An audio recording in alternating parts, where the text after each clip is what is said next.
Chapter 106. The newcomer is none other than the current Sorcerer Supreme, Wong. As Venom escaped from the magical prison, MJ and Ned, seizing the opportunity, grabbed the magic box and then escaped the basement. At that moment, when Venom was called back by Dr. Octopus to assist the others, they successfully escaped. Coincidentally, sensing a massive explosion near the sanctum, Wong rushed back from somewhere and encountered them. They quickly organized their words, making Wong understand the severity of the situation. Though frustrated with Dr. Strange's behavior, he had grown accustomed to his occasional unreliability. Wong immediately arrived at the basement, prepared to apprehend the villains. "Oh, it's a wizard!" Venom yelled and, without a second thought, betrayed his teammates and fled. Dr. Octopus, Lizard Doctor, Rhino, and Vulture, lacking Venom's abilities, could only try to confront Wong in the basement. However, Wong, being an experienced sorcerer, akin to a monk in magical proficiency, was no less skilled than Dr. Strange. With a wave of his hand, Rhino and Vulture, the tech-dependent combatants, were entangled with magical whips and fell to the ground. Seeing the unfavorable situation, Dr. Octopus and Lizard Doctor fled separately. Lizard Doctor repeated his old trick, finding the scent of the sewer, and directly broke through a toilet, diving in. However, in the next moment, he reappeared in the magical prison. Seeing no way out, Dr. Octopus reluctantly surrendered. Thus, their jailbreak plan was stillborn. Dr. Octopus, Lizard Doctor, Vulture, and Rhino, after regaining freedom for less than a minute, found themselves imprisoned once again. Only Venom seized the chaos to escape. Meanwhile, Mark and Max, along with middle-aged Spider Toby and Dr. Strange who was fighting together, and Spider Tom who was still lying on the ground, all got wind of this news. Middle-aged Spider Toby swept a leg towards the ghost, who used his arm as a shield. Maintaining his stance, middle-aged Spider Toby asked, "Was it your directive?" Surprised? "Ha ha ha." The ghost retorted and burst into laughter, thoroughly enjoying himself. Middle-aged Spider Toby glanced back at Dr. Strange, who seemed unfazed. Feeling reassured, he said, "Too bad you miscalculated. The sanctum is not as simple as you think." "What?" The ghost was confused. Although the trouble was handled by Wong, Dr. Strange still found it troublesome, but knew he couldn't afford to lose the momentum. He sneered, both hands casting spells to suppress the ghost. "He's right, your plan has failed." The ghost growled. He shook his body, releasing a dozen miniature missiles from under his cloak. As Spider-Man, wearing metal armor would interfere with the spider sense. Yet, the ghost cleverly utilized the cloak to conceal many weapons, maintaining his spider sense effectiveness while significantly expanding his offensive capabilities. This showcased his intelligence. A completely liberated, unscrupulous, highly intelligent villain. Dr. Strange flicked his hand, creating a portal directly in front of the mini-missiles, with 3 more portals opening respectively to his left, right, and behind. The missiles split into 3, turning back towards the ghost. Meanwhile, Spider Toby had already distanced himself from the scene. Boom! Boom! Boom! Continuous explosions resounded. Swoosh! A figure silently emerged from the explosions. It was the ghost. Seeing the situation turning against him, he was ready to escape. However, with Dr. Strange present, it was impossible for him to just get away as he wished. Dr. Strange whipped out a beam of light, binding the ghost and preparing to send him back. Spider Tom quickly stopped him, enduring the pain in his foot. He walked up to the bound ghost and sternly asked, "Where's May? Where did you hide May?" He, she's already dead." The ghost sneered. "What?" Spider Tom was shocked, taking a quick step forward but almost stumbling due to his unrecovered foot. Middle-aged Spider Toby quickly supported him, bringing him to the side of the captive ghost. "Regardless, all of this has nothing to do with her. Why harm an innocent person?" Middle-aged Spider Toby questioned. "Ha ha ha, it doesn't matter." The ghost laughed manically, "No matter." Crack. The mask on his face retracted, revealing the face beneath. Spider Tom and middle-aged Spider Tom were first puzzled, finding the face somewhat familiar, then shocked. They saw the face of the ghost, which was identical to the severely injured adult Andrew Spider currently in the hospital. Their ages were even quite similar. The only difference was that the ghost Andrew Spider's face bore numerous centipede-like scars, giving it a completely disfigured and terrifying appearance. You're also Peter. You're also Spider-Man." Both exclaimed in shock. Ghost Andrew Spider's face briefly revealed a nostalgic expression, then he burst into laughter as if hearing the world's funniest joke. However, he refused to answer the two's questions. Doctor Strange shook his head. He's not Spider-Man, he's just a madman, completely insane. Despite this, both middle-aged Toby Spider and Spider-Tom couldn't help but wonder what had happened to make this Peter change into what he is now, even abandoning the Spider-Man identity entirely, adopting the name Ghost. Yeah, I'm indeed not Spider-Man, and certainly not Peter Parker. I am the Ghost, a demon from hell. The Ghost laughed manically. Doctor Strange frowned, looking around. As the battle seemed to have temporarily ended, the police officers who were initially observing from a distance were starting to approach. He immediately cast a teleportation spell. Anyway, let's leave this place. As the words fell, the four disappeared. At the same time, on the other side, Mark and Max also received the news from this side. Simultaneously, due to the end of the battle, Doctor Strange freed up his hands, teleporting them directly to the basement of the sanctum. This made Mark envy Doctor Strange's remote teleportation. Although he could simulate Doctor Strange's magic with his self-created, quantum magic, many aspects were mere imitations. He wondered if Doctor Strange would be willing to open up his bookshelf for him to study. If he could directly understand the construct of magic, he could replicate it directly, rather than just imitating. By then, he might truly establish his own, quantum magic system. I heard there was an attack here. Mark looked at Ned and MJ sitting beside him, asking. Ned quickly nodded, then explained what he knew. However, he did not leave the sanctum and only felt a sudden tremor before the incident of Venom escaping. What, Venom actually escaped? Mark was slightly surprised, quickly looking towards the direction of the magical prison. He came here specifically to provide detailed descriptions of Venom to Doctor Strange, precisely to prevent him from causing trouble. Unexpectedly, he still managed to escape. That seems to be a dimensional being. In reality, magic cannot control him. Perhaps, he didn't come out earlier due to some concerns. A voice sounded. It was Wong. A robust figure, not quite resembling a wizard but more like a warrior magician. Despite his plain appearance and not having an array of treasures like Doctor Strange, his experience and strength were in no way inferior to Doctor Strange. He used to be the librarian of the Sanctum Sanctorum in Camartage, responsible for determining who had the qualifications to peruse the private collection of the former Sorcerer Supreme, the Ancient One. In terms of strength, he was proficient in various martial arts and combat techniques, integrating magic into them, forming a combat style distinct from Doctor Strange. During the 5 years when Doctor Strange was snapped away by Thanos, he silently resisted the attacks from the dark dimensions on their reality. This alone was enough to prove his strength. So, you mean to say that he could have come out all along, just waiting for an opportunity? Mark was somewhat surprised. Wong nodded, then looked at Doctor Strange with a scrutinizing gaze. Doctor Strange felt extremely awkward, like a child caught doing something wrong by a parent. Cough, we don't need to bother about that guy. Actually, I don't think he's the type to enjoy causing destruction. How about we interrogate this guy first, find out the whereabouts of Peter's aunt, and then we can send them back, putting an end to all this. Strange quickly proposed a solution. After thinking for a moment, everyone felt that it was the only viable option. Observing Venom, they noticed that he was more of a self-talking and amusing character, not truly resembling a supervillain who enjoys chaos and genocide. So, letting him run around for a while wouldn't cause much harm. Besides, it wouldn't be long before they could send them back to their respective worlds. Alright, let's question this guy now. Doctor Strange directly suspended Ghost in mid-air, standing alongside Wong. Mark and the others each found a position standing behind them. Subsequently, Doctor Strange cast a hypnosis spell on Ghost, and under the dual effects of hypnosis and telepathy, he quickly saw everything he wanted to know from Ghost's memories. This included the Ghost's origin and his actions in his world. Doctor Strange looked at the unconscious Ghost with a complex expression and sighed slightly. Because he invaded memories directly, he could see more comprehensively and understand the entire journey from Peter Parker to Spider-Man and then to Ghost. To be fair, many people might end up at this point if they experienced what he had gone through.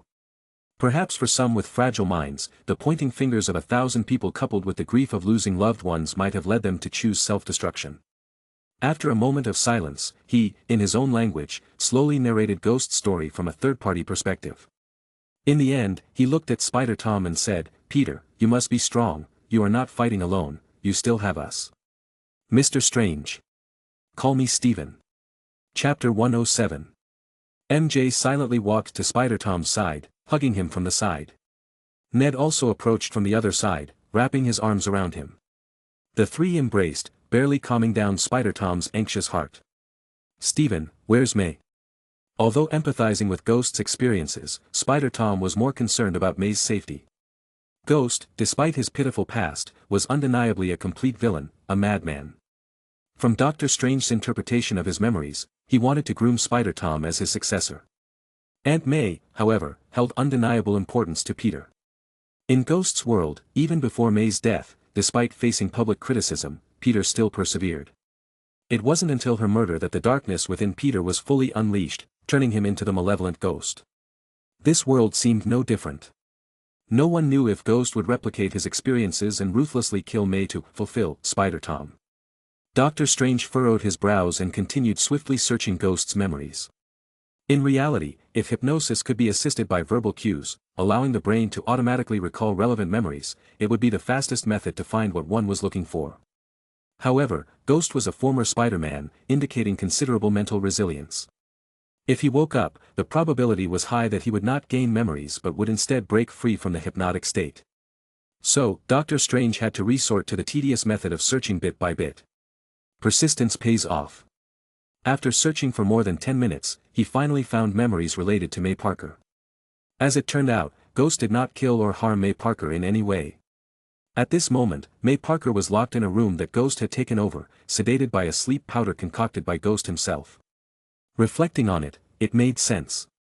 May Parker and Gwen Stacy were the two most important people in Ghost's life. Even though Spider Tom's May was not his Aunt May, the tiny thread of goodness remaining in Ghost still prevented him from easily harming Aunt May. With Doctor Strange's help, Spider Tom quickly located the place and brought May back home. The sleep powder would keep her unconscious for a day and a night, so she wouldn't wake up immediately. However, as long as she was out of immediate danger, Spider Tom was already satisfied. He quickly returned here. Seemingly having completed everything, the three known interdimensional visitors on the run didn't seem to pose significant threats. Venom had no strong desire to attack, seemingly running away just to avoid being confined, disregarding the situation. Ned, having seen news of Sandman saving people on the internet and considering what Mark said about Sandman being fundamentally good, also disregarded him. The only one potentially causing trouble might be Kraven the Hunter. However, this guy was cunning. After his team was wiped out, he probably wouldn't dare to show his face again. So, Mark and the others simply stopped all actions and took a good rest. Now, they only needed Doctor Strange to send them back. But do we really have to send him back like this? Ned pointed at Ghost and asked. Others turned their attention to him. Ned hesitated. He's a supervillain. In his world, he constantly dominates everyone, like a symbol of fear. Spider Tom nodded. If we didn't know, that would be one thing, but now that we know, I want to help them. At this point, he hesitated a bit, wondering how others would perceive him for saying such things. Would they see him as unable to distinguish between right and wrong? Would they consider him naive? However, at this moment, middle-aged Toby Spider walked to his side, placing his large hand on Spider Tom's shoulder. You're right. My uncle told me, with great power comes great responsibility. I support you. Then, he looked at Mark. Mark yawned. I don't care, anyway, what happens next has nothing to do with me. But how do you plan to save them? Are you thinking of performing surgery on him, giving him a new brain or something? Regarding the savior behavior of these two spiders, he was speechless, but not too surprised. Because this is Spider-Man, this is Peter Parker. They always forgive villains, trying to give them a chance to reform. Toby Spider forgave Flint Marko, who, accidentally, killed his uncle. Spider Tom, in the battle with the Vulture, put aside past grievances and risked his life to save him. However, he didn't care much about how they wanted to deal with Ghost Andrew Spider, and he didn't want to get involved. He had 4 purposes for coming to this world. First, kill the big shot, upgrade the battle suit, which he had already done and did remarkably well. The suit he was currently using was even more impressive than the original plan. Second, get to know some of the superheroes in the main universe. In case he had to face the inheritors in the future, he might find them as external support. So far, things were going well. He had met Doctor Strange and 3 Spider-Men, plus Octopus Doctor and Electro. At crucial moments, the gathered fighting force has become quite substantial. Thirdly, get an arc reactor for Octopus Doctor, as promised earlier. That's already in hand. As for the fourth goal, it's naturally to enhance his own strength. His power of destiny can gain feedback by altering the destinies of Spider-Man on the web of life, thereby enhancing his own strength. Now, with his influence on Spider-Tom, traces of destiny power are rapidly forming within him, constantly strengthening his abilities. At this moment, he's much stronger than when he first arrived in this world. So, he's really not interested in getting involved in what comes next. After fighting and traveling for several hours, he just wants to consume these gains and get a good night's sleep. Middle-aged Toby Spider hesitated for a moment and said, I don't know if his symptoms are the same as Osborn's. Actually, I've always regretted not being able to save him back then. Well, in a sense, the symptoms of Ghost Andrew Spider do resemble dissociative identity disorder. However, his condition has lasted too long, and the emerged evil personality has long overpowered the main personality. Whether he can be saved is really uncertain. I can provide some equipment. Spider-Tom is ready to brag about him being Iron Man's godson. Dr. Strange stood up with a headache. Hey, you two, ease up. Just send them back, don't create new troubles for me. Saying that, he picked up the Catavis, ready to use it. Snap! A web shot onto the magical box. Dr. Strange, you've got to be kidding me. Seeing that the two sides were about to fight again, Mark intervened, tearing Spider-Tom's web, taking the box in hand, and stopping both sides who were ready to recreate a classic scene. Stop, both of you stop! Mark shouted. He didn't want to replay the scene of a turf war, and he certainly didn't want unforeseen accidents to shatter the situation he had finally controlled. Spider-Tom and Dr. Strange reluctantly stopped. Mark stood in the middle of the two, a bit troubled, thinking about how to handle this. In his opinion, just send Ghost Andrew Spider back to his world, and that should be the end of it. Ghost Andrew Spider becoming like this was the result of the actions of the people from that world. They should bear the consequences themselves. Moreover, Dr. Strange had seen it from his memories. Ghost Andrew Spider, despite turning into a menace and forming a legion from hell, still primarily targets those villains. It's just that the punishment is a bit too harsh. Even petty thefts are met with immediate execution, isn't that too severe? However, Spider-Tom and middle-aged Toby Spider insist on curing him. Judging by Spider-Tom's expression, it seems like he might cry if they don't. Thinking about this, Mark glared at Ned while thinking this is all this guy's fault. Ned shrank his neck, awkwardly chuckling. He realized he misspoke. While they were in a deadlock, Ghost suddenly woke up. He had been thrown into a magical prison by Dr. Strange. Upon waking up, he walked to the edge of the prison, sneering at Mark and the others. This guy is too arrogant, I feel like we should just kill him, Max spoke Mark's inner thoughts. Mark nodded in agreement. Then come and kill me. Ghost laughed uproariously. He didn't care about his life at all, instead, he started provocatively taunting. Peter, do you know? Mundane emotions are the shackles that bind our strength. Only when you abandon everything will you discover how beautiful this world is. Only then will you become your true self. There were two Peters present and no one knew who Ghost was directing this statement to. But it was probably Spider-Tom. Because he was initially the target. And he looked the youngest and most easily deceived. Until now, Ghost hadn't given up trying to influence Spider-Tom. However, Spider-Tom had no intention of engaging in conversation. He looked at Mark with pleading eyes, saying, "You are the only Spider-Man who can travel through time and space. You said you wanted to change the tragic fate of every Spider-Man. Can't you help him?" Mark's face showed a conflicted expression. In truth, he didn't want to change this Ghost Andrew Spider.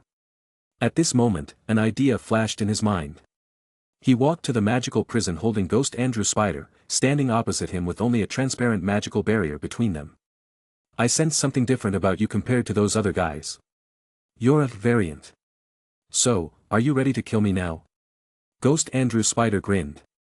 Mark shook his head, smiling. "Do you want to see Gwen?" Chapter 108. Ghost Andrew Spider seemed like a duck with its neck squeezed, and the numerous words about to burst out were suddenly stifled. He stared blankly at Mark. And Mark remained silent, just looking into his eyes. "Gwen. She's already dead. Among those who came to this world like me, there is no Gwen. She's gone," Ghost Andrew Spider said emotionally. In an instant, Ghost Andrew Spider's emotions went through a roller coaster, from low to high, then back to low. "Leave that aside, I only ask you, do you still want to see her?" Mark shook his head slightly, still looking into Ghost Andrew Spider's eyes. If he had even a hint of emotion related to ferocity or killer instinct, he would promptly halt this plan. Whether he killed this guy or sent him back, it would have no relation to him. What? Yes or no, don't dilly-dally, Mark continued to provoke him with words. That's exactly what he wanted, to stir up the emotions deeply hidden in Ghost Andrew Spider. Ghost Andrew Spider was like a tomb now. The top layer of soil on the tomb was the darkness he had experienced over the years, and buried beneath was the coffin representing his affection for Aunt May. After Aunt May died, he permanently buried this familial affection. This was also why he didn't harm the Aunt May of Spider-Tom. Because emotions were just buried, not decayed. Buried even deeper was his love for Gwen. But Mark couldn't be sure whether this love still existed. Yes. Ghost Andrew Spider's face turned red, but he couldn't resist the innermost desire. Pfft. Mark couldn't help but burst into laughter. Why are you laughing? Ghost Andrew Spider glared at Mark. It's nothing. I just thought of something amusing. After saying that, Mark turned and left. Since he had promised, he decided to do this right. He returned to where everyone was, explaining the situation and his decision. Doctor Strange and others were very interested in crossing worlds, requesting to observe. Mark didn't mind, after all, it wasn't the first or second time people had seen him dimension travel. There was no need to hide such things. After giving some instructions, he directly activated his ability. Quantum travel. Mark once again strolled through the familiar quantum tunnel, quietly feeling the quantum changes around him. Soon, he sensed 4 anchor coordinates. 3 close, 1 far. The 3 closer ones represent the universes of 3 movie dimensions, namely Toby Spider's world, Andrew Spider's world, and Spider-Tom's world. The distant one is Miles' world, the ultimate universe, the one he visited earliest. However, Miles' world is located in the animated dimension. If he wants to go there, it consumes more spacetime power, making it naturally far. Mark didn't dare to stay here longer. He feared that, like the previous time, he would be attracted by the quantum world and develop a desire for joining the reality. Soon, he pinpointed Andrew Spider's world. However, at that moment, his spider sense suddenly moved. What's happening? Mark was slightly surprised. Triggering the spider sense in this completely quantum-composed ultramicroscopic world was a first in his lifetime. Unable to resist, Mark approached the direction indicated by the spider sense. Soon, he arrived at the location pointed out by the spider sense. However, this was already within the realm of the anime dimension. In front of him appeared another world. On the top of a high building, between a water tower and a signal tower, there was a giant web woven from white spider silk. A figure lay on the giant web, gazing at the stars. She had long, flowing golden hair and wore a black, white, and pink mixed spider suit. Her golden hair was casually scattered over the suit and the spider web. The girl's eyes had no focus, as if lost in thought. In a few days, it would be her 18th birthday. In order to celebrate, her parents invited many classmates and friends, preparing for a grand party at home. However, she didn't like such an environment, especially the young people dressed up and trying to impress her. So, after a fruitless argument with her father about this matter, she came to the rooftop alone. Looking at the stars, memories of a strange journey 3 months ago involuntarily emerged in her mind. An accident of parallel universes brought her to another world, where she met friends from different parallel universes, including. Thinking of this, she took out her phone, lit up the screen, and there was a photo of her and Mark in front of the collider. Looking at Mark's somewhat bewildered expression on the screen, a slight smile appeared at the corner of the girl's mouth. Buzz. The spider sense suddenly activated. The girl was startled, and without hesitation, she picked up the white spider mask placed beside her, preparing to put it on. She didn't want her true identity to be exposed just like that. Her father, George Stacy, was the police chief of New York City and strongly disliked Spider-Woman, well, actually, her.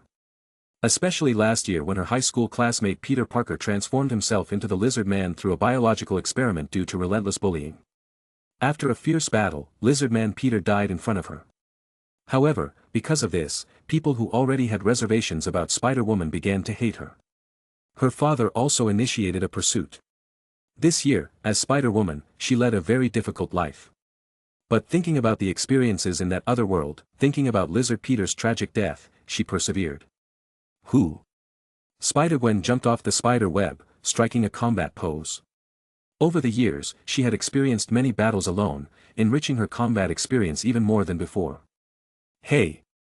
A figure in a metallic glossy spider suit appeared not far from Spider-Gwen, extending a greeting. Spider-Man from other worlds.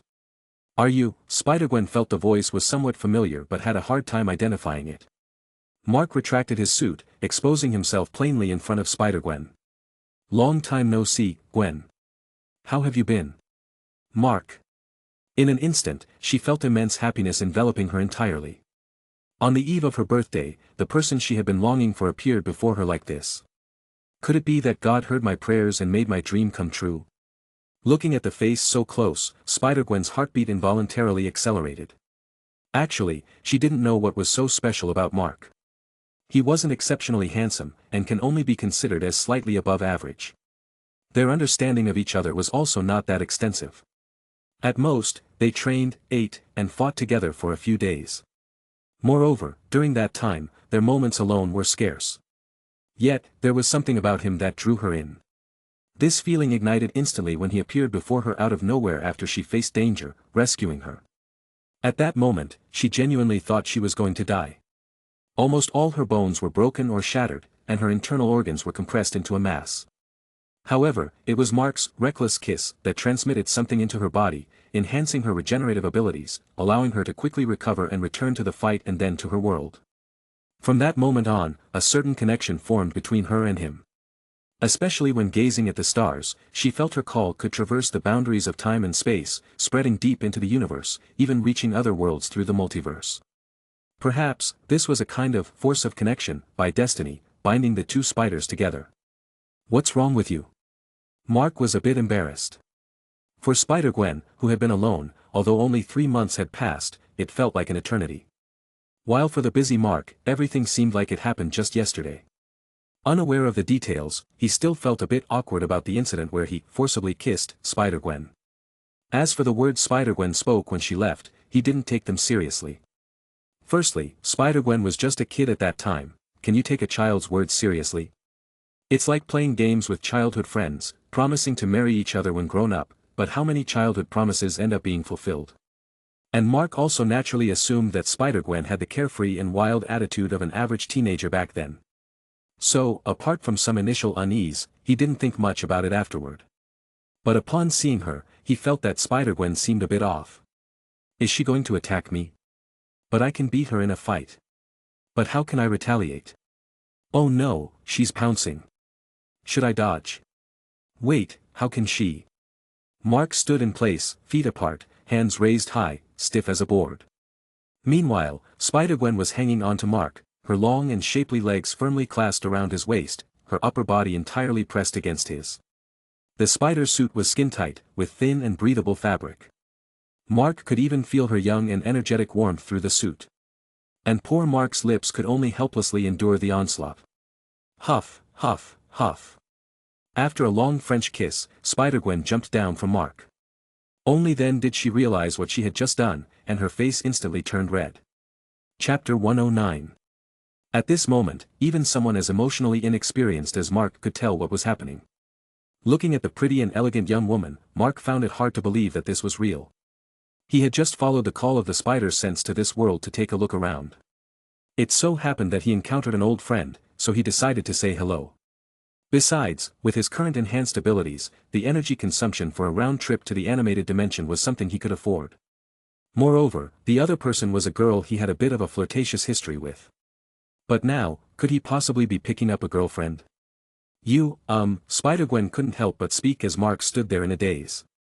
However, at this moment, Mark took a step forward, smoothly wrapped his arms around the girl's slender waist, and once again covered her cherry lips. He hadn't properly enjoyed it when he was ambushed earlier, so now it was his turn. A few minutes later, Mark laid the girl emitting a soft and alluring fragrance on the spider web. He sat at the edge, holding her in his arms.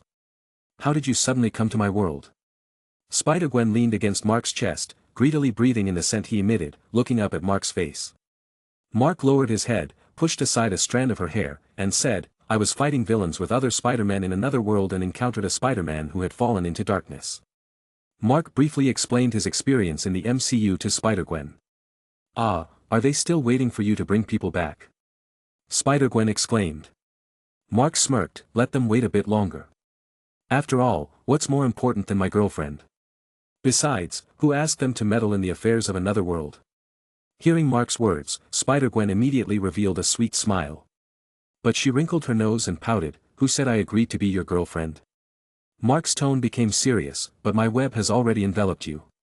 There's no escape, my spider queen.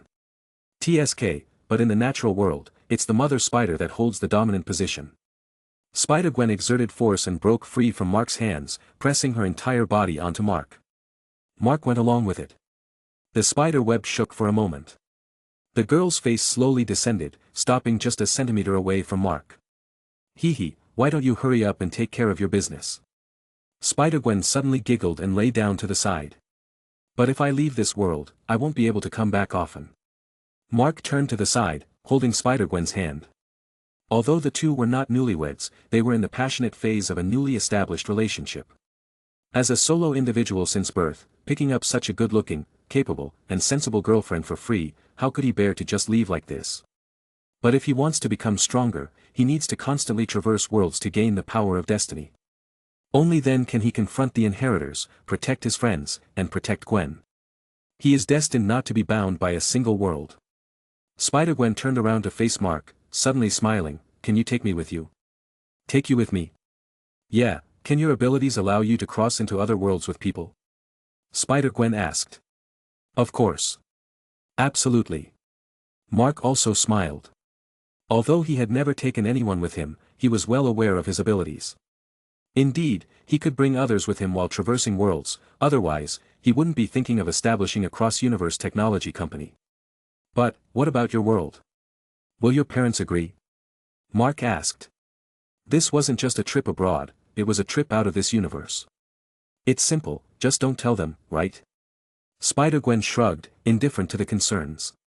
The people in this world weren't particularly fond of Spider-Woman anyway. Instead of being pointed fingers at in this world, why not go to other worlds with her boyfriend? Ah, but if you run away from home, won't they worry even more? Mark said with a sigh. Spider-Gwen giggled, no. I've already graduated from high school.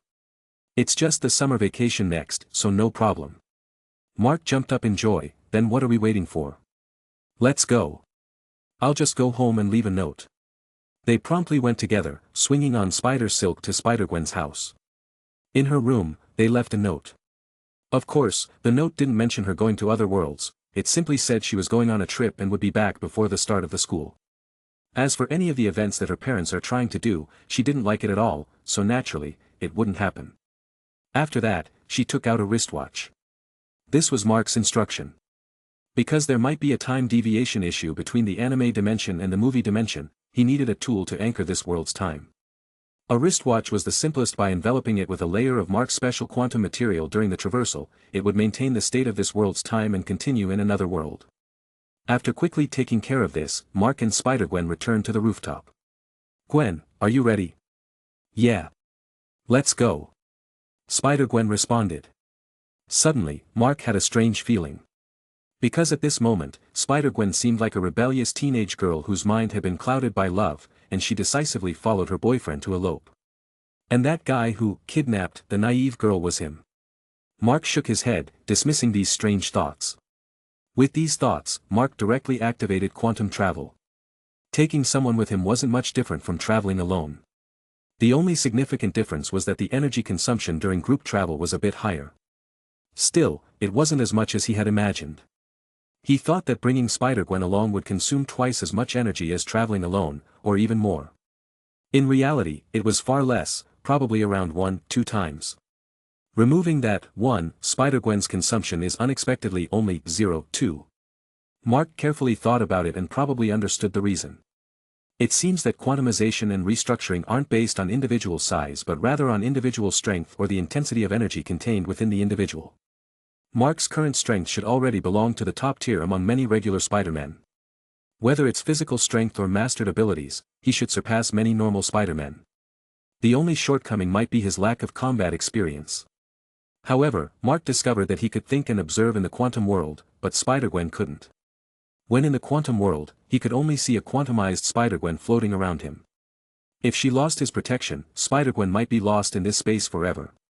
Perhaps in the future, if I encounter someone I can't defeat, I can directly bring them to this space, exile them in the quantum space, and let them be devoured by the quantum. Mark silently noted this effect.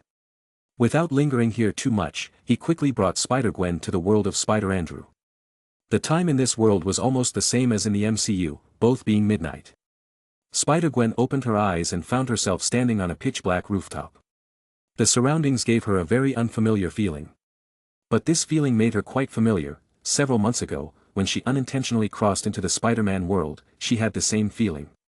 The difference was that back then, she constantly felt the world rejecting her, and her body often felt uncomfortable.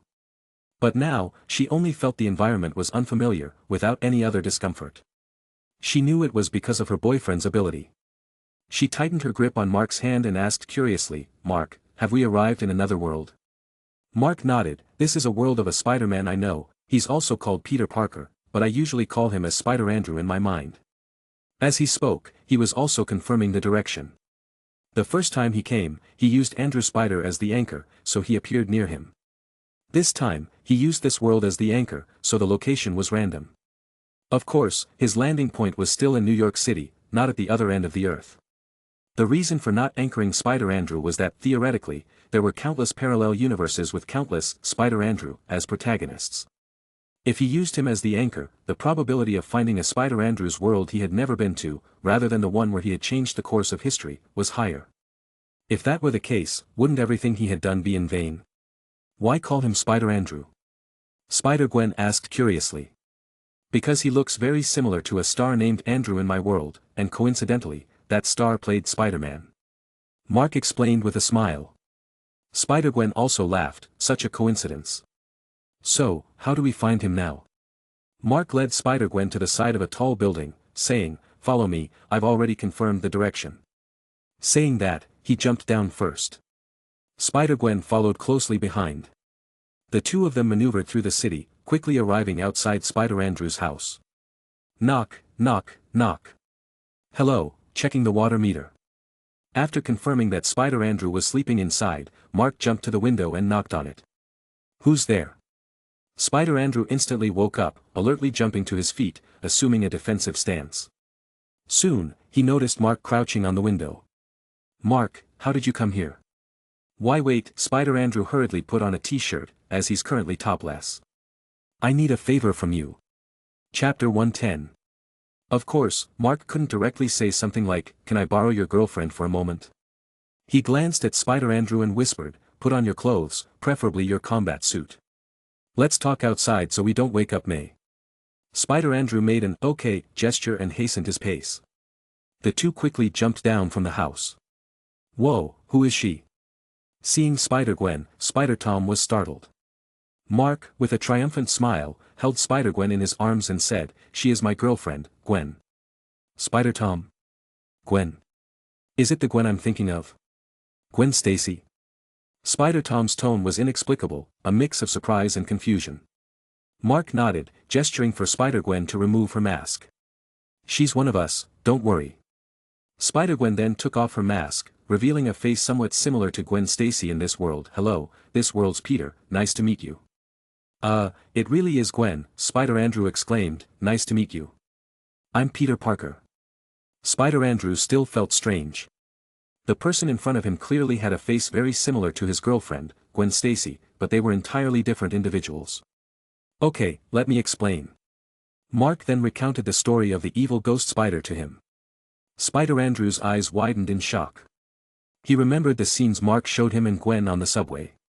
The last one depicted Gwen dying in his arms at that time. Watching Gwen's lifeless body on the screen and his heart-wrenching pain, he had felt a suffocating sensation. He couldn't imagine how he would react if Gwen really died. But now, he seemed to understand. For a moment, he felt great sympathy for the evil ghost spider. In reality, that was him on another timeline. "So, we need to find Gwen now, make her confront the version of me there, awaken his conscience, right?" Spider-Andrew asked. Mark nodded. "Then let's go find Gwen," Spider-Andrew said without hesitation. With that, he took the lead. Mark and Spider-Gwen quickly followed. Silence prevailed as the three soon arrived at the Stacy residence. Mark and Spider-Gwen stood on the rooftop while Spider-Andrew went to knock on Gwen Stacy's window. For some reason, it suddenly felt a bit awkward. Knocking on someone's window in the middle of the night might be seen as inappropriate. Thinking her little boyfriend had become more considerate, Gwen Stacy assumed that he was growing up. However, when Spider Andrew anxiously pulled her out and took her to the rooftop, she began to wonder. This is Gwen, this is Gwen from the other world, Mark's girlfriend," Andrew Spider tried to explain both in his own awkward language. Luckily, Gwen Stacy was smart, and she quickly came to Spider-Gwen, having roughly understood the other's identity from Andrew Spider's words. The two Gwens sized each other up and then stood hand in hand.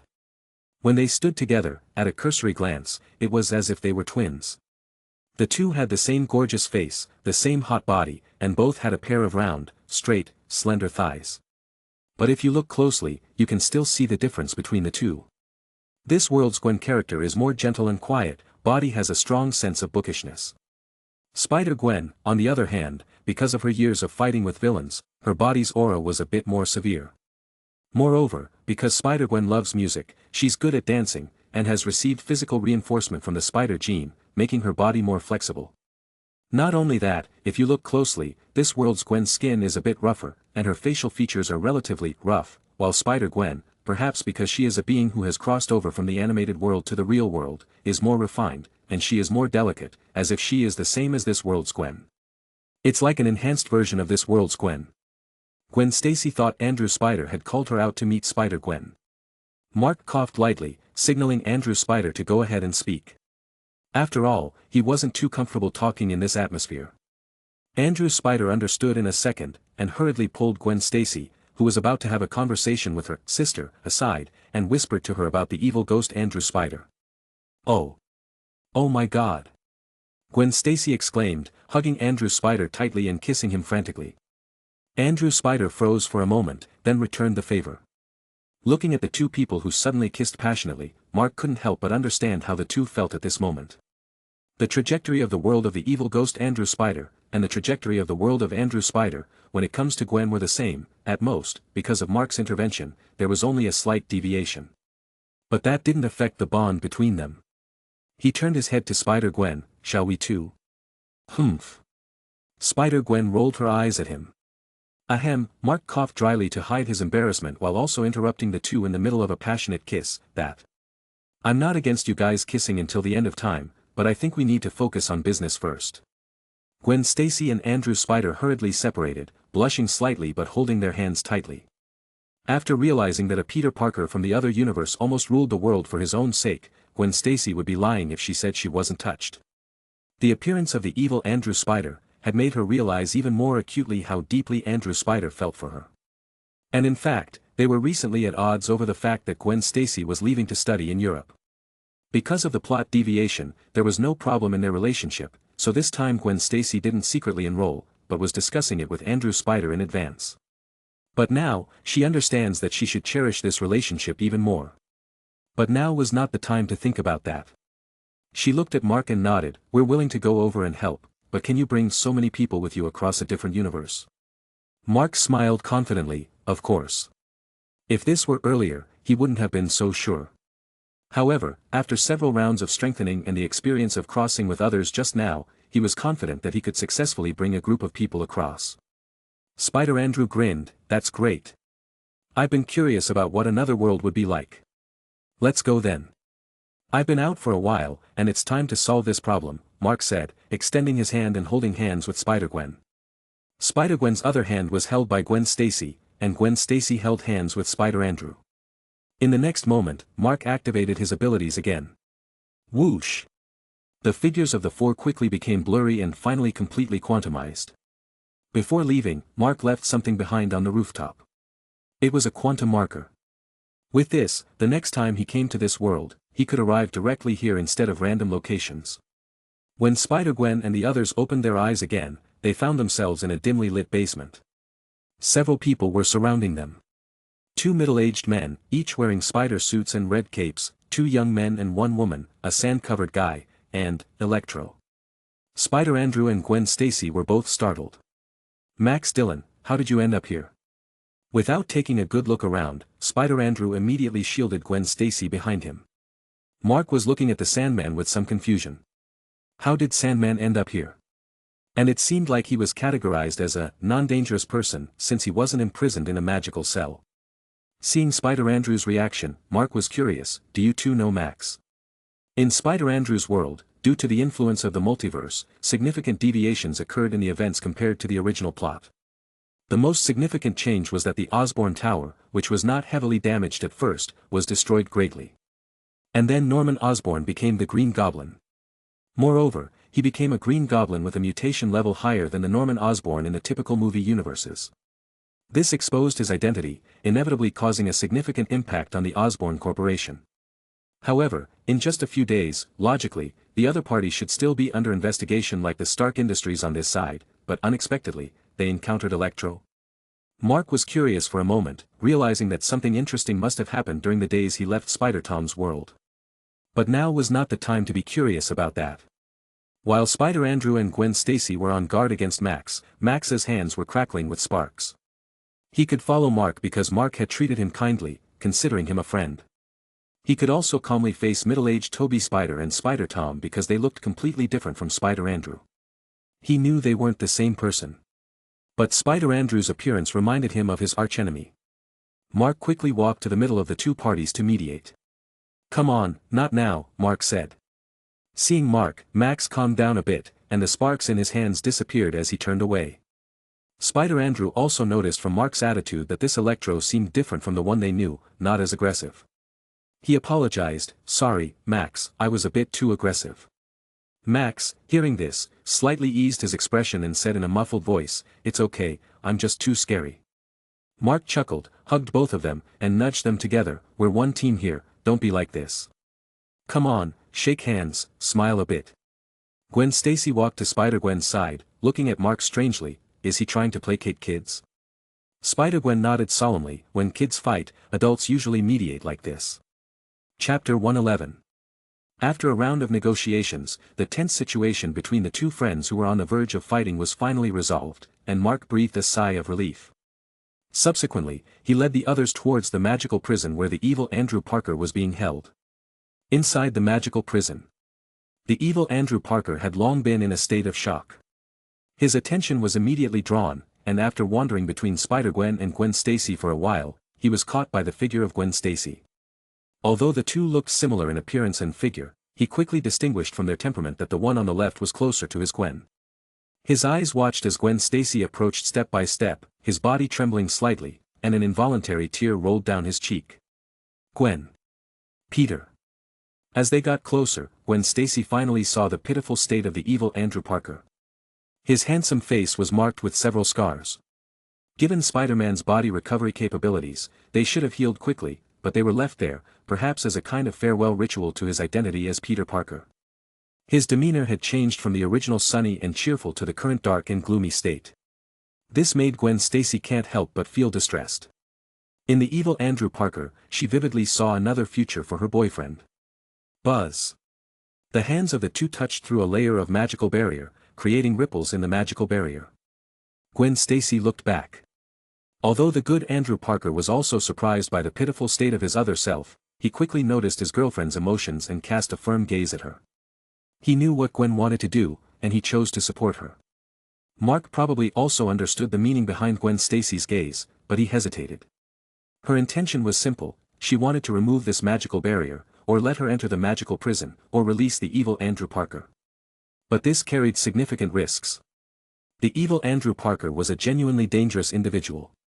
He wasn't even considered mentally ill, he was thoroughly corrupted. It's hard to predict what such a person might do. At this moment, Spider-Gwen held Mark's hand. "Mark, I believe in her." Mark nodded and soon felt reassured. In reality, there was no need for an overly dramatic reaction. Even if the evil Andrew Parker suddenly erupted, there were 8 individuals present with extraordinary combat capabilities. Among them, the middle-aged Toby Spider and Electro had strength comparable to his, and Mark and Doctor Strange could easily overpower him. As for the remaining Spider-Gwen, Spider Andrew, Spider-Tom, and Sandman, their strengths were only slightly weaker than him. With all these forces combined, they could easily overwhelm him in an instant. Mark turned to look at Doctor Strange. Doctor Strange nodded helplessly. He was truly fed up with these Spider-Men. Right now, he just wanted peace and quiet, /n, blood's been through a lot, lol. Nevertheless, Doctor Strange waved his hand and lifted the magical prison barrier. The evil Andrew Parker immediately hugged Gwen Stacy and burst into tears. Mark wasn't particularly interested in how Gwen Stacy planned to comfort the evil Andrew Parker. He turned to Max and asked, "Max, Flint, that Sandman, how did he end up here?" Middle-aged Toby Spider walked to Mark's side with his hands crossed over his chest and said, "Flint is a good person." In order to rescue them, the thugs placed 2 bombs with extremely large power outside, blowing up half the street. Flint saved dozens of civilians trapped under the rubble. Yeah, he's even called Sand Hero by people. Ned added, curiously observing Spider-Gwen while speaking. "Hey, Flint, how's it going?"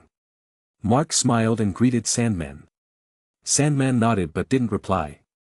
Ned lowered his voice and said, he feels a significant responsibility for the casualties, so he's still in self-blame. That's why he doesn't talk much. Mark nodded slightly. Sandman was indeed one of the more rational adversaries among many Spider-Man villains. However, Mark didn't have any intention of recruiting Sandman. Recruiting Sandman was simple, offering money and helping cure his daughter would likely be enough. But given Sandman's concern for his daughter, he probably wouldn't leave his own world and follow Mark around. In contrast, Electro Max was different.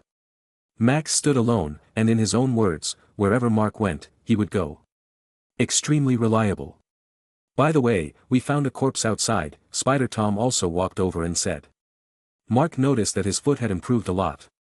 Although he still walked somewhat awkwardly, he could now walk on his own. A corpse. Who is it? Mark wondered, could it be Kraven? Suddenly he thought that, among the many villains discovered in this world so far, this guy was still in a fugitive state.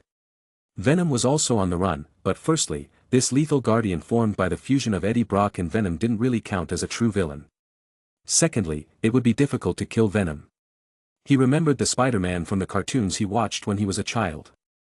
In the end, to defeat Venom, he used a rocket to send him back to space. As for the records of killing symbiotes, there were very few. In Spider-Man 3, Venom was forced out by a burst of sonic waves, severely weakened, and ultimately died from a reinforced version of the Green Goblin's pumpkin bomb that was one. In Venom, Riot was trapped in a spaceship and eventually blew up, dying. That was another. Although noise and flames were weaknesses of symbiotes, they could only restrict and weaken Venom to a certain extent. It was challenging to directly kill them. Venom also went through explosions, but Venom did not die, and Riot died. This doesn't mean that Venom is necessarily stronger than Riot, but because Riot was confined in a closed environment and couldn't escape. Venom, unrestricted in his range of movement, whether hiding inside Eddie or somewhere else, as long as he could leave a seed, that seed could quickly sprout and regenerate. This was also why Mark was wary of it. The difficulty of eradicating symbiotes was so high that Mark found it hard to think of anyone who could kill it in such a short time. Doctor Strange reached out, and a corpse appeared among them. Looking at the corpse's clothing, it was indeed Raven the Hunter. However, at this moment, the lion coat he was wearing had been torn into 2 pieces, and there were 3 huge tearing wounds on his chest, blood covering his body, with organs exposed, and he died miserably. However, Mark quickly noticed that his fatal injury wasn't here but on his head. It seemed like a sharp spike-shaped weapon had pierced his brain, causing direct brain death. Was it Venom? Mark raised an eyebrow. Yes, Spider-Tom picked up a piece of paper from a nearby table and handed it to Mark. Mark took a closer look. The paper, obviously picked up from the ruins, read, "I was just taking a stroll, not causing trouble. This is true. He wanted to kill me, so I killed him. It's self-defense, not illegal, right, your dear Eddie Brock?" Then there was an obviously added greeting at the bottom, "By the way, thanks to the magician who helped me escape the bill last time. But this time, I hope you won't come. I can escape on my own. Thanks." Mark tossed the paper back onto the table in disbelief. Then he looked at Doctor Strange. "Steven, you helped him escape, a bill?" Doctor Strange's face twitched in annoyance. "That was when I went to catch him. So you did help him escape." The situation was urgent. Doctor Strange awkwardly defended himself. It was a shame he would carry throughout his life. "You actually helped him escape." This statement wasn't from Mark, it was from Spider-Tom. Doctor Strange gave him a stern look, and with a wave of his hand, he confined him in a magical prison. Boom! Spider-Tom pounded on the magical barrier, causing ripples to appear. Stephen, Mr. Doctor Strange, Doctor escape the bill, I was wrong, let me out. Damn it. Doctor Strange couldn't hold back. Mark quickly intervened, Stephen, can you open a portal to Stark Hospital? I want to check on that Peter. Doctor Strange responded coldly, creating a portal for him. And there's another Peter. Spider-Gwen looked at Mark and them amusingly. Mark nodded, extending his hand to her. That Peter is also Andrew Spider, but from 10 years in the future. Andrew Spider, engrossed in observing the situation between Gwen Stacy and the evil Andrew Spider, didn't pay much attention to this side. Wow. So, there's so many counterparts from different parallel universes here. Spider-Tom widened his eyes in amazement. It is indeed so. This is the charm of the multiverse, Mark explained. Individuals with different trajectories, like you and me, can be referred to as the multiverse. However, those three, like him, and the other Peter, can truly be called parallel universes. Middle-aged Toby Spider pondered. He had heard from Dr. Octopus that Mark knew a younger version of him, so at least there existed a parallel universe where he was still in the past. However, he wasn't curious about what happened in that universe. On the other hand, Spider-Tom, Ned, and MJ were ecstatic. As students from a science and technology high school, their interest in parallel universes was quite high. Hey. Why did you open a portal? How did you know the treatment was over? Happy's head popped out from the portal, interrupting everyone's discussion on the multiverse and parallel universes. Chapter 112. Wow, the treatment's done already? Spider-Tom asked. He had seen the injuries on the adult Andrew Spider's body earlier, and almost all his bones were shattered. It should be challenging to heal in such a short time, right? Mark, holding Spider-Gwen's hand, quietly and briefly introduced Happy's identity to her. At this moment, Spider-Gwen was mainly scrutinizing Spider-Tom and the middle-aged Toby Spider, the two Spider-Men. Because earlier, when Mark and she first met in Aunt May's house in the Spider-Verse, they talked about the stories of the other three Spider-Men. Now that she finally met them in person, it was only natural to be a bit curious. She still remembered the remarks of the two people at that time. Middle-aged Peter Spider said Toby Spider's world was extremely similar to his, and the one in front of them happened to be a middle-aged man. On the other hand, Penny Parker's comment on this Spider-Tom was, I hope to come to this world one day and have him treat me to candies and buy me a game console. Clearly, Penny was also a person of character, resolutely adhering to the philosophy of taking advantage of wealthy people. Happy Hogan smiled and shook his head, making way. A head peeked out from where he stepped aside. Surprisingly, it was the adult Andrew Spider who had suffered severe injuries earlier. Mark and the others were stunned. Such severe injuries healed in such a short time. Hey! Everyone, thanks for saving me, ha ha ha. Adult Andrew Spider greeted them with a big smile. Mark felt a bit speechless. This familiar laughter indicated that Andrew Spider hadn't changed a bit. Sure enough, regardless of which world's Andrew Spider, they were all cheerful heroes.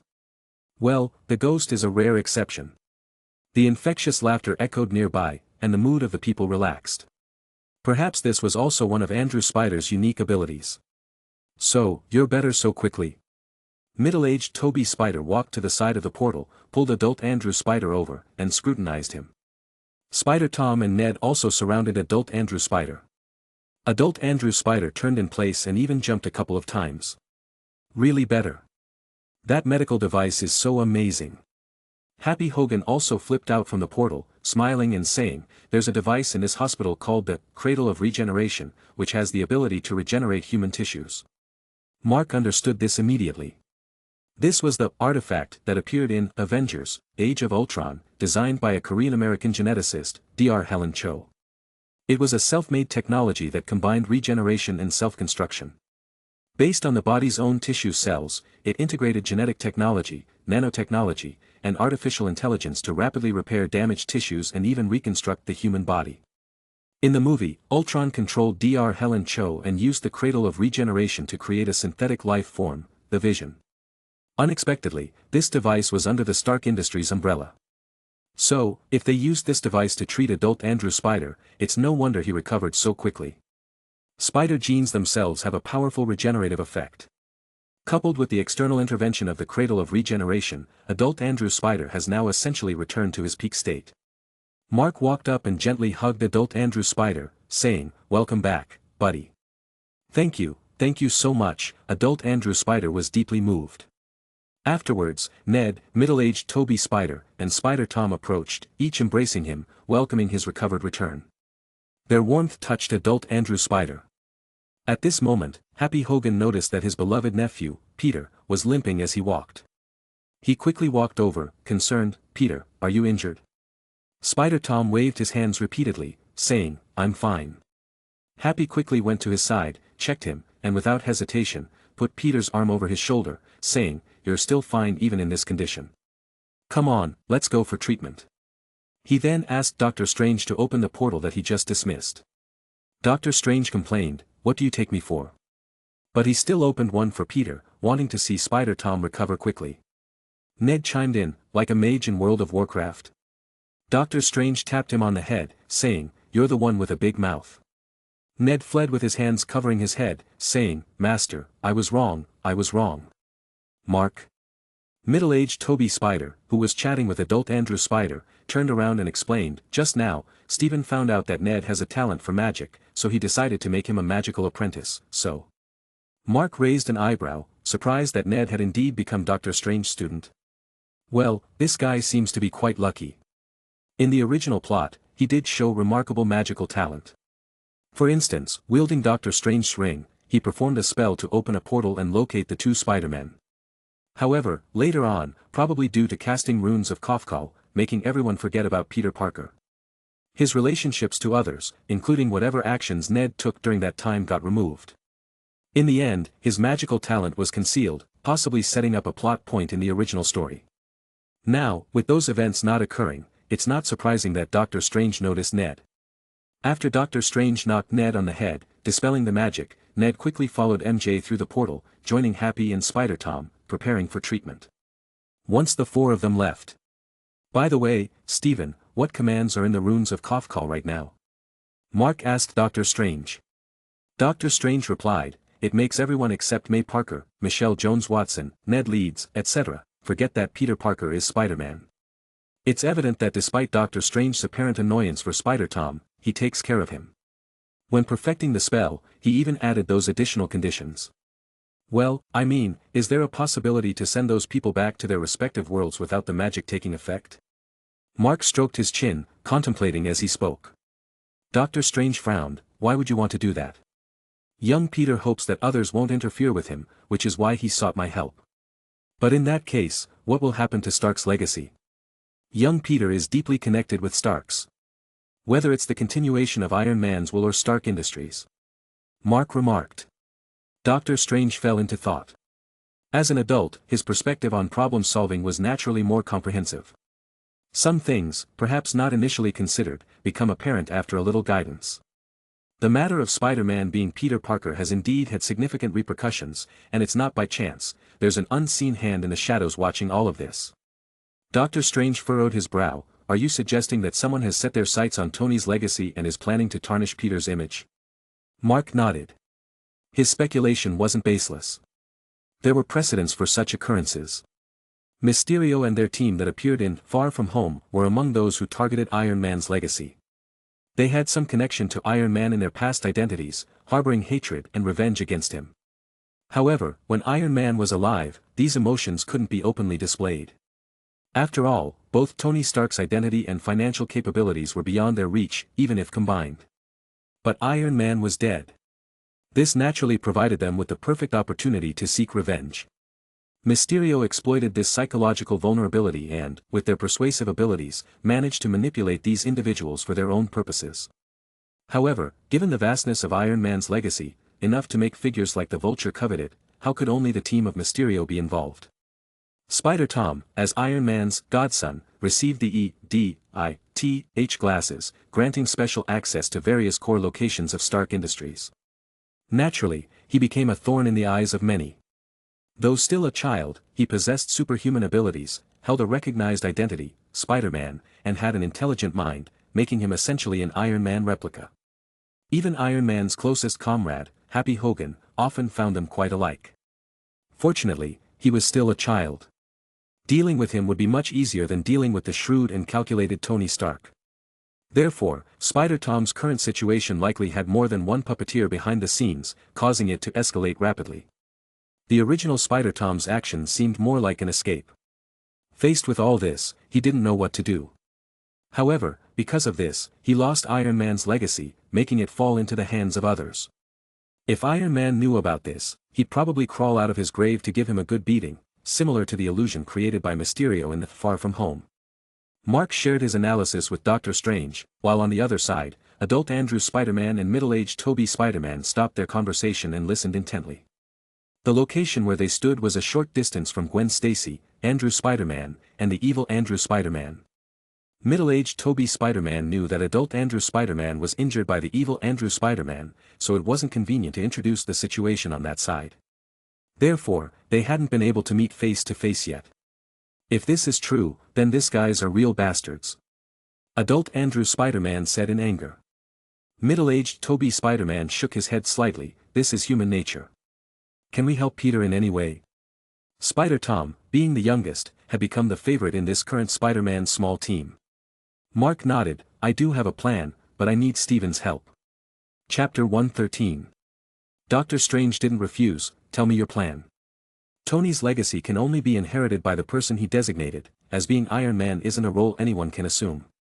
As he spoke, his gaze was profound, subtly revealing a hint of severity. He wasn't of the Spider-Man type, with strong moral values and an unwavering commitment to a no-kill policy. As the former Sorcerer Supreme, he had dealt with quite a few villains that he then crushed under his hands. For the sake of avoiding debts, he even attempted to eliminate his creditors. He could be considered the ultimate debtor-dodger. Mark explained, not long ago, Max and I encountered another Mysterio from a parallel universe. He mentally controlled many innocent civilians to attack us, and in the end, he died due to a missile launched by his companion, the Vulture. What's there to work on in this? Doctor Strange questioned. It's simple. Cancel the existing magic, maintain the status quo, simultaneously release information that Mysterio is alive, expose his true identity, and finally, reveal his death scene. Mark quickly articulated his plan. Doctor Strange pondered for a moment. This can indeed clear Peter's name of the undeserved blame and reverse his identity. However, spreading such unfavorable news for them might not be easy. By them, he naturally referred to those individuals trying to tarnish Spider-Tom's reputation and lay hands on Stark Industries. They could be an underground organization, a wealthy and powerful family, or ambitious individuals. Marvel's reality was not short of such characters. Regardless of who they were, they undoubtedly wouldn't want to see the hard-earned ruined reputation of Spider-Man being washed away. Yes, here they constantly preached about democracy and freedom of speech, but that was merely a slogan. When it came to fundamental interests, you could always trust in how low their ethical standards would go. According to Mark's proposed method, the likely scenario would be a video released on one end, followed by restricted views, takedowns, or even account suspensions. On a more serious note, perhaps the FBI would pay a visit to inquire. That's easy.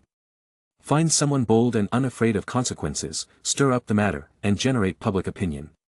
Mark said with a smile. Bold and unafraid of consequences? In the media? Doctor Strange raised an eyebrow. Forgive my directness, but unless you give them enough money, I'm afraid you won't find such a person. Before becoming a sorcerer, he was just a brilliant person with a good job, well aware of how society operated. He quickly concluded that Mark's idea was too far-fetched. Mark chuckled. Coincidentally, I do know someone. Oh, by the way, Mr. Parker here also knows him. With that, he pointed to middle-aged Tobey Spider-Man. Middle-aged Tobey Spider-Man was initially puzzled, then suddenly exclaimed as he realized something. You mean J. Jonah Jameson? Is there a J. Jonah Jameson in this world too? Mark nodded. Expose someone without any fear. That's JJJ. Middle-aged Tobey Spider-Man suddenly realized, if he has the same personality as JJJ from my world, he could indeed help. JJJ, whose full name is J. Jonah Jameson. He's a legendary figure present in various Spider-Man universes, devoting his entire life to tarnishing Spider-Man's image consistently for decades. This initially led many to dislike him. However, JJJ's disdain for Spider-Man actually stemmed from his distrust of masked vigilantes. He saw Spider-Man as a disruptor of established law. Interestingly, he didn't harbor as much malice towards openly public superheroes like Captain America or Iron Man. Moreover, in the comic version, Spider-Man underwent JJJ's interviews, revealing his identity and sharing many personal experiences. Following that, JJJ became Spider-Man's loyal fan, understanding the true meaning of Spider-Man's existence. What's even more interesting is that, in Tobey Spider-Man's version, he once wore Spider-Man's suit, imitating Spider-Man's actions for self-amusement, indicating deep down, he was a fervent Spider-Man fan. For middle-aged Tobey Spider-Man, who had more experienced years, the grievances and conflicts between him and JJJ had long dissolved over time, and he indeed gained JJJ's friendship and support. So, he knew what kind of person JJJ was in his world. And the JJJ in this world was practically identical to the one in his world. If nothing unexpected happened, the JJJ in this world, as a parallel entity, wouldn't have a personality too different. So, he had enough confidence to persuade him. This is just the first step of the plan, Mark said, extending two fingers. There's a second step: extract Peter's identity from Spider-Man. After all, he's still young, and public opinion can have a significant impact on his life. Therefore, my suggestion is to bring Spider-Man into the public eye, becoming the heir to Iron Man's will, while Peter Parker remains Peter Parker. Doctor Strange questioned, how can that be done? Peter Parker and Spider-Man have long been intertwined in the public eye. Well, I have two methods, both achieving the same effect. You can discuss which one to use, Mark said. Doctor Strange and the others nodded. The first one is the doppelganger technique. Start a live broadcast, have Peter appear in person, and at the same time, let the Iron Spider suit enter full automatic mode, combating crime elsewhere. For the public unfamiliar with Iron Man's technology, this should be enough to make them believe that Peter is just a substitute for Spider-Man, Mark explained. This move was also used in the comics when Peter Parker's identity was exposed. Doctor Strange considered the options. Adult Andrew Spider-Man said, but Peter's identity has been exposed for a while now. Using this trick depends on how many abilities he has shown in public. If he has already appeared as himself with superpowers, it might be a bit challenging. Middle-aged Tobey Spider-Man nodded, thinking the same. Mark pondered for a moment. From the original work, although Peter's identity was revealed, Spider-Tom mostly appeared in his suit when outside. He didn't completely give up his secret identity and openly use superpowers in front of the public. The only ones who seemed to have seen him climbing walls were his classmates. If we perform a small-scale memory manipulation on a few people, I think it should be easy with your abilities, Stephen, Mark suggested. Doctor Strange nodded. Indeed, it's quite simple. Just a mental suggestion to make them not think about this matter. That's simple then. Just ask Peter in front of whom he has revealed his true identity. That should solve it in one go, Mark said. Doctor Strange frowned. What about the other option? He still found this plan a bit unreliable. Mark explained, the other one is also a doppelganger, but this time, it's about shifting blame. Shifting blame? Yes, Mark nodded and continued, Stephen, you should have paid attention to Peter's battles in Europe, right? Yes. Then you should know where those two Skrulls, disguised as Nick Fury and Hill, are, right? Mark asked. I can try to find them, Doctor Strange said. Are you planning to make the Skrulls transform back into Nick Fury's appearance and publicly endorse Peter? Although Doctor Strange was surprised that Mark even knew about the Skrulls, he didn't ask. After all, Mark could freely travel across parallel universes, so knowing some secrets wasn't surprising. Mark nodded, I know. The real Nick Fury is currently in outer space, establishing sword with the Skrulls. So, the Skrulls on Earth should be allies. Since they are allies and the situation between Peter and Mysterio was caused by them, shouldn't they take responsibility for it? Doctor Strange frowned. Nick Fury is indeed collaborating with the Skrulls, but the Skrulls on Earth may not necessarily be allies. What do you mean? Mark asked, slightly puzzled. Doctor Strange explained, Skrulls have the ability to freely change their appearance, disguising themselves as anyone. So, their infiltration into Earth has a long history. Secret invasion. Mark said instinctively. This was an event from the comics where Skrulls disguised as Avengers, making it difficult to distinguish friend from foe, leading to a major crisis. It resulted in the disbandment of the Avengers and later the Dark Reign event. However, this concept wasn't present in the movies. Yet, from the current situation, although the term secret invasion wasn't used, Skrulls were not fabricated, they likely infiltrated as Earthlings a long time ago, remaining dormant without causing significant impact. Doctor Strange also hesitated. Secret invasion, that term is quite accurate. Skrulls indeed secretly invaded Earth for a long time. Their morality remains to be observed. However, since they are cooperating with Nick Fury, we can consider using their power. Firstly, let a Skrull transform into Nick Fury, issue an official statement, and declare that Mysterio, Quentin Beck, is a supercriminal, and Spider-Man is assisting the authorities. Simultaneously, have another Skrull wear the Spider-Man suit, engage in a public battle, intentionally reveal the face, have someone capture an image of Peter inside, and then transform into another person. This way, Spider-Man will no longer be Peter Parker. Mark laid out his entire plan. That's not a bad idea, middle-aged Tobey Spider-Man and adult Andrew Spider-Man agreed. Although they didn't know what Skrulls were, they could analyze that if this plan succeeded, it could indeed achieve what Mark described. Well then, I'll start by looking for those two Skrulls. Doctor Strange contemplated for a moment, nodded, and began the search. Chapter 114. There's actually a simpler way. Spider-Gwen, who had been silently observing, raised her hand to speak. Mark and the others turned to look at her.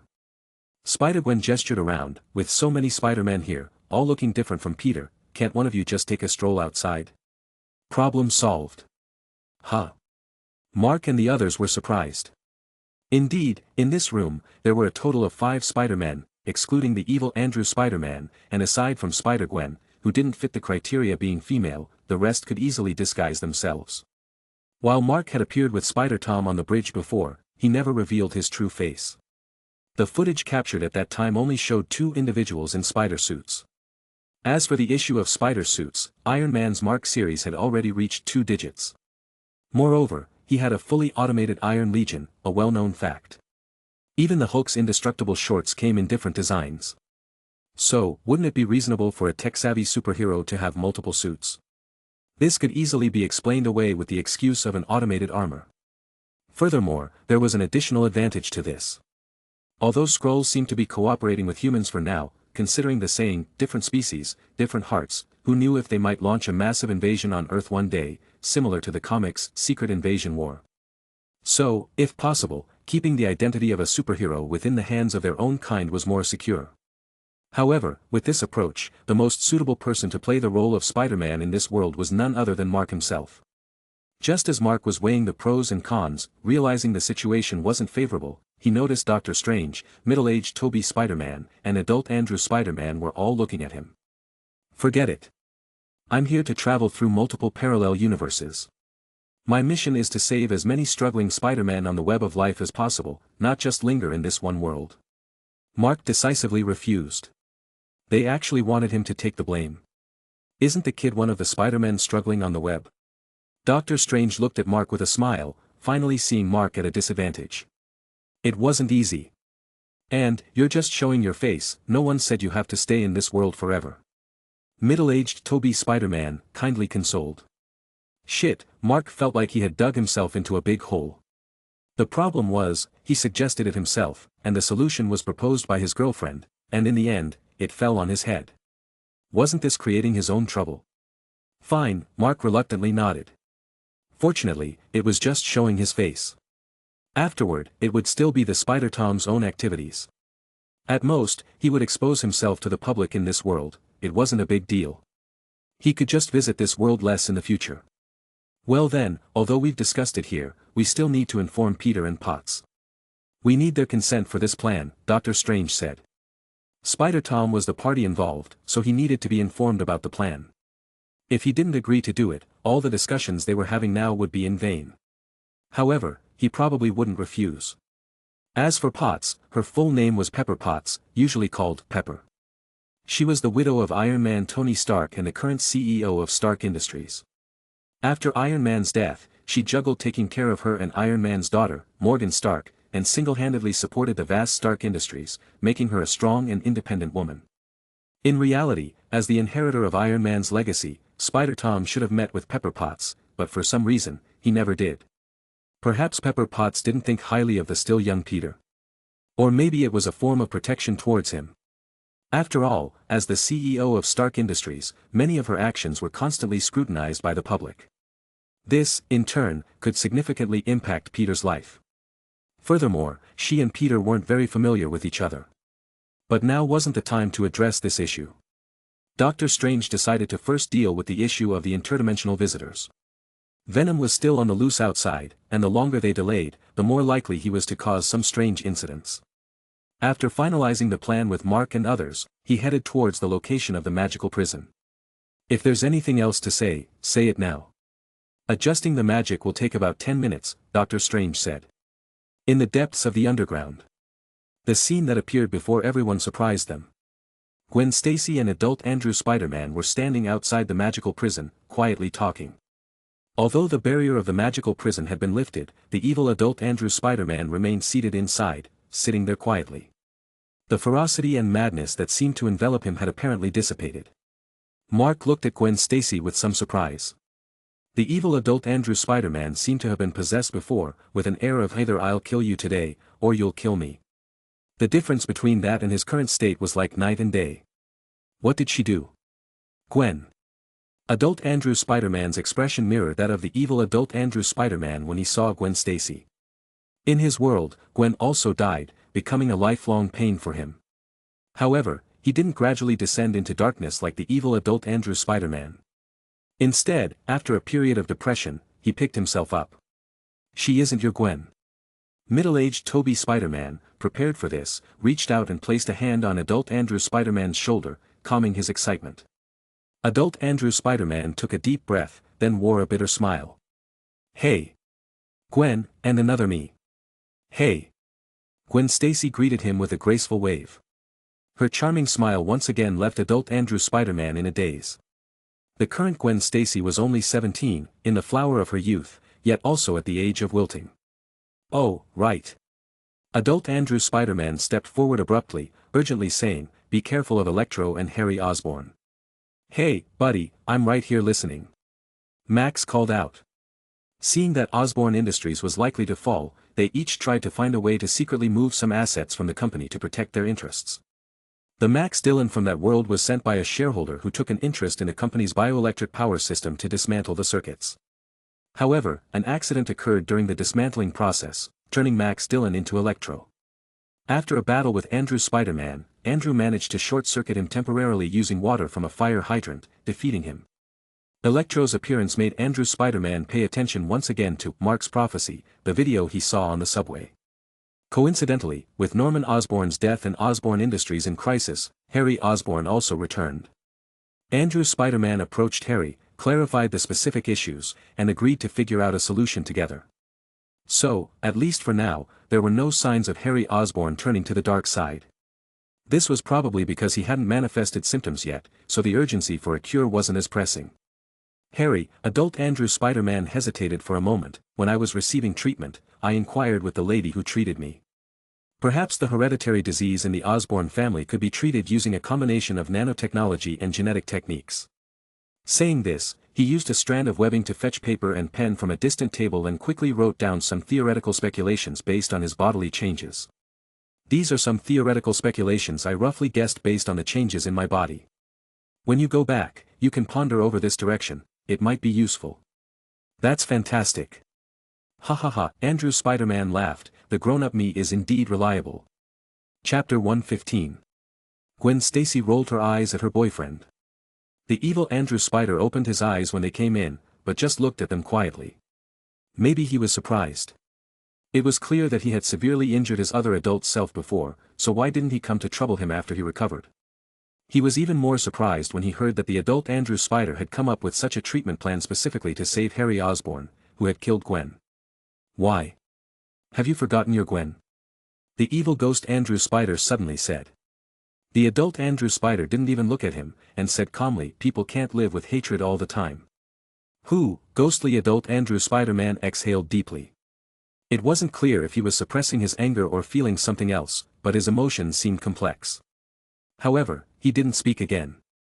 At this moment, Mark walked up to Dr. Octopus. Dear Octavius, have you considered it? Dr. Octopus took off his sunglasses and looked at Mark, saying, you already have another version of me from a different world. Why do you need me? Mark smiled lightly and replied, I just don't want a star with wisdom beyond its time to fall so easily, carrying regrets. Isn't that regrettable? Dr. Octopus silently stared at Mark, as if trying to discern something from his face. But Mark just stood there, saying nothing, with a faint smile on his face. Afterward, he raised his gaze and looked at middle-aged Toby SpiderMan. Middle-aged Toby SpiderMan nodded, casting an encouraging look at him. "Alright, but when I go back, I hope you can come to rescue me as soon as possible. Otherwise, this rising star will truly fall." Dr. Octopus finally made up his mind.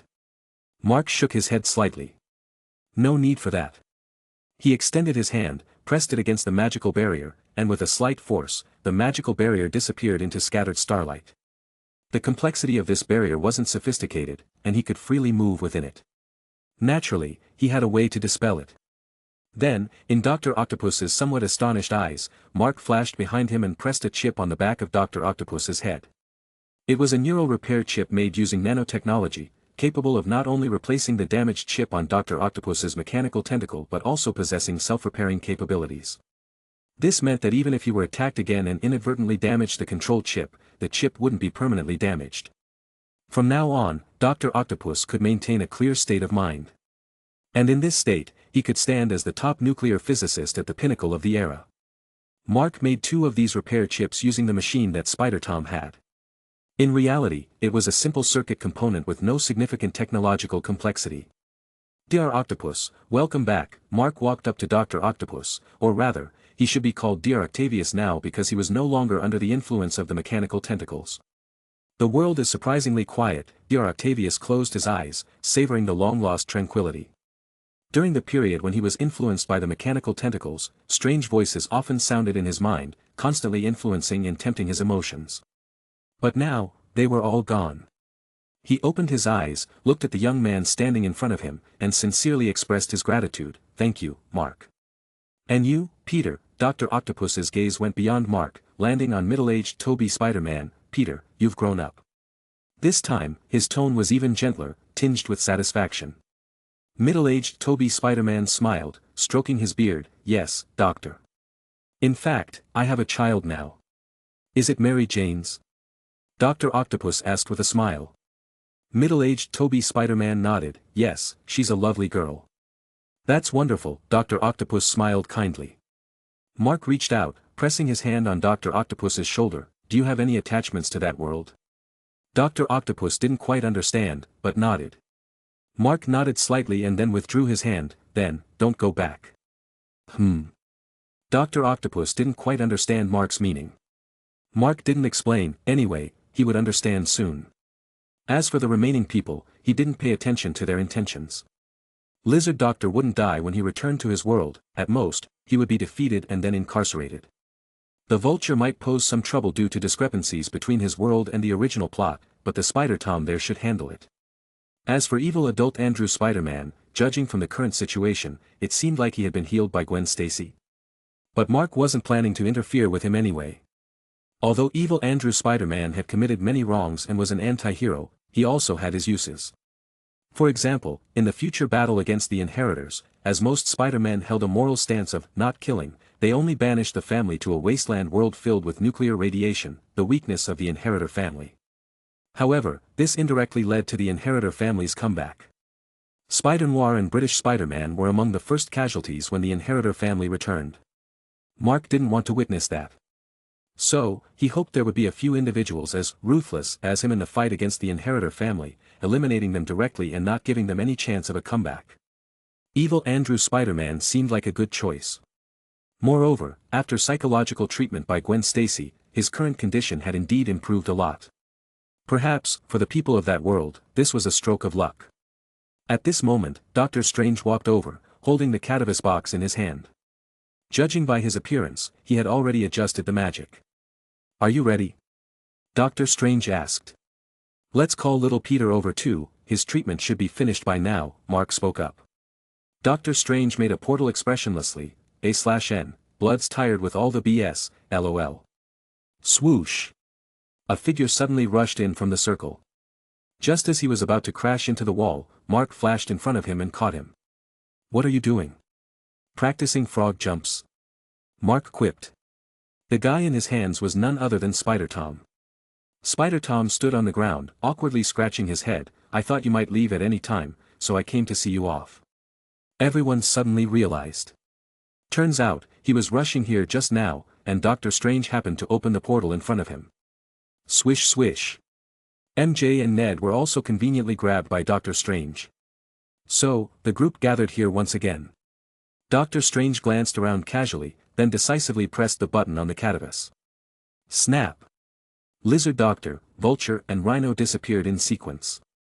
Young me, you must find a way to cure Harry after going back. Adult Andrew SpiderMan waved and then gave Mark a tight hug, and, thank you, buddy. I'll remember you, thanks. Young Spider Andrew held Gwen Stacy's hand, saying, don't worry, I'll definitely cure him. Mark, with a bit of disdain, pushed away adult Andrew SpiderMan, my girlfriend is watching, don't hug so tight. Ha ha ha. Middle-aged Toby Spider-Man also bid farewell to Spider-Tom, adult Andrew Spider-Man, Mark, and others one by one, goodbye, everyone. It's been a great journey. I'm not as optimistic as you. If I go back, my world will still be shrouded in the shadow of my Hell Legion. Evil Andrew Spider-Man crossed his hands over his chest, cold and ruthless. Mark looked at him, saying, maybe one day, I'll visit your world. Evil Andrew Spider-Man didn't respond, closed his eyes, and in the next moment, he disappeared on the spot. Apart from that, Eddie Brock was indulging in a feast at a restaurant in the distance. Why eat here? Isn't it better to go out and have fun? There are so many exciting things in this world. Like that Spider-Man called Mark, he's too powerful, I really want to get close and absorb him. The venom in Eddie Brock's mind alternated between shouting and speaking nervously. Eddie Brock sneered, do you think I'm stupid? There are sorcerers here. Have you seen that sorcerer? Whoosh, he could just grab us in an instant. Stop daydreaming. You big idiot. You're the big idiot because your name is Eddie. Venom responded with friendly greetings. Wow, it seems like we're leaving. Eddie Brock, about to retort, immediately felt the change in his body. He quickly picked up the steak just served on the table and took a big bite. Then, thud. The steak fell on the table. Someone's skipping the bill. Catch them. After all the visitors from other universes had returned, in the basement of the sanctum, only Mark, Spider-Gwen, Doctor Strange, Andrew Spider-Man, Gwen Stacy, Otto Octavius, Max, Spider-Tom, MJ, and Ned remained. Dr. Octopus looked at the empty magic cells, then glanced at his own hands, finally understanding what Mark had just done to him. How did you do that? Dr. Octopus's eyes gleamed. This is my ability, maybe we can study it in the future, Mark casually extended an invitation to Dr. Octopus. Actually, it wasn't just a casual invitation. Dr. Octopus, the typical good guy, was a genuine mentor and friend. So, if Mark wanted to study his own ability in the future, Dr. Octopus would undoubtedly be a priority. Dr. Octopus understood Mark's intention and silently took note of it. Alright, now let's talk about our plan. Mark redirected the discussion. Then, he reiterated the plan he had discussed with Doctor Strange, mainly addressing Spider-Tom, Ned, and MJ. How about it, little Peter? The final decision on this matter still depends on you. Mark looked at Spider-Tom and said, he's being called Little Peter because he's the youngest Peter here. Spider-Tom began to contemplate. The hidden unpleasantness behind what Mark had just analyzed for him was something he hadn't considered before. At this moment, the image of his godfather, Tony Stark before his death involuntarily surfaced in his mind. He snatched the 6 Infinity Stones from Thanos' hand, knowing he would die, and resolutely snapped his fingers. Because he was Iron Man. And he is the inheritor of the will of Iron Man. Chapter 116.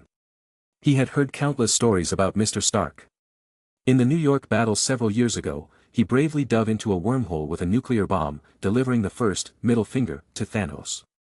To prevent Sokovia from falling and potentially extinguishing humanity as it is, he decisively released energy at the bottom of the meteorite, detonating the city. When the world faced Thanos' invasion again, it was him who broke into an alien spaceship to rescue Doctor Strange, and by then, he already had a family. Mark, I want to protect Mr. Stark's legacy.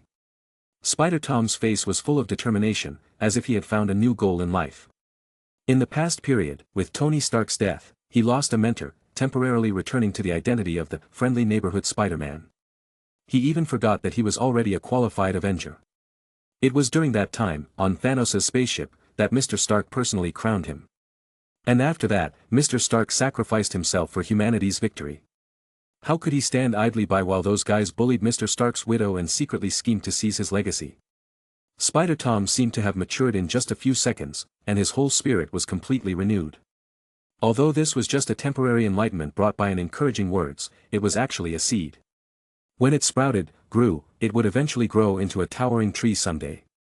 At this moment, he finally realized that he was not just everyone's friendly neighborhood Spider-Man but also the inheritor of Iron Man's will. Iron Spider-Man. This was his responsibility. In this world, no one told Spider-Man, with great power comes great responsibility, but Iron Man, as his life mentor, used his actions to embody this.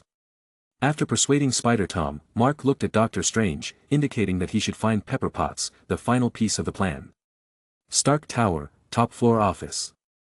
Pepper Potts, dressed in formal attire, sat at the desk reviewing thick documents. In fact, dealing with these things was still handy for her. After all, she had been Tony Stark's personal secretary for many years, even when they weren't together. It was because she was helping manage Stark Industries behind the scenes that Tony Stark had so much time to be his Iron Man. If Tony Stark was the brain of Stark Industries, then Pepper Potts was its heart. But now, she was a bit tired. The giant body of Stark Industries, after losing its brain, could still run and move, but it seemed to have lost its purpose. Not only that. After losing the brain, many people who coveted the giant's flesh, like a school of sharks smelling blood, began to attack Stark Industries overtly and covertly. Last week, when Morgan Stark, their daughter, went to school, she was almost kidnapped. Fortunately, Pepper Potts had a monitoring device on her, and with the help of the artificial intelligence, Friday, she narrowly averted this crisis. But she knew it was a warning. Those people had become increasingly audacious. Recently, due to the events involving Spider-Tom and Mysterio, Stark Industries was under investigation, with hints that certain technologies should be handed over. Swoosh! Just then, a portal opened nearby. Pepper Potts looked up at the portal, putting down the pen in her hand. She recognized this. In the final battle against Thanos in the past, she had worn the rescue armor and passed through Doctor Strange's portal to reach the battlefield. "Hello, Doctor Strange," Pepper Potts' voice abruptly stopped as she looked at the group coming out behind Doctor Strange, furrowing her brows. The arrivals were Doctor Strange, Spider-Tom, and Mark. The others stayed in the underground chamber of the Sanctum Sanctorum. "Hello, Mrs. Stark," Spider-Tom greeted first, as she had been married to Tony Stark, allowing him to address her this way. "Hello, Peter," Pepper Potts nodded, "what brings you here?" "We have something to discuss with you." Spider-Tom went into meticulous detail about the situation, of course, not explicitly stating that he intended to inherit the legacy of Iron Man. But in his words, some hints about his determination slipped through. Pepper Potts' brows furrowed even tighter. In reality, she was not enthusiastic about being a superhero and did not wish for her husband to become one either. Honestly, if it weren't for Tony Stark insisting on this superhero identity, their relationship might have progressed further, without going through so many ups and downs. But now. Pepper Potts suddenly stood up and walked to Spider-Tom, carefully examining this young man. Seeing the determination in the young man's eyes, she felt like she saw Tony. "No wonder Tony likes you so much," Pepper Potts suddenly spoke, "so, the one playing Spider-Man is Mr. Mark. Forgive me for being blunt, I don't think I've met you." Pepper Potts looked at Mark, her tone becoming noticeably colder. Mark stepped forward and said, "Yes, Mrs. Stark, you haven't seen me because I come from another universe." "Another universe?" Pepper Potts questioned, then her expression changed slightly. "Time machine?" Mark shook his head slightly. He knew what Pepper Potts meant by the time machine. It was the device created by Iron Man in Avengers Endgame, used for time travel, essentially to another timeline, a parallel universe. They used Pym particles from Ant-Man, shrinking themselves to a quantum state, traversing worlds, and successfully retrieving the 6 Infinity Stones from those temporal nodes. The first time, the Hulk used the Infinity Gauntlet, sacrificing an arm to bring back everyone erased by Thanos 5 years ago. The second time, Tony Stark used it, sacrificing his life to eliminate Thanos and his army chasing from a parallel universe. "I can traverse through the multiverse, it's my innate ability, not relying on a machine," Mark explained. "Do you have any evidence?" Pepper Potts remained cautious of Mark. According to Mark's plan, once implemented, Spider-Man would almost become the superhero figure bound to Stark Industries after Iron Man. She didn't want the honor of Stark Industries tied to someone of uncertain origin. Doctor Strange stepped forward, saying while hiding his annoyance, "Mrs. Stark, to be honest, we just resolved a crisis involving the multiverse." Mark demonstrated many times during this period, bringing people from other universes to this world or vice versa. So, he is trustworthy. Spider Tom added, "Yes, Mrs. Stark, without him, this situation could have been unimaginable. I trust Mark. Of course, I'm willing to believe the words of Doctor Strange and Spider-Man." Pepper Potts nodded. However, even with Doctor Strange and Spider Tom vouching for him, it was evident that Pepper Potts remained cautious. But that was enough. They just needed Pepper Potts to be aware of the situation. In reality, they didn't require her to do anything. Before leaving, Pepper Potts stopped Spider Tom, saying, "Peter, come visit Morgan when you have time. She'd love to have a brother like you." "Sure. I definitely will, Mrs. Stark," Spider Tom assured with a big smile. After the brief meeting with Pepper Potts, Mark and the others returned to the Sanctum Sanctorum. Next on the agenda was to find the scrolls. However, this matter suddenly hit a deadlock.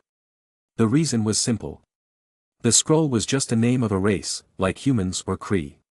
You couldn't search for a specific person using the name of a race. Even Doctor Strange's magic couldn't accomplish this. In this dilemma, Spider-Gwen proposed a more constructive suggestion: revisit the location where Spider-Tom and Mysterio fought. At that time, the two scrolls disguised as Nick Fury and Agent Hill. Asking them their names would solve the issue. It was indeed a good idea. Moreover, scrolls of this variant had average combat abilities similar to ordinary humans, making them easy to capture. Mark and Spider-Tom could handle it. However, before going back, Mark decided to make some other preparations. Like learning Doctor Strange's magic. Doctor Strange's magic primarily stemmed from spells and authorities from divine beings such as gods, cosmic entities, and etc., essentially a form of borrowed power. In theory, one needed to find a suitable lender first. But through contact with Doctor Strange, Mark discovered that his quantum abilities could simulate that kind of magical power, achieving the effects of casting spells. For example, passing through magical barriers. Or eliminating magical barriers. So, Mark wanted to try and understand the composition of these magics to see if he could create quantum magic on his own. Although Doctor Strange was amazed by Mark's unconventional ideas, thinking it was a bit far-fetched since he had never heard of quantum magic before, he showed enough interest. Thus, after sending Andrew Spider and Gwen Stacy back to their universe and arranging things with Dr. Octopus and Max, Mark began learning magic from Doctor Strange.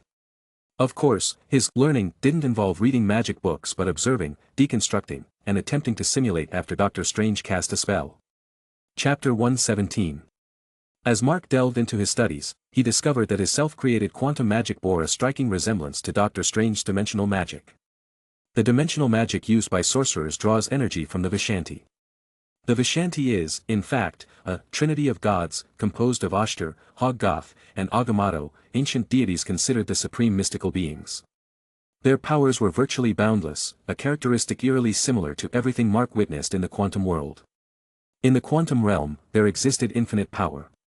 At its peak, it could encompass all multiverses, whether currently in existence or already extinct. Every timeline, every spatial unit had a presence of quantum.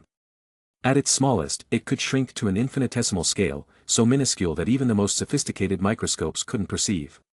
Unfortunately, Mark currently lacked the ability to harness the energy from the quantum world. He could only generate and utilize energy based on his own foundation. This brought his physical endurance into consideration. If he converted too much physical stamina into energy for using quantum magic, his own strength would significantly decrease. So, the magical abilities he could currently employ were quite limited. After several days of learning, Mark acquired several useful quantum magic skills. The first was quantum teleportation. This was essentially an improved version of quantum flash, using the forces of time and space as a foundation, combined with Doctor Strange's teleportation magic. Despite being a beginner, Mark could already stably open a teleportation gate within a range of 1,000 kilometers. As for longer distances, it wasn't that he couldn't open them, but they would lose stability, preventing precise activation. This was mainly due to the insufficient strength of his mental power. For this reason, Doctor Strange taught him a set of meditation techniques specifically designed for mages to train mental strength. Once his mental strength reached a certain level, he could freely use this ability. The second skill was quantum invisibility. Doctor Strange possessed a spell allowing him to become invisible and pass through objects. Passing through objects was something Mark could do himself. For instance, he had once directly transformed into a quantum state and passed through a wall in his own world to enter a storage room in search of a tablet. Not long ago, he also used this ability to traverse through Doctor Strange's magical barrier. However, invisibility was something he had always been unable to achieve. Even in his quantum state, he could still be observed from the outside. This was because his quantum state was still composed of numerous quantum entities forming a human shape, not an infinitely reduced quantum form that couldn't be observed. This was entirely different from Ant-Man. However, after learning about the invisibility effect of Doctor Strange's magic, Mark modified his quantum state and came up with quantum invisibility. After entering a quantum state, he added microscopic particles from the surrounding environment to his quantum body, creating a disguise similar to mimicry. Because each particle underwent camouflage at the tiniest structure, even with the most advanced instruments, any differences would likely go undetected. However, this skill, like the principle Mark had developed earlier to transmit himself by quantizing information, required him to quantize his entire body and consumed quite a bit of stamina. If only for a short time, it was fine, but if it lasted too long, he might deplete all his stamina just by being invisible, leaving him with nothing to fight with. The third category falls under a broader class, and Mark collectively refers to them as quantum mimicry spells. As is well known, quantum is the smallest unit that cannot be further divided. In reality, it should have no inherent attributes. From the perspective of physics, the diverse manifestations of different elements in nature arise due to variations in their molecular and atomic structures. For example, water's chemical formula is H2O, constituting an inorganic compound composed of hydrogen and oxygen. In a water molecule, there are 2 hydrogen atoms and 1 oxygen atom. Upon further division of hydrogen atoms, you would find a positively charged proton and a negatively charged electron. They are bound within the atom by the Coulomb force, forming a hydrogen atom with this unique structure. Protons are composed of 2 up quarks and 1 down quark, held together by gluons through the strong force. When these physical quantities are infinitely divided, the ultimate concept is quantum. What Mark is currently doing is reverse engineering. By decomposing different elements in nature and utilizing quantum to simulate their forms. Using quantum as a foundation, he recombines matter. For example, electricity is a physical phenomenon generated by the movement of charges, such as electrons and protons, which repel and attract each other. This research consumed Mark's utmost energy. He enlisted the help of Dr. Otto and Max, and through Max's demonstrations and numerous experiments, they finally achieved this simulated effect. The results were quite satisfying. Now, Mark possesses the ability of elemental attacks. He can, like Miles, imbue a layer of electricity on his fists during an attack. If the electrical current reaches a certain level, he can even execute ranged attacks. But that's not all. Simulation of electricity is just the beginning. Next, there's water flow, flames, and even wind, and more. However, unlike science. In science, the more microscopic, the harder to control. For Mark, moving from the microscopic to the macroscopic means the structures become more complex and difficult to simulate. Of course, this move is also based on Mark's physical stamina. So, effects that can be simulated from subatomic forms, like electrical currents, are currently the most practical. Not only does it save stamina, but the versatility of electricity is also quite strong. It boasts formidable attack power. Normal individuals exposed to an electric current beyond a certain level will faint or even die in a short period, making it a divine weapon against weak opponents. Even those powerhouses might struggle to withstand a powerful electric shock if they're not prepared in advance. After several days of preparation, Mark is ready to set out. Because he only plans to capture those 2 guys to inquire about their identities, Mark doesn't intend to bring too many people. Just bringing Spider-Tom along should be sufficient. During this time, Doctor Strange is responsible for dealing with those who have witnessed Spider-Tom displaying special abilities in his true face. For example, Spider-Tom's classmates and some people on the bridge. Mark and Spider-Tom, in an instant, complete the process of quantum traveling, appearing on top of a tall building. At a distance not far away from the tower bridge, a colossal monster composed of clouds is wreaking havoc. Its body is concealed within the clouds in the sky, with only the silhouette extending down reaching hundreds of meters. The head looks like a skull, and around its body, there are swirling water tornadoes, giving it a terrifying appearance. The crowd below is already in chaos, scared by this apocalyptic scene. A figure trailing green light dashes around the giant monster, shouting loudly, "I will avenge my family." His voice is particularly loud, sounding too much like a shonen protagonist. Even though Mark and Spider-Tom are a few hundred meters away, they can hear his roar. Mark taps his ear. Is this guy using such a loudspeaker because he's afraid that others won't know his entire family is gone? Spider-Tom looks at the figure, itching with hatred. That guy is Quentin Beck, Mysterio. Everything in the sky, including that giant monster, is just a pre-synthesized image. It's currently being projected here using virtual reality technology. The destruction caused by that giant monster in the vicinity is also a simulated effect created by unmanned drones hidden in the image using microwave pulse technology. All of this is artificial. Little did he know, this guy was once considered a real hero. He even entrusted Mr. Stark's Edith glasses to him. What's even more despicable is that, before dying, he played a set on Spider-Tom, exposing his identity and making him a target of public criticism. Although Mysterio in that world ultimately met a bitter end, dying under the barrels of a drone, Spider-Tom still holds a grudge against him to this day. Mark patted his shoulder. All right, little Peter, remember why we're here. Mysterio's fate was sealed, and his sins will be ended by you in this world. We don't need to intervene. Spider-Tom nodded, casting an annoyed glance at Mysterio, then followed Mark towards another building. Meanwhile, on an airplane in the sky, a figure leaps down, trailing a spider-shaped parachute behind. Found it. Mark stops on the rooftop of a tall building, pointing towards a nearby location. In that direction, there's another high-rise building. On the rooftop of that building, a figure is holding a handheld RPG, aiming down below. The person's appearance is none other than Agent Hill. But having seen the plot, Mark knows that this guy is actually a Skrull in disguise. Is that really a Skrull? Why does he look exactly like the real Agent Hill? Spider-Tom is still a bit confused. Mark explains, that's a Skrull. This race has a shape-shifting ability. They can transform into anyone they've seen. Even if they lose consciousness, they won't revert to their original form. The only way for them to change back is if they choose to do so voluntarily. Spider-Tom, despite having heard the description before, still finds it astonishing. No matter how many times I hear it, this ability feels too magical. Mark nods. But upon closer thought, he realizes that he can achieve a similar feat, and even more thoroughly. Transforming entirely into another person or creature at the microscopic level, involving biological recombination, somewhat similar to the shape-shifting abilities of beings like Sun Wukong and such. However, he acknowledges that aside from infiltrating in disguise, such a transformation seems to serve little purpose and risks fundamentally altering himself. Chapter 118. Alright, let's quickly deal with our matters and leave this timeline. If we drag this out, we might end up creating a new parallel universe, and that would be troublesome, Mark reminded.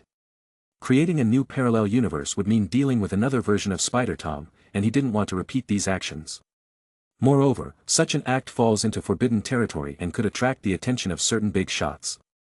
Despite his current strength, he acknowledged that he still fell short when facing true powerhouses. This differed from his actions of traversing various worlds and altering the destinies of Spider-Man. His movements across worlds were guided by the force of destiny, intervening directly into the world using the power of space and time, altering the original destiny of the Spider-Man in that world. In other words, the world, after being influenced by him, remained the same world, not some parallel universe derived from it. It was just that its plot direction changed after being influenced by Mark. Perhaps this was the power bestowed upon him by the Master Weaver, the power to break the shackles of destiny. The upcoming tasks were quite straightforward. With the hypnotic tools provided by Dr. Strange, within a few minutes, Mark obtained everything he wanted, and incidentally made the two Skrulls forget about encountering him and Spider-Tom. Interestingly, these two Skrulls turned out to be a married couple. The male among them was called Talos, named after a giant in Greek mythology. However, this Talos wasn't giant, his skin wasn't bronze, instead, it had the typical greenish hue of Skrulls. Afterward, without lingering in this timeline, they directly returned to their original timeline. A round trip took only a few minutes. Soon, with everyone's cooperation, all the preparations were mostly complete. Firstly, Dr. Strange located the Skrull named Talos. When they found him, he and his wife were living in a house in the countryside, leading a life similar to ordinary Earthlings. Upon the arrival of Mark and the others, Talos expressed great surprise. After clarifying the reasons, they revealed a sense of guilt. As it turned out, after the final battle of Avengers, Endgame, Nick Fury went into space to undertake the work of S.W.O.R.D., protecting Earth from extraterrestrial threats. He then asked the two Skrulls to impersonate him, replacing him to hand over the Edith glasses left by Iron Man to Spider-Tom. However, things took a turn with the interference of Mysterio. If it were the real Nick Fury, how could he easily believe the nonsense of Mysterio? Later, realizing his mistake, Talos reported to Nick Fury and returned to this house with his wife Soren, unaware that his wrongdoing had nearly caused Spider-Tom to meet a tragic end. From this scroll, Mark also heard Captain Marvel's name. It seemed they had fought side by side. After hearing this, Mark decided not to give them a hard time. After all, Captain Marvel was hailed as one of the most powerful superheroes in the Marvel Universe. Some foes were better left untouched. Fortunately, they had a very cooperative attitude in admitting their mistake. After explaining the situation, they immediately contacted Nick Fury, who was on his way back.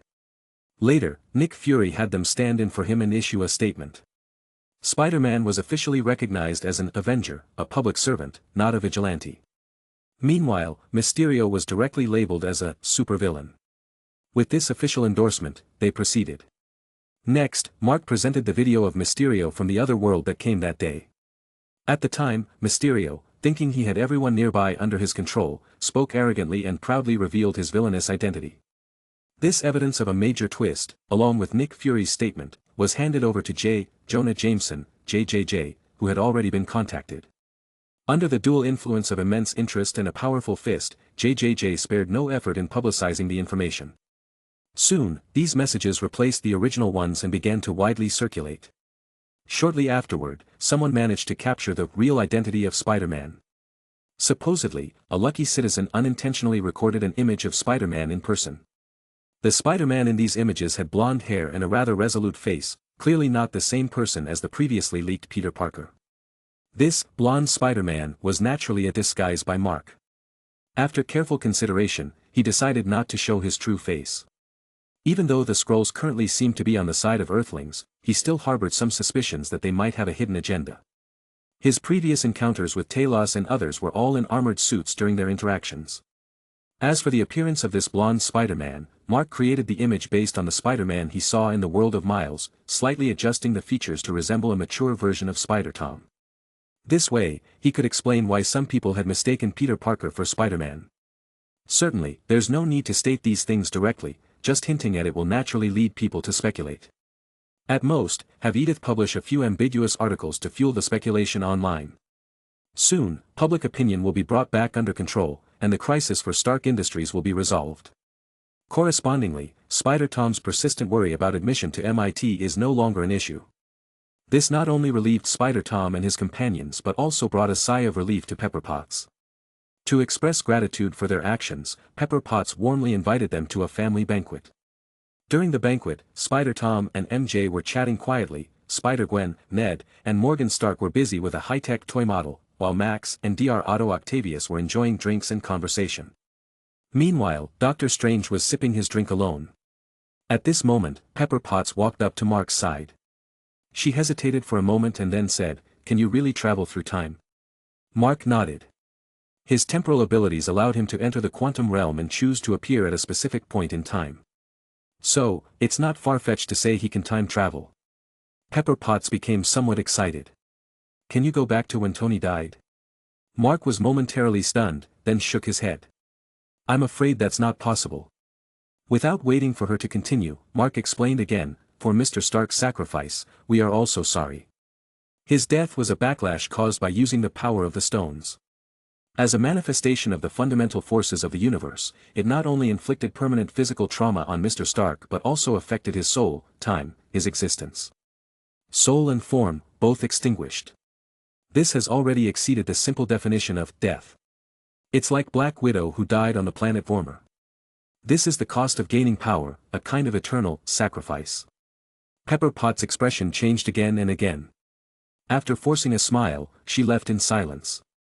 After hearing about Mark's abilities that day, she had been contemplating and hesitating about this matter for the past few days. She feared that if she allowed herself even a glimmer of hope, it would be ruthlessly extinguished, leading to greater despair. Yet, she was reluctant to give up on this rare possibility that had emerged.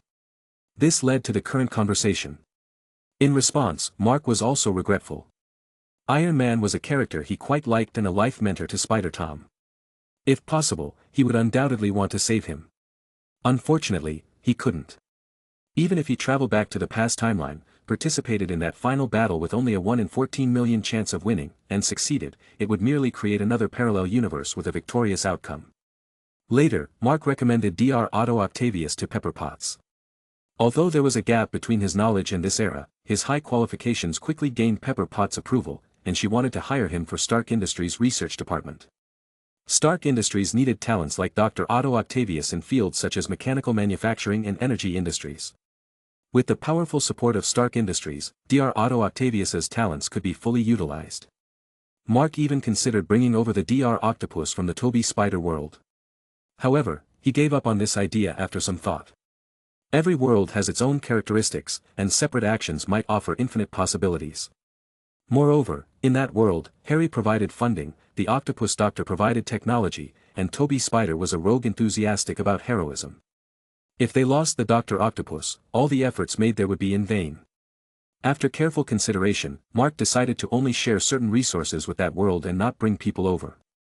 For this reason, after discussions, they decided not to join Stark Industries but to form an independent studio and establish certain forms of cooperation with Stark Industries. After giving it some thought, Pepper Potts agreed. It's just an investment, Stark Industries is not lacking in money. And this studio has a top-notch nuclear physicist and Mark, a person capable of traversing different parallel universes. Its potential is immeasurable. Later, Mark stayed in this world for over a month. The interuniversal technology company in this world is in its early stages. While most matters are handled by Dr. Otto Octavius, there's still a lot that Mark and the others need to assist with. For example, Max needs to help design power diagrams that meet the requirements. Afterwards, Mark and Gwen thoroughly explored this world, visiting and experiencing many advanced technologies surpassing their era. Keep in mind that the technology in this world has basically reached the level of interstellar travel, approaching a Type 1 civilization. During this period, Mark also consolidated his knowledge of quantum magic and then decided to continue his journey of traversing different worlds. Chapter 119. He was preparing to return to the world of Miles. Firstly, to check on Aunt May in that world. She's an elderly person living alone with no one to take care of her, so whenever he had the time, he naturally wanted to go see her. Secondly, he had an idea, perhaps he could resurrect the SpiderMan in that world. However, before setting off, he brought along a few gadgets from this world and needed to make a detour to the Toby Spider world. In that world, Dr. Octopus hadn't turned good yet. Although he temporarily turned away from evil due to Mark's temptation, no one knew how long Dr. Octopus could resist in that state. The repair chip he made earlier was for him. In addition to that, there was a promise to provide him with a pocket-sized sun, the arc reactor, and some small gadgets related to people's livelihood in this era. Incidentally, he also wanted to see if Venom had appeared in that world. After close contact with the Venom from before, Mark found that the symbiote didn't seem as terrifying as it appeared. Moreover, the Venom in the Toby Spider world, from various indications, wasn't as strong as the MCU Venom. Furthermore, now that he possessed quantum quasi-state magic, he could release bioelectric attacks at any time. Although Venom wasn't afraid of electricity, it didn't mean that electricity couldn't control him. Moreover, based on the ability of bioelectricity, Mark deduced the ability to attach flames to his palms. Fire is a natural countermeasure against symbiotes. Whoosh! Two figures appeared in New York City in the Toby Spider world. It was Mark and Spider-Gwen. Max stayed behind with Dr. Octopus in the world of Spider-Tom. Mark told him that he would seek his help when needed, and Max readily agreed. After identifying the direction, Mark opened a portal. After passing through the portal, they appeared in a laboratory of Osborn Industries. A chubby man in a white coat was using his hands and 4 mechanical tentacles to tinker with something on the experimental table. "Hi, Dr. Otto, long time no see," Mark greeted first. Dr. Octopus turned around, looked at Mark, and a gradually angry expression appeared on his face. "You're finally back after such a long time. Are you playing me?" As he spoke, one mechanical tentacle lunged forward. "Wow, want to play a fighting game as soon as we meet?" Mark reached out and effortlessly grasped the mechanical tentacle in his hand. "What?" Dr. Octopus was slightly surprised. During the months when Mark was away, Dr. Octopus utilized the nanotechnology left by Mark and some technology from Osborn Industries to further upgrade his mechanical tentacle partners. Now, each of his 4 mechanical tentacles possesses nearly 15 tons of strength. Considering one is for stabbing, and the other for gripping, the required strength is even greater. He couldn't imagine how powerful Mark had become. During his moment of surprise, Spider-Gwen had already appeared beside him. With a series of webbed shots, she stuck the remaining mechanical tentacles to the ceiling or floor. Doctor seems a bit irritable. Mark smiled slightly, appearing lightning fast in front of Dr. Octopus. Before he could speak, Mark placed the repair chip on the back of his neck. Whoosh, Dr. Octopus's body twitched, and the mechanical tentacles, which had shown signs of acting up, suddenly calmed down. The world has become so quiet, Dr. Octopus murmured, his eyes involuntarily closing, seemingly enjoying the long-lost tranquility. Mark and Spider-Gwen weren't surprised. The other Dr. Octopus showed a similar expression when he was being treated, almost identical. "Alright, Dr. Otto, I came this time to bring you something." Saying that, Mark placed the small backpack he was carrying on the nearby experimental table. Bang! The laboratory door was forcefully pushed open, and a fully armed Harry Osborn appeared at the entrance. Seeing the scene inside the laboratory, he was momentarily stunned before he heaved a sigh of relief. "So it's you who's back?" "I thought." Harry Osborn removed the mask from his face, walked over, and smiled. Mark and he lightly embraced, then Mark introduced him and Spider-Gwen. Hello, Gwen." Harry Osborn's expression was a bit strange. Mark could tell he was thinking something. Because in this world, there was also a Gwen, named Gwen Stacy. However, this Gwen was Eddie Brock's ex-girlfriend, who was later snatched by the Toby Spider when he turned into a Bully Maguire. This was one of the reasons Eddie Brock directly confronted Toby Spider after becoming Venom. Moreover, this world's Gwen was not like the one in the Andrew Spider world, her appearance was completely different from Spider-Gwen. So Harry Osborn was just curious for a moment and didn't ask further. "This is the technology one brought from another world, the arc reactor, or you can call it a miniature cold fusion reactor," Mark introduced. Dr. Otto brightened his eyes, ignoring the beauty of the world in his mind at this moment, and quickly ran to Mark's side. "Let me take a look." Mark handed the arc reactor to him. What they needed was not the fusion technology inside the arc reactor, but the technology to compress fusion to such a small size. "Perhaps we can try to establish a larger one, allowing Osborn Industries to take over the city's power supply. This way, Osborn Industries can rise again, and in the future, we'll have more funds for any research we want to conduct," Mark suggested. Dr. Otto nodded repeatedly, but Mark doubted whether he was actually listening to him right now. On the other hand, Harry Osborn was very excited.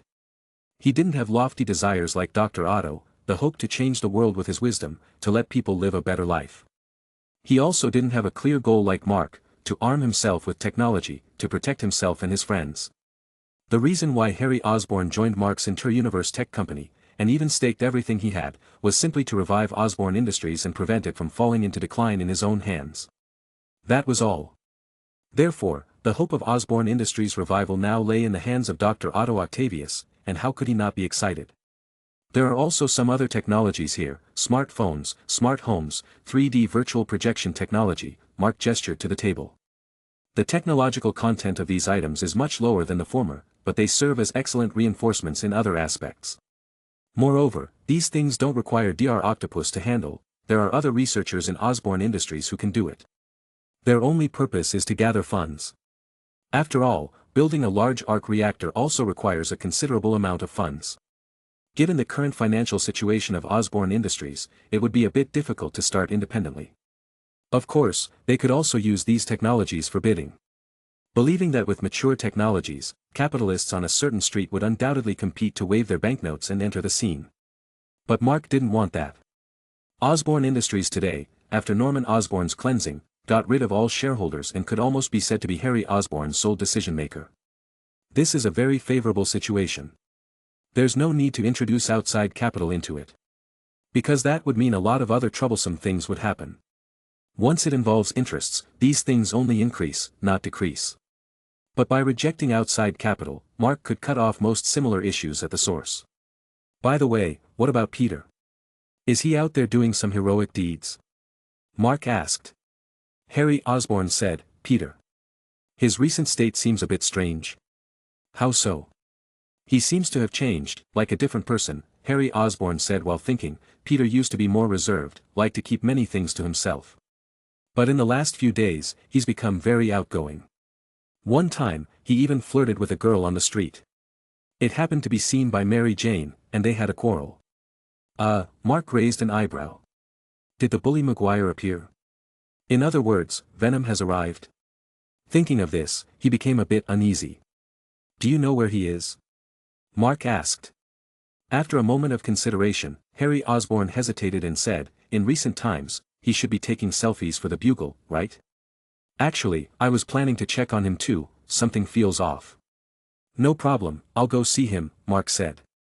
You focus on researching and monetizing the things I brought here, and then we can advance our technology further. Good, leave it to me, Harry Osborn nodded with a smile. Subsequently, Mark and Spider-Gwen left the place. This time, they openly walked downstairs and even took one of Harry Osborn's cars.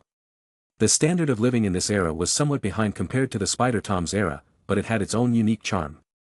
Spider-Gwen drove the car leisurely, chatting and laughing with Mark as if it were a leisurely outing. Both of them thoroughly enjoyed the atmosphere. As for the matter of Toby Spider turning dark, Mark wasn't overly concerned. After all, even if Toby Spider became the bully Maguire, his ultimate dream was just to rule the bar where Mary Jane worked. It wasn't like other villains whose dark paths led to world domination or destruction. Turning dark and still being this cute was quite rare. It just showed how adorable Spider-Man was. Ghost Spider Andrew was a rare exception. The two of them drove along the streets, and their primary goal was the apartment where Toby Spider rented. Mark had been there once before, so he remembered its location. However, they didn't find Toby Spider in the apartment. After asking the somewhat irritable landlord, they learned that Toby Spider had been out the whole night and hadn't returned. Before leaving, the skinny daughter of the landlord caught up with them, pleading with Mark. If they found Toby Spider, she asked them to take care of him and ensure he comes home early. She truly was a kind-hearted girl. Chapter 120. Actually, compared to the pretentious Mary Jane of this world, Mark preferred the girl in front of him. Even though her appearance didn't match Mary Jane's beauty, her heart was genuinely beautiful. Even during Toby's lowest moments, she would silently accompany him, making him smile and preparing him snacks. Unfortunately, Toby Spider's heart was always set on Mary Jane. Even when he tried to flirt with other girls during his bully mode, it was all just an attempt to provoke Mary Jane. Tower. A completely black figure descended from the sky. He was none other than Toby Spider possessed by Venom. Standing on the bell tower of the church, he felt a bit confused and panicked. Just moments ago, he had used Gwen to hurt Mary Jane in the bar. He had even accidentally hit Mary Jane during a conflict with the bartenders. A few days ago, he had a heated argument with Harry. Now, his mind was filled with questions from his friends, Harry and Mary Jane. Peter, what's happening to you? Who are you, really? What's wrong with me? Who am I, really? Toby Spider mumbled to himself. Suddenly, he felt a sharp pain in his mind, as if something was stimulating his nerves. This pain went beyond the physical, directly affecting his psyche. Toby Spider couldn't help but fall to the ground, screaming in agony.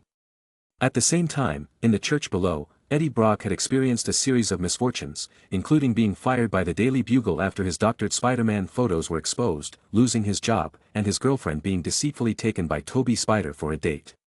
After suffering these setbacks, Eddie Brock came to the church, disillusioned, and confided his misfortunes to the biblical God. At that moment, he heard faint screams from above. Driven by curiosity, Eddie Brock got up and walked towards the stairs at the back of the church. Thud, thud. Toby Spider writhed in pain, and in a moment of carelessness, he bumped into the central hanging bell, causing it to swing and produce a dong, dong, dong sound. It was strange that hearing this sound seemed to alleviate some of Toby Spider's mental pain. Afterward, he noticed in a frightened manner that the black suit that had brought him so much joy had come to life on his body, as if it had its own consciousness. Could it really be like Dr. Connor said, that this thing has its own thinking ability, that it's alive? Toby Spider shivered with fear. Feeling the excruciating pain coursing through his body, he clenched his teeth and banged his head against the large bell. The bell started ringing violently once again. In the layers of sound waves, the symbiote was steadily weakening, with many parts falling to the ground. A small clump descended from the air, falling toward Eddie Brock, who was looking up at this spectacle. Eddie Brock didn't know what this substance was, but upon hearing those bone-chilling screams, he knew it couldn't be anything good. However, he was just an ordinary person. When he finally reacted and attempted to step back, the drop of black liquid was nearly about to land on his head. Swish! Just at that moment, a strand of webbing shot out from the side, firmly attaching the clump of venom to the nearby wall. Following that, a man and a woman appeared beside Eddie Brock through the portal. Mark casually glanced at Eddie Brock. Though Eddie had ill intentions, he didn't deserve to die. Since he wasn't possessed by the venom at this moment, saving his life was acceptable. Additionally, dealing with the venom was easier when it had lost its host. Then, to Eddie Brock's astonished gaze, Mark's left hand transformed into a fiery shape and delivered a punch. A fireball flew out and struck the small clump of venom. The blazing flames rapidly incinerated the venom. Mark furrowed his brow. Despite his preparedness, he found the venom still more challenging than expected. The tiny clump he had just destroyed was only thumb-sized, but it consumed around 5 to 6 times his energy to eliminate it. If he wanted to get rid of all the venom that fully enveloped Toby Spider, it might very well exhaust Mark. It seems I'll need to use some external help, Mark thought. He remembered that in the original storyline, the venom was ultimately killed by Toby Spider using a pumpkin bomb, which indicated that an explosion could also destroy it. So, it might be better to capture it first. Mark had an idea, and when he turned around and saw Eddie Brock still staring at him, he impatiently said, "What are you looking at? Hurry up and leave."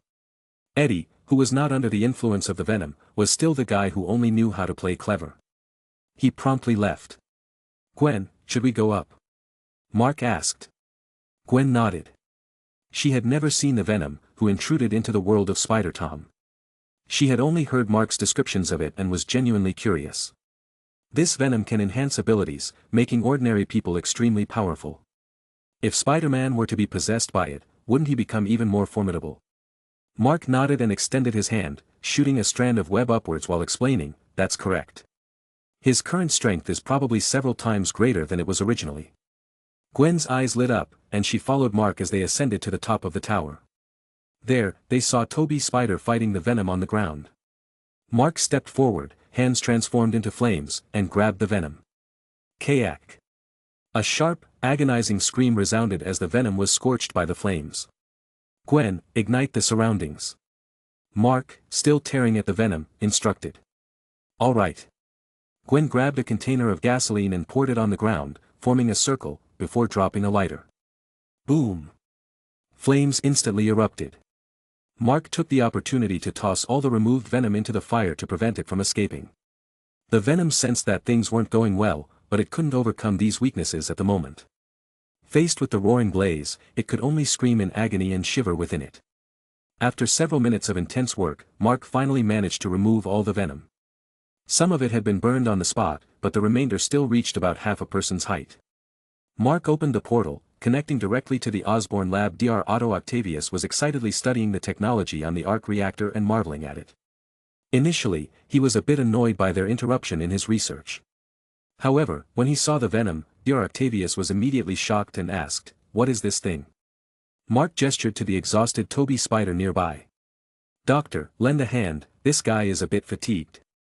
Dr. Otto Octavius looked at the limp Toby Spider and extended 2 mechanical tentacles, carefully lifting him and placing him on an empty lab table. He even grabbed a lab coat and put it on Toby. "Doctor, I need a sealed container." "The best material would be high-strength bulletproof glass," Mark continued. "That might be a bit difficult, my lab doesn't have that." "Let me call Harry." Dr. Octavius immediately dialed Harry Osborn. Due to Mark's intervention, there were fewer misunderstandings between Toby Spider and Harry Osborn, and their relationship was quite good. Upon hearing that Mark had found Toby Spider, Harry Osborn put down what he was doing and rushed over. In a few minutes, Harry Osborn arrived. He first examined the exhausted Toby Spider, and Mark told him that he only needed some rest, which relaxed Harry somewhat. He then informed Mark that there should be suitable facilities in another laboratory. It was the laboratory where the Osborn group had originally tested weapon strength. After the Osborn group fell on hard times and lost official weapon contracts, Mark persuaded Harry Osborn to abandon weapons research and instead focus on developing power and civilian technologies. So this laboratory had been temporarily idle. After getting a rough idea, Mark nodded. He returned to the church tower. At this point, because the gasoline had been burning continuously, the flames had diminished in size. The dormant venom started to show signs of restlessness. Mark sneered and began to fully activate his quantum mimicry magic. His hands instantly expanded into 2 huge flaming palms, scooping up the venom. "Let me go. Let me go." As if sensing its impending doom, the venom began to emit strange signals, similar to brainwaves, which transmitted into Mark's mind. Mark couldn't be bothered with it. His approach to dealing with such completely uncontrollable dangerous entities was to strike first. He decided that he would deal with whatever came after he killed it. So, regardless of the venom's shouting, threats, insults, or pleas, Mark simply ignored them. He used his fiery hands to enclose and secure the venom. He continued to another lab, finally tossing the venom and the flames into a device. As the device sealed, the flames Mark conjured extinguished, leaving only the small clump of venom in the container. "Is it dead?" Gwen asked. Mark shook his head. "It needs to be completely obliterated, not a drop left. Harry, prepare a few explosives to finish it off." "All right." Chapter 121. Harry Osborn quickly brought the weapons to deal with venom. Of course, it wasn't the bombs that Mark had mentioned. The container holding venom was sturdy, but it was still a sealed environment. Tossing a hand grenade into it might damage the container. A damaged container was a minor issue, but if the venom symbiote managed to escape, it would be a disaster. So, for safety's sake, they decided to opt for a different approach, using sound waves and fire to kill it. Fortunately, the initial purpose of this container was to test weapons, and it happened to have weapon ports. They quickly adjusted the device for their purposes. When the weapon port opened from above the container, the dormant venom suddenly leaped upward as if trying to escape from above. However, when it jumped into the air, it was met with a powerful sound wave pressing down on it. This was a sound wave device. The smaller versions were handheld sonar guns, while the larger ones were installed on buildings. Technically, it wasn't even considered a weapon, as these devices were used in buildings such as airports, high-voltage power lines, and power plants to drive away birds. Now, they had adjusted the frequency to turn it into noise, capable of killing venom. The venom symbiote went from active to withered in less than a second. It was instantly reduced back to its original state by the sound waves. Then, flames spewed down. Soon, under the dual assault of sound waves and fire, the venom symbiote was completely annihilated, leaving not a speck of ash. Mark carefully examined the container's condition, and after feeling that the venom symbiote had died, he continued to fire for over 10 minutes before stopping. "Is it dead?" Dr. Otto Octavius stared intently at the container, took off his sunglasses, and wiped his sweat. It should be dead. Mark sensed it with his mental abilities. After learning the mental meditation techniques of sorcerers from Dr. Strange, Mark had gained some ability to sense things with his mind. According to Dr. Strange, Mark's innate talent as a sorcerer was quite good. If he even embraced worshipping the Vishanti, he might achieve significant success in sorcery.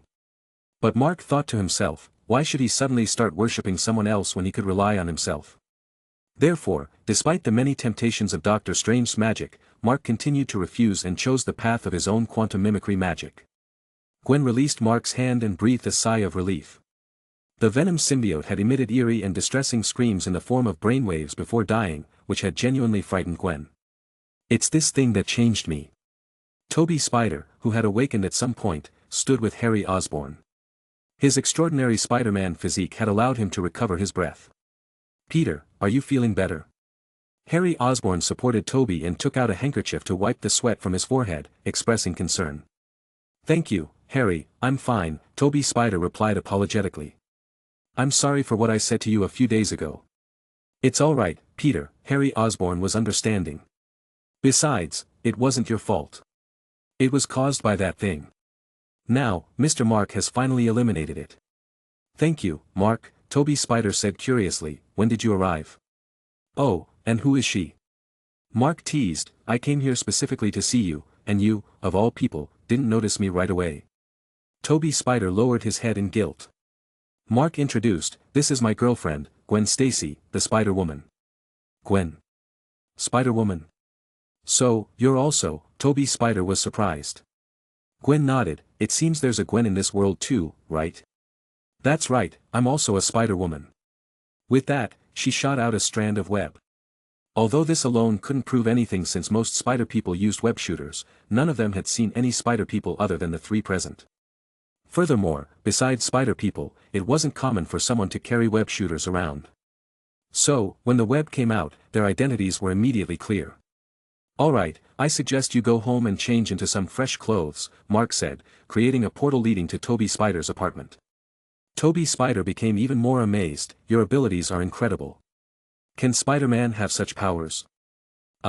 Is this some kind of magical sorcery? Are you actually the sorcerer Spider-Man or wizard Spider-Man? Spider Toby's curious and quippy attitude immediately took over. Shut up. Haven't you noticed that you also have magic? Mark gave him a push through the portal. I do. Toby Spider stepped through obediently and started rummaging through his wardrobe for clothing, asking at the same time. Your motor mouth magic has a pretty amazing destructive power, I'm sure of it, Mark quipped. Ha ha ha. Harry Osborn and the others paused for a moment, then burst into laughter. In the following days, Mark stayed in this world, experiencing the different customs and people of this world with Gwen. He also observed Dr. Otto Octavius's research progress. Additionally, Mark provided Spider Toby with some new ideas. For example, he suggested integrating communication devices into his suit, connecting him to the New York City Police Department's internal network, allowing him to receive immediate feedback on criminal activity. He also advised him to categorize events with different levels of criminal severity based on the degree of threat. For example, 1 star represented low-risk events like ordinary street brawls or bicycle thefts, which required very little intervention, often handled by just 1 or 2 police officers. 2 stars represented moderate-risk events, usually involving armed robberies with firearms and bladed weapons, demanding the dispatch of more than 1 police car. 3 stars indicated medium-risk events, typically involving armed gangs carrying heavy firepower. 4 stars, like previous encounters with the Green Goblin and Dr. Octopus, meant threats that normal police forces couldn't handle and required a large deployment of manpower. 5 stars would be similar to the Electro in Andrew's verse, someone who could pose a threat to an entire city, but they hadn't encountered such a threat on Toby Spider's side yet. Mark's classification had a purpose, to help Toby Spider understand the importance and urgency of various situations. For 1-star events, he didn't need to respond every time because they were relatively minor issues. While it was important not to ignore small problems, he also had his own life and didn't need to mess it up over trivial matters. 2-star events could be attended based on his current availability. If he had urgent matters, he could skip them.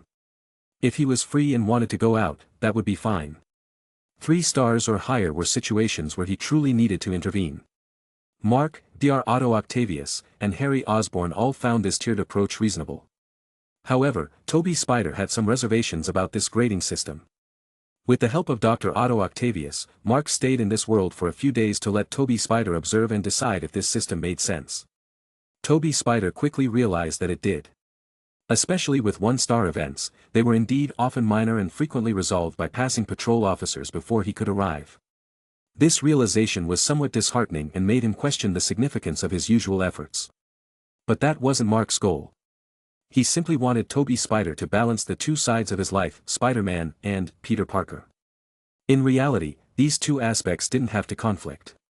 By managing his time effectively, Toby Spider could lead a fulfilling personal life, take care of Aunt May, and be there for his loved ones while continuing to be a great superhero. The alternative, neglecting the people who needed him most, was not the answer. It was time for him to be a responsible boyfriend to Mary Jane and not let her down when she needed him. To be honest, despite calling Mary Jane names, from her perspective, Toby Spider wasn't exactly an ideal boyfriend. When Mary Jane's career was on the rise, she invited everyone to watch her performance, but Toby Spider didn't attend. When Mary Jane lost her job and needed support, he wasn't there for her. He even kissed Gwen, who was interviewing him in his Spider-Man identity. In this world, she seems to be a model and a journalist. Thinking about it, it made sense for Mary Jane to have conflicts with him. But in reality, Mary Jane didn't oppose his superhero career.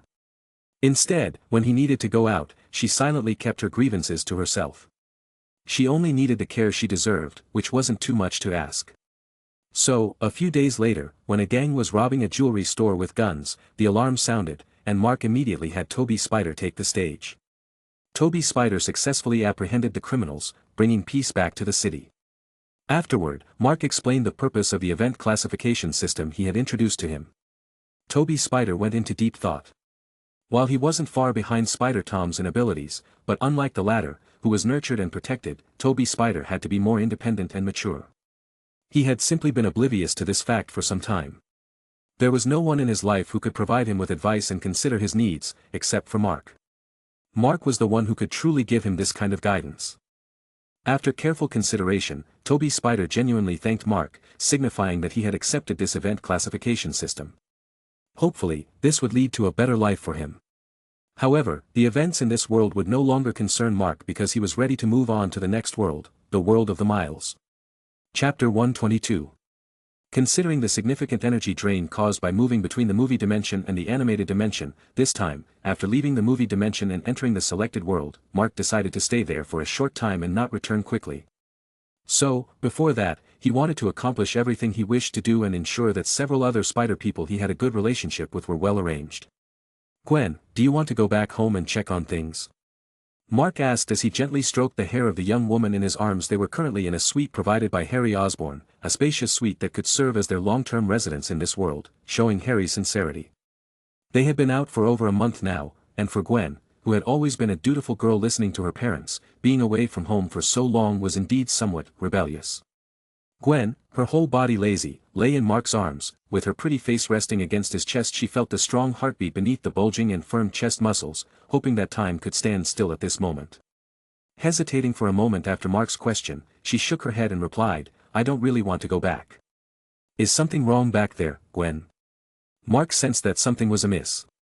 Previously, Gwen was so eager to come with him, which could be understood as her having strong feelings for him, leading to her impulsive behavior. Because he had the same feeling. But now, he keenly felt that Gwen seemed to have some resistance to going back. Mark's mouth was immediately covered by the girl when he lowered his head, and a sweet cherry-like fragrance flowed into his senses through her soft lips, leaving him in a daze. After a while, with a blushing face, the girl withdrew from Mark's arms, snuggled against him, and breathlessly said, "Don't ask, okay? I don't want to talk about it." "All right, Gwen, but I'm your boyfriend, and your concerns are my concerns. If something's bothering you, I hope you can let me face it with you, you understand?" Mark lowered his head, lifting a strand of golden hair that was hanging beside Gwen's ear while he played with it and spoke. "Yeah," Gwen stretched out her hands and hugged Mark tightly.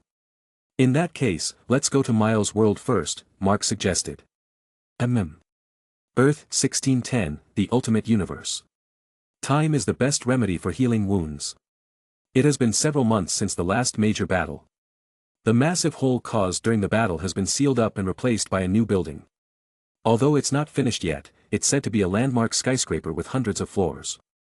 Miles Morales, the ultimate Spider-Man, wore his distinctive Spider-Man suit, crouching quietly on top of a high-rise building, gazing down at the ongoing construction below. Over the past few months, his skills have improved significantly, and he has successfully made a name for himself, becoming the new Spider-Man that the public remembers. However, every time he passes by this place, he stops to look, reminiscing about his friends from other dimensions and the time he spent fighting alongside them. Swoosh! With a sound, Prowler arrived, whizzing through the air. "Miles?" Prowler removed his mask and spoke softly. They had just teamed up to take down a kidnapping gang that had abducted a wealthy man's daughter and demanded a ransom. After receiving the money, the gang wanted more, so the wealthy man had to call the police. That's when the uncle-nephew duo stepped in. Although the kidnapping gang consisted of 5 or 6 individuals, each armed with at least one type of weapon, they could be considered a well-armed criminal organization. However, facing Prowler's high-tech gadgets and Miles' superpowers, they had no chance of resisting. Prowler, Aaron Davis, had initially found this vigilante role a bit childish, but he had persisted because of his nephew. Now, he was beginning to enjoy it. People had already given them new nicknames. Due to Miles' physique and voice, which revealed his young age, and to distinguish him from the original Spider-Man, Peter Parker, people had dubbed him Spider-Boy. As for Aaron Davis, because he often wore purple clothes with a purple cape, he was referred to as the Purple Man. A/N, sorry for the bad name, lol. Since the two of them often worked together, everyone knew Spider-Boy and the Purple Man were a new superhero duo. They embraced this new identity. Now, with their activities, various merchandise related to them was available in stores. This might also be one of the reasons Aaron Davis enjoyed it. "Are you thinking about them?" Aaron Davis placed his hand on Miles, looking down, and he immediately understood his thoughts. Miles nodded, "I wonder how they're doing." Aaron Davis smiled, "They all have their own lives, and I believe they will live them well. We also need to work hard, you know, Miles." "Yeah." Miles nodded firmly, "Uncle Aaron, let's head home." "Sure, but you better not be late for school." Aaron Davis patted Miles' head slightly, his tone slightly more serious. "All right, I got it, Miles was about to jump down from the high rise when his spider sense suddenly tingled. Miles' expression turned serious as he looked around. Aaron Davis immediately recognized this reaction after months of fighting alongside his nephew. When Miles made such a face, it meant his danger-sensing ability had been triggered. Miles, can you pinpoint the location? Aaron Davis put on his mask, remaining alert while looking around. It's over there. Miles suddenly turned to the left and shot a strand of web. Hey, do we need to greet old friends with such a grand gift? Mark, similarly, shot a strand of web. The two strands of web collided in mid-air, their kinetic energy canceling each other out, and they tangled up on the ground. Miles and Aaron Davis, who were about to take action, both stopped. Miles looked at Mark and Gwen, removed his mask, and exclaimed, Mark. Gwen. It's really you. Long time no see. Aaron Davis ceased his stance and removed his mask to greet them. He held a favorable view of Mark, who had saved him. Hey, it's been a while, Miles, Aaron, Mark also greeted them. Hi, Miles, and Mr. Davis. Gwen and Aaron Davis weren't very familiar, so they exchanged greetings mainly with Miles. Miles rushed over and hugged Mark. It's really you guys, that's amazing. After hugging Mark, he also wanted to hug Gwen, but Mark saved him halfway through and delivered a sibling hug instead, saying, I'll handle the Gwen part. She's my girlfriend now, and I would get angry if you hugged her. Oh, Miles was strangled by the pressure, making noises as he choked. Help, Uncle Aaron, help. I'm sorry, Mark, I won't dare again. However, Aaron Davis knew Mark wouldn't genuinely hurt Miles. He stood aside, laughing at this peculiar greeting. Humph, Mark released Miles. Miles lay on the ground, panting heavily. Damn it. I didn't expect you to make the first move. Ahem. Mark raised his fist. He knew that Miles had a certain interest in Gwen, and he felt it was necessary to make him understand reality. And nothing was more effective at making someone face reality than a punch from a sandbag-sized fist. I was wrong, Miles held his head. Why did you suddenly come back to this world? Aaron Davis approached them after they finished fooling around and asked. Mark answered seriously, I have an idea, maybe we can resurrect the Spider-Man of this world, so I wanted to give it a try. Miles immediately straightened up, asking, really? Can we really resurrect Mr. Parker? There's a possibility, Mark continued. Do you remember the OZ factor that I mentioned to you before, a characteristic within your mutated genes? Yes, of course, I remember, Miles nodded. Your explanation gave me great inspiration, and my abilities have improved tremendously over the past few months. But what does it have to do with resurrecting Mr. Parker? Mark explained, then you should also remember that within the OZ factor, there's one particular trait called immortality. Miles nodded again. Mark continued, after my encounters with other green goblins in different dimensions, I've gained a better understanding of this immortality trait. Perhaps, its immortality means an extraordinary regenerative ability, even resurrection after death. Resurrection after death. Miles and Aaron Davis widened their eyes, feeling like this was going beyond their comprehension. Mark nodded, remember that green goblin I mentioned? Miles immediately nodded. Of course, he remembered. He had dealt with green goblins several times. The first time was when he had run into the abandoned subway tracks in search of the spider that bit him. There, he witnessed the intense battle between Green Goblin and Spider-Man. Yes, I remember that back then, Green Goblin was barely alive after Mr. Parker fought with him, but I never expected him to reappear later, Miles explained. Aaron Davis knew more about the situation because the first time Miles encountered the Green Goblin, he was also involved in the battle with Spider-Man. In a way, he was one of the accomplices who had a hand in killing Spider-Man. At that time, the Green Goblin was already on the brink of death, but Kingpin had us bring it back to the lab after injecting a large amount of nutrient fluid. It recovered in just a day. Aaron Davis speculated as he spoke, back then, I thought it was because the Green Goblin had a strong constitution, and it just needed a breather. But now, it seems like it could be because of its ability to die and resurrect, right? Mark nodded, yes, that's likely the manifestation of the OZ factor's immortality within the Green Goblin serum. But how does this relate to resurrecting Spider-Man? Aaron Davis asked, puzzled. Mark explained, because the spider serum in Miles is a modified version created by Norman Osborn using Spider-Man's spider genes, with additional enhancements from the OZ factor. So, theoretically, Miles also possesses the ability to die and resurrect. Miles' eyes lit up, so, if we can inject my blood into Mr. Parker, he can come back to life.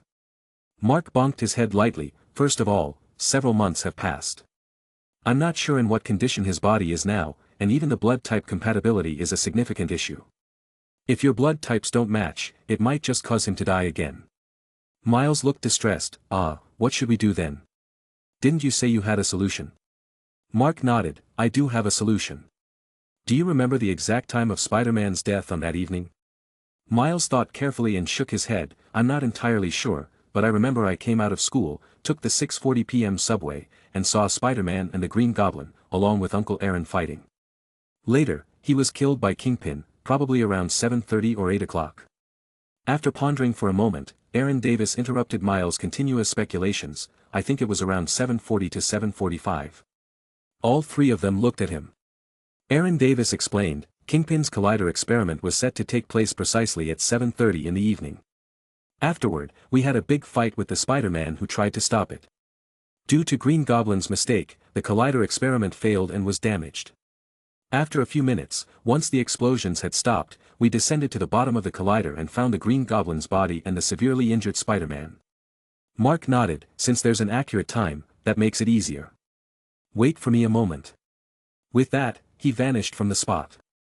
Before they could react, Mark reappeared in front of them, but this time, he held a body in his hand. A body wearing tattered red and blue Spider-Man armor. It was the body of this world's Spider-Man, Peter Parker. During the brief moment he had disappeared, Mark had jumped back to the night Spider-Man died. After Kingpin killed Spider-Man, they had thrown Spider-Man's body onto the streets outside. Mark had taken advantage of the situation and used quantum magic to forge a body that looked exactly like Spider-Man's, while bringing the real Peter Parker's body back to the current moment in time. At this moment, Peter's body hadn't even cooled down. You can actually time travel. Miles stared wide-eyed at Mark. Mark replied with irritation, hurry up and give me your hand. I need something from you. Do you still want to save him or not? Miles quickly put aside his doubts, extended his hand, and kept his eyes glued to Mark, wanting to see what Mark intended to do. Chapter 123. Quantum Insight. Mark's eyes entered a quantum state, and he began to observe the energy changes within Miles and the Ultimate Spider-Man. Although Miles and the Spider-Man of this Ultimate Universe both seemed like technological products resulting from being bitten by genetically mutated spiders, ultimately, their powers originated from the Spider Totem. After going through numerous worlds ordeals, especially the time in the Lizard Spider world where he had altered the fates of Andrew Spider, Adult Andrew Spider, and Demon Andrew Spider and etc., his power had been greatly enhanced.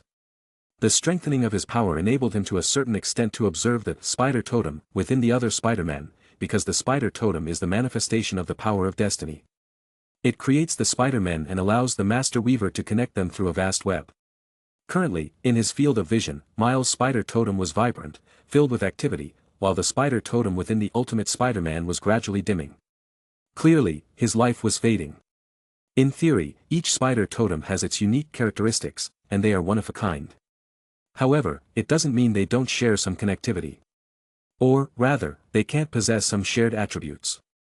Mark's intention right now was to transfer a part of the immortality attribute from Miles' Spider Totem into the body of the Ultimate Spider-Man.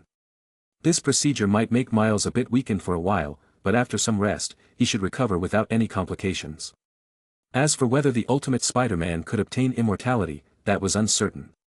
This method was somewhat similar to plant grafting techniques.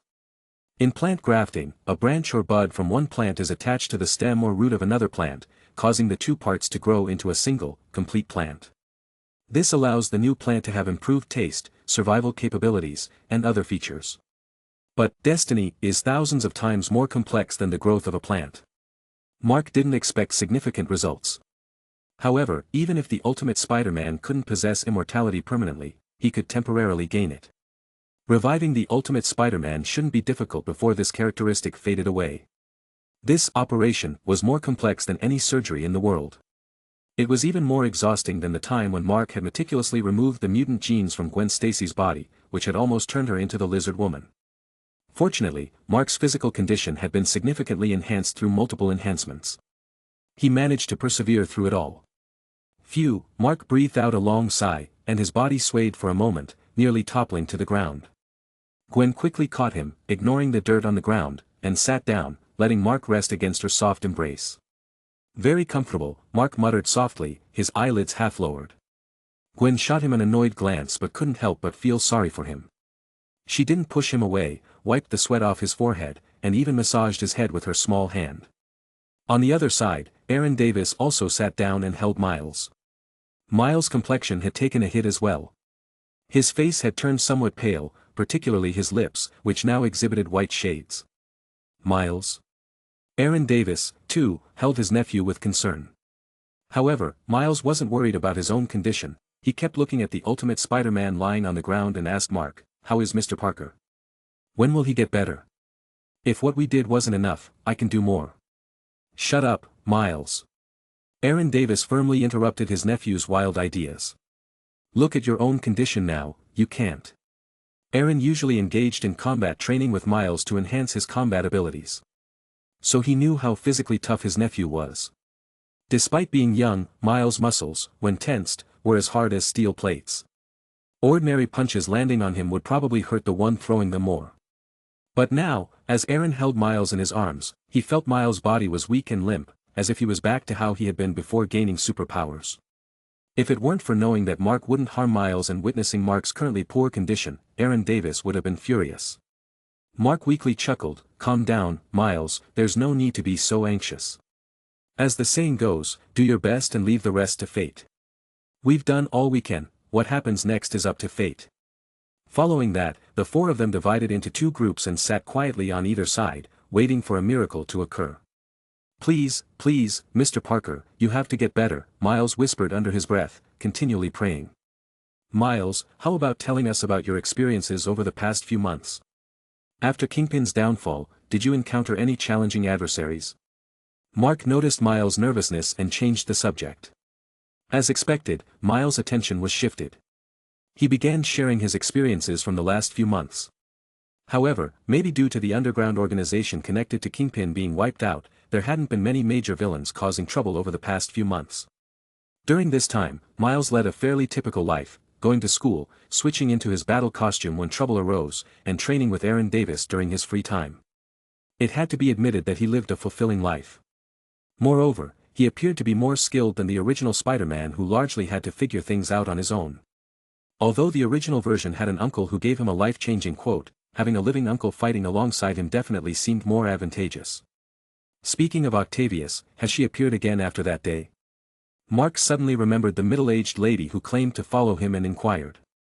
Miles shook his head slightly. "I haven't seen her again since that day." "She probably left the city, right?" Aaron Davis asked, "Why did you suddenly think of her?" "This woman is a dangerous individual. She was the one who researched and developed Kingpin's particle collider. By the way, your ability to travel through time and space, if she found out, she might target you." "Miles, keep it a secret, okay?" Miles hurriedly nodded, looking at Mark. "Don't worry, I haven't told anyone about knowing you, let alone your abilities." Mark nodded. He wanted to say that actually, Dr. Octopus had known about his abilities for quite some time. Of course, she figured it out through rigorous data analysis, not guesswork. After all, even villains have culture, right? However, Mark wasn't afraid of Dr. Octopus anymore. Back when he had just gained his powers, he had been confident in escaping from her grasp. Now, he was absolutely certain he could take her down. This was the confidence of having a trump card up your sleeve. New York City, in the suburbs, within an abandoned underground facility. This place had originally been one of Kingpin's secret laboratories, but after Kingpin's demise, it had been taken over by Dr. Octopus. Witnessing the body decay and quantum collapse of interdimensional beings due to the particle collider a few months ago had temporarily quashed her plans of using the particle collider to explore the mysteries of parallel universes. However, her encounter with Mark, a person with the ability to travel across time and space, opened a new avenue for her. She wanted to study Mark to gain the ability to traverse time and space. So, she willingly provided him with a carefully crafted batch of nanometal particles, and some of these particles had been tampered with. This tampering wasn't malign, it simply bestowed one simple yet powerful ability, the power to attract and interact with the nanometal particles in her own body. This was the secret behind her mechanical tentacles' elongation and regeneration. Because this was a peculiar metal with a certain level of liveliness and extremely rare, she had added only a small portion to her own mechanical tentacles. The rest had been invested in that extraordinary multiverse traveler. In retrospect, she often thought that everything she had done might have been a huge gamble. At a great cost, she was betting on a slim possibility. Perhaps he would never return to this world. Or perhaps he wouldn't even be interested in her. But she didn't want to give up. Because this was a chance to truly touch the multiverse. And just at that moment, her mechanical tentacles suddenly twitched. What happened? Dr. Octopus was taken aback. Her mechanical tentacles had long been mentally connected to her, so the sensation of sudden loss of control was extremely rare. But in the next moment, she realized. There was only one person who could trigger an automatic response in the active metal within her mechanical tentacles. Because she had given most of the active metal to Mark, the active metal on Mark's suit acted like a mother. Whenever the mother entity appeared, the child entities on her would naturally react. Oh yes, it's him. He's back. Dr. Octopus's eyes lit up, and she immediately put down the experiment she was working on. She tied up her hair and dashed out of the lab, heading in the direction of New York City. In the city, on a rooftop. Mark had no idea that Dr. Octopus had tampered with what she gave him. He had already carefully checked the equipment from the Ultimate Spider-Man world to make sure there were no additional ingredients. However, this active metal was a benign substance. It could enhance the suit's abilities, and it was still part of the nanometal, so it hadn't been detected even in the Spider-Verse world. So it wasn't surprising that Mark hadn't noticed. At this moment, they were chatting casually, with Mark providing a few tidbits about his own experiences. However, under normal circumstances, Mark wouldn't take people along on his trips. After all, he'd have to bring them back, and that could be quite a hassle. He wasn't a tour guide for a sightseeing tour. Of course, Gwen was an exception. She was family. And just when everyone was deep in conversation, a soft hum was heard in the background. Chapter 124. The Ultimate Spider-Man, who had been lying lifeless on the ground, slowly regained consciousness. He opened his eyes and gazed at the deep night sky, asking, "Where am I? Did I die? No, it seems like I didn't die. Was I saved? Hey!" Upon hearing this voice, Miles immediately jumped to his feet and appeared in front of the Ultimate Spider-Man, who was still recovering. "Mr. Parker, do you remember me?" "Hey, little guy," the Ultimate Spider-Man gradually regained focus in his eyes as he looked at Miles, who blended into the night sky with his stealthy suit. He raised his hand. "Is it you who saved me, little guy? It's great, you're really back." Miles was ecstatic. "No, it wasn't me, it was Mark. He brought you from the past to the present, and well, you came back to life." Mark, who had already recovered earlier, now sat up from Gwen's embrace. Actually, he had already recovered some time ago, but it felt so comfortable being with Gwen, his girlfriend. How could he rise up so quickly? He cleared his throat and walked over to the Ultimate Spider-Man, extending his hand. He said, "Hello, Spider-Man of this world. I'm Mark, the Quantum Spider-Man. This is my girlfriend, Gwen Stacy." With Mark's assistance, the Ultimate Spider-Man stood up. Although he had suffered severe injuries and even experienced death once, the incredible regenerative power of Spider-Man, combined with the temporary power he had obtained from Miles' spider totem, had allowed him to regain some mobility by now. Miles quickly approached him, placing the Ultimate Spider-Man's other hand on his shoulder.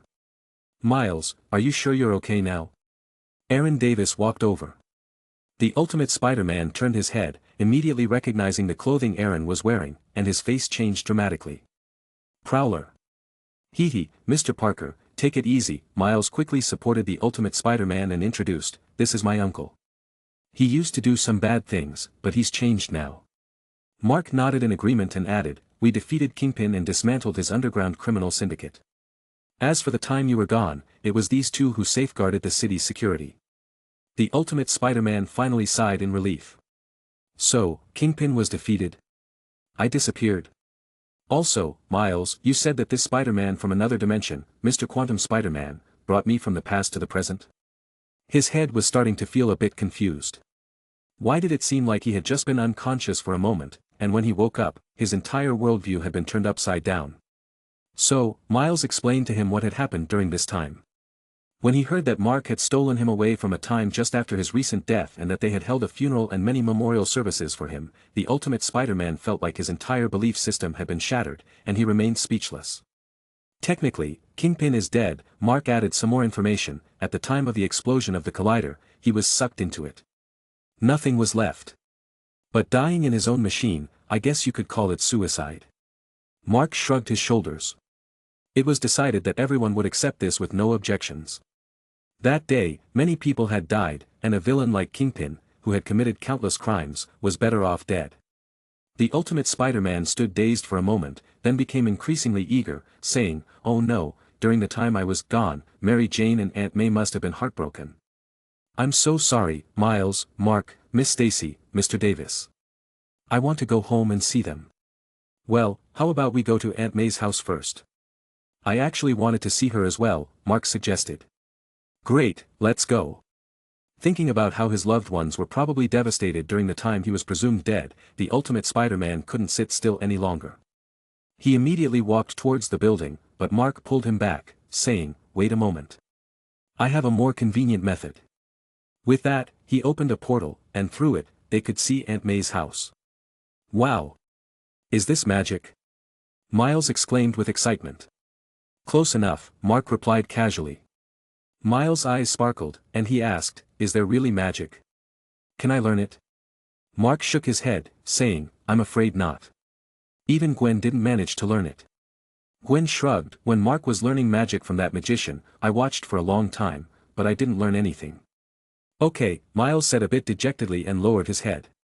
But then, he quickly raised it again and asked, "But there really are Spider-Men who can use magic, right?" "Well, it's said that in some world, there is a Sorcerer Supreme Spider-Man. Maybe we can ask him." Mark pointed towards the ultimate Spider-Man, remembering that he had seen a cape-wearing suit in the other Spider-Man's underground base.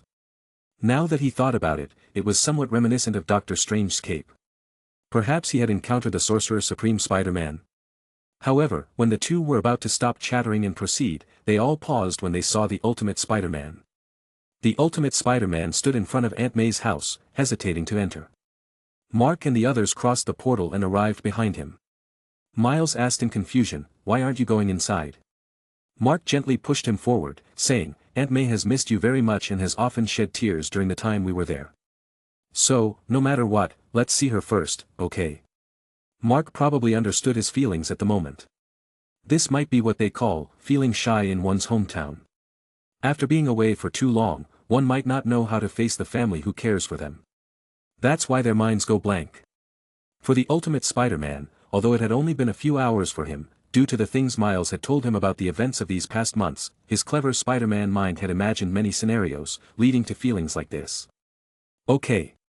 The ultimate Spider-Man suddenly awakened, realizing that he couldn't just stand there. He took quick steps forward and entered the backyard but stopped at the doorstep. Mark was getting a bit impatient. How long would this indecision continue? He walked up and knocked on the door. At first, there was no response, so Mark knocked twice more. Tap, tap, tap. The sound of slippers on the floor echoed. Though it seemed light through the walls, but they clearly heard it as most of those present were superpowered individuals. "Who's there?" With a sound like a hard object hitting the ground, a familiar voice was heard. Mark stood in front of the door, initially surprised, then a little exasperated. Aunt May had reacted this way since she saw them a few months ago, and she was still reacting this way now. It was clear that life had been difficult for this elderly woman since Peter Parker, the original Spider-Man, had died and his identity was revealed. There must have been many hooligans who had suffered due to Spider-Man's punishments in the past and were now seeking revenge on his family. "Who is it? Speak." A figure appeared behind the door but didn't immediately open it. Mark spoke, "Aunt May, it's me, Mark. I've come to see you." Bang! Poor baseball bat was once again thrown to the ground. The door opened, revealing Aunt May's figure. Seeing Mark, she immediately wore a warm smile. "Child, why did you come now?" Come in, come in." "No, Aunt May, I've come this time to bring you a surprise," Mark said. With that, he stepped aside. "Hi, Aunt May," the ultimate Spider-Man didn't know how to greet her. Thinking about the pain and suffering Aunt May had endured over the last few months, it broke his heart. "Peter? Is it my Peter? Or am I seeing things?" Aunt May looked at the ultimate Spider-Man in disbelief. For the last few months, she had accepted the fact that her nephew was permanently gone. But now, there was her living nephew standing in front of her. Furthermore, she had a gut feeling. The Peter Parker in front of her was different from the various Peter Parkers she had seen from other worlds a few months ago. He was the real Peter from this world, her own Peter. But how could this be? "Aunt May, it's me, I'm Peter," the ultimate Spider-Man said with mixed emotions. He finally understood that he didn't need to figure out how to face them. He needed to comfort them for the emotional trauma they had suffered during his apparent death. He stepped forward and hugged Aunt May tightly. The familiar feeling nearly overwhelmed the elderly lady, but this time, her tears were tears of joy. "Peter didn't actually die. That body you found earlier was a fake. Peter had suffered severe injuries and needed a long time to recover. He only just got better now." Mark presented another version of the story. This was a narrative agreed upon by Miles and the Ultimate Spider-Man when Miles explained what happened during his absence. Since Mark's actions had affected time, improper handling could lead to temporal paradoxes or issues with new parallel universes. Thus, the fewer people who knew, the better. Aunt May readily accepted this explanation. She was afraid for her nephew having been so severely injured but was delighted to hear that he had recovered. Miles and Aaron Davis might have visited here a while back, which was why Aunt May didn't express surprise or fear when they entered. Aunt May warmly invited them into the house, and her smile never left her face. Chapter 125. After spending a long time talking with Aunt May, the Ultimate Spider-Man left her house. He needed to go home to see Mary Jane. Before his death, he and Mary Jane had already settled down. Aunt May told him that after her death, Mary Jane had been very sad and melancholic for a long time. So, despite her reluctance, Aunt May asked him to hurry home and see Mary Jane. After the Ultimate Spider-Man left, Miles and Aaron Davis also departed. As for Mark and Gwen, Aunt May was very happy that they had come to see her. Since Mark and Gwen didn't have a place to stay in this world, they ended up staying at Aunt May's house. That night, Mark noticed certain changes in his body. A web of destiny silently appeared in his mind realm. This was an ability he naturally gained from the power of destiny after saving the Ultimate Spider-Man. This giant web connected Mark closely with all the different spider people. However, it was distinctly different from the web of life and destiny, controlled by the Weaver. The two were possibly unrelated, at least from Mark's perspective. Mark realized that, in this so-called web of destiny, there were only a few spiders at the moment. And their positions were distinct and easy to identify. At the very center was a huge black dot representing himself, and it was also the core of this web of destiny. Radiating out from this core were 12 rather thick strands, each with the effect of extending infinitely outward. Between every two thick strands, there were several thinner threads, forming a web-like structure of spider nodes. A small portion of these spider nodes already had something present. For example, on the 3 nodes of the thick strand extending upward were Toby Spider, Andrew Spider, and Spider Tom.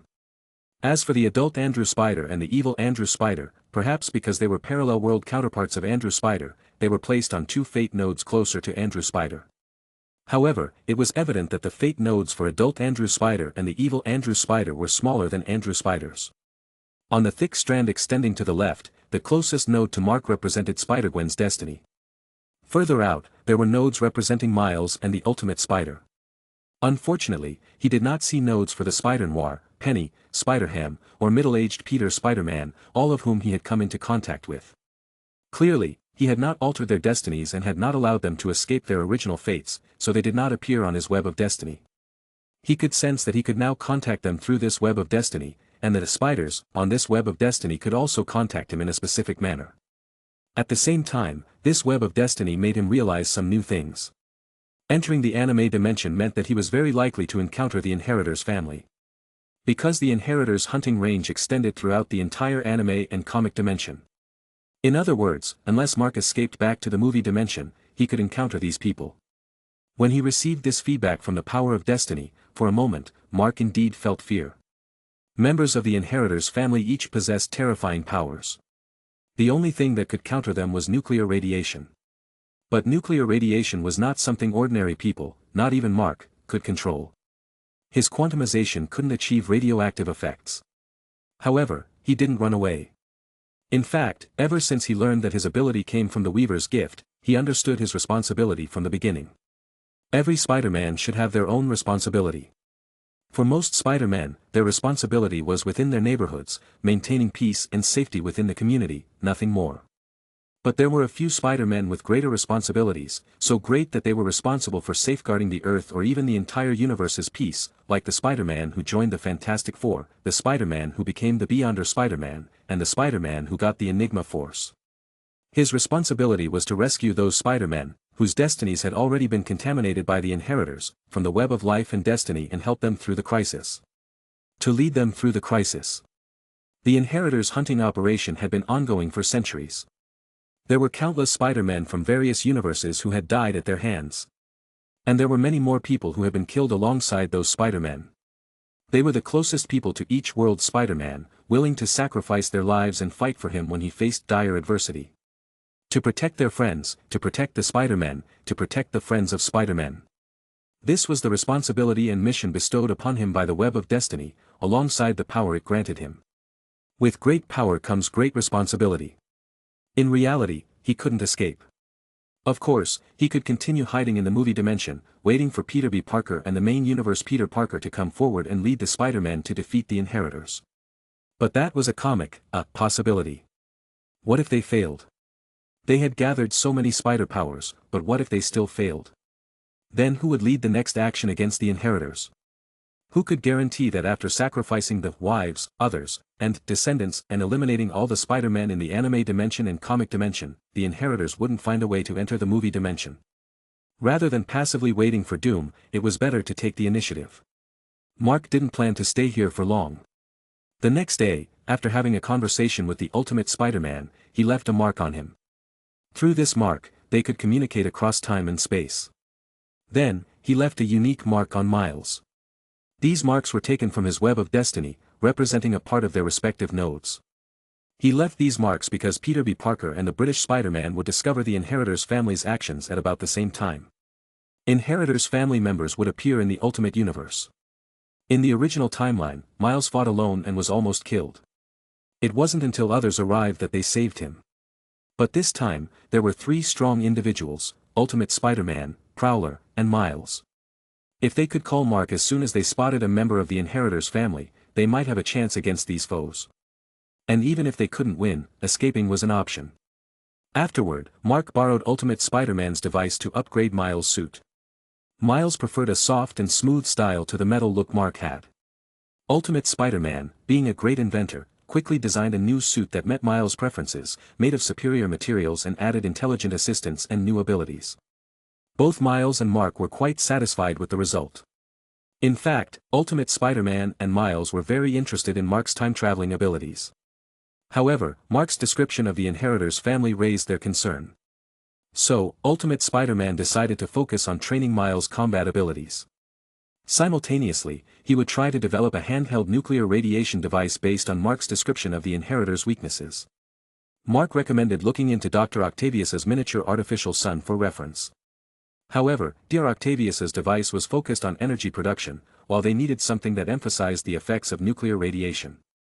Mark admitted that research wasn't his strong suit, so he knew where he stood. His role was clear: travel to more Spider-Man worlds and bring more Spider-Men into his web of destiny. This would not only strengthen his own abilities but also allow him to quickly gather more Spider-Men during major battles. As Mark was preparing to leave, an unexpected guest appeared before them. It was Madame Octavius, Olivia Liv Octavius. Although her special active metal allowed her to sense Mark's return to this world, it lacked pinpoint precision. So, she had to search bit by bit. Unfortunately, when she went to Aunt May's house in the morning, Mark had just left to meet with Ultimate Spider-Man and Miles. So, she came up empty-handed. Only when she reached Peter Parker's home did she finally find Mark. "Hey, Liv, long time no see. What's up?" Mark greeted her with a wave. Madame Octavius was momentarily stunned but quickly became somewhat annoyed. She said, "You ask me if I have something. You come back and don't even come to see me. Have you forgotten what you did to me?" How could you forget? The frustration of searching all night overwhelmed her in an instant. Mark. Gwen. Ultimate Spider-Man and Miles. "Lady, you can eat your meals however you like, but be careful with your words. My girlfriend is right here." Mark couldn't sit still anymore as he felt Gwen's dangerous aura. Gwen coldly looked at him but remained silent, making Mark even more uncomfortable. Mark quickly explained, "Gwen, please don't misunderstand. I really have nothing with her. When I left this world initially, she secretly found me and gave me a tube of nanometal particles, wanting me to take her out of this world. At this point, Gwen chuckled and laughed so hard that her shoulders were trembling. Ha, I believe you, of course. You could never be interested in such a scruffy, older woman. Madame Octavius was infuriated, saying, "Who are you calling scruffy? I just had my hair done last month." She pulled out a hair tie and tied her hair up while several mechanical tentacles slowly extended, showing their sharpness. "Who are you calling old woman?" She took slow steps closer to Gwen, and just as Mark was about to intervene, Gwen stopped him. "I want to see if I can defeat her with my own power." Gwen pressed her wrist, and the spider suit quickly materialized, covering her whole body. The transformation was swift. "Is that so? I remember a few months ago, I beat you pretty bad." Madame Octavius stared coldly at Spider-Gwen, clearly eager to have a rematch. Her plan was simple. She had previously demonstrated her scientific abilities and was now showing her combat prowess, hoping that Mark would recognize her usefulness. This way, Mark would take her with him and allow her to study her coveted parallel universes. "Fine, if you insist on fighting," Mark sighed and opened a portal. "Let's go to a place where no one else is." After obtaining the Web of Fate, Mark's mental power and control over temporal forces had significantly increased. He now felt that the range of his portals could cover half of the Earth. This skill piqued Madame Octavius's interest once again. She inquired, "Space technology? Magic?" Her curiosity for Mark deepened. The group, including Mark, Gwen, and Madame Octavius, entered the portal and appeared on the other side. They found themselves in a forest located thousands of kilometers away from New York City. Although it wasn't a pristine jungle, it had tall trees and was largely untouched by human activity. Mark chose this place as the battlefield to accommodate Spider-Gwen. The effectiveness of Spider-Man's fights on flat ground and those with obstacles was significantly different. Since they couldn't choose a crowded urban environment, they opted for the forest. Without a word, Spider-Gwen and Madame Octavius exchanged a quick glance and simultaneously started their moves. Spider-Gwen shot a strand of webbing at a nearby tree and flew upwards, seeking to secure aerial advantage. Madame Octavius, on the other hand, displayed a more violent approach. Two mechanical tentacles behind her extended, gripping two trees beside her. These trees snapped at the base and were stripped of branches by her tentacles, leaving only trunks. With a swift motion, two slightly modified tree trunks were hurled like giant spears towards Spider-Gwen, who was concealed high above. Spider-Gwen immediately adjusted the trajectory of one of her web strands with her other hand, then used a large web to ensnare one of the giant spears. "Returning this to you." Spider-Gwen spun around the tree, using the rotational force to change the direction of the giant spear, sending it back down toward Madame Octavius. One of Madame Octavius's mechanical tentacles extended suddenly, breaking the giant spear, and then she casually tossed it aside. Her figure leaped high into the air, utilizing two other mechanical tentacles for propulsion.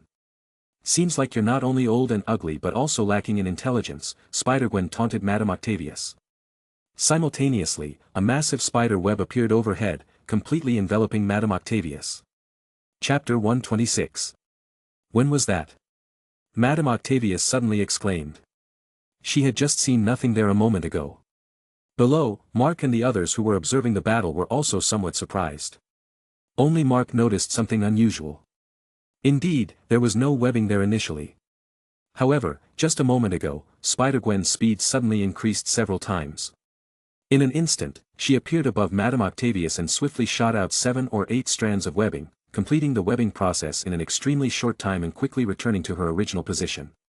Because the speed was so fast, it created the illusion that she hadn't moved at all, and the webs suddenly appeared. But when did this happen? Mark remembered that Gwen didn't have this ability before, right? Could it have been last night?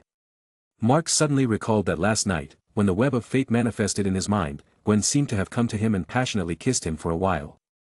At that time, he was too busy studying the web of fate, so he didn't pay much attention to physical matters, allowing this female rogue to take liberties with him. Could it be that her sudden surge of emotions at that time was because of this? The web of fate not only strengthened Spider-Man, but it could also enhance them in return. Mark was somewhat surprised. He looked at Ultimate Spider who standing beside him and asked, "Have you felt any enhancement in your abilities? Like, increased strength, speed, or agility?" Ultimate Spider clenched his fist, swung it a bit, jumped in place, and shook his head.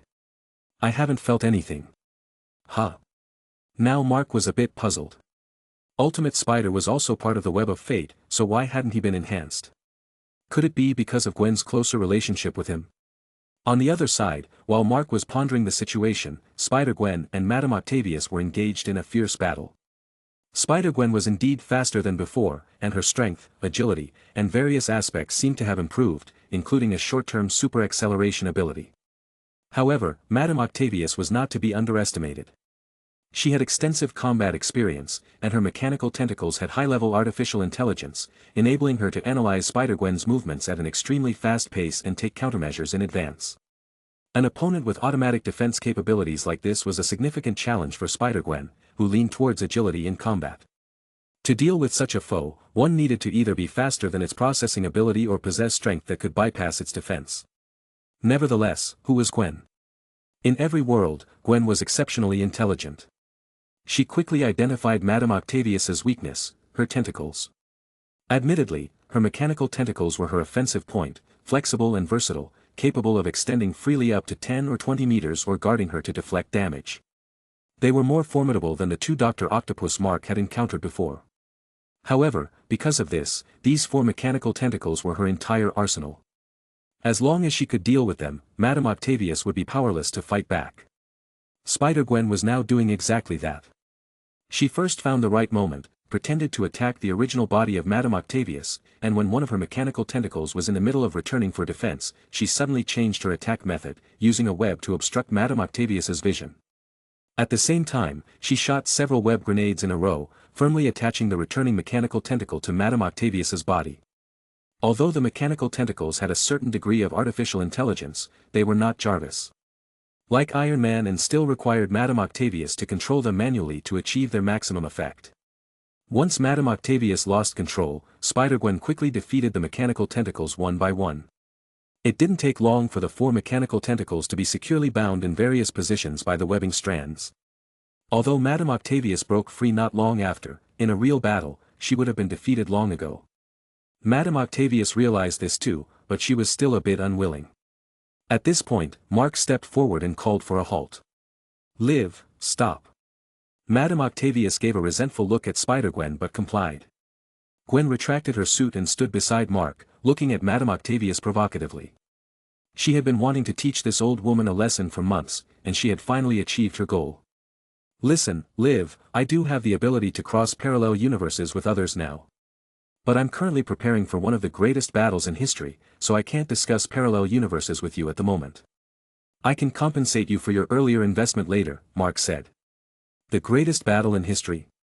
Madame Octavius suddenly became interested. What is it? Mark shook his head. I can't tell you about it. This battle has nothing to do with you. Also, I don't think we have the kind of relationship that allows us to share information, do we?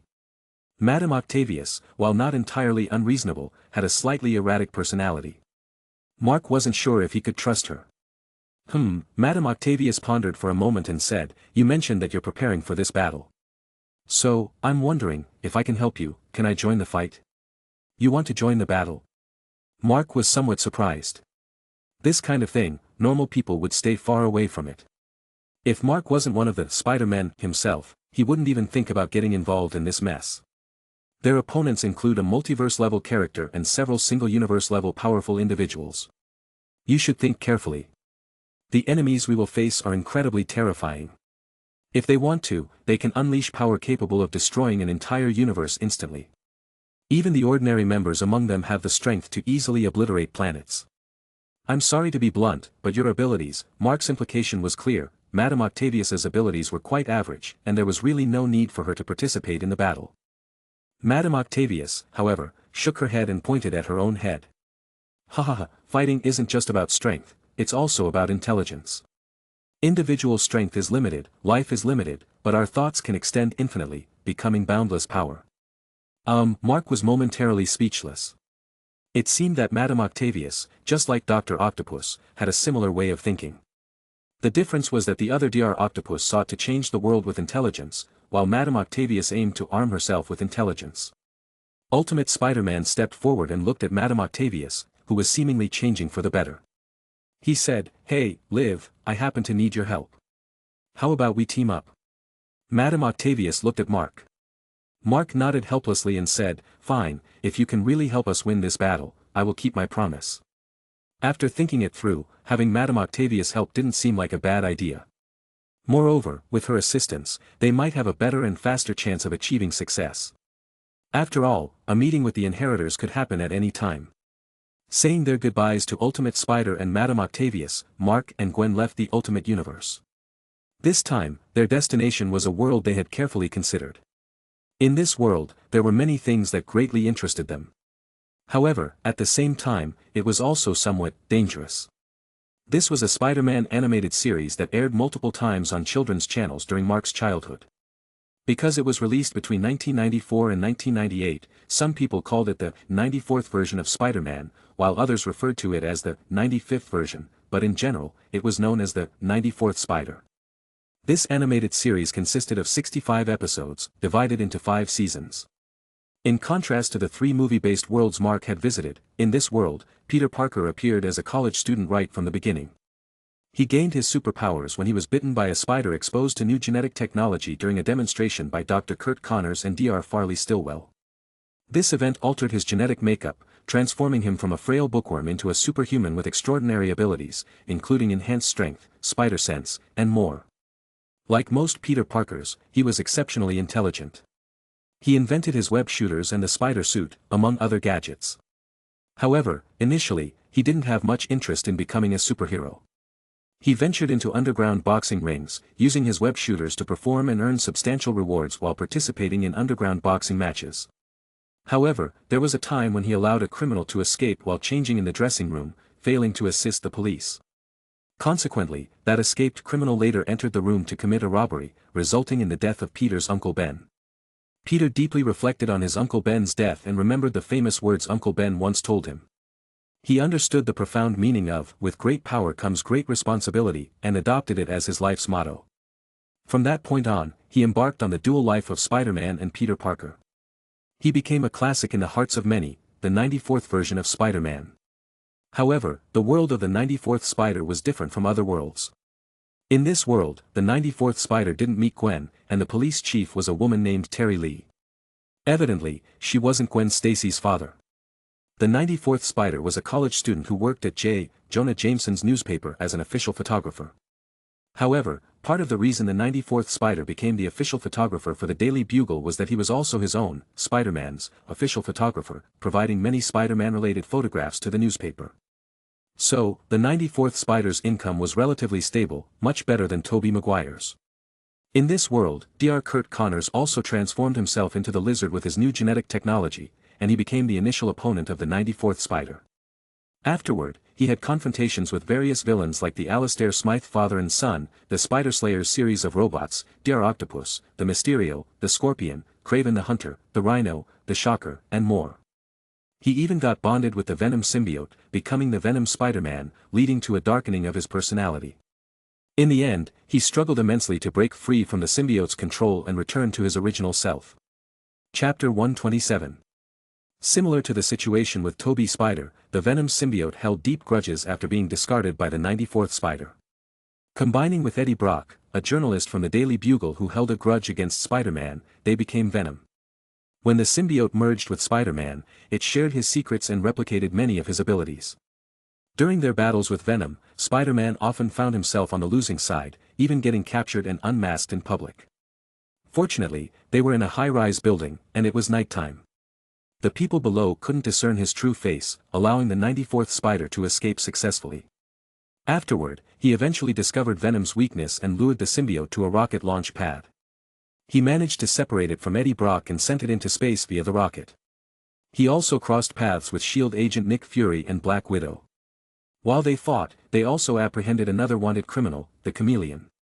The Chameleon didn't have extraordinary physical abilities, but he could freely change his appearance using a belt, causing confusion during the fight.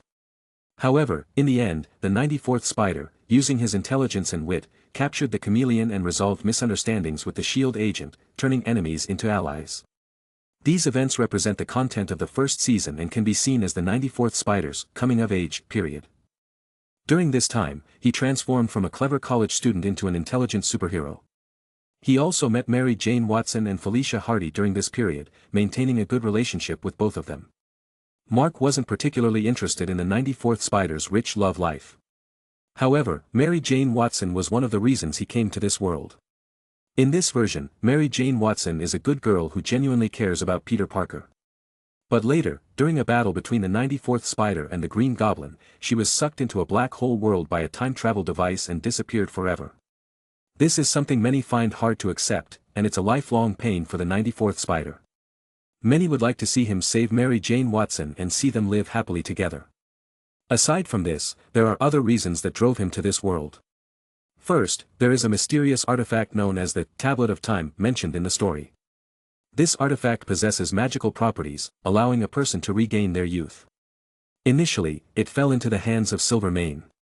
However, he was turned into a child by the Tablet of Time after using it. Afterward, Toomes studied the Tablet of Time and invented a device that could temporarily absorb time from others and transform into the Vulture. He even used this ability to transfer the 94th Spider's youth and strength to himself, creating an incredibly overpowered situation. Because Mark himself had powers related to time and space, he was genuinely interested in the Tablet of Time, as he might be able to gain something from it. Second, there are the mysterious Madam Web and the Beyonder. In the canonical Madam Web story, she is a mutant afflicted with a congenital neurodegenerative condition resulting in blindness and severe myasthenia. She possesses powerful psychic and telepathic abilities, enabling her to perceive events happening around her and even foresee some future occurrences. In this world, she resides in an alternate dimension and quietly observes the 94th Spider. Occasionally, she summons him. It appears that she doesn't have exceptional physical abilities and is portrayed as an old lady who spends most of her time sitting in a chair. But in the final part of the show, she claimed to be the subordinate of the Beyonder. In the Marvel Universe, there's a character known as the Beyonder, said to be a being above all multiverses. Mark always thought it was merely a character introduced by the people of his world to add excitement to the story. Before this, he had verified that many aspects of his world differed from what he encountered. However, in the world of the 94th Spider, this guy named the Beyonder seems to be one of the Beyonders. In the series, he indeed displays some incredibly powerful abilities. For example, he instantly transported Dr. Octopus, the Lizard, Dr. Doom, Alistair Smythe, and the Red Skull from Earth to a paradise planet when he first appeared. The intelligent life on this planet had never known concepts of evil since their birth. They used technology to eliminate hunger, suffering, and misfortune. Everyone lived in immense happiness. However, after the Beyonder sent those several supervillains to this planet, it turned into hell within a year. The native people were slaughtered and enslaved on a massive scale. And he did this only to validate the concepts of good and evil. During this time, he also demonstrated the ability to leap through time, directly leaping forward 1 year. Manipulating time and space, conducting experiments with countless lives on an entire planet, it revealed his power and his propensity to exercise it as he saw fit. But there's a major question in all of this. After the Secret War, to determine the secrets of good and evil was completed, the Beyonder and Madam Web finally revealed their true purpose for seeking the 94th Spider. In one universe, a geneticist named Miles Warren replicated the genetic code of SpiderMan Peter Parker, creating a clone. However, the clone escaped from the cloning tank and adopted the name Ben Reilly. But later, Dr. Connors discovered that perhaps Ben Reilly was the real Peter Parker, and the current Peter Parker was just a clone. In this world, Ben harbored deep hatred for Peter and wanted to kill him. Later, Kingpin constructed a time-traveling device to connect with other dimensions. Peter tried to stop it, but he was attacked by Ben. Within the open portal, the Carnage symbiote escaped and merged with Ben, turning into Spider Carnage. Carnage Spider attempted to use a device to destroy all multiverses.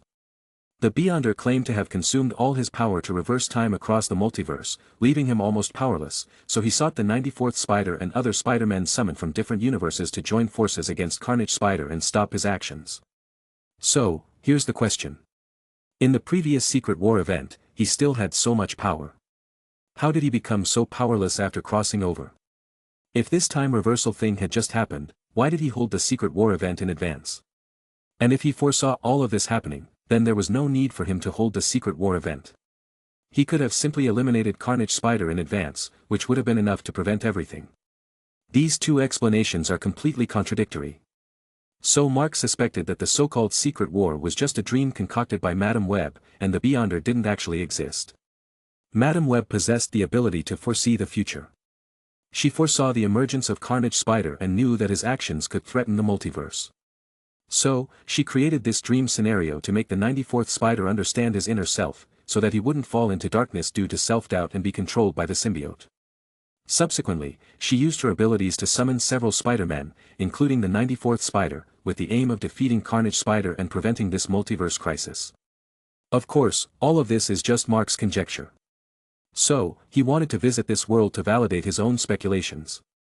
As for whether his and Gwen's appearance will attract attention, it's not important. Because from the original storyline, the common goal of Madam Web and the Beyonder is to prevent the destructive actions of Carnage Spider. Now, with the addition of him and Gwen, two powerful allies, why would they refuse? They're probably thrilled. Besides, with the enhanced control of Destiny's power, he can easily create a little disguise for himself and Gwen. Woo woo woo. The long wailing sirens echoed through the streets. In the city's streets, over a dozen police cars rushed from all directions, sealing off the area. Police Chief Terry Lee ordered her subordinates, "What are you waiting for? Turn on the searchlights." Yes. Several officers immediately adjusted the massive searchlights on the police cars, directing their beams onto a wall. In a corner of the street, there was a pale young man in a black jacket, who, when he saw the searchlights turning his way, panicked and flew up. His name was Michael Morbius. Not long ago, the 94th Spider had decided to study his own blood due to genetic instability, so he left some blood samples in the school's equipment.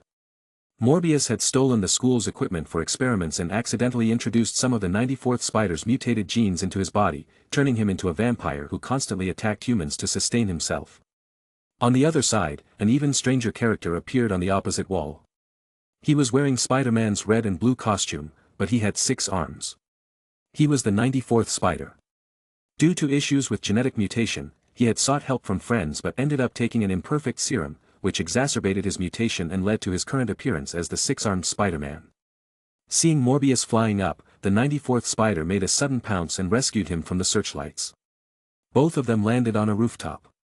Upon seeing the 94th Spider's appearance, Morbius was also greatly surprised. "How did you end up like this?" The 94th Spider scratched his head. "Let's put it this way, you're not the only one with mutations." Yikes. Morbius didn't want to stay with him longer. In fact, he hated Spider-Man quite a bit and didn't want to be around him for a moment longer. He immediately flew up, holding the 94th Spider in his arms, and then tossed him away. The 94th Spider, who grew 4 extra arms, was unaccustomed to the sudden fight, and didn't want to harm Morbius, so he quickly ended up at a disadvantage and was thrown away. Morbius took the opportunity to leave the scene. Chapter 128. Is this world Spider-Man? Why does he have 6 arms? Well, spiders do have 8 legs, so could this be the correct Spider-Man form? Gwen and Mark stood in a corner of the street, looking in the direction of the 94th Spider. Gwen raised a reasonable question. "He's like this due to genetic mutation," Mark explained, somewhat incredulous at Gwen's wild imagination. But according to this world's original trajectory, if left unchecked, he could indeed turn into a spider monster with 6 arms and 8 eyes. This is one of the reasons we came here. Gosh, Gwen shuddered at the mental image. Thank goodness I didn't go through that. I won't turn into a monster, right? Mark lowered his head and couldn't resist giving her a kiss on her forehead. Of course not. Even if your spider genes caused any side effects, I could just remove them for you. Gwen responded. At this moment, a burly man wearing a tight suit with a skull pattern appeared on a rooftop on the opposite side. He looked down at the 94th Spider from a higher vantage point, completely ignoring the police officers below, and said, 6 arms. Combat record, 1195-3, Spider-Man appears in the front direction. No matter how many arms he has, I will defeat him. With that, the man picked up a set of armor from the side and put it on. Who's that? Gwen, following Mark's direction, also saw this man and inquired. Mark's eyes revealed a tinge of nostalgia. He's called the Punisher, originally a member of the United States Marine Corps. After his family was murdered by criminal elements, he began seeking vengeance against all criminal activities. Is he a superhero too? Gwen asked with curiosity, her experiences crossing parallel universes really broadening her horizons. Mark shook his head slightly. Strictly speaking, he's an anti-hero. Unlike the no-killing philosophy of most superhero teams, his philosophy is, if you're guilty, you must die. So teams like the Avengers have refused to accept him. Why is that? Gwen felt that something must have happened to him to make him so extreme. Mark explained, after he left the military, one day, he was having a picnic in the park with his wife and child and happened to witness some of the criminal syndicate's secrets. The whole family was killed as a result. Having been miraculously revived, he used his intelligence and resources to find the killers and sought legal means to bring them to justice. However, the criminals managed to escape punishment through various methods and legal loopholes. After losing all hope in the justice system, he chose to resort to violence to seek justice for his wife and child and administer deadly retribution to any criminals he encountered. Hearing Mark's words, Gwen turned her head to look at him and remarked, "So, he's quite your cup of tea, isn't he?" Having spent this time getting to know her boyfriend better, she had come to understand his character to some extent. In reality, Mark's philosophy was indeed quite similar to the Punisher's, both possessing a kind of heroic spirit driven by a sense of righteousness. However, Mark was not as extreme as the Punisher. For those who had gone astray but hadn't committed serious offenses yet, he was inclined to offer forgiveness. For individuals who had done evil but could turn over a new leaf, Mark would consider whether they should be spared. For instance, there were two lizard doctors in the two different worlds. The one he encountered in the Andrew Spider's world, having seen him kill many people, Mark showed no mercy and killed him directly. But the one brought to Spider Tom's world, he ultimately let him go. As for individuals he considered irredeemable, he would take severe measures to deal with them. For example, the Green Goblin. Apart from the second-generation Green Goblin, Harry, in the Tobey Spider's version, most other Green Goblins are basically hopeless and often cause trouble, just constantly annoying you. Anyway, if it were Mark, he'd definitely want to get rid of that thing. Mark chuckled, "It's true, but I'm not as extreme as he is." Gwen nodded. If Mark were the type to indiscriminately kill like the Punisher, she would have left him a long time ago. Although she had reservations about Mark's tendency to kill certain villains, she had grown in her understanding after going through some experiences. Especially after spending a long time with Mark, her mentality had naturally undergone some changes. "But you really know a lot about him?" Gwen asked curiously. Mark smiled and said, "In my world, there was an arcade game called The Punisher. There were only two playable characters, one being the guy right in front of us, and the other was Nick Fury, the director of S.H.I.E.L.D. The game had lots of weapons and great controls, so it was quite captivating. For a while, my good friend and I used to go play it after school." "I didn't expect you to be a street-smart arcade game enthusiast," Gwen said with an uncontrollable smile. "Alright, their little intimacy is over, and I think it's time for us to take action," Mark said. In the time Mark and Gwen were talking about the Punisher, the situation on the field had changed once again. The 94th Spider, who had experienced further mutation, found himself in another predicament. His self-made web fluid on his right hand had run out, leaving only a small amount on his left hand. "Hey, helmet guy, should I call you Silly Head or Iron Head? Can we reschedule this fight for another day?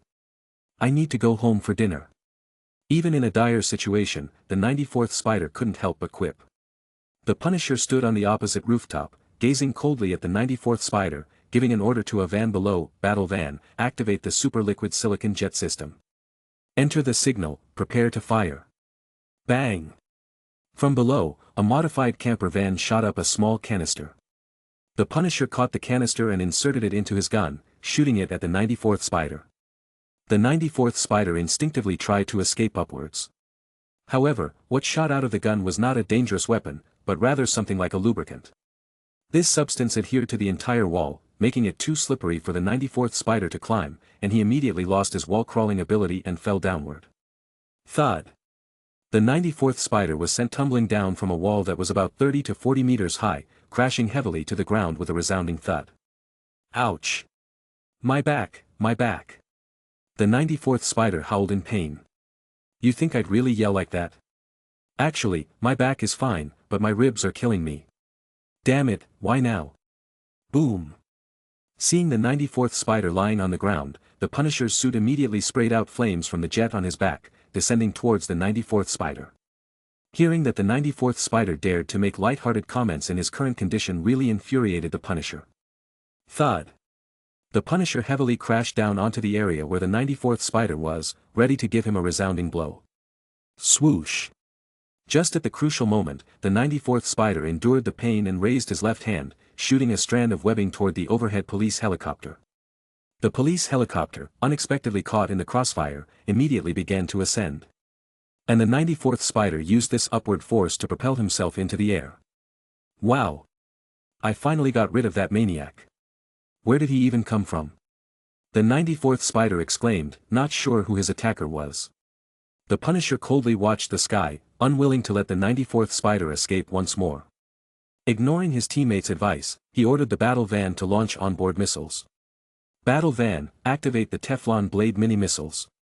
Enter the coordinates, I want to take him out once and for all. Bang! The van's side launch bay opened, releasing a weapon resembling a handheld rocket launcher. The Punisher grabbed it, locked onto the 94th spider in the sky, and decisively pressed the fire button.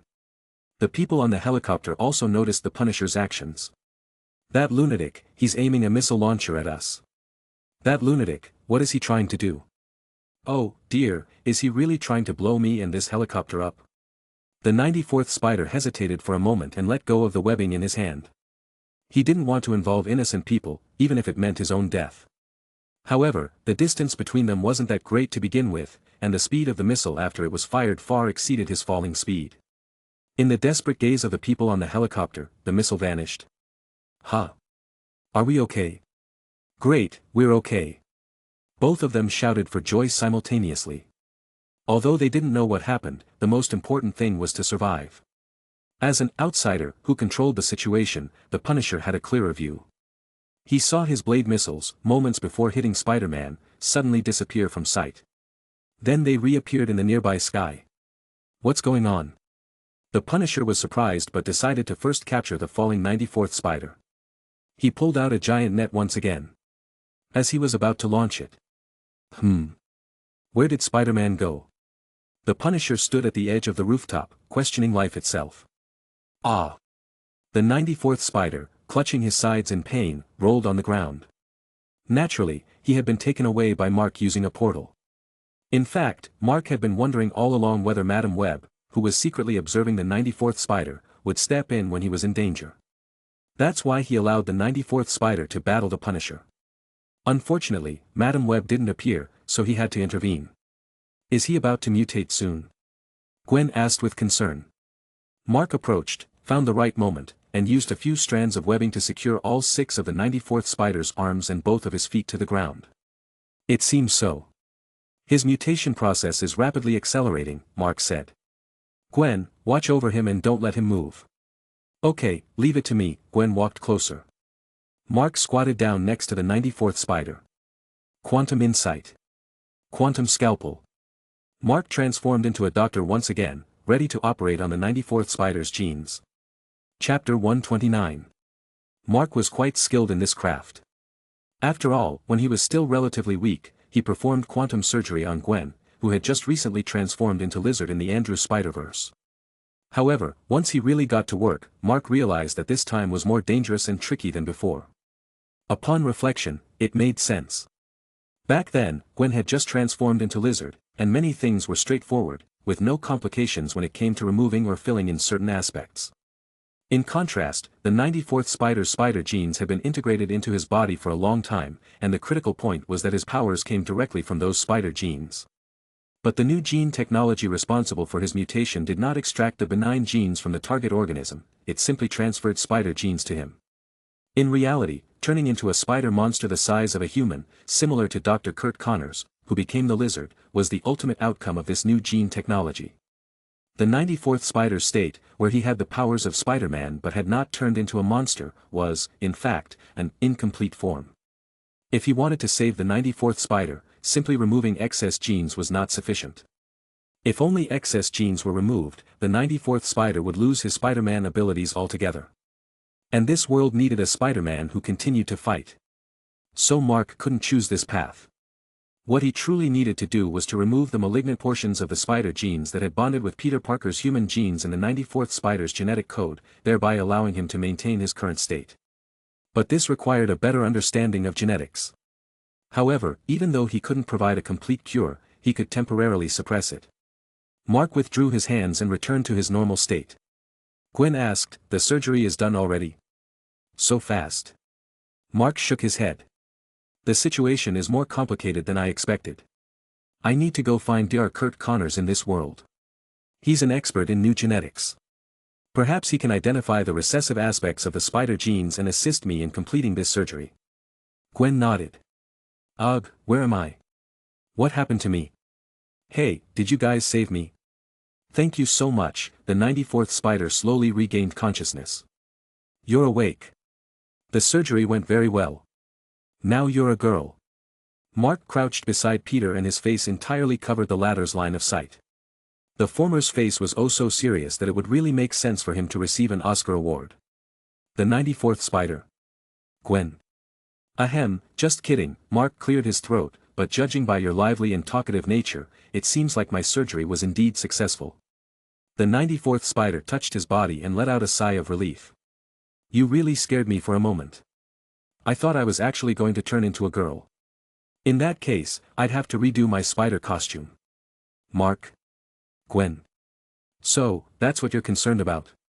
The 94th spider continued, wait, but my sides don't hurt anymore. And wait a minute, my arms, they've actually returned to normal.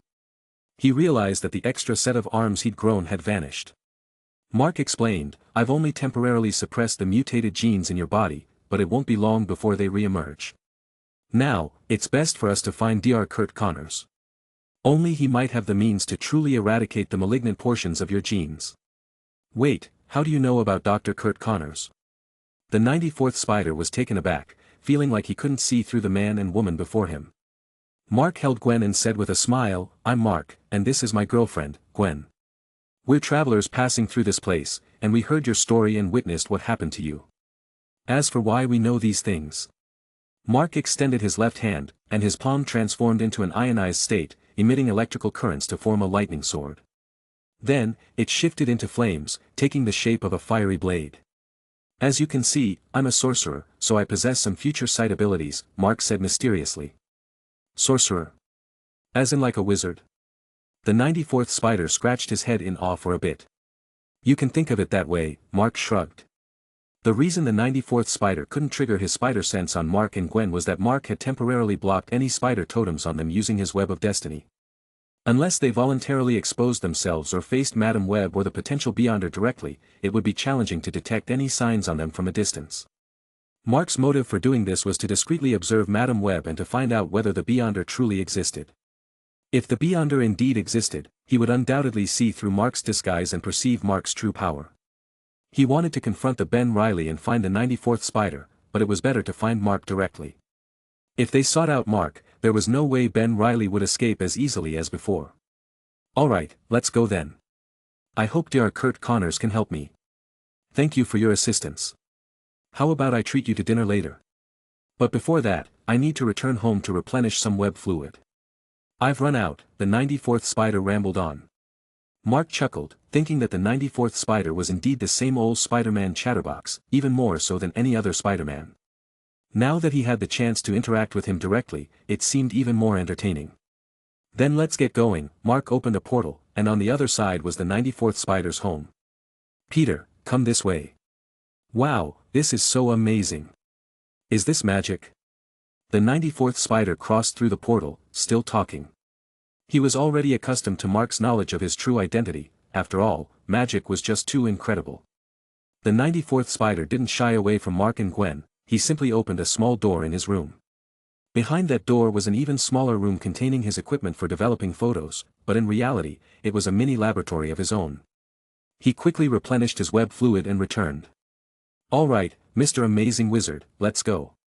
Mark wiped away the original portal and then opened another portal leading to Dr. Kurt Connors' home. No matter how many times I see it, it's always so amazing.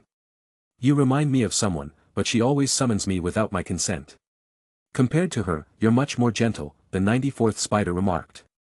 A thought crossed Mark's mind. The she that the 94th spider was talking about, wasn't that Madame Web?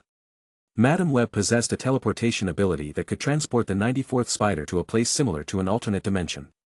She had used this ability to save the 94th spider from danger a few times. However, it was clear that she couldn't use this ability frequently. There were a few times when the 94th spider nearly died, and she didn't step in to assist. It raised questions about her true feelings toward him. You've met her many times. Is she also a wizard? Mark asked calmly. The 94th spider shook his head, saying, I don't know. Every time I meet her, she's sitting down and talks about some kind of test, all mysterious and cryptic. Gwen teased, "You might not be mysterious, but you sure are chatty." Is that so? The 94th spider scratched his head. It's okay, maybe that is really your magic, Mark comforted. You make a point. Next time I encounter those bad guys, if warning them doesn't stop them, I'll use magic to defeat them. What do you think of that idea? The 94th spider suggested. It's a good idea, but I don't recommend using it in practice, Gwen advised. Why not? Because its damage output is really weak, Gwen explained. Maybe it will work wonders sometimes, who knows? Anyway, I think Dr. Connors may not be at home right now. He might be in the lab, the 94th spider said. But, in fact, I have a better option. Can you find out where Dr. Mariah is? Mark sighed, why didn't you mention her earlier?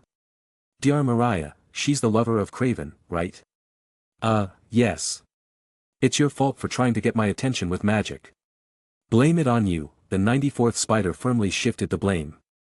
If you had the ability to shift blame when helping others take the fall, why would Punisher be chasing you? Mark joked while wiping away the portal and then opening another one. Oh, you know that guy from earlier? You even know about my wrongful accusations, the 94th spider said. Of course, I know. I also know that you've carried more blame than anyone else in this world. Mark remarked. He wasn't exaggerating. The 94th spider could be considered the blame-bearing SpiderMan because he had shouldered countless accusations. For example, recently, Morbius stole a blood sample he left at school for experiments, turned himself into a vampire, and then escaped from the hospital. The rumors outside ended up falsely accusing Spider-Man of capturing Morbius, which drew the Punisher's ire towards Spider-Man. Though it hurts a bit to hear, you're speaking the truth. I can't argue with that. Oh, my goodness, the 94th spider lamented, clutching his head. Hello, Spider-Man, and the rest of you. Who are you people? A tall, middle-aged woman appeared before Mark and the others. She had short, light gray hair and a professional appearance, wearing a white lab coat. She was a typical American beauty. She was Dr. Mariah. The 94th spider had helped her save her husband, Craven, which had led to their friendship. Previously, Dr. Mariah had researched a drug that could combat spider gene mutations. However, it wasn't ready yet, and the impatient 94th spider took it. This semi-finished drug only exacerbated his mutation, leading to his transformation into the six-armed Spider-Man. Chapter 130. These two are new friends of mine, the 94th spider introduced. Mark extended his hand and said, Hello, Dr. Maria, I'm Mark, and this is my girlfriend, Gwen Stacy. Hello, Mr. Mark, hello, Miss Gwen. May I ask who you are? After exchanging greetings with Mark and Gwen, Dr. Maria inquired. The 94th spider stepped forward and explained, Well, Mark has a miraculous ability to remove the drawbacks from my mutant genes. However, he needs to know the specific areas to be removed, so, we need your help. Dr. Maria paused for a moment and looked at Mark, saying, An ability to remove the drawbacks from mutant genes.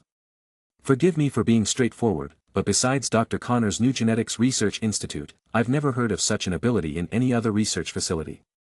Nevertheless, sure, take me to your laboratory so I can see. In her mind, she wondered if this person named Mark was deceiving Spider-Man to gain something from him, possibly his mutant genes. She didn't want her friend used as a guinea pig. Mark gave a faint smile and said, I'm not a researcher from an institute, or at least not anymore. You can think of this ability as a superpower. Superpower? Acting on a genetic level, Dr. Maria was greatly surprised. Yes, Mark replied, estimating that she might not believe him. However, she was doing this to protect the 94th spider, so he couldn't blame her. Mark briefly explained what he had seen about the genetic mutations in the 94th spider when he treated him earlier. Dr. Maria immediately believed part of it because she had previously taken a sample of Spider-Man's blood to research his mutation. Thus, the conditions he described were indeed familiar to her. However, Mark knew that she might have examined these conditions with specialized equipment, and so his explanation alone might not be sufficient. But then the 94th spider himself stepped up. Dr. Maria, I believe I need Mark's and your help. My mutation is getting worse, and I don't want to turn into a human spider monster. Please, help us, he pleaded. At the same time, he expressed his trust in Mark and Dr. Maria. Dr. Maria observed Mark for a while, then nodded and said, Very well, let's cooperate. How can I assist you? Mark extended his hand and shook hers. Cooperate happily. To be honest, I don't understand genetics, but I can see genetic mutations and necrosis. So, Dr. Maria, please put your hand on my shoulder later and close your eyes. I will share my vision with you, Mark explained. Dr. Maria was even more puzzled. She felt Mark was talking about mysticism rather than science. However, she nodded without raising any questions, and she was somewhat curious about what Mark would do. Mark turned to Gwen and said, Gwen, it's up to you to be on alert. I suspect we'll need some time, and there's a Punisher who's after the 94th spider in town, and there's a vampire who might attack people at any time. Gwen nodded and went to the window. Can she do it? The 94th spider couldn't resist a smirk. Gwen turned around to look at him and said, maybe I don't mind sparring with you. Mark lightly tapped him and said, hey, are you pretending like I don't exist? Dare you to question my girlfriend? Besides, you can trust Gwen, she's more capable than you are. Alright, maybe I'm just a poor, weak, and helpless little spider. The 94th spider shrugged his shoulders and spoke in a self-deprecating manner. Alright, shut up and lie down on the bed. Mark was starting to get a headache from this chatterbox. The 94th spider obediently did as he was told. Mark turned to Dr. Maria and said, Dr. Maria, please put your hand on my shoulder now. Dr. Maria did as she was asked. Buzz. Mark's eyes entered quantum insight mode, and his hands transitioned into quantum scalpel mode. The 94th spider noticed the miraculous transformation occurring with Mark and his now terrifying and mysterious appearance. He couldn't help but feel a mix of fear and awe but wisely refrained from making any playful remarks. Meanwhile, Dr. Maria was completely engulfed in astonishment. What is this? As Mark projected the microscopic view obtained through quantum insight into Dr. Maria's mind using his power, she couldn't help but exclaim in amazement. It was a more intuitive observation mode than a microscope. She also realized that this incredible microscopic view could be manipulated at will to move, magnify, shrink, and focus on different parts. For a moment, Dr. Maria forgot her original purpose and became engrossed in this newfound ability. Dr. Maria, please point out the genetic mutations that need treatment. As Mark's voice brought her back from her fascination, she quickly remembered her primary objective. Consequently, she focused intently on examining the mutated areas within the genes. Based on her research, she pinpointed all the defective parts within the 94th spider's genes and mutant regions. This was indeed a colossal endeavor. Dr. Maria had to describe what was happening inside the 94th spider's body while Mark operated the quantum scalpel.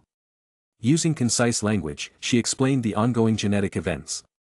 During the moment when the mutated spider bit SpiderMan, injecting him with mutant genes, these mutated parts resulted from the rupture and linking of gene chains, leading to replacement effects. In genetics, this process was termed gene mutation. Gene mutation could be categorized into two specific scenarios.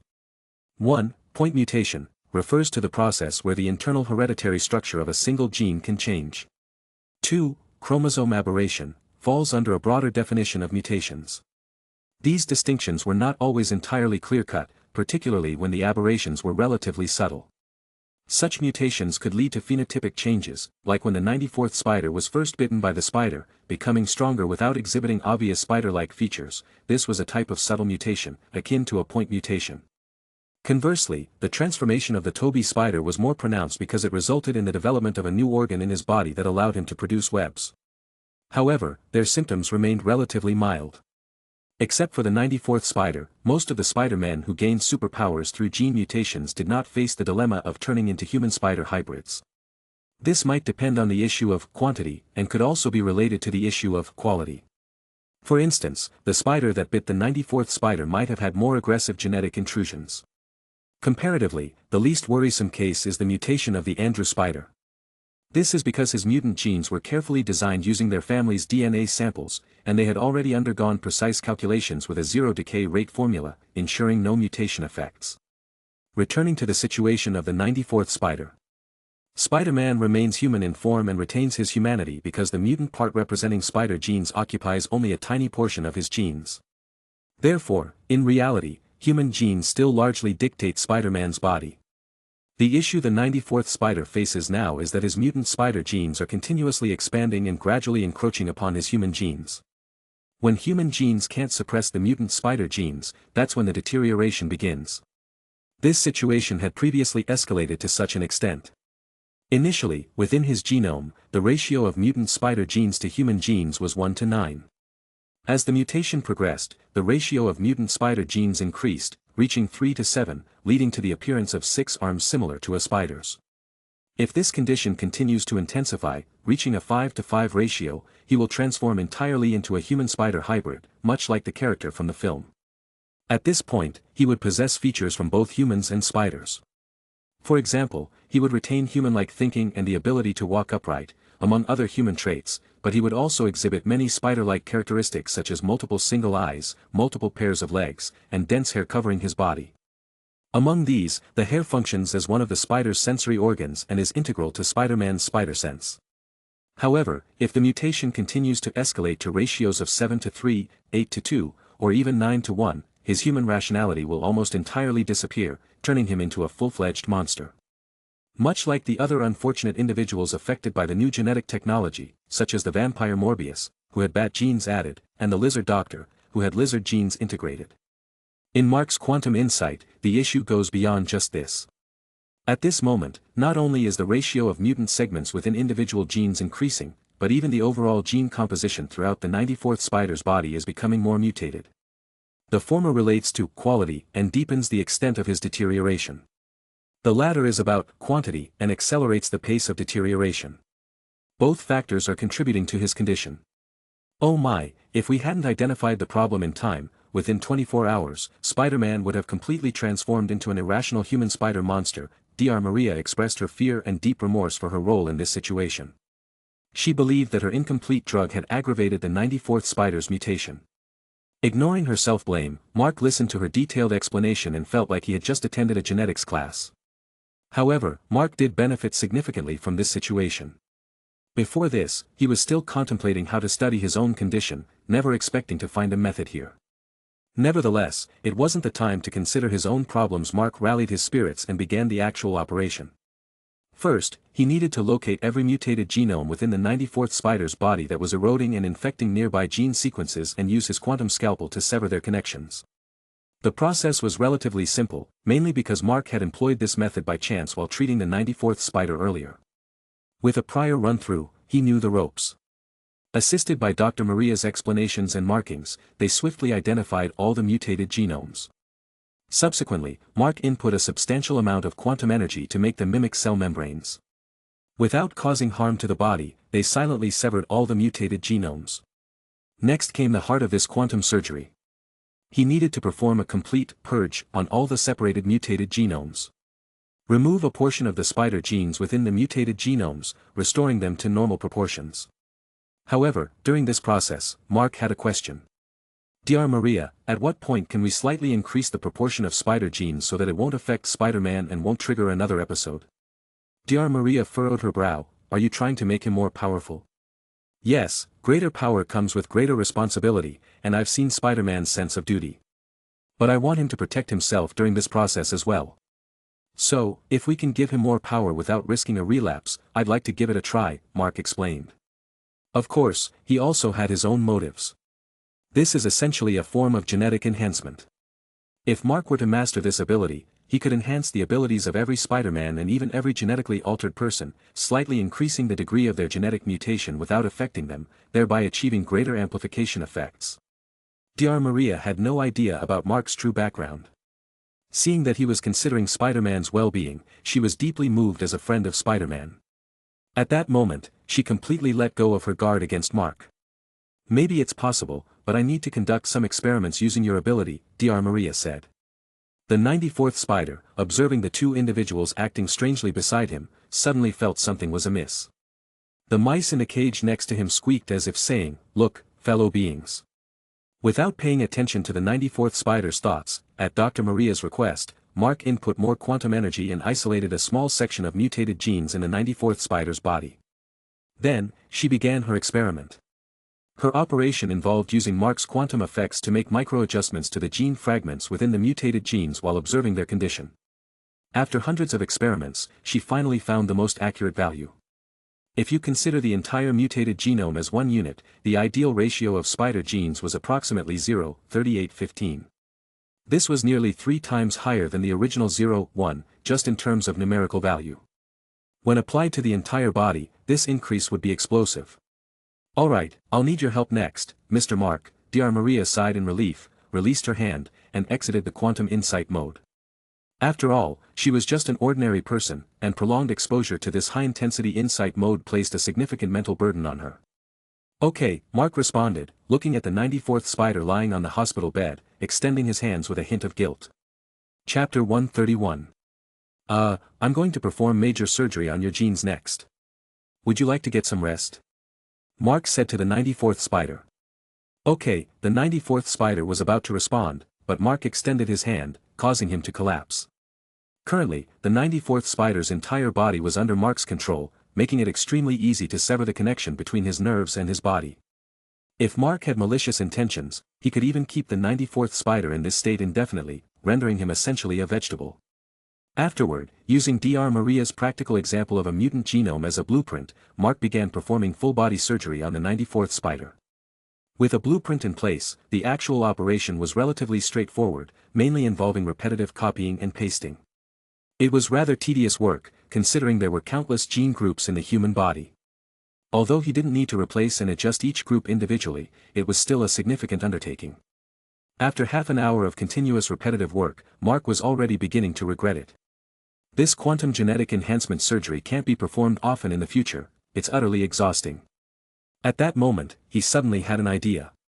Perhaps he should consider reaching out to this world's lizard doctor, namely Curt Connors. In this world, Dr. Connors was a genuinely good person, an outstanding biologist who was dedicated to his family, ethical in his research on new genetic technologies, and focused on benefiting humanity. In the storyline, he calculated and executed a plan to move the imperfect mutant genes from the 94th spider to the vulture, ultimately freeing the 94th spider from the risk of genetic mutation. Convincing him should be a breeze for Mark. Dr. Connors' greatest wish was to regrow the arm he had amputated, and with Mark's current abilities, it would be simpler than eating and drinking for Mark to regenerate an arm for him. Additionally, using Mark's quantum simulation, the regenerated arm would be identical to Dr. Connors' real body. Time passed by minute by minute. Boom! A sudden roar of an engine resounded from outside. Mark and Gwen's spider senses activated simultaneously. Gwen stood by the window, gazing down and said, "It's the Punisher." Mark had a slight headache. This guy just doesn't give up. Gwen asked, "Should I go talk to him?" "Smash his van." Mark replied. The Punisher's van was a base-modified vehicle filled with various equipment, serving as his primary combat asset. Comparatively, the Punisher's personal strength fell short in the presence of an enhanced Gwen. So, if they destroyed his car, he would retreat. Okay, Gwen agreed and opened the window, leaping down. Down on the street, the Punisher got out of the car and aimed a rocket launcher upward. He had previously placed a locator on the 94th spider during their confrontation and had returned to this location following the signal. "Wait, Frank, that's not SpiderMan, it's just a girl." The Punisher's assistant in the back spoke through the car's monitor, immediately trying to stop the Punisher from taking action. The Punisher didn't hesitate, replying, "When justice is being served, there are always some necessary sacrifices." As he said this, he pulled the trigger directly. "You pay a high price for your justice," a voice rang out. In the blink of an eye, Gwen appeared next to the Punisher, inserting her fingers into the trigger just as he was about to pull it. Despite her fingers appearing delicate and fragile, Gwen's physical abilities were even stronger than the average Spider-Man. The Punisher was directly immobilized. Then, Gwen delivered a knee strike directly to the Punisher's abdomen as she restrained her strength. However, even with reduced force, her power was sufficient to send the Punisher flying several meters away. The rocket launcher slipped from his grasp. Gwen retrieved the rocket launcher, aimed it at the Punisher, and fired it directly at him. "I wonder if you're willing to make sacrifices for the so-called justice." Boom! The rocket soared out. The Punisher was in panic and quickly activated the jet behind his armored suit. Using this brief burst of thrust, he managed to escape into the air. However, the heavily modified base car behind him didn't fare as well. The rocket hit the car directly, turning it into a fiery explosion. Some of the concealed weapons inside the car began to detonate one after the other. In the sky, the Punisher landed on a nearby rooftop, gazing down at the burning base car with a grim expression. "Damn it! Who is that girl? Frank, how are you? I suddenly lost the signal from this end. What happened over there?" The voice of the Chip, the Punisher's first assistant, came through the earpiece. The Punisher said, "That girl took away the rocket launcher, and the car blew up. In that case, you'd better return immediately. We can reconsider capturing Spider-Man later," the chip advised. The Punisher was somewhat reluctant, but thinking about the girl's skills he had just witnessed, he agreed, "All right, let him enjoy a bit more freedom for now. I'll definitely catch him." After saying that, the Punisher glanced once more at the location he had pinpointed earlier and then looked at Gwen standing below. Coincidentally, at this moment, Gwen also looked at him with a sly smile. She raised the rocket launcher in her hand high, pointed it in his direction, puckered her lips slightly, and simulated an explosion sound. Boom! The Punisher was startled and instinctively tried to evade. The next moment, he remembered that the rocket launcher was single-shot and had no ammunition left. He felt somewhat embarrassed. He hadn't expected that one day, he'd be swiftly dealt with by a seemingly delicate girl. With this in mind, he couldn't stay any longer, decisively turned around, and made a run for it. Gwen casually tossed the rocket launcher onto the street, saying, "He's running away. I thought he'd put up more of a fight." She then lightly pointed her toes and leaped high into the air, landing on the windowsill, continuing to watch out for danger by the window. Mark asked in confusion, "Why did you come back so quickly?" Gwen shrugged, "I blew up his car with his own rocket launcher, and he ran off." Who knew he'd be such a scaredy cat? Mark thought for a moment, estimating the Punisher's current psychological trauma. He figured it could be a problem, and he couldn't help but feel a bit sorry for him. The Punisher probably hadn't expected that an unfamiliar, cute girl could be so skilled. Gwen's spider abilities were naturally inclined towards speed and agility, particularly her burst of speed, which was nearly equivalent to teleportation. Madame Octopus had learned this the hard way, and the Punisher was simply following suit. In this light, he didn't lose much face. But wasn't it supposed to be a very complex surgery? "Why do you seem so idle?" Gwen looked at Mark and walked over to his side. Mark smiled. The most complex steps were completed with Dr. Maria's assistance. "Now, I'm just mechanically finishing the last steps, that's why." "Okay." Gwen couldn't resist giving Mark a kiss on the cheek. "Hey, why the sneak attack? I'm requesting a replay." Gwen, with a bit of a tsundere attitude, turned away and returned to her post by the window. Dr. Maria sat nearby, her spirits somewhat recovered, but still somewhat weary. Upon seeing this scene, she smiled and teased, "Your relationship is really good, huh?" "Hee, that's because Gwen is my dearest." Mark, whose skin had grown considerably thicker, boasted unabashedly. It was Gwen's face that seemed a bit unnatural this time. Dr. Maria couldn't help but wear an auntie-like smile as she watched the two of them, reminiscing about her own time falling in love with Sergei, Craven. The surgery lasted a full hour. 1 hour later, Mark took a long breath and withdrew his abilities. He felt like he had expended about 70 to 80% of his physical energy. Such a surgery, he swore, he wouldn't do it again unless it was for someone extremely important. It was incredibly exhausting. He felt like he had just run a half marathon back when he was a regular person during his college days. It was all thanks to that rascal, Landry. That guy had secretly used his ID to sign him up for a half marathon but didn't tell him about it until the day of the race when he dragged him to the marathon venue. He was just an ordinary student who spent most of his time in the library or the lab. How was he supposed to manage this? But Landry had dragged him through the entire 21 kilometers, all in the name of Mark's health. Mark plopped down in a nearby chair. Gwen came back and stood behind him, giving him a massage sympathetically. "It's all right, Gwen. I'm just a bit tired. I need some rest," Mark said. Is the surgery over?" 94th Spider asked, groggily awakening. He looked at the ceiling, slightly confused, and then suddenly felt something was off with his body. "What's happened to my body? I feel so light and filled with strength. Have I turned into a monster? But I still have 2 hands and 2 feet. So I guess I haven't turned into a monster. That's great. But where did this strength come from? Does surgery increase strength? Can we do it again?" 94 Spiders woke up and began spouting questions like a machine gun. Mark was left speechless. Gwen, concerned for Mark, directly chastised 94 Spiders, "Please be quiet. Mark has expended a tremendous amount of energy to perform this surgery and now needs some rest." She thought Mark was staying quiet due to exhaustion, but in reality, he was thinking about something else. Chapter 132. In his heart, Mark was contemplating whether he should return to his own world one day. However, he had some concerns about the so-called SpiderMan curse. It was said that every Spider-Man would have situations where their loved ones suffered because of their role. And in his world, Landry and Dr. Harper were the two people he was closest to, and they could easily be associated with the Green Goblin and the Lizard. This made Mark instinctively resistant to returning to his world. Thinking of this, Mark suddenly thought of Gwen. She didn't want to return to her own world either. What had happened in her world that made her so resistant? He had seen some comics about Spider-Gwen, but he knew that his Gwen was probably different from the version in those comics. Even if they started the same, the trajectory of their lives had changed due to his involvement. Unfortunately, she was not willing to talk about it. Mark hoped that one day Gwen would open up to him and share her worries. It was his responsibility. "I'm sorry, Mr. Mark," 94th Spiders, after Gwen's reminder, realized that Mark was weakened, looking pale and exhausted, indicating that he had overexerted himself. He quickly came over to Mark and expressed his sincere gratitude. "You should also thank Dr. Maria and Gwen," Mark said. "Without Dr. Maria's help, I wouldn't have been able to resolve your genetic issues so quickly. And just now, that guy called the Punisher came by again, but Gwen managed to drive him away.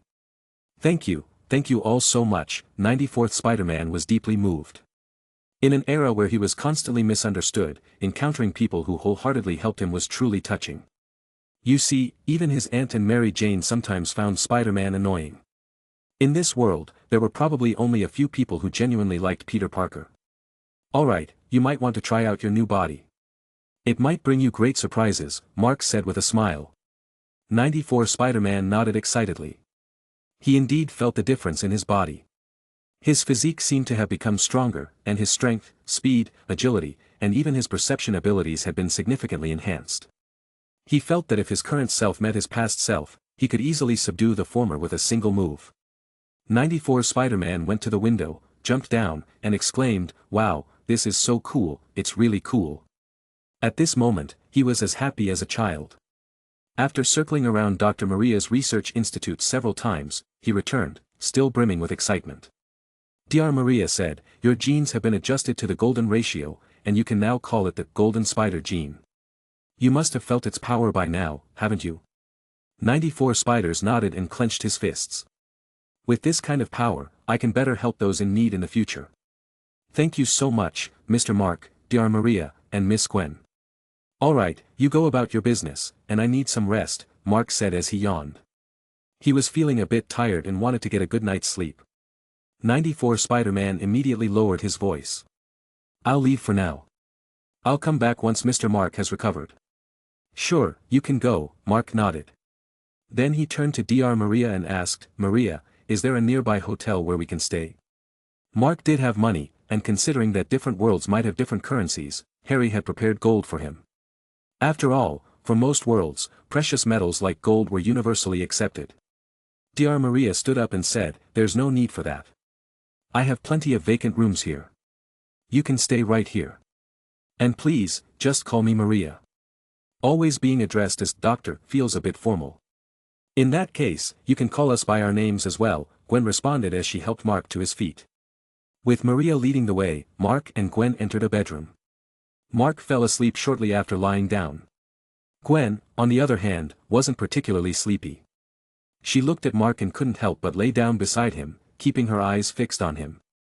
Was Mark really asleep? On the other side, having received an enhanced body, 94 Spider-Man was thrilled. Especially since the genetic mutation issue had been completely resolved. This meant he would no longer have to worry about turning into a monster, nor would he have to intentionally distance himself from Mary Jane due to this problem. And all of this was thanks to Mark, Gwen, and Maria.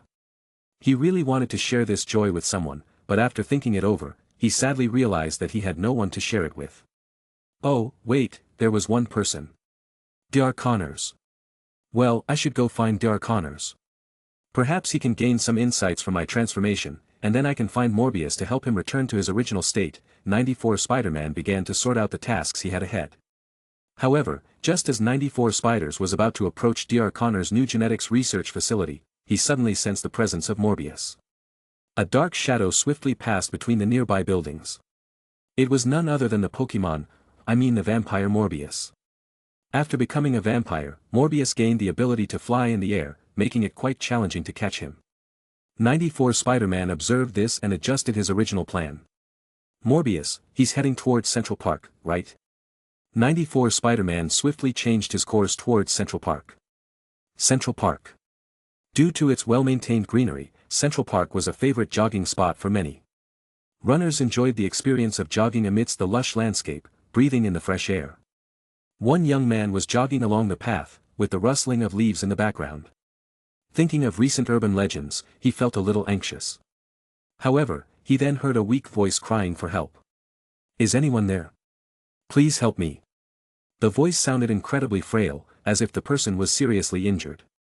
Out of goodwill, the young man hesitated but decided to approach the sound. At that moment, he saw a pair of eyes glowing in the bushes. Startled, the young man instinctively took a step back. Whoosh! A figure darted out of the bushes. The young man was frightened to discover that it was a pale-skinned vampire with elongated fangs. This time, it was his turn to cry for help. Help! However, before he could finish his plea, the vampire Morbius pounced on him. Morbius was a somewhat unique vampire. Unlike the traditional image, he didn't only have fangs, but also something like hair follicles on his hands for blood-sucking. It was evident that Morbius was quite hungry, as he hadn't fed for some time. He tackled the young jogger and promptly attached his palm to the young man's wrist. He drew a significant amount of fresh blood through his hand. The young man quickly felt weakened, collapsing softly to the ground. "Morbius, release him." Just then, 94 SpiderMan finally arrived. He had been swinging on webs to catch up, which was not as fast as Morbius's direct flight, and there was a slight gap between them when he spotted Morbius. "It's you again." Morbius, upon seeing 94 SpiderMan, became enraged. He was ready to attack when he quickly noticed 94 SpiderMan's appearance and curiously asked, "Have you recovered?" 94 SpiderMan shot a web, pulling the unfortunate young man next to him, keeping him away from Morbius. At the same time, he said, "Yes, Morbius. I recovered, and I believe you can too. You don't have to continue like this." He was thinking that if Dr. Connors could gain inspiration from his recovery and improve the new gene transfuser, maybe they could solve Morbius's problem. However, Morbius had no intention of cooperating. He sneered, "I don't need to recover. This is the power granted to me by the heavens, my capital for creating a vampire empire." "Are you sure about this? What about Felicia?" 94 SpiderMan quickly interjected. Felicia Hardy and Morbius were lovers, deeply in love with each other, and he hoped to use her to awaken Morbius's conscience. "Don't you dare mention her in front of me." Morbius roared in anger and lunged at 94 SpiderMan. He was confident in his abilities. In previous encounters, he had battled this masked insect numerous times, and 94 SpiderMan's speed and strength were comparable to his weakened state. However, now he had just fed. "Alright, then I'll have to tie you up," 94 Spiders replied, approaching him without hesitation. Bold words. Morbius roared. Bang! The two rapidly collided. In the next moment, Morbius was taken aback. He found himself unable to fight back at all. Bang, bang, bang. 94 Spiders struck Morbius with 3 consecutive punches, causing his face to become concave. 94 Spiders was surprised. "Sorry, Morbius. I've just gained this power, and I'm not yet in complete control. Are you alright?" Being concerned by his archenemy, the one who had just beaten him up, left Morbius nearly fuming. "You bastard," he roared, leaping up from the ground and charging at 94 Spiders once more. 94 Spiders felt that Morbius's speed was nothing special. In the past, he could barely make out Morbius's movements and had to rely on spider sense to deal with him, resulting in numerous defeats. However, at this moment, Morbius's movements were incredibly clear in front of him. 94 Spiders calmly took a step to the side, then extended his hand, carefully controlling his strength. "Easy, easy, I promise not to smash your face this time." Chapter 133. From a distance, lying on a bed and using his abilities to observe 94 SpiderMan, Mark almost burst into laughter. Wow, if you didn't know any better, you'd think he was just showing off. Just now, he had added another resident to his web of fate. 94 SpiderMan. But this wasn't surprising. The genetic enhancement surgery he performed on 94 spiders gave him the golden spider gene. This not only relieved him of any further genetic mutations or the hassle of becoming a human-spider hybrid, but it also granted him greater abilities to face danger in future confrontations. The current 94 spiders had become a versatile warrior. He possessed an extremely intelligent mind from the start. In his original path, his spider abilities were not particularly outstanding. In terms of strength, he was outmatched by the lizard. When it came to speed, he couldn't compete with the vampire Morbius. Even in terms of resources and manpower, he couldn't surpass someone like Kingpin. But despite all this, he used his intelligence to outmaneuver his enemies and defeat powerful foes time and time again. And now, Mark had equipped this highly intelligent mind with a powerful body. Wasn't this enough to change his fate? After receiving the long-awaited feedback from the Web of Fate, Mark had already regained quite a bit of his strength. At least he didn't appear as weak on the surface. He had his reasons for doing all of this. He believed that Madame Web had been secretly watching 94 SpiderMan. And when he and Gwen had contact with 94 SpiderMan, she must have noticed them as well. But based on her lack of action to undo Mark's situation, she was either deceived by Mark's fate-altering power, or she had no intention of engaging with them. He wanted to take this opportunity to test Madame Web's reaction. Meanwhile, in a hidden place, on a massive spider-themed throne, an elderly woman with a somewhat fashionable and regal appearance sat gracefully. She wore a pair of sunglasses on her face, and there were huge white earrings dangling from her ears. Her body was black and red, and it was unclear whether this was her original skin color or something related to her clothing. On her chest, there was a white spider-like pattern that extended all the way to her tail. In terms of appearance, she looked more like a tadpole than a spider. A moment ago, she appeared to be dozing off, but now, she suddenly woke up. What happened? His fate has actually changed. Her eyes slightly glowed, and before long, she saw the images of Mark performing genetic enhancements on 94 SpiderMan. Who is this person? After watching Mark's procedure and the transformation of 94 SpiderMan before and after the surgery, Madame Web was utterly shocked. She realized that the fate of the Spider-Man in the world she was observing had changed immediately after Mark completed the surgery for 94 SpiderMan. Mark? Who on earth is he? There seems to be no trace of him in other worlds, Spider-Woman thought and switched to other channels. Yes, the Spider-Man she was monitoring wasn't just 94 SpiderMan. On the channels she connected to, there were several different worlds. In each of these worlds, there existed a Spider-Man. Each one was named Peter Parker, and they all had the exact same appearance. The only difference was that each Peter Parker's Spider-Man persona had slight variations. There was the genius Iron Spider-Man leading a happy life, the Octo Spider-Man who had installed mechanical tentacles after defeating Dr. Octopus, not Dr. Octopus himself, and even the six-armed Spider-Man dealing with mutations like 94 SpiderMan not long ago, and so on. Madame Web traversed these different worlds continuously. Her consciousness even entered their time streams, peering into their past and foreseeing their future. But apart from the world of 94 SpiderMan, she couldn't find any trace of Mark in any other world. This left her even more perplexed. Then she noticed an even stranger situation. She couldn't directly lock onto Mark for observation. For someone accustomed to switching targets at will, observing any world and any target, this was truly a first-time experience for her. However, she refrained from linking Mark directly to the Spider-Man figures. Because she couldn't sense the Spider-Man's presence in Mark, and because of the Spider-Man she monitored in the different worlds, all named Peter Parker, she couldn't suddenly link a person named Mark to Spider-Man. It's just that Madame Web didn't know that her inertia in thinking was preventing her from getting closer to the truth. She was now suspecting that this person named Mark was an entity on par with her. The scene in front of her returned to Mark performing the genetic modification surgery on 94 SpiderMan. It seems I need to find a way to observe him more closely, Madame Web muttered. The scene shifted back to the side of 94 SpiderMan. The sudden surge of power was quite troubling for 94 SpiderMan. This was because he had flattened half of Morbius' face. Luckily, Morbius was a vampire with strong regeneration. If it had been another antagonist, he would have been killed by now. Terrified by 94 SpiderMan's ferocity, Morbius didn't dare to continue fighting and decided to run.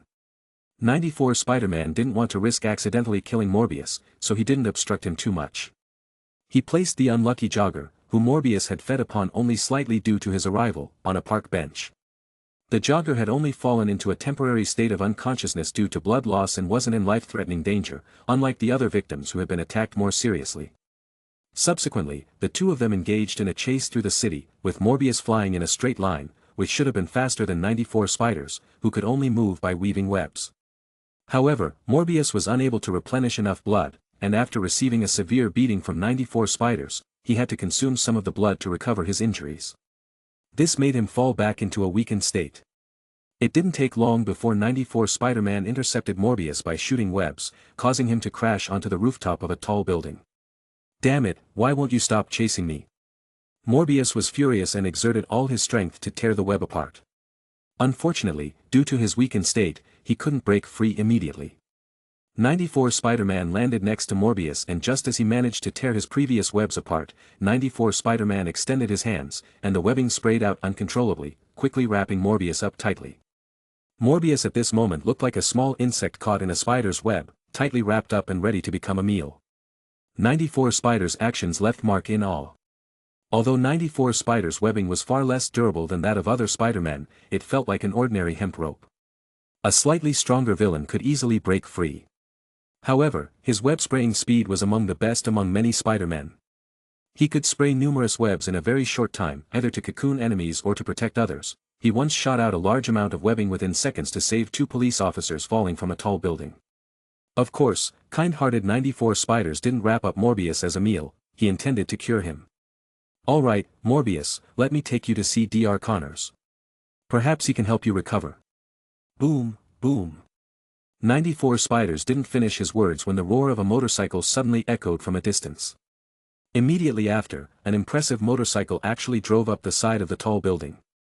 This was an operation that completely contradicted the appearance and operation of a motorcycle. No one could fathom how it was achieved. However, for this absurd world, it perhaps wasn't that strange. At least, for Mark and Morbius, who were gaping in amazement, this operation held no appeal. Their attention was focused on the spirited guy riding the motorcycle.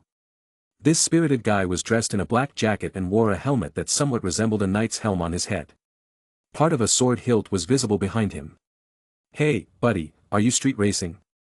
Did you take a wrong turn?" 94 Spiders tossed a puzzled expression at him. The spirited guy didn't say a word but somehow pulled a hand grenade out from somewhere and hurled it at 94 Spiders and Morbius. Boom! The hand grenade exploded instantly, but there was no fire or shrapnel. Instead, a strange yellow-green gas enveloped the two. 94 Spiders felt nauseous. "Ugh! What's this? Smells like garlic. You're using garlic as a weapon." The spirited guy furrowed his brow. "You're not affected. You're not a vampire." "Vampire? Of course not." 94 Spiders immediately denied, then realized the issue. "You mean this stuff is for dealing with vampires?" He suddenly looked down. Oh no, my goodness. He saw Morbius, cocooned and lying on the ground, had already rolled his eyes and was about to be suffocated. It only now dawned on him that garlic was a vampire's weakness. 94 Spiders immediately spat out webbing again, completely wrapping up Morbius, then lifted the cocooned Morbius and ran towards a nearby rooftop. "Where do you think you're going?" The spirited guy unsheathed a glowing sword, a lightsaber. With the roar of the motorcycle, the spirited guy quickly charged towards 94 Spiders. "Who are you, a Jedi?" 94 Spiders dodged the spirited guy's attacks while asking. The motorcycle landed on the opposite rooftop, and the spirited guy demonstrated a one-handed drift. He raised his lightsaber, pointed it at 94 Spiders, and questioned, "I'm Blade, specializing in hunting these human-threatening vampires." "You're not a vampire, so why are you protecting him?" "Hand him over to me, I'll send him on his way." 94 Spiders landed not far away, tore the webbing around Morbius' head, tapped his face to restore his breathing, and said, "I'm really sorry, but I can't give him to you. Because I'm the one who caused him to become like this, I must help him recover." Chapter 134. Did you turn him into a vampire? "But no, you're clearly not a vampire. What's going on?" Blade was getting confused. Blade was the offspring of a vampire and a human woman. After his birth, his mother turned into a vampire, but she didn't want Blade to stay in that dark world, so she sent him to an orphanage. As time passed, Blade started to become different from ordinary human children. He realized he had some of the abilities of a vampire, quick movements, immense strength, and sharp reflexes, but he didn't need to consume human blood to survive, and he wasn't vulnerable to sunlight. In a sense, he had evolved, possessing the strengths of a vampire without their weaknesses. However, being the only one with these abilities while everyone around him didn't, made him an outcast. Blade was considered a freak by others. As a result, he soon ran away from the orphanage. Later, Blade was found by the vampire hunter Whistler, who trained him to become a vampire hunter. Blade aimed to kill the vampires responsible for his challenging fate and hoped to reunite with his mother. Up to this point, he had fought vampires for many years, and the number of vampires who met their end by his hand was countless. Yet he had never heard of anyone who could transform others into vampires without being one themselves. Yes, he is a product of a machine called the Neogenic Recombinator, 94 Spider explained. He attempted to clarify the situation to Blade, trying to prevent him from obstructing his mission. After all, he didn't want to carry around a little tail that might attack him while searching for Dr. Connors. Blade's expression changed dramatically. What? There's actually a machine that can create vampires? Where is it? What do you plan to do? Asked 94 Spider. I intend to destroy it. We can't allow it to produce those disgusting creatures like vampires ever again. Blade said coldly. As he spoke, he pulled out a specially crafted silver pistol from his motorcycle. Wow, you're so unreasonable, aren't you? I thought you should be called Madman instead of Blade. 94 Spider found this situation a bit of a headache. He felt like he had recently encountered a lot of stubborn individuals. He had encountered Punisher not long ago, and Punisher didn't listen to his explanations before attacking. Now, he was dealing with Blade, another person who followed his own rules. Suit yourself. As long as there is a vampire left in this world, I won't stop my fight, even if it costs my life. Blade roared and raised his pistol, firing several shots. All the bullets from these pistols were specially crafted silver bullets, designed to combat vampires. 94 Spider realized that Blade was actually a righteous individual fighting against evil vampires, which made the situation more complicated because it meant he couldn't take action against him. With no other choice, 94 Spider lifted Morbius and swiftly turned around to run. Thankfully, his enhanced physical abilities allowed him to carry Morbius, who weighed over 100 pounds, with ease. Monster, where do you think you're going? Blade twisted the motorcycle with one hand and chased after 94 Spider single-handedly. His motorcycle was custom-made and quite extraordinary. Not only could it climb walls, but it could also make short jumps between buildings. 94 Spider found that he couldn't shake off Blade for the time being. They chased each other through the city for a while, drawing the attention of many people. Quick, look, it's Spider-Man. He's got someone in his grip. You see, I told you Spider-Man is a bad guy, he's actually abducting someone. Who's the one chasing after him? The Daily Bugle. Jonah Jameson received a report from his subordinates and exclaimed, Robbie, you see, I knew this Spider-Man was a bad guy. He's actually abducted a hostage. Is he planning to capture people like spiders for a meal? Robbie was somewhat displeased. He had always believed that Spider-Man was a good person and retorted, Jonah, I think we shouldn't rush to conclusions like this. Spider-Man is a good guy, he's making this city a better place. Heh, a good guy. Him. A masked guy. Jameson laughed loudly, alright, regardless of whether he's a good guy or not, I hope to publish the photos of Spider-Man abducts hostage, motorcycle hero in hot pursuit, in my newspaper as soon as possible. It'll definitely be a hit. Where's Parker? Where did Parker go? Robbie sighed, I don't know where Parker went. He was just attacked by a vampire earlier, so maybe he's a bit scared. Let the kid rest for a while. Rest? What about my news? Darn it. Jameson cursed, but he really didn't bring up the matter of getting the photos he wanted from Parker anymore. Buzz. Misfortunes never come singly, when it rains, it pours, and troubles seem to compound. 94 Spider had to stop once again. Behind him was Blade, the motorcycle hero, and ahead of him was Punisher, the skull hero, wearing powered combat armor. Alright, in a world where supervillains are born, only Spider-Man is missing. 94 Spider chuckled with self-derision. He tossed Morbius aside and assumed a combat stance. At this point, anyone could tell that there was no easy way out for him. He had to defeat these two foes unless he wanted to be caught in a 2-on-1 battle. Moreover, both of them had an array of technological gadgets and physical prowess to match his, well, at least one of them. But now, he felt he could do it. Just as he was getting more familiar with his new body and mastering these powers during the intermittent stops he had just taken, Blade and Punisher exchanged glances and realized that their target seemed to be Spider-Man. So, they instinctively flanked 94 Spider from both sides. 94 Spider wasn't planning to just sit back and wait. He seized the opportunity and swiftly lunged toward Punisher. He was more irritated by this guy who was coming after him indiscriminately, whom he had nicknamed Silly Head. Punisher was brimming with confidence. In their previous encounters, he had noticed that Spider-Man's close combat skills were lacking, despite his superior physical abilities. However, he soon discovered that he was mistaken. Spider-Man's close combat skills were still somewhat unpolished. After all, Peter Parker was just a student and hadn't learned any combat techniques. However, his current physical capabilities far exceeded the peak of human potential by a significant margin. Spider-Man didn't need to rely on any special fighting techniques to increase the power of his strikes. In fact, he had to control his strength to avoid accidentally killing his opponents. He didn't know how to punch more efficiently, but he didn't need that. Instead, he had to control his strength to avoid killing anyone. He also didn't know how to dodge the attacks skillfully, but he had a well-developed spider sense. 94 Spider's spider sense was stronger than other Spider-Man, which was his only advantage, as well as extremely agile movements and lightning-fast reflexes. Even point-blank bullet shots couldn't hit him. Bang! Bang! Two muffled sounds rang out as 94 Spider's punches left two dents in Punisher's powered combat armor. The impact of the punches traveled through the armor and wreaked havoc on Punisher's internal organs, causing him to collapse on the ground. This took Blade by surprise. Then he looked at his temporary companion with some puzzlement. Clearly, he's not very skilled, yet he decided to come out and pick a fight. What's he thinking?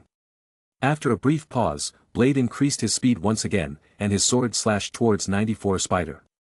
94 Spider swiftly ducked and executed a spinning leg sweep, knocking Blade off his feet with a loud thud. Thud! 94 Spider then stepped on Blade's chest, looking down at him and said, "I really don't want to fight you, I'm afraid I might accidentally kill you. As for Morbius, I'm determined to save him and restore him to his original state." With that, he shot several strands of webbing, immobilizing Blade's limbs and throwing his motorcycle onto the roof of another building. Next, he walked over to the unconscious Punisher and tore off his powered combat armor. He did this for two reasons. Firstly, the armor was already deformed and leaving it on could affect Punisher's breathing, so it was a kind of rescue. Secondly, 94 Spider dropped the metal armor on the ground and stomped on it, turning the valuable equipment into a crumpled metal ball. "This is the punishment you deserve for attacking me multiple times." 94 Spider tossed the ball-shaped armor next to Punisher. Having done all this, he picked up Morbius from the side and continued to head towards the new Genetic Research Institute. As for what happened next, Mark, who was observing, didn't pay any further attention. In this world, the new genetic technology was indeed remarkable. It seemed capable of fusing the genes of any animal with humans, often creating beings with tremendous powers. Spider-Man, Vampire Morbius, Scorpion, Lizard, and many others were examples of this success. However, the flaws in this technology were glaring. While it could fuse genes, it couldn't guarantee the outcome. Some ended up in a permanent monstrous state or even inherited the drawbacks, like Vampire Morbius.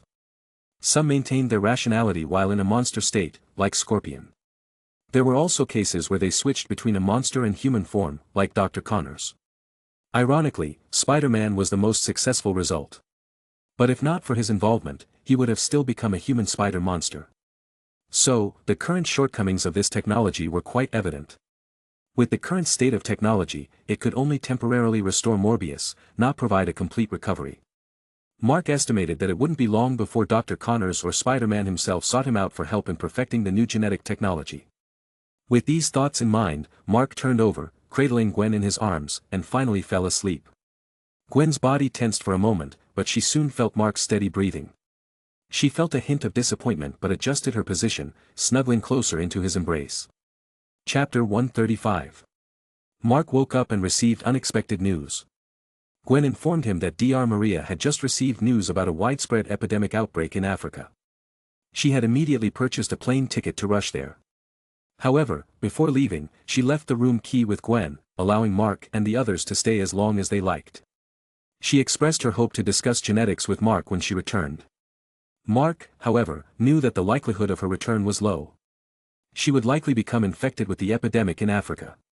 In an effort to save her, Kraven would administer the mysterious serum, causing her to transform into a beast. While she would eventually regain her humanity, she would choose to wander the world with her beloved. Considering this, Mark decided not to interfere. Their relationship was not particularly deep, and the outcome depicted in the original story was likely the most fulfilling for Dr. Maria. Originally, she and Kraven, one passionate about hunting and nature, and the other physically weak, had been forcibly separated. Now, with her newfound strength, they could finally be together forever. Even she herself refused the well-intentioned offer to return to a normal human state, so Mark saw no need to intervene. Glancing at the time, he realized there was still some time before dinner, and Gwen wasn't hungry. So Mark decided to pick up the materials left behind by Dr. Maria and start reading. He had long wanted an opportunity to study and gain knowledge in biology and physics to further enhance his abilities. He had been constantly busy, improving his strength across various worlds due to issues with the inheritors that weighed over him like the sword of Damocles. It had kept him constantly on edge. However, with the increased control over the web of fate and greater powers, he had newfound free time to strengthen his core abilities. Furthermore, now that he possessed the ability to use quantum surgery to enhance the genetics of the SpiderMan, having a strong understanding of biological knowledge would enable him to directly boost their powers when needed, without relying on external assistance. Gwen, noticing Mark's actions, picked up a nearby book to read as well. But it was evident that she couldn't comprehend it fully. Despite her intelligence, she's just staring university. Dr. Maria's collection primarily consisted of knowledge useful at the graduate level, and much of it remained beyond her understanding. Mark also came across several topics he couldn't grasp because of his astronomy background. Yet, he had practical experience, a clear purpose, and focused solely on materials related to biological genetics. His approach was not merely reading but memorizing. It's all about relying on his excellent memory skills to memorize this information, whether he understands it or not, he'll figure it out with practice in the future. Mark gave himself a thumbs up for his plan. So, he continued to study for over an hour before getting up and waking up the drowsy Gwen to have a meal. First, he visited a gold exchange and converted some gold into the local currency of this era. Then, Mark and Gwen went straight to a luxurious hotel, reportedly the best in New York City. After all, the money was provided generously by Harry Osborn, so there was no need to be thrifty. Mark wanted to treat himself. However, when Gwen was holding Mark's hand and they arrived at the hotel's entrance, they encountered two people who surprised them. Of course, they didn't actually know these two people, but from their conversation, Mark and Gwen learned their identities. "Mary Jane, for the past few months, you've been turning down every invitation I've extended. But now, you've agreed to go on a date with me. What changed your mind?" The young man wearing an orange jacket spoke. By his side stood a young woman with a golden yellow sweater and a head of auburn hair. "Mary Jane." Mark immediately turned his head to look. He took a moment to think and quickly recalled the identity of the young man from his memory. Harry Osborn. Mark couldn't help but laugh, feeling a bit bemused. One moment he was thinking about milking Harry Osborn, the wealthy tycoon, and the next, he encountered an alternate world counterpart of him. It was like the Murphy's Law, Love Apartment Edition. But if he remembered correctly, in the original series, Mary Jane went on a date with Harry Osborn because 94 Spider always stood her up, and Harry Osborn bravely stepped in to protect her from the human spider. Now, with Mark's intervention, 94 Spider had not become the human spider, so there was no heroics from Harry Osborn. But why were they dating now? He remembered that in this world, Mary Jane wasn't a promiscuous woman. Mary Jane asked from a bit of distance, "Actually, I asked you to come out because I wanted your help finding Peter. He hasn't been home for a whole day. And when I called him yesterday, he seemed really strange. I know that Peter is your best friend. Can you help him?" Harry Osborn's eyes flashed with disappointment. He thought he had finally captured the heart of a beautiful woman, but it turned out she was looking for him only for another man. However, Peter Parker was indeed his close friend from high school. They had been very close during their high school years. After hesitating, Harry Osborn nodded and said, "I'll help you look for him." "Thank you so much, Harry," Mary Jane expressed her gratitude. Afterward, the two said their goodbyes at the hotel entrance and left in different directions. Parallel universes are truly amazing, Gwen marveled quietly as she watched this scene with Mark. Mary Jane and Harry Osborn, she had seen them during her time in the Toby Spider's world. It was quite surprising that they had run into each other again so soon, and their current situation was different from what Mark had seen before. Perhaps, this is what makes the multiverse so fascinating. Mark chuckled, realizing that he had been worried that 94 Spider's girl was having an affair, but it turned out Mary Jane was searching for him all over the place. She was indeed a good girl. This made him think of 94 Spider's wandering heart. His level of romantic involvement exceeded that of several individuals Mark had seen so far. For instance, up until Mark's arrival, he had attempted to date girls like Felicia Hardy, Deborah, and Liz Allen, among others. Among these, Felicia Hardy was a female crime lord who had money and a stunning appearance, attracting the attention of many men. She initially dated Flash Thompson, but, during a party, she danced and even kissed Peter Parker. Later on, she dated Peter Parker for a while, but finding him uninteresting, she returned to the embrace of Morbius after that. After Morbius unexpectedly became a vampire, she missed him while still dating other men, including Kinsey, who became a villain, and Spider-Man. She didn't know Spider-Man was Peter Parker because he hadn't removed his mask. Long story short, this girl was quite bold, and calling her a female crime lord was not an exaggeration. Oh, by the way, she later became the Black Cat, with a hot figure and great power. Her relationship with Spider-Man was quite passionate. Unfortunately, she left with the returning Morbius later. It's also possible that she thought she had dated all the outstanding men in the city and decided to try something different. As for Deborah and Liz Allen, they were mostly Peter Parker's college classmates, and each of them had their own interests. Deborah liked Morbius, Morbius liked Felicia, Felicia liked Morbius and 94 Spider, Flash Thompson liked Deborah, Liz Allen liked Harry Osborn liked Mary Jane. It could be said that the entertainment industry was quite chaotic. Perhaps we should think of a way to advise 94 Spider to curb his womanizing ways. Mark thought to himself. Afterward, he and Gwen entered the hotel together. On the other side, 94 Spider had already brought Morbius to the New Genetics Research Institute and found Dr. Connors. His recovery astonished Dr. Connors. At Dr. Connors' request, 94 Spider provided some of his blood samples. However, when Dr. Connors saw the significant changes in the current blood samples compared to what he had observed not long ago, he couldn't contain his excitement. Spider-Man, what on earth is happening? Your genes have not only been completely repaired in such a short time, but from the current state of it, the mutated genes have perfectly merged with yours, giving you strength several times, even tens of times more powerful than before. Dr. Connors turned to look at 94 Spider, his voice filled with excitement and incoherence.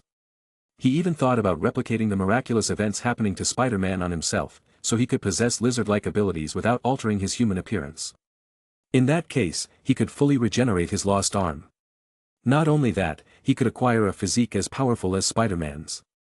This was a groundbreaking discovery in the field of new genetics.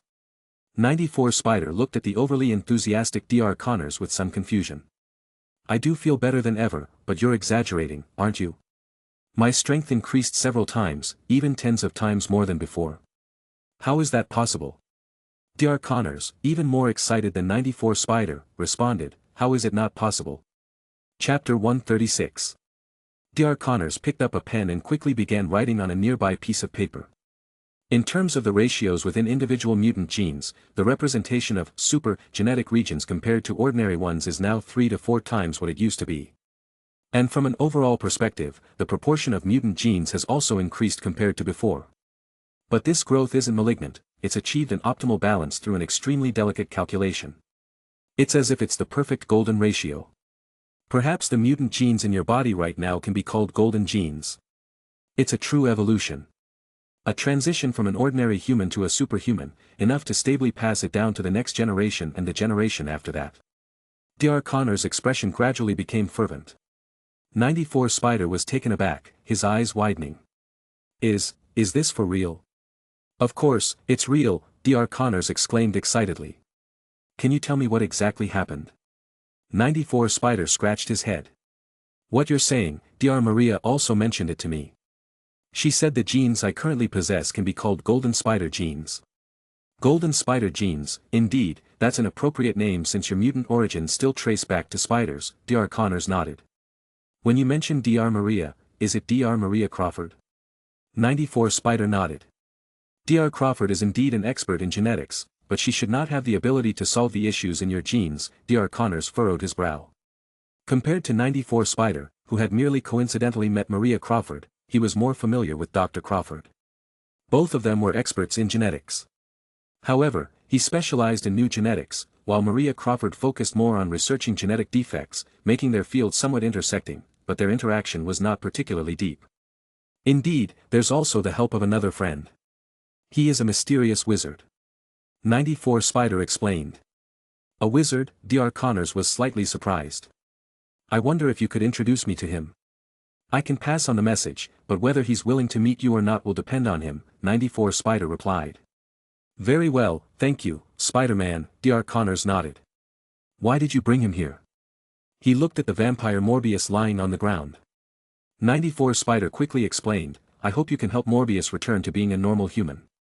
He was transformed into his current state by the neogenic recombinator. Dr. Connors nodded, place him over there, I'll start calibrating the machine. Soon, he had the machine calibrated and began irradiating the vampire Morbius. During the irradiation, Morbius woke up and roared, stating that he didn't want to lose his powers. However, 94 Spider, determined to put an end to the creature that attacked and sucked blood from people, remained unfazed. He had no intention of letting such a monster roam the streets. Dr. Connors was even more unwilling to see a machine he had developed to benefit humanity turn into a menace to humanity. Time passed gradually. After nearly half an hour of irradiation with the machine, Morbius had fully returned to a human form. However, he had temporarily lost consciousness due to excessive energy expenditure. Dr. Connors pulled 94 Spider aside and whispered, although it appears he has fully recovered, the fusion of the new genes has left irreversible traces in his body. So, there's still a possibility of some latent mutations. 94 Spider hesitated, is there no way to completely cure it? Dr. Connors shook his head, to be honest with you, even the lizard mutant genes in my own body haven't been completely removed. They require periodic irradiation therapy. Unless what? 94 Spider inquired. Unless I can meet your mysterious wizard friend, Dr. Connors continued. I understand, 94 Spider nodded, I will do my best to persuade him. Dr. Connors nodded and, after a moment of hesitation, added, actually, I have something that your wizard friend might find very interesting. If he knows about it, he might be willing to meet me. What is it?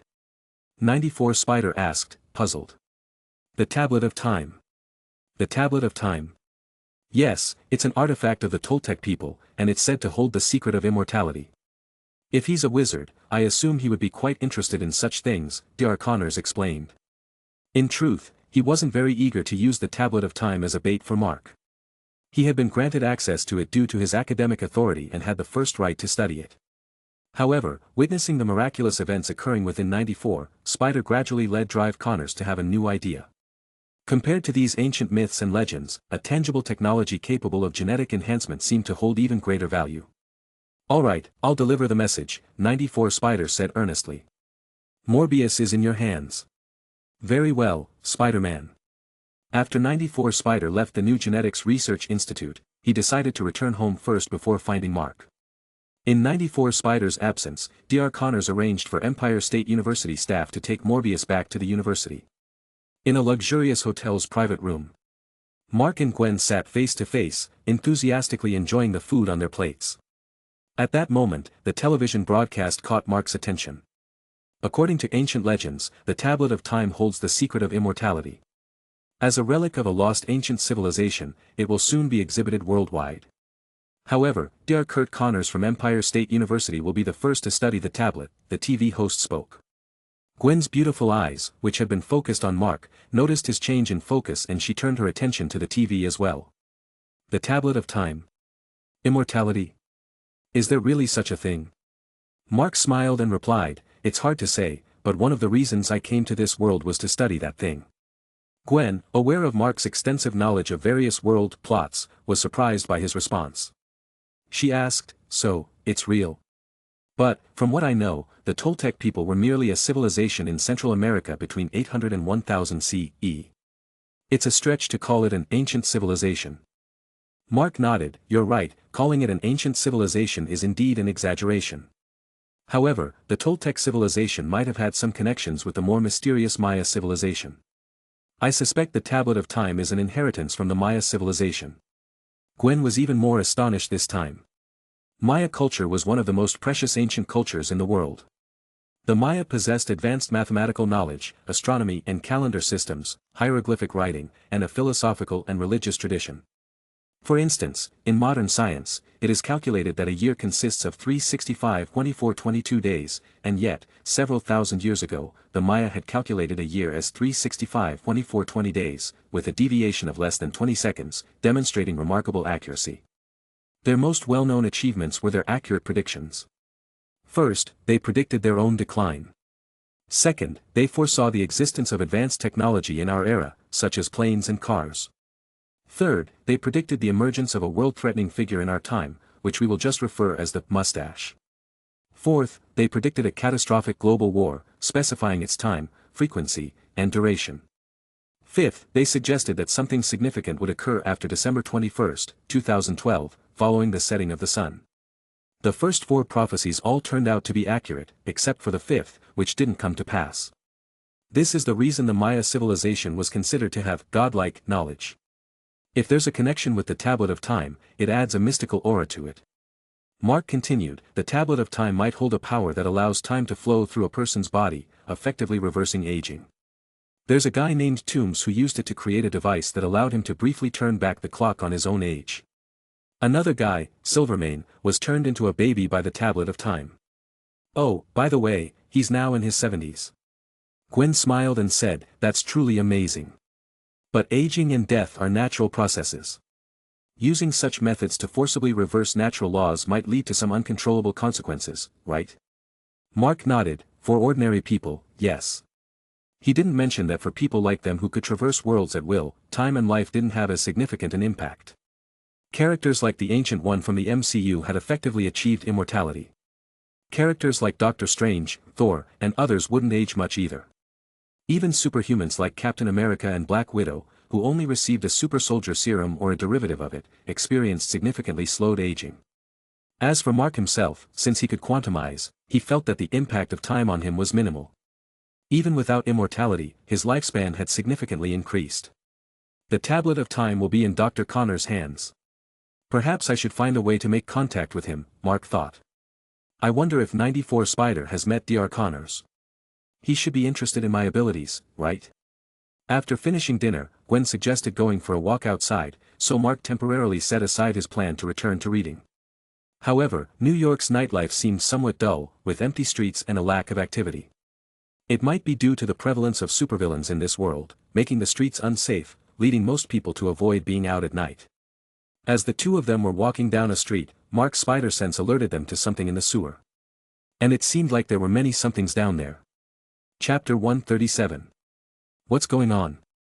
I sense a lot of danger underground. Gwen looked at Mark and held his hand a little tighter. Even though she had become significantly stronger in individual combat, when she was with Mark, she couldn't help but show her vulnerable side. Mark squinted his eyes, and invisible quantum fluctuations spread out into the distance. Combined with the feedback from his spider sense, he quickly saw the source of those menacing auras. It was a group of lizard-like humanoids, similar in size to regular humans, and they were standing upright. There were approximately 1,000 of them, scattered throughout the city's sewers. Mark immediately realized the situation.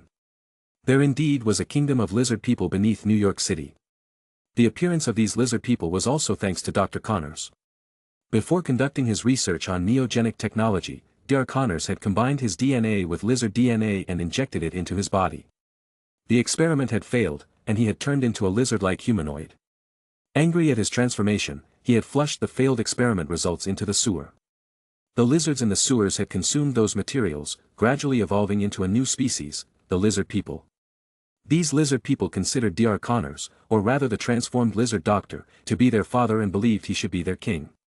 They hoped that lizard doctor would lead them to defeat humans and become the rulers of the world. Driven by this ambition, they had kidnapped Dr. Connors and Mary Jane. Afterward, Lizard Doctor transformed temporarily into a rational version and helped Mary Jane escape. Then, he turned back into the true Lizard Doctor and captured 94 Spider. In the end, it was Mary Jane and Dr. Connor's wife, who risked their lives to detonate a genetic bomb specifically designed to target these lizard creatures, causing them to revert to their lizard state. Mark had no favorable opinions of these ambitious lizard people. The only one he felt somewhat sorry for, as seen in the original story, was a lizard girl named Gila. Gila was the only one among the lizard people who remained conscious, kind, and devoid of violent tendencies. She was responsible for the final assist that enabled the genetic bomb to detonate successfully. Otherwise, 94 Spider, Mary Jane, and Margaret Connors would have all died. Gwen, would you be interested in accompanying me to see the so-called lizard people kingdom? Mark extended the invitation to Gwen. Gwen playfully rolled her eyes, saying, other people's boyfriends take their girlfriends to see plays or visit amusement parks, and here you are taking your girlfriend into the dirty sewers to see disgusting lizard people. Mark grinned awkwardly, how about I take you back home first? Gwen lightly patted him, "Are you serious?" Mark hurriedly clarified, "No, no, no. What I meant was, Miss Stacy, would you be willing to accompany me to see the rare lizard people?" Gwen chuckled, "With your charm, why not? Let's go." "Wait, let's find 2 more people first," Mark stopped Gwen. Well, despite saying not to, his body was so eager that he couldn't wait. Several streets away, in 94, Spider's home. 94 Spider had silently sneaked in through the window and was about to take off his clothes to rest a bit and make a few bottles of web fluid when a portal opened in his room. 94 Spider was startled but soon realized it was one of Mark's methods. He sighed, "Mr. Mark, can't you respect my privacy?" Mark chuckled and scolded, "What are you being shy about? Hurry up and get ready, we're preparing to leave." "Prepare to leave? Where are we going?" 94 Spider pulled down his half-raised shirt and asked. Mark replied, "I found the lizard people kingdom in the sewers. They are planning to overthrow human domination over the earth. Are you not interested? If you're not, I can leave." 94 Spider was taken aback, "What? A lizard people kingdom? Is it the kind I'm thinking of?" Mark nodded and confirmed his thoughts, "It's exactly what you're thinking. They can be considered the offspring created entirely by Dr. Connors. While individually they are not as powerful as the mutated lizard doctor, there are an enormous number of them. Are there like dozens of them?" 94 Spider's face showed a horrified expression. He could already picture dozens of lizard doctors standing before him. One lizard doctor was more than capable of beating him. And if this number multiplied several dozen times. "It's a good thing I've become even more powerful," 94 Spider thought, feeling grateful to Mark for granting him greater abilities. However, Mark shook his head, "Dozens? You're way too optimistic. Are there hundreds?" 94 Spider widened his eyes, his hands frozen in place. "No, it's thousands," Mark explained. "To be more precise, there are about 3,700 of them. Of course, there might be some I didn't detect. After all, the sewer network in this city is vast. I spent only a few seconds searching, so it's not surprising if I missed some corners." Thousands. 94 Spider's whole body seemed to turn to stone. He stood there with a pale face, looking dazed. He didn't doubt Mark's words, he was shocked by the information Mark had revealed through his words. Thousands of lizard people with more significant strength, swifter speed, and nearly as much intelligence as humans. This was enough to trigger a full-scale war. Many smaller countries might not even muster such numbers for their entire military. "What should we do?" 94 Spider was a bit confused at first. However, he quickly looked at Mark and said, "Mr. Mark, since you've come to me proactively, do you have a solution to deal with them? By the way, Dr. Connors.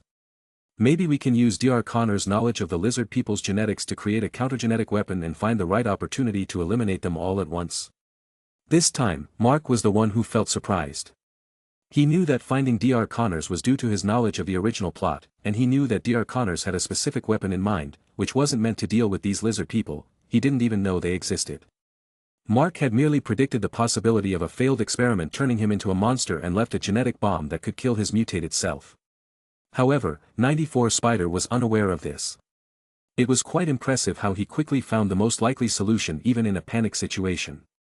His logical reasoning and clear thinking demonstrated his leadership qualities, earning him the title of the SpiderMan with leadership qualities, as Madam Web would later call him, A/N, can't remember the exact words. This level-headedness under pressure was indeed his unique character trait, something that Mark needed to learn. "Are you ready yet? If you're done, let's go find Dr. Connors together." Mark didn't explain much and got straight to the point. "Wait, I need to replenish my web fluid first." 94 Spider's hand movements accelerated. Gwen commented from the side, "Don't you think your web fluid is too fragile? It snaps so easily." 94 Spider felt a bit embarrassed. "This is the web fluid I've spent a long time researching. It's sometimes not very durable, but most of the time, it's reliable. Well, in fact, after Mr. Mark enhanced my strength, I think I should be able to produce more robust web fluid, but unfortunately, I don't have the time to do it now." As 94 Spider spoke, he admitted the weakness of his original web fluid.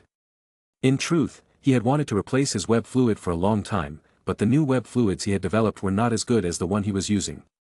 At most, he could add some new substances to his web fluid solution to give it some special properties, such as the quick solidifier used against Hydro-Man. However, after being strengthened by Mark, he felt a certain sensation in his mind. It was as if following this feeling would allow him to create stronger web fluid. Mark looked at 94 Spider with a smile and said, "Actually, there's no rush.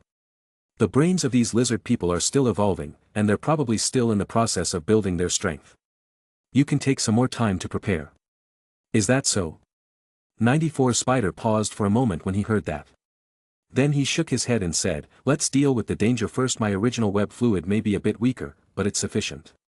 The new web fluid can wait." "Alright, it's up to you," Mark shrugged and said, indifferent. Afterward, Mark and Gwen waited for about half an hour, and 94 Spider finally prepared 6 vials of web fluid solution. He loaded 2 vials directly into his web shooters and kept the remaining 4 on his person for quick replacement. "Ready?" "Ready." "Then let's go." Saying that, Mark opened a portal to the new Genetics Research Institute. On the other side of the portal, there appeared the figure of a middle-aged man wearing a white lab coat. His left arm was intact, but his right hand was only half there. Clearly, he was Kurt Connors, also known as the Lizard. However, in this world, Dr. Connors was mostly in a normal state, and he rarely transformed into the Mad Lizard. He was highly knowledgeable, and his new genetic technology was the product of multiple eras. It could be said that even without SpiderMan, a significant portion of the story in this version had a direct or indirect connection to him. This is spatial teleportation, quantum travel, dimensional wave superstring jumping. Connors turned to look at Mark and the others, as well as the still open portal behind them, and started rattling off a string of scientific terms. Chapter 138. "No, this is magic, Dr. Connors." Mark extended his hand and erased the portal. Kurt Connors jogged to their side, stopped where the portal used to be, and ran his hand through the air, his face showing an enraptured expression, as if he was fondling the air inappropriately. Mark found this behavior of the lizard doctor a bit strange. 94 Spider quickly grabbed Kurt Connors, saying, "Dr. Connors, what are you doing?" Kurt Connors replied, "This is an extraordinary technology. We've already told you, this is magic, it's magic." 94 Spider pulled Kurt Connors back. "This is Mark, the one who performed genetic surgery on me, and his girlfriend Gwen." "Genetic surgery?" Kurt Connors reacted with some clarity upon hearing that, and he turned to Mark and the others, saying, "So, this is really just magic used by wizards?" 94 Spider nodded and confirmed, "Yes, Dr. Connors. But we're not here for this, there's something more important that we need your help with." "What is it?" Perhaps due to Mark's wizard status, which made him understand that this wasn't significantly related to science, Kurt Connors finally regained his composure and asked inquisitively. Stepping forward, Mark said, "Dr. Connors, did you once pour the genetic serum that would turn you into the lizard into the sewer system?" Kurt Connors thought for a moment, then nodded, saying, "That was a few months ago." Then, his expression changed abruptly, and he asked, "Could something have gone wrong with those serums? Is that what you're suggesting?"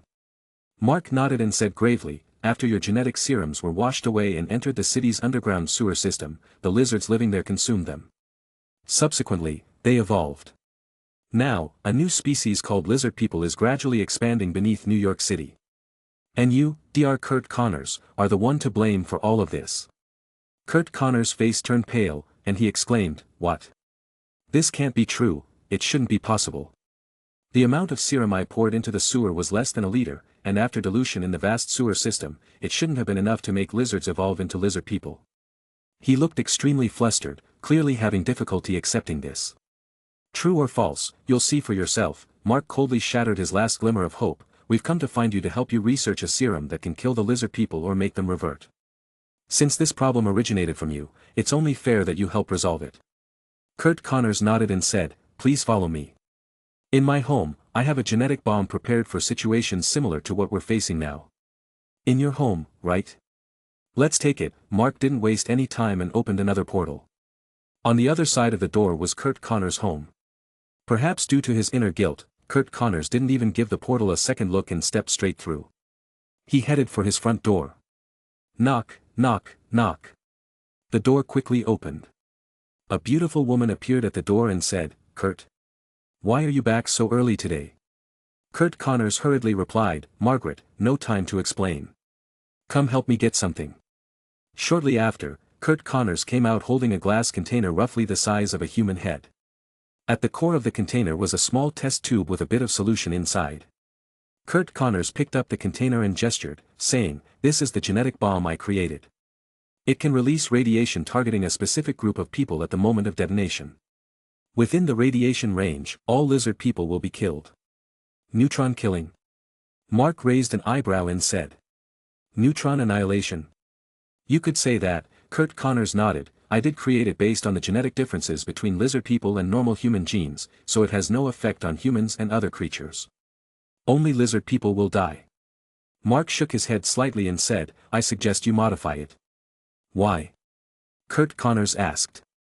Mark explained, the city's sewer system now harbors thousands of lizard people, each roughly the same size as humans, some even larger. If you make them all die at once, the result will be countless bodies piling up in the sewers.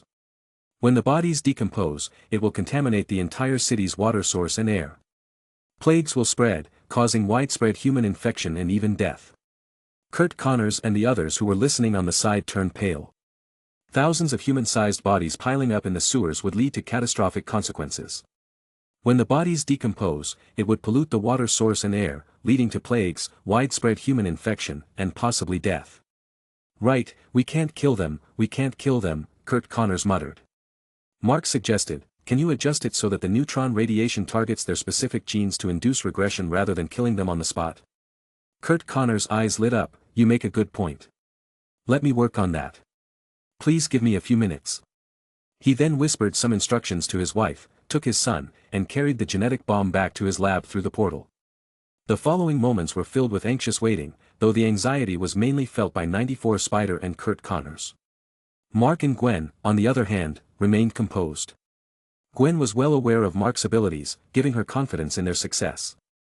As for Mark, he had extensive knowledge of the lizard people's limited abilities, so he wasn't too concerned. It's probably due to the injection of too few mutant genes. The individual strength of these lizard people is much weaker compared to the lizard doctor in the original storyline. In the original plot, even Deborah, the cute girl, could bravely knock down a lizard people warrior with a powerful charge.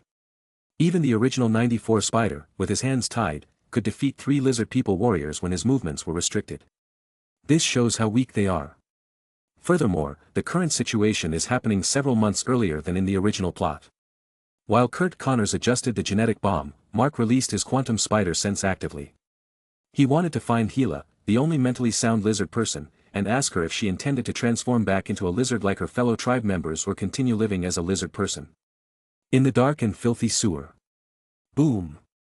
A figure was heavily thrown into a pool of water. Why do this? Why hurt each other?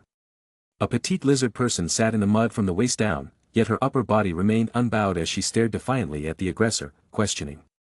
However, what was peculiar was that her voice was a crisp, sweet, and childlike tone. Gila, you're too naive, too weak, a deep and rough voice responded. 2 burly figures stood by the water ditch, looking down on Gila from above. The one speaking was the more imposing of the two. His name was Monitor. Monitor, Gecko, and Gila were the first to find the genetic serum that Kurt Connors had poured into the sewers, evolving into lizard people. So, the 3 of them were like human siblings. Monitor was the eldest, Gecko the second, and Gila the youngest simultaneously. As they were the first to be transformed, they were considered the leadership trio of the lizard people kingdom. Monitor and Gecko were princes, while Gila was, of course, the lizard person princess. As for their king, it was, of course, the lizard doctor who had not appeared before them. Recently, the 2 lizard princes decided to start military training. They built an arena and had their tribesmen engage in combat to select the stronger individuals to become lizard people warriors. However, due to the inherent brutality of their lizard genes, the lizard people would frequently fight to the death, turning the warrior selection ritual into a gruesome form of entertainment. Whenever the arena held events, lizard people from all over would gather to watch their fellow lizard people brutally fight and even kill each other, with the audience below cheering each time. This was too much for the kind-hearted lizard person princess. She protested her 2 brothers time and again, but they kept rejecting her protests, even going so far as to whip her with their tails, leaving her battered and bruised.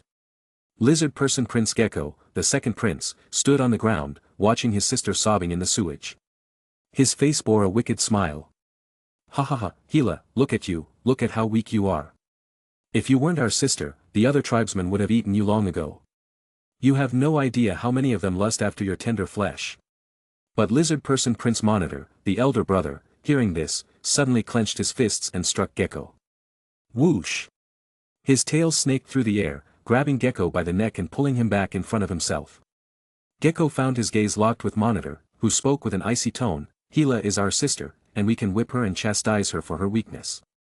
But if you dare to lay a hand on her, I'll rip your tail off and strangle you with it. Do you hear me, Gecko?" Gecko struggled to break free with all his might but couldn't escape Monitor's grip. Monitor was the most powerful figure in the lizard people kingdom, second only to the lizard doctor. He stood at over 3 meters tall, had a muscular body covered in scales, and could punch lizard people warriors into a pulp. His tough scales made him nearly impervious to the claws of other lizard people warriors. In comparison, Gecko was much weaker. Chapter 139. Gecko was approximately only around 2.45 meters tall, taller and more robust than an average human. While he could handle 3 or 4 lizard people warriors at once, he was no match for Monitor. As for the weakest among the three, Hila, she was actually similar to an ordinary lizard people warrior.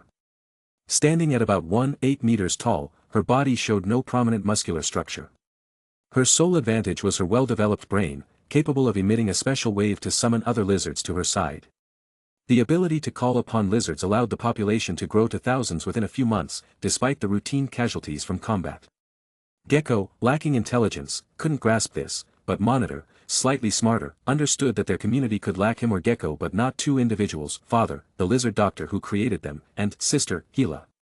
So, he consistently protected Hila to prevent her from harm. However, this wasn't out of sibling affection. In fact, they didn't belong to the same lizard species, their simultaneous birth was a mere coincidence. Crash! Just as Gecko was on the verge of suffocation, Monitor finally released him. The former swung his tail, smashing Gecko against the nearby wall with a thunderous sound. Ignoring him, Monitor extended his tail to Hila. "My dear sister, come up." Hila looked at her brother and obediently reached out her hand. Her naive nature led her to believe that her brother genuinely cared for her, and his previous reprimands were just tough love. Guided by Monitor, the three siblings, once again, resumed their harmonious atmosphere as if the preceding events never occurred. At this moment, there was a lizard person watching an empty space and lamenting the lack of resilience. This lizard person was named Boraz. He was a member of the lizard kingdom lurking beneath New York and, compared to Monitor and Gecko, he was even more brutal. Although he was born, mutated, a bit later than Monitor's trio, perhaps due to consuming more mutation potions or other reasons, his strength was comparable to Monitor's. To avoid detection by humans when their power was weak, Monitor commanded all lizard people to either catch mice and cockroaches in the sewers or fish in the sea. New York, surrounded on 3 sides by the ocean, had a sewer network connected to the seas on all 3 sides. Since lizards were adept swimmers, catching fish in the sea was not difficult for them. Most lizard people, guided by Monitor, and with the help of Hila, who hoped for peaceful coexistence with humans, tended to be rational. But exceptions always existed. Boraz was the unexpected factor in this equation. Compared to Monitor, who understood restraint and development, Boraz was more impulsive. One night not long ago, a homeless man unfortunately fell into the river and drowned. Boraz and other lizard people happened to be present. Most lizard people adhered to Monitor's principle of avoiding contact, but Boraz decided to take a bite. That bite seemed to open up a new world for him. Compared to the mice, cockroaches, and the fish with a strong fishy smell, humans appeared so delicious. While others weren't paying attention, Boraz dragged the unfortunate homeless man's body to a cave on the outskirts of the city, near the coast, and hid it there. He enjoyed several hearty meals. Unfortunately, the good times didn't last. The homeless man didn't have much meat on him to begin with, and after removing the bones, there were only a few dozen pounds left. Considering Boraz's large appetite, it didn't take long for him to finish it. Having tasted the delicacy, Boraz found it hard to settle for mice and sea fish again. He once again turned his attention to humans. Unfortunately, New York had deaths every day, but the chances of a deceased person falling into his mouth were extremely slim. Several days later, unable to endure any longer, Boraz decided to take a risk. He called a few lizard people who had tasted the deliciousness of a homeless man's fingers and, capitalizing on their desire for human flesh, formed a group. Then, under the cover of night, they successfully caught a couple who were having a secret meeting by the seaside rocks. These two individuals had sneaked to the seaside rocks late at night, seeking some excitement. Little did they know they would encounter something so thrilling, almost wetting themselves on the spot. Luckily, the man proved reliable. Seizing the opportunity when Boraz and the others weren't paying attention, he knocked down one lizard person and managed to escape. During the capture, he overheard the conversation among Boraz and the lizard people, learning that their human catching activities were a secret operation that couldn't be revealed to the outside world. Don't ask why lizard people can speak English, in the original story, they just do. So, after escaping a distance, he loudly threatened to report and have the military come to eliminate the lizard people here. This made Boraz and the other lizard people panic. Helpless, Boraz had to leave one lizard person to guard the still unconscious girl, taking the remaining 3 lizard people to chase down the man. The incident occurred near the coastline, more than 10 kilometers from where Mark was currently at the research institute. Mark only just noticed the situation here. At this moment, the brave man was already sandwiched between 2 lizard people. These not fully evolved lizard people had individual strength comparable to a normal adult male. Perhaps he could try his luck in a one-on-one situation, but facing a 2-on-1 situation, the chances of victory for an ordinary person who hadn't learned combat were almost zero. Seeing this situation, Mark raised an eyebrow. He turned to look at Spider-94, "Hey, Spider-Man." Spider-94 was focused on watching Dr. Connors adjust the gene bomb, feeling like he had learned a lot. Upon hearing Mark's words, he immediately turned around. "What's up, Mr. Mark? There's an emergency, and I think we need you to make a trip." Saying this, Mark opened a portal beneath Spider-94's feet. What? Spider-94 hadn't reacted yet when his body fell through the portal. "Gwen, do you want to go too?" Mark didn't immediately close the portal but turned to ask Gwen. Gwen was originally a bit restless. But soon, she caught a whiff of the unpleasant odor from the sewers coming from the other end of the portal. This instantly gave her a rather unpleasant experience. She thought about the fact that they couldn't reveal their identities and couldn't operate in Spider-Man costumes. She immediately shook her head. "No, I've changed my mind." Mark chuckled. "Then let's watch the live broadcast. Hey, our on-site host, Mr. Spider-Man, can you please describe the situation on your end?" Mark closed the portal, but his voice was transmitted very clearly to Spider-94 over the 10-kilometer distance. At the same time, Spider-94 landed in front of the man. He quickly knocked down 2 lizard people who were approaching him. "Wow, sir, how are you talking to me? Where are you? I don't seem to have a camera or remote communication device on me." Mark laughed. "That's my ability.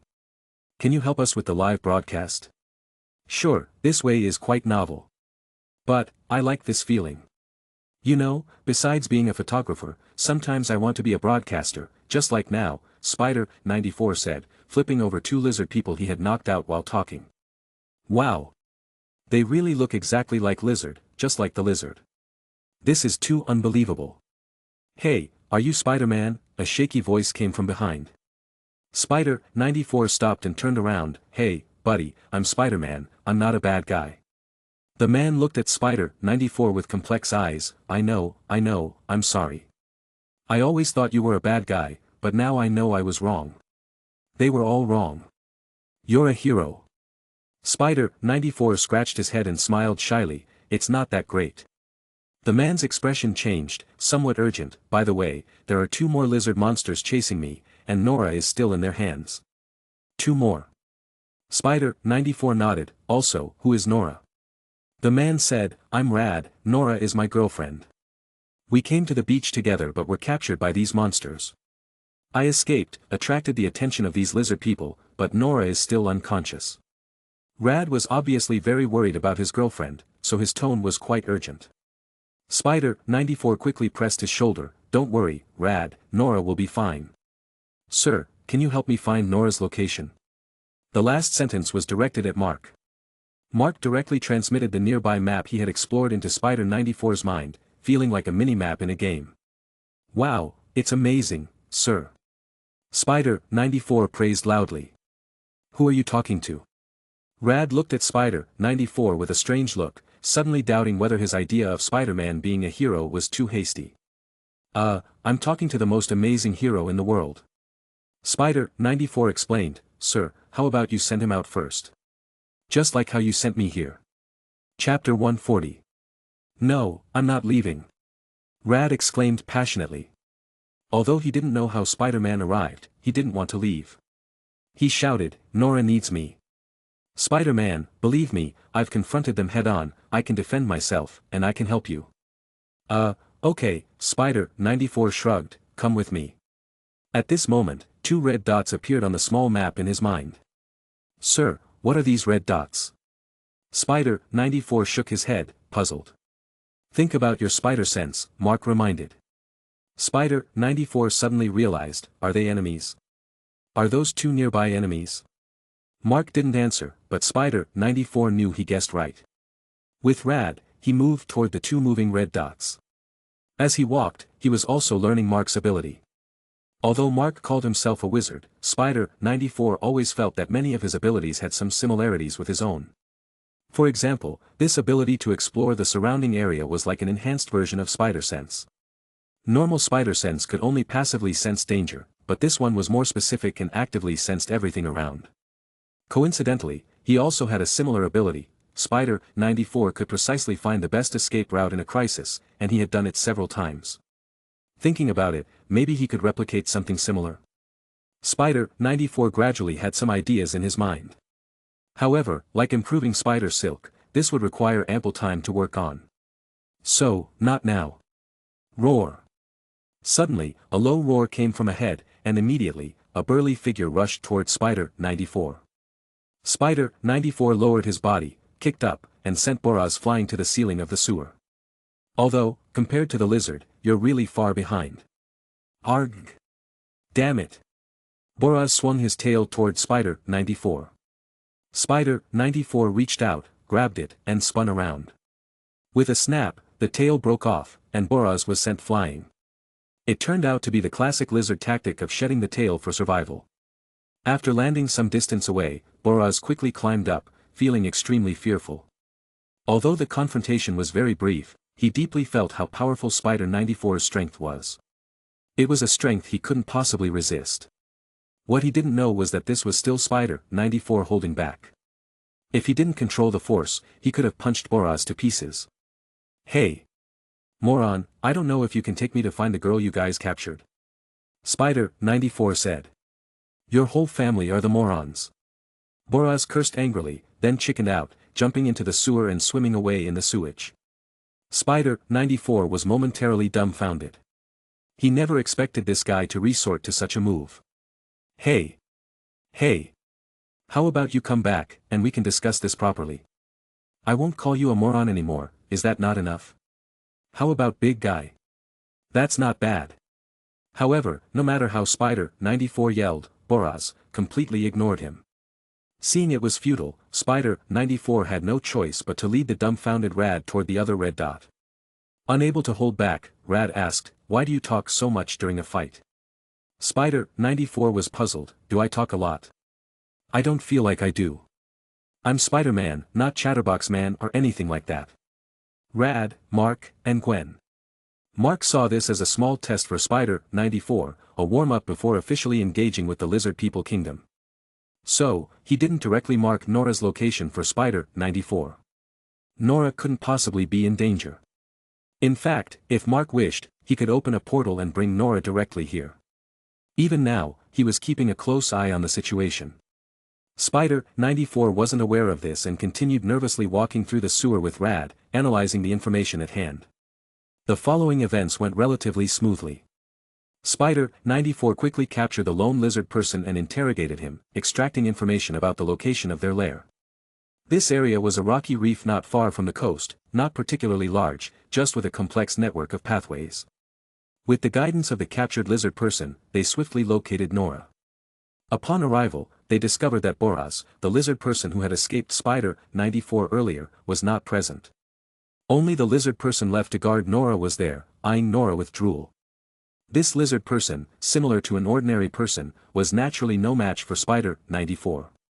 With a single punch, he knocked him down and used webbing to tie him and the other captured lizard person together. As for Rad, he rushed forward, freeing his girlfriend Nora. "Rad, how could you just abandon me like that?" Nora was indignant, finding her boyfriend irresponsible and unreliable. Rad was at a loss for words. Spider-94 stepped in to clarify the misunderstanding, and the two reconciled after the truth came to light. Shaking his head helplessly, Spider-94 thought, "Well, it seems I'm good at playing matchmaker for others, but what about myself? Troubles just keep piling up on me. Alright, you two, I think it's best to get you out of here now." I still have to confront these guys and save our city. I can't afford to look after you. Spider 94 interrupted their lovey-dovey moment. Rad quickly released his girlfriend, and they walked up to Spider 94. Nora, deeply moved, said, "Thank you, Spider-Man. Thank you for saving us. You are a true hero." Rad sincerely expressed his gratitude, "Thank you. You not only saved me and Nora but also our love. If one day we decide to get married, can we invite you to our wedding?" Spider 94 was surprised, "Invite me? Are you sure? My public image is not that great. Jameson thinks I'm a big villain causing chaos in the city." "Listen, Spider-Man, don't underestimate yourself," Rad earnestly said, "you are a hero, someone who protects our city from evil." "Jameson? Let him go to hell." "That's right, we will do our best to show everyone the real you." Nora chimed in. "Thank you all. What you said means a lot to me." Spider 94 felt somewhat touched. He had finally gained two people willing to believe in him. At this moment, he was not the seasoned, battle-worn individual with countless scars. Instead, he was a relative newcomer to the spider abilities, still a rookie. Up to now, he had only faced a dozen or so relatively minor villains. "Sir, could you please take them to a safe place?" Spider 94 shouted loudly. Immediately, Mark opened a portal near them. To the amazement of Rad and Nora, Spider 94 sent them through the portal. "Sir, let me go ahead and scout the way for you," Spider 94 volunteered after the portal closed. "Sure, I estimate Derek Connors will need another 10 minutes or so," Mark nodded, agreeing to Spider 94's request. "Perhaps you can make the situation even bigger, attract all the lizard people over, and then deal with them all at once." "Okay." Spider 94 agreed and continued walking forward along the sewer. On the other side, the escaped Boraz did not return to his temporary lair. He had a crazy plan in his simple mind. He intended to inform Monitor that humans had discovered them, then let Monitor and that powerful human fight each other, leaving him to seize control of the lizard people's kingdom and become the king. By then, he could eat as many people as he wanted. Thinking about this plan nearly burned out Boraz's not-so-advanced CPU. But one had to admit that this plan was quite effective. The only issue was the executor of this plan. The central part of the sewer network, the lizard people's kingdom. It took the lizard people several months to find such a spacious area. Above this place was an abandoned sewage treatment plant, rarely visited after abandonment, making it the capital of the lizard people's kingdom. Lizard Princess Gila stood on a high place, tilting her head to the sky, emitting a continuous series of sharp hissing sounds. The sound was piercing, completely unlike her usual soft and cute way of speaking. But with her hissing, many lizards crawled from all directions, slowly converging around her. At the same time, many lizard people also followed and gathered nearby. The not-so-bright lizard people's second Prince Gecko, accompanied by several lizard warriors, maintained order below, preventing some even less bright lizard people from rushing up to tear Gila to pieces. Indeed, many lizard people coveted Gila's body. Not for her beauty, but to taste her flavor. And now, the actual ruler of the lizard people's kingdom, the eldest lizard people Crown Prince Monitor, held a water ladle, catching a lizard, pressing its head into the ladle, gulping down a few mouthfuls of water, and then throwing it aside. Then he grabbed another lizard, repeating the same action. After a while, those lizards that drank water began to convulse, and their bodies began to swell continuously, eventually becoming the size of an ordinary human. A trace of disappointment flashed in Monet's eyes. The sacred water they possessed was getting scarcer, and the lizard people they created were becoming weaker and weaker. Lizards like the one just created were only on par with the strength of normal humans and could only be considered lizard people citizens, not lizard people warriors. "I think we need to find a way to locate our father," Monitor said slowly. Chapter 141. Report. Big trouble. A figure rushed in, stumbling. Monitor turned to look, only to find it was Boraz, who always enjoyed provoking him. However, Boraz looked quite miserable at the moment. He was covered in mud, nothing unusual for lizards, as they sometimes like to use mud for grooming. But his tail was broken. This was what Monitor was truly concerned about. Although Boraz often provoked him, attempting to challenge his position, Monitor didn't dislike him. For the combative lizard people, the spirit of the strong above and the weak below was ingrained in their blood. On the contrary, Monitor rather appreciated Boraz. He belonged to the stronger group of lizard people, even stronger than his brother Gecko. This could become an asset for the future of the lizard people's kingdom. Therefore, he tolerated Boraz. Boraz, what happened? Monet asked in a deep voice. Braz's face was full of panic. A very powerful human intruded into our territory and killed Volko and the others. Boraz's panic was an act. Even if he was scared, he had been running for over 10 minutes, long enough to be out of danger. How could he still look like this? He deliberately pretended to be in such a state, just to exaggerate and increase Monitor's level of concern. However, his clumsy acting successfully deceived almost all lizard people, including Monitor. Monet suddenly stood up. Damn it, what did you say? Boraz repeated. A powerful human entered, killed Volko and the others, and said he wants to rule our kingdom. Rage surged within Monitor. He slammed his hand on the stone bench beside him, shattering it. Brazen. I want to see what he's capable of. However, Hila beside him noticed something suspicious and asked, Boraz, did the human really say that? Seeing Monitor's expression and actions, Boraz was overjoyed, feeling like everything was under control. Foolish Monitor, the lizard people's kingdom is mine, ha ha ha.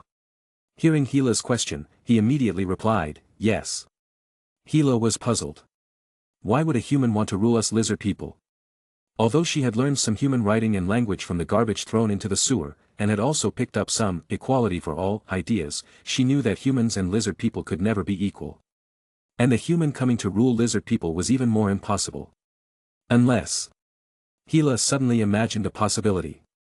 Excited, she exclaimed, could it be, Father is here? Hila's suspicions and conjectures were just a couple of sentences, but they sent Boraz's emotions on a roller coaster ride. In that instant, he was genuinely scared, thinking his lie had been exposed. Gecko walked to the side, watching Boraz with confusion. Hey! Why are you trembling all over? Boraz hastily explained, Oh, it's because I just thought of something sad. What sad thing? Boraz wondered. Hila said, he must be grieving for Volko and the others.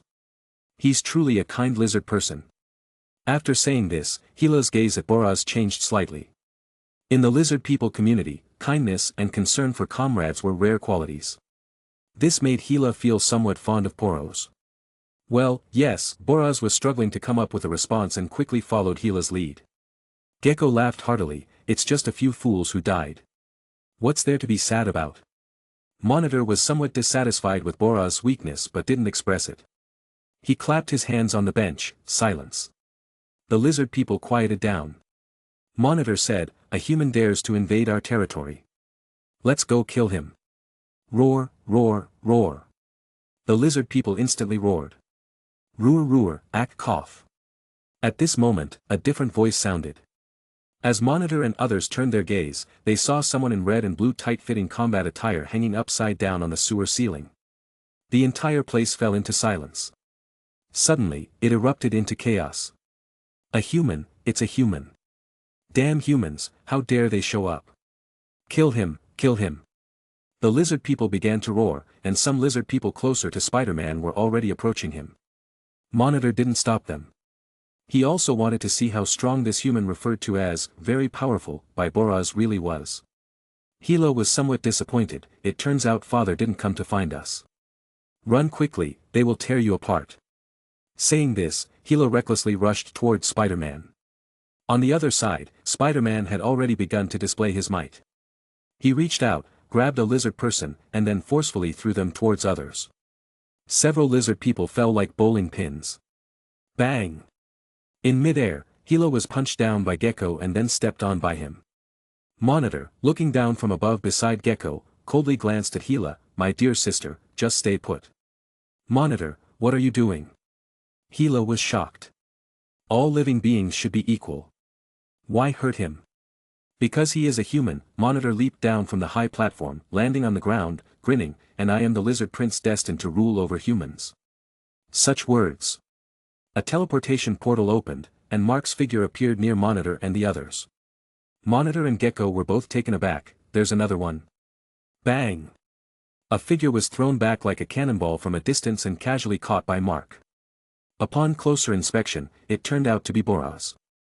However, at this moment, Boraz seemed to be on the brink of death. Gwen's figure also appeared not far away. Perhaps because this was the center of power in the lizard people's kingdom, the environment wasn't as bad, so Gwen decided to join the fun. Man-eating lizards, they should be killed directly. Mark muttered. As he spoke, the hand holding Boraz transformed into an electric form in the midst of Boraz's terrified expression. In an instant, the massive electric current turned Boraz into a piece of charred meat, crispy and even emitting a faint meaty aroma. Kill them. Monitor immediately ordered all the lizard people. At the same time, he himself pounced on Mark.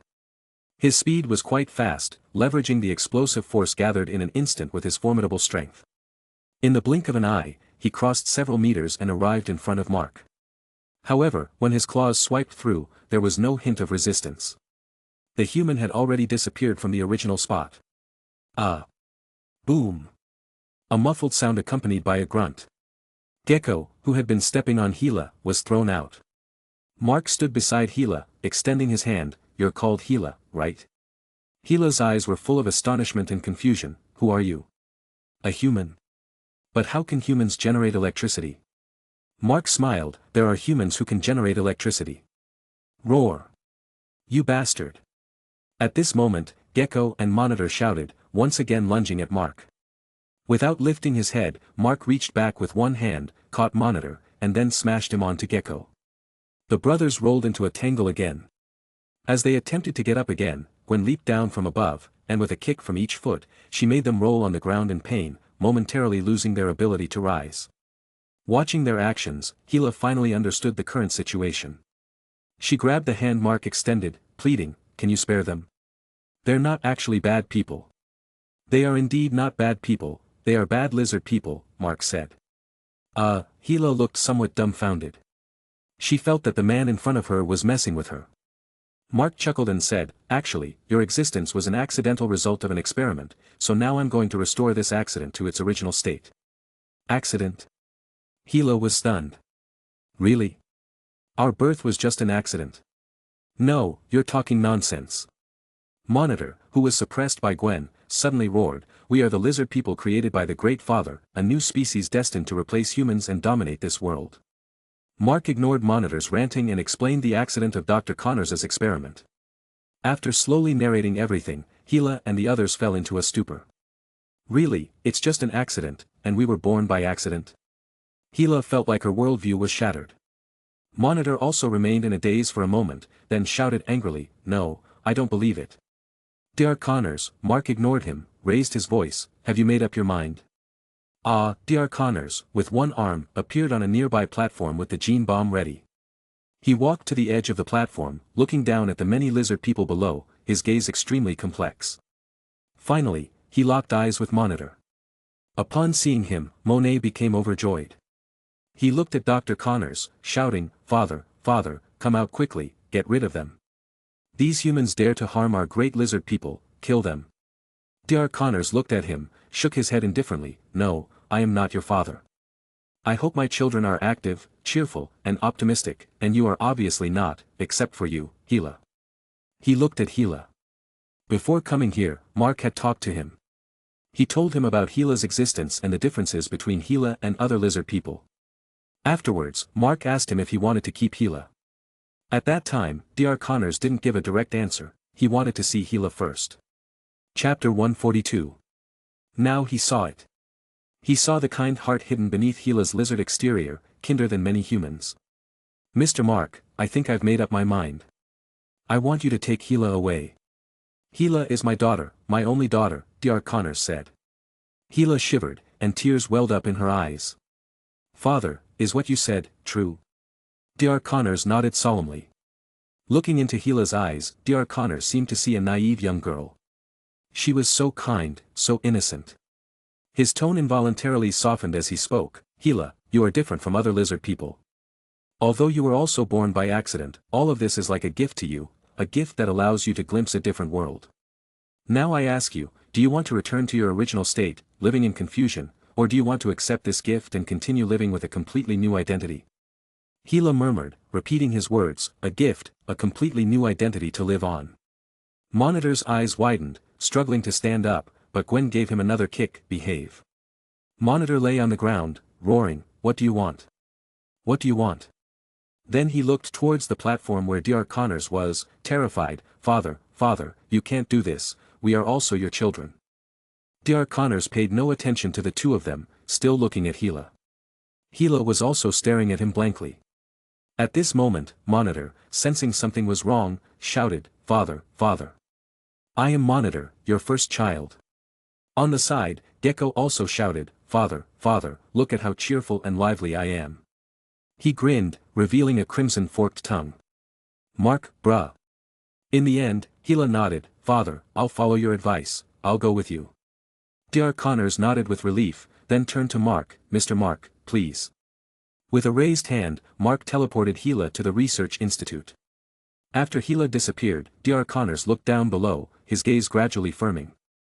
"This accident started because of me, and I should be the one to end it. I'm sorry, lizard people." Saying this, he pressed the switch on the gene bomb in his hand and threw it away. Boom! The gene bomb instantly exploded. But there was no fire or substantial damage. However, the next moment, a shocking scene unfolded. First, the lizard people gathered beneath the platform, admiring Dr. Connors, began to continuously shrink in size. Next were Monitor and Gecko, the two lizard princes subdued by Gwen. Their transformation was a bit slower, but their bodies kept trembling. Finally, those lizard people who were continuously charging towards 94 Spider. As the neutron torrent from the gene bomb swept over, the lizard people fell to the ground one after another, roaring in pain. For a moment, this place seemed like hell, filled with the continuous roar of monstrous creatures. Monitor's eyes were filled with hatred and madness, staring fiercely at Dr. Connors. "Father, father, I hate you, I hate you." Ah! Gecko was in tears. "Father, why? A/N, I feel bad for them NGL." Afterward, like other lizard people, they all turned into lizards and scattered in all directions. The sight of thousands of lizards crawling everywhere was still somewhat eerie. But better than having thousands of lizard people, human-sized, circling around you. Looking at the scene below, Dr. Connors couldn't speak for a long time. But he knew what he did was right. Lizard people were originally the product of an accident due to his mistake. To be precise, they were a semi-finished product that evolved against the laws of nature. If there were no humans on Earth, it might be fine. But because humans existed, there was naturally no room for a second intelligent species to encroach on their living space. Allowing the lizard people to grow stronger would only lead to a racial war in the end. And now, restoring everything to its original state before they fully evolved was the best outcome. People's joys and sorrows cannot be shared. While Dr. Connors felt melancholic, 94 Spider bounced over to Mark and Gwen. "Phew, is it finally over? My hands are cramping. I bet this is the most intense battle I've ever experienced. Bullying the weak is fun, huh?" Mark looked at 94 Spider's expression and said. 94 Spider scratched his head, embarrassed. "Well, it was kind of fun. I've never felt so exhilarated before. Just a bit worried about accidentally killing them, so I had to be careful with my strength. Damn, I never had this kind of trouble before." After that, Mark opened a portal, and everyone stepped through it, returning to the research institute. After they left, this abandoned space once again fell into silence. Everything left behind by the lizard people here would gradually disappear with time, and perhaps, no one would remember the existence of such a species in this world. Back in the research institute, Hila was standing here. After being transported here, she was a bit panicked for a while. But soon, she smelled the father's scent filling the air, which quickly calmed her down. Hila was temporarily placed in the research institute by Dr. Connors, where he would personally teach her human writing, language, knowledge, and more. The research institute looked large, but in reality, there were only a few researchers inside. Apart from Dr. Connors himself, there was a girl named Deborah. This was probably because he knew the dangers of this neogenic technology and didn't want others to join easily. So, hiding Hila here temporarily didn't pose any problems. As for Hila's future, Dr. Connors hadn't thought about it yet. He wanted to educate her first and then let her choose what kind of person she wanted to become. After settling Hila, Dr. Connors took the opportunity to propose discussing new genetics with Mark. Mark happened to have the same idea. They agreed right away. So, for the next period, Mark's life became busy and fulfilling. Every day, he spent time with Dr. Connors, using Mark's quantum vision to conduct detailed analyses of genetic chains and biological membranes. After more than a month of learning, they achieved many breakthroughs. Firstly, Dr. Connor's severed arm was truly healed. Moreover, it was a brand new arm without any side effects, just like it had never been severed. Just this achievement moved Dr. Connors and his wife, Mrs. Margaret. The relationship between Dr. Connors and Mark also became much closer. Next, they addressed the mutated lizard genes inside Dr. Connors.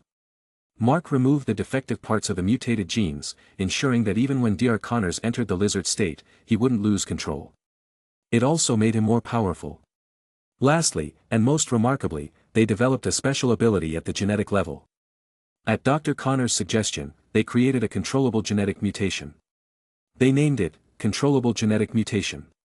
This was an ability directly linked to the brain and spinal nerves. It was mainly inspired by Dr. Connors himself. Previously, when studying 94 spiders' genes, Mark heard from Dr. Maria about a term in genetics, gene mutation. There are two forms of gene mutation. In the narrow sense, it is called a point mutation. In the broad sense, it is referred to as chromosomal aberration. Generally, point mutations do not cause changes in appearance, while chromosomal aberrations are more severe, but they enhance combat power, belonging to a completely liberated state. The controllable genetic mutation is precisely such a mutation. Using this ability, it is possible to hide all those mutated genes and gradually approach a point mutation state. This way, there won't be any changes in appearance, and one can live just like a normal person. When combat is necessary, it can enter an aberration state, unleashing its combat power. The reason for connecting it to the nervous system is because the nervous system's reaction speed is fast enough to autonomously transform when sensing external dangers. This is mainly considered because this world is full of dangers. For example, Kingpin is always plotting various conspiracies in the dark, many of which may involve Dr. Connors. This ability allows him to have the ability to protect himself. During the time Mark spent studying at the Institute, 94 Spider was not idle either. This period was relatively calm, most of the villains did not cause trouble, and Punisher and Blade seemed to give up troubling 94 Spider after being swiftly defeated by him. So 94 Spider resumed his original identity and peacefully met with Mary Jane. Their relationship quickly warmed up, and in the past few days, they were already considering marriage.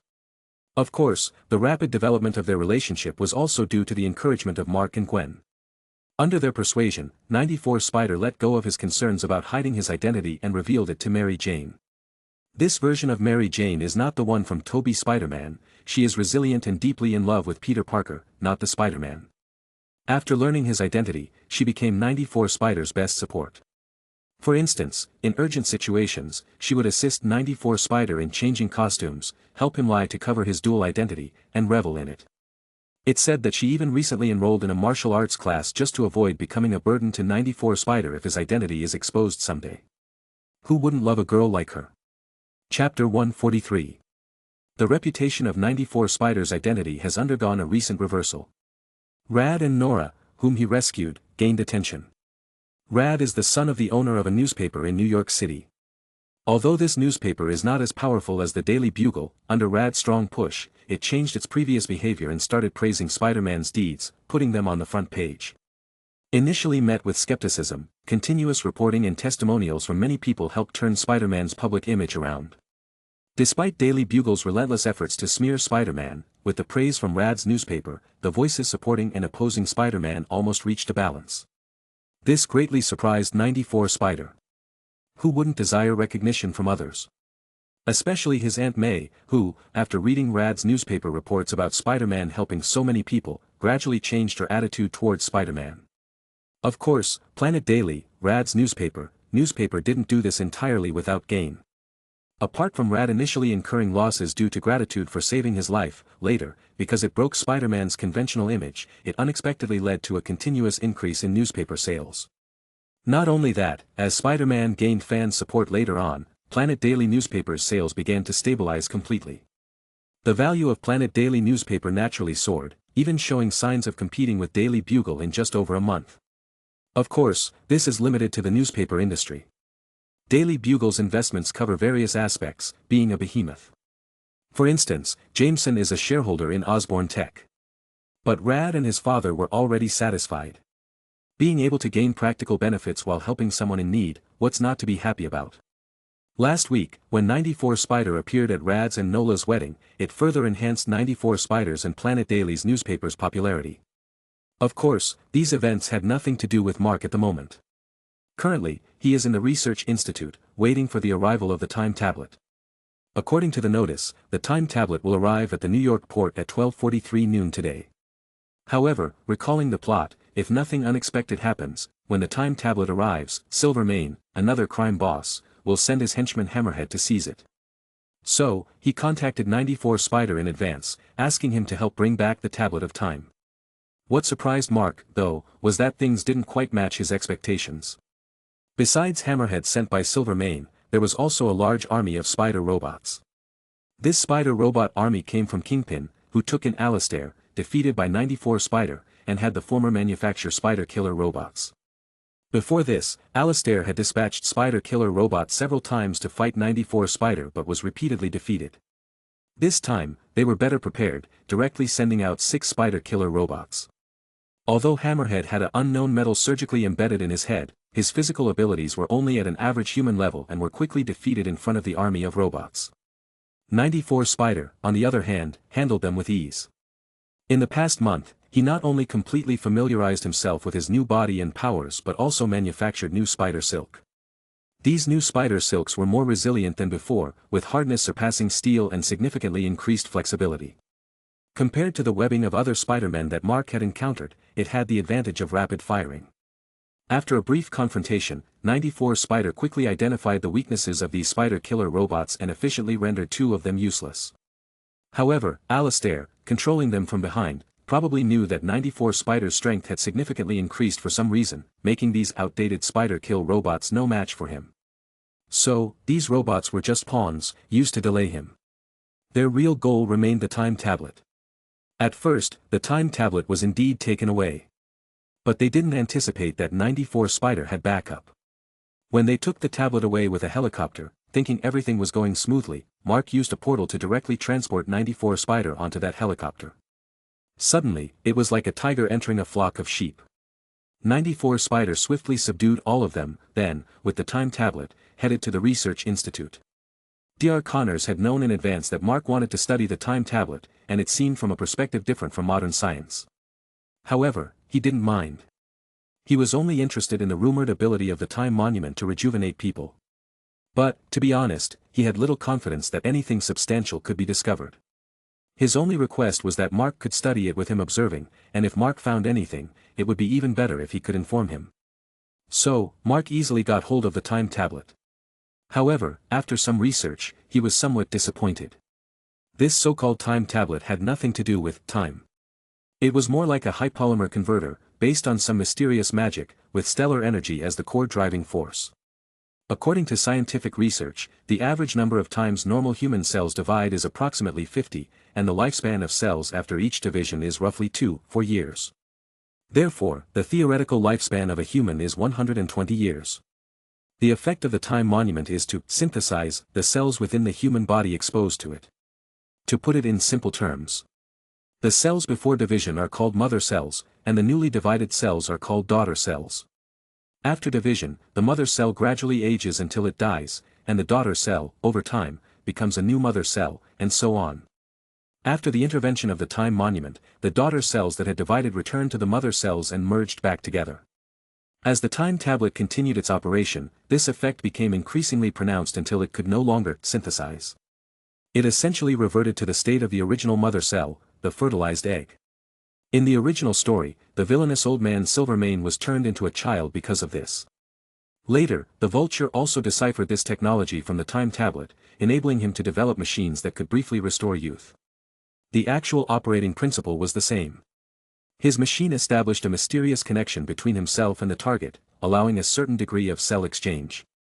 However, this connection had a limited duration, which was why he needed to continuously attack others to obtain youth.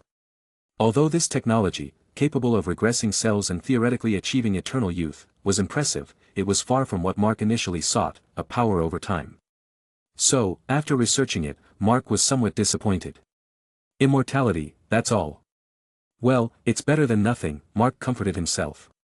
It indeed felt a bit like getting something extra while playing hard to get. As for how to dispose of the time tablet, after fully deciphering its effects, they carefully considered it and decided to destroy it completely. Such a thing that violated the laws of nature, once in the hands of someone with ill intentions, would plunge the world into irreversible disaster. Anyway, no one knew they had the time tablet. To the outside world, this time tablet was taken by a mysterious person controlling robots, and although Spider-Man was powerful and tried hard, he was temporarily entangled by those robots. So, the blame was placed on Kingpin. Kingpin wanted to maintain his public image as a philanthropist, naturally unable to openly accuse Spider-Man of taking and hiding the time tablet. He could only remain silent, having no plausible explanation. But at the same time, Mark's actions completely escalated the conflict between 94 Spider and Kingpin. This prompted Kingpin to initiate a long-planned plan. Due to Alistair Smythe's repeated failures, Kingpin lost all interest in him, thinking he was just wasting so much of his investments. Everything he researched turned out to be garbage.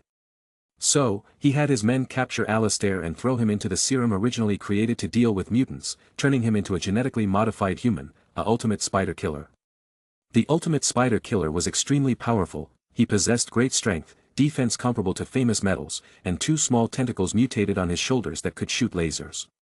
Even the enhanced 94 Spider wasn't his match. In the end, Gwen intervened, and together, they temporarily repelled the ultimate spider killer. But as a result, Gwen's identity was exposed. Of course, this was within Mark's plan. He had been in 94 Spider's world for 2 months, but Madam Web had yet to show up. He subtly asked 94 Spider, who told him that she hadn't contacted him either. This made Mark restless. The other purposes for coming to this world had already been fulfilled. The inheritors could appear at any time, and he didn't want to keep wasting time with Madam Web here. After all, according to the original timeline, Madam Web would summon 94 Spider to participate in the Secret Wars, and that was still many years away. By then, 94 Spider would have graduated from Empire State University and become an assistant professor. He didn't have so much time to waste here. So, he and Gwen calculated, removed the spider totem aura from Gwen, and completely exposed her. Madam Web couldn't sit still this time. Over the past 2 months, she had been observing Mark. The more she observed, the more she could sense Mark's mystery. And when she felt the familiar aura suddenly exposed from Gwen, Madam Web was utterly shocked. Chapter 144. What are you, exactly? In the mysterious space, Madam Web sat high on a chair, looking down. Below the chair stood 94 Spider and Gwen. When Gwen exposed her spider totem aura and her identity as Spider-Woman, Madam Web pulled her into this space. Beside her, 94 Spider felt the erratic beats of his spider sense. He looked at Gwen, puzzled and astonished. Gwen pressed on her hand, donned her Spider-Woman costume, revealing her identity, while calmly surveying her surroundings. All of this was within her and Mark's expectations. 94 Spider exclaimed, You're also a Spider-Man. Gwen raised her hand, then looked at Madam Web. Madam Web carefully examined Gwen and said, Your existence doesn't seem to surprise me. Who are you? Another Spider-Man from a different world? But you're not Peter Parker. No one ever said only Peter Parker can be Spider-Man. Gwen shook her head, saying, I'm Gwen Stacy, or you can call me Spider-Woman. Gwen Stacy, Madam Web repeated the name, realizing she had no recollection of it. However, she distinctly felt a familiar spider aura from Gwen, the kind of calm and lawful spider aura. This brought joy to Madam Web, though she remained composed, staring at Gwen. She asked, So, Spider-Woman, why have you come to this world? I think I can tell you that, Mark's voice rang out. Simultaneously, his figure materialized from illusion to reality, appearing next to Gwen. Gwen happily took his hand. 94 Spider looked at him in surprise, understanding the mysterious and unpredictable nature of Madam Web. But he didn't expect Mark to have the ability follow even into Madam Web's domain. You. Madam Web displayed a surprised and somewhat fearful expression, unable to speak as she stared at Mark. Her abilities leaned toward support and guidance and lacked combat strength. She had stayed in this concealed space connecting many Spider-Verses. Her space was entirely independent of the outside world. Theoretically, nothing could invade it. In such a situation, this was the first time it had ever happened. Mark smiled faintly, Hello, Madam Web, may I ask if he could come out for a meeting? He. Madam Web, sensing no malice from Mark, relaxed slightly, asking in confusion. Then, as if she suddenly remembered something, she stared at Mark in shock, You actually know him? Mark pretended to smile mysteriously. But in reality, he wasn't as relaxed as he appeared. On the contrary, he felt a bit anxious now. Voluntarily exposing himself was a risky move. It meant he needed to face Madame Web and possibly even the Beyonder. Madame Web was manageable, just an old lady with some special abilities, posing no substantial threat. But the Beyonder was different. He possessed the ability to manipulate time, group teleportation, and even the power to restore destroyed multiverses. He basically has the power of what humanity thought their gods would have. However, before this, Mark thought the Beyonder shouldn't exist. Because if the Beyonder was indeed so powerful, why would he be recorded in comic works by ordinary people in his world? But now, Madame Web's words seemed to imply that he truly existed. Mark felt an internal panic but maintained a calm demeanor, saying, "I wonder if you could allow that esteemed person to join us for a discussion. There's a major crisis involving the multiverse, and I'd like to consult with him." Multiverse? Madame Web narrowed her eyes, scrutinizing Mark with a discerning gaze. "But you haven't answered my question, who are you?" Mark extended his left hand, and to the astonishment of 94 Spider, nanoparticles continuously emerged, covering the left half of his body. Then, with a swift motion, he shot out a strand of web. "I am also a Spider-Man, a spacetime Spider-Man." Spacetime? "So, coming to this world is your ability?" Madame Web said. Mark nodded. "Then, what is this multiverse crisis you mentioned?" Madame Web asked.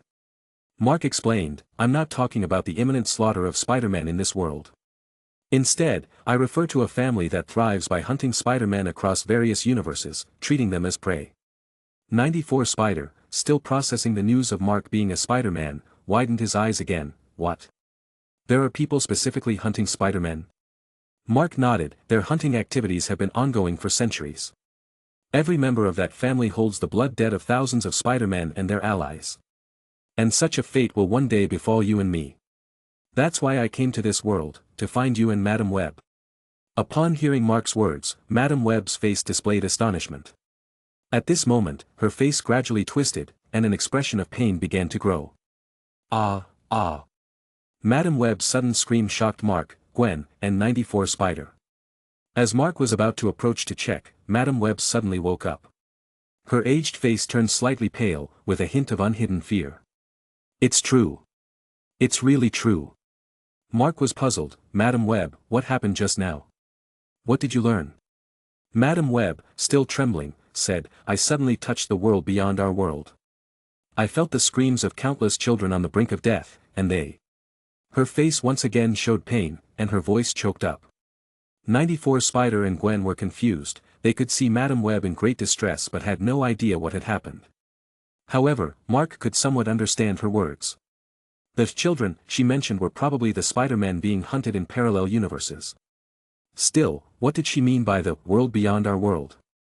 Huff, huff, Madame Web seemingly had no intention of explaining. Her aged and withered hands tightly gripped the armrests of the chair, gasping for breath. After a while, she managed to regain some composure and looked at Mark with an unprecedented gravity. "I already understand your purpose, but he also has his own mission. Moreover, his mission is equally crucial." 94 Spider tilted his head. "My mission? You've been talking about missions and tests for a long time, but what does it really mean?" "Since Mark said the crisis of the multiverse Spider-Man is real, then I must participate in this war. Because helping them is helping myself." His tone was resolute. However, compared to his previous impatience with Madame Web, now he seemed to have softened towards her. He sensed from Madame Web's fragmented words her deep affection for Spider-Man. Madame Web shook her head. "While the war over there is crucial for the lives of all Spider-Men, doesn't this war here also affect the critical survival of the multiverse?" Mark stepped forward slightly. "Are you referring to the Spider Carnage, amplifying the energy of the interdimensional port technology to destroy all reality universes?" Madame Web paused, surprised. "How do you know? Can you also see the future?" "See the future? Are you saying there will be a guy called Spider Carnage trying to destroy all universes in the future?" 94 Spider was astonished. But what surprised him even more was Mark nodding. "Yes, and this Spider Carnage is you. You, driven insane in a parallel universe." Oh, 94 Spider's expression froze, as if his mouth was stuffed with an egg. Mark's words made Madame Web more certain of his ability to see the future. She said, "Since you can foresee the future, you should know how dangerous this is." Mark replied, "I know, that's why Gwen and I are here. We will join Peter to eliminate Spider Carnage and completely thwart his conspiracy. But before that, I want to meet the Beyonder. Madam Spider hesitated for a moment, nodded, I can try, but I'm not sure if it will succeed. After all, meeting the Beyonder is not something that happens at will. With that, she closed her eyes. It seemed she was trying to contact the Beyonder. Mark felt a bit uneasy. He couldn't quite understand the Beyonder, a somewhat capricious individual. You can say he is kind, but he's willing to experiment with the lives of an entire planet for the sake of understanding good and evil. You can say he is evil, yet he uses all his power to restore destroyed universes. Moreover, for SpiderMan, the Inheritors was indeed a formidable enemy, naturally standing on the opposite side. But in reality, although the Inheritors was ruthless, their goal was clear, they hunted Spider-Man and weren't overly eager to cause destruction. The ones almost wiped out were some animal universes, like Earth 7831 in Superior Spider-Man. So, in the grand scheme of the multiverse, the Inheritors remained inconsequential. If this Beyonder was truly a transcendent being grounded in the multiverse, why would he care about the extinction of a small tribe in the multiverse? It's like on Earth, where every once in a while, species go extinct, and aside from the extinct species and those advocating for animal rights, who really cares? It's not like the Earth is being destroyed. Chapter 145. However, just as he had thought when he first decided to enter this universe. This version of the Beyonder, although powerful, seemed not as formidable as imagined. It was somewhat like a youthful version of the Beyonder in the setting. This provided Mark with considerable room to maneuver. Because he knew the ultimate goal of the Beyonder was to defeat the Spider Carnage, thwarting his conspiracy to destroy universes. From this perspective, Mark might have the capital to communicate and even negotiate with the Beyonder. A few moments earlier. While Madam Web was in deep concentration contacting the Beyonder, 94 Spider walked up to Mark and said with a wry smile, Mr. Mark, turns out you're also a Spider-Man. You've kept it a secret and it's been tough on me. Mark smiled, I had my reasons, I hope you understand. 94 Spider nodded, no wonder you could help me enhance my powers and even assist me in developing new web threads. So, have you met many Spider-Men? Mark jokingly replied, yes, and your question, I've heard it many times. Does every Peter Parker have such abundant curiosity?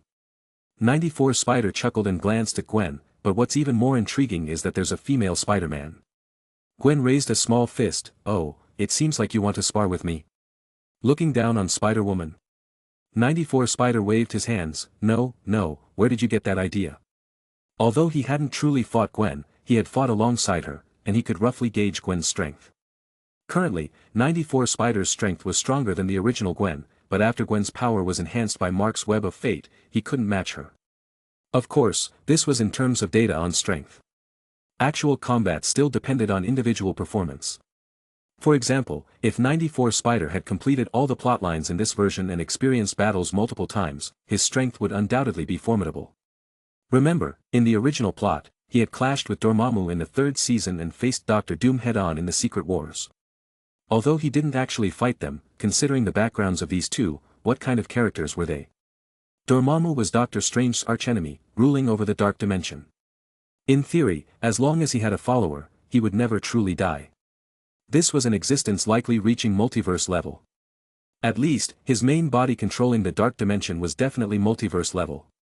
Even his avatars dispersed in various universes in the Dark Dimension were at least God-tier peak, and possibly even reaching universe level. In Mark's mind, Dormammu was on par with Eternity. As for 94 Spider, he managed to exchange several moves with Dormammu despite his far weaker powers than the latter. Of course, that version of Dormammu was likely just an avatar, but it was still enough evidence of his strength. As for Dr. Doom, Victor Von Doom. One of the best and greatest complex character of Marvel. This guy was the archenemy of the Fantastic Four. Through his learning and some experiences, he mastered formidable magic, strong enough to confront Doctor Strange. He was a powerful being who perfectly combined science and mysticism.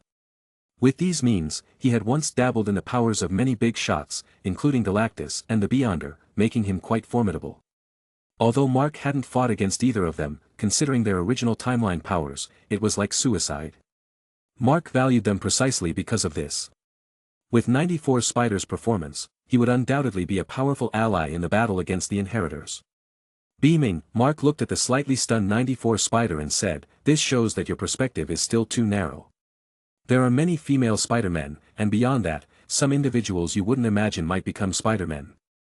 94 Spider immediately became interested. Like who? Gwen also looked at Mark with sparkling eyes, clearly curious. Mark said, "For example, in a certain world, it wasn't Peter who got bitten by the spider and gained superpowers but Aunt May. So she's known as Spider-Man." What? 94 Spider widened his eyes, and in his mind, he involuntarily pictured his Aunt May wearing Spider-Man attire patrolling the streets. "No, this is too dangerous. Aunt May is too old." He shook his head repeatedly.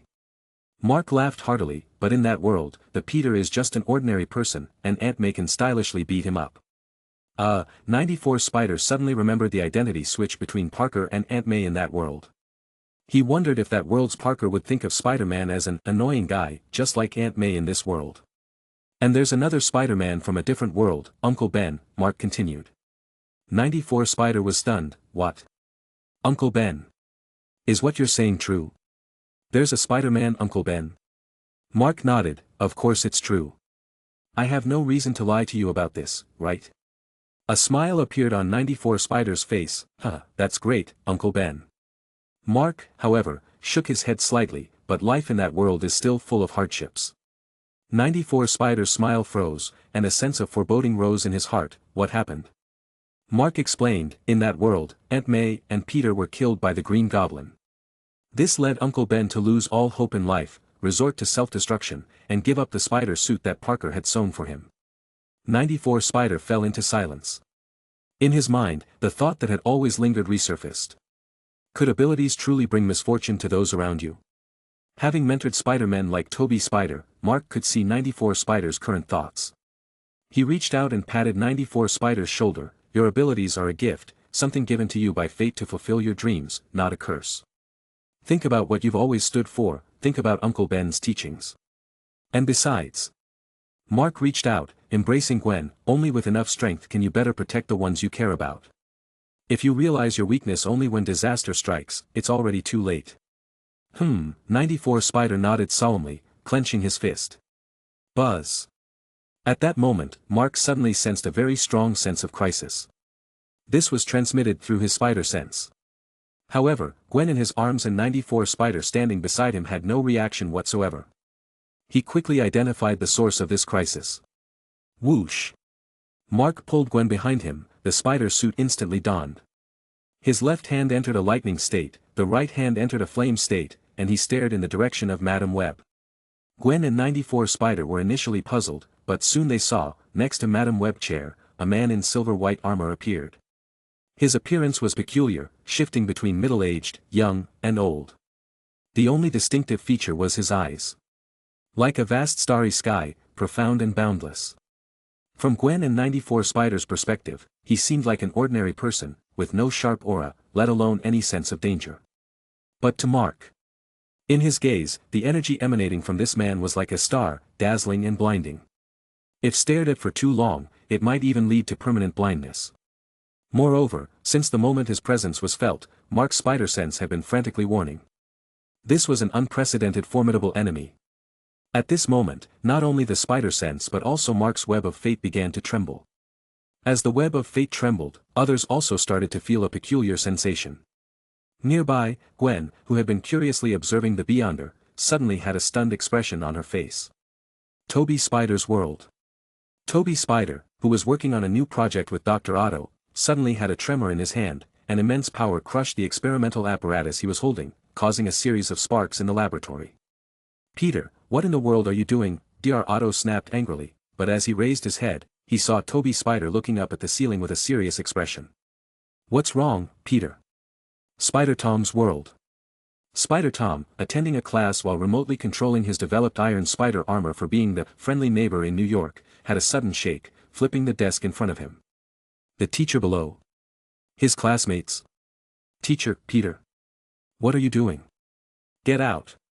Also, Andrew Spider, Adult Andrew Spider, Evil Andrew Spider, Ultimate Spider, and all the Spider-Men connected in the web of fate, no matter where they were or what they were doing, felt a tremor transmitted through the web of fate. But undoubtedly, they had no idea what was happening. Only Mark, at this moment, was staring intently at the person before him. And his identity was obvious. The Beyonder. The Beyonder stood by Madame Web's chair, looking at Mark. His eyes lacked pupils, but strangely, everyone could feel that his attention was on Mark. Madame Web opened her eyes and said, "This is the Beyonder, my lord." The Beyonder raised his hand, halting the woman's next words. This was quite impolite behavior, but Madame Web, with her pride, didn't show any displeasure. Instead, she felt it was only natural. The Beyonder observed Mark, and in an instant that went unnoticed by everyone, his pupilless eyes showed various emotions like shock, doubt, and incomprehension. After a long time, he suddenly spoke, "Hello, Quantum Spider-Man, Master of the Web of Fate. I already know the purpose of your arrival in this world and your requests. I think we can mutually benefit from each other." Chapter 146. Mark's frantic spider sense in his mind abruptly ceased, and the pulsating web of fate returned to calmness. Mark was momentarily surprised. He had anticipated that the Beyonder might use his overwhelming power directly against him or even try to manipulate him. Hence, before appearing here, he had devised an emergency plan, to leave this world immediately with Gwen once things seemed unfavorable. Although theoretically, the Beyonder possessed the ability to traverse worlds arbitrarily, it was mentioned in the original plot that when not in his own dimension, the Beyonder would continually lose his power.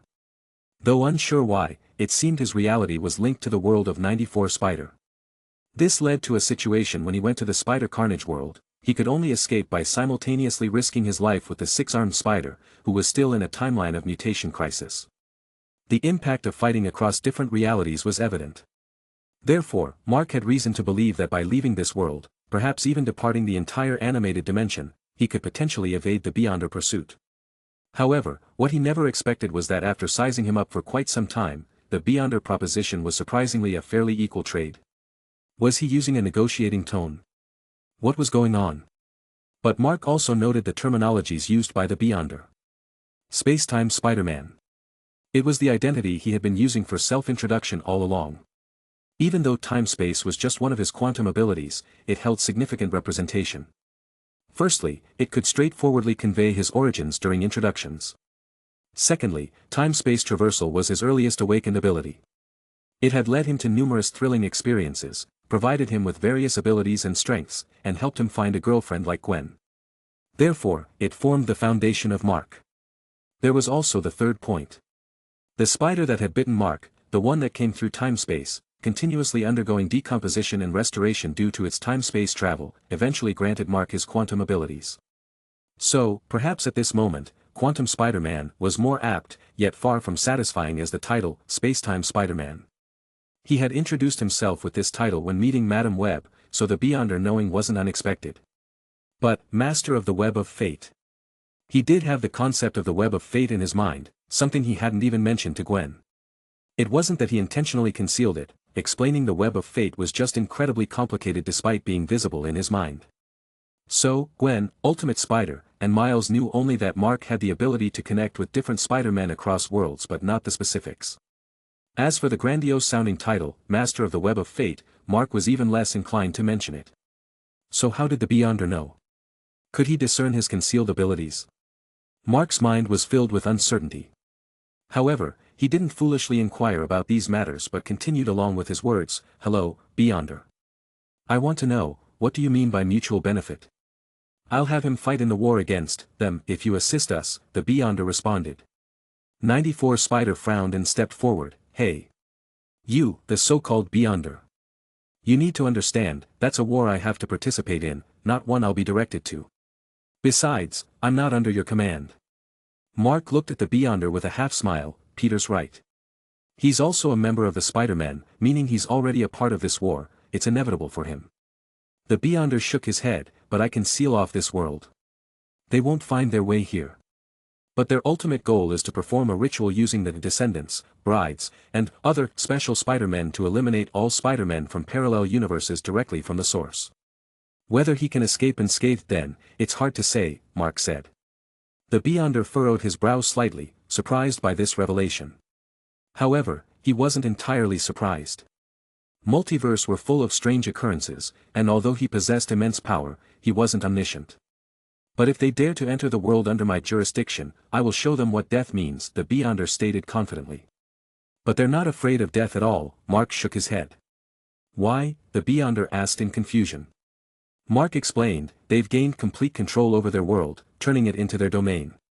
In the universe labeled as Earth-001, they've established a tech company and use cloning technology to provide infinite bodies for each member. As soon as a body dies here, they can instantly resurrect it using their technology. Now, the Beyonder was frowning. He finally realized the complexity of the issue and fell into contemplation. Through this brief exchange, Mark roughly analyzed the background of this Beyonder. Firstly, his scope of ability was indeed extremely limited. Although he spoke of a multiverse, it probably consisted only of the 6 that appeared in the original series. The main universe, where 94 Spider resides. The parallel universe of 94 Spider during the mutation phase. The universe of Ben Reilly and the Spider Carnage. The universe with the Octo-Spider armed with octopus tentacles. And the Iron Spider-Man universe, less connected to 94 Spider's main universe. And the so-called real universe where the Spider-Man actors are located. Among them, parallel universes 1, 2, and 3 are essentially parallel worlds in the truest sense because most of their plots are similar to 94 Spiders, resulting in actual parallel worlds rather than just universes. Their differences only stem from historical divergences at certain stages, resulting in branches. Their relationship is akin to the relationship between the 3 Andrew Spider-Men. The reason why the Iron Spider-Man universe isn't closely linked to 94 Spider is due to the presence of Gwen Stacy in the Iron Spider-Man's universe. Moreover, in this world, the Iron Spider-Man is a true winner in life, one of the rare Spider-Men who has a fulfilling and successful conclusion. Starting as a superhero, he has consistently triumphed, defeating every villain and bringing them to justice. Consequently, the people of his world hold him in high regard. His uncle Ben wasn't killed, and he and Aunt May have been living happily together. He even established the Peter Parker Science Foundation, similar to Parker Industries, and is extremely wealthy. His fiancée is named Gwen Stacy. However, this Gwen Stacy's character differs somewhat from the other versions. In summary, his life is happy and prosperous, completely different from the grim 94 Spider. Regarding the Spider-Man actor, as the name implies, he's someone who plays Spider-Man and participates in Spider-Man movie shoots. And the world he's in is called the real universe. In that world, there's Marvel, and there's the old man known as the Cameo King. Finally, 94 Spider eventually went to that world and had a conversation with the Cameo King. Therefore, this world certainly can't be a parallel world to 94 Spider's universe. This also indicates that the Beyonder isn't the all-powerful transcendent being. Perhaps he's just an entity born for some specific reason, in control of 3 parallel universes and 3 parallel worlds. In terms of quantity, it's comparable to the current Mark. Of course, his abilities should be quite impressive. But only to a certain extent. From the appearances, it seems he fully controls the universe where Mark resides, while Mark simply knows the method to traverse between various universes. An entity between the level of a single universe and a multiverse. Mark roughly estimated the Beyonder's strength. The Beyonder, silent for a long time, finally looked up. He glanced at Mark, waved his hand, and both disappeared directly from Madame Web's space. Not sensing any malicious intent, Mark didn't resist. Shortly after, he found himself in a desolate landscape. What are you trying to say, avoiding them deliberately? Mark puzzled. The Beyonder replied, I want to make a deal with you. Mark quickly reappeared in Madame Web's concealed space, but the Beyonder didn't return with him. Madame Web appeared somewhat puzzled, about to inquire, when she heard some voices nearby. After listening quietly, she looked at Mark, her expression slightly complex. Mark walked over to 94 Spider and patted his shoulder. Peter, the path ahead is for you to walk alone. 94 Spider, puzzled, asked, what happened? What's going on? Mark explained, right now, you're still too inexperienced. For the future of your world and the upcoming war we're about to join, you need further growth.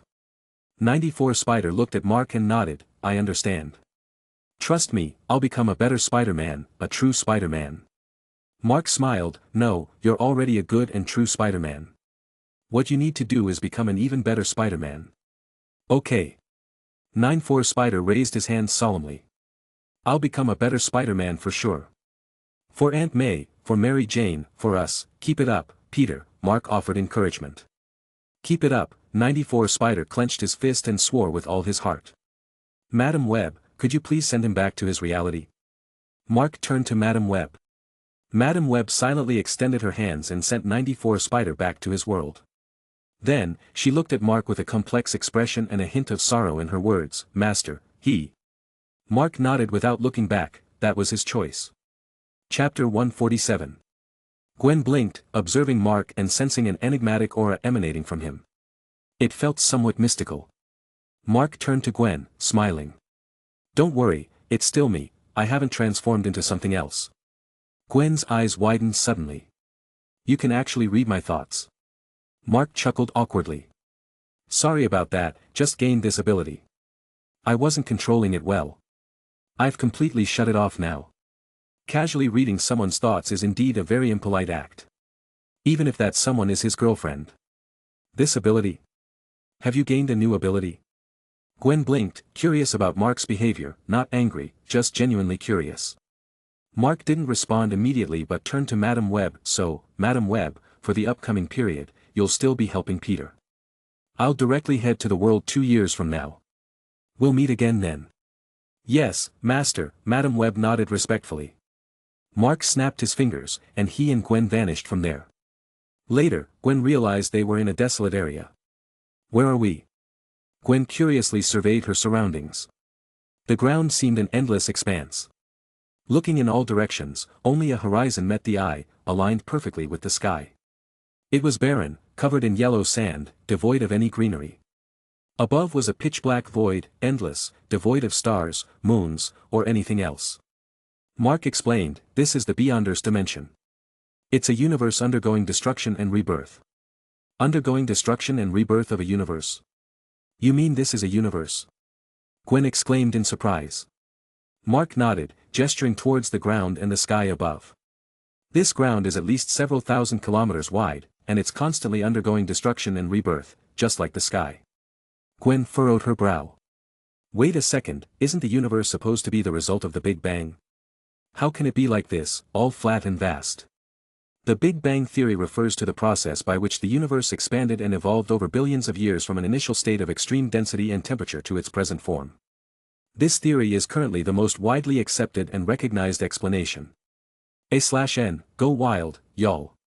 You know who y'all are. However, now Mark was telling her that the ground she stood on was a universe. Moreover, a universe? Several thousand kilometers wide and not even as big as Earth, how can it be called a universe? Gwen suddenly spotted a flaw. Mark smiled. That's why it's undergoing destruction and rebirth. However, evidently, at this point, the rate of destruction exceeds that of rebirth, so it's about to be completely destroyed. What about the Beyonder then? Gwen looked around, puzzled. Didn't you say this is his base? Mark extended his hand, sweeping the ground, transforming the area into a small grassland with 2 lounge chairs. Let's lay down and talk slowly. Gwen watched this magical scene unfold but refrained from being surprised again. She'd experienced too many astonishing events, leaving her somewhat numb. Both laid on the lounge chairs. Gwen, however, chose to rest in Mark's embrace, so he adjusted the chair's size to accommodate her. Subsequently, Mark began narrating the trade between him and the Beyonder and the information he had gleaned from the latter. Before delving into the Beyonder's origins, it's crucial to clarify the universe where 94 Spidey exists. In fact, it's an exceptionally rare paired universe, even amidst the multiverse. One is the so-called real universe, where the SpiderMan actor and the Old Man appeared, and the other is the creative universe. The creative universe was initially a virtual world existing alongside the real universe but lacked any form of life. Naturally, there were no creator gods or originators in this universe. However, despite the absence of these entities, there was a very special existence at its core, controlling all authority within this universe. At the inception of the creative universe's evolution, it was due to the unconscious actions of this being. One day, it received messages from the real universe, prompting it to evolve along with these messages, thus developing into an existence akin to the works in the real universe.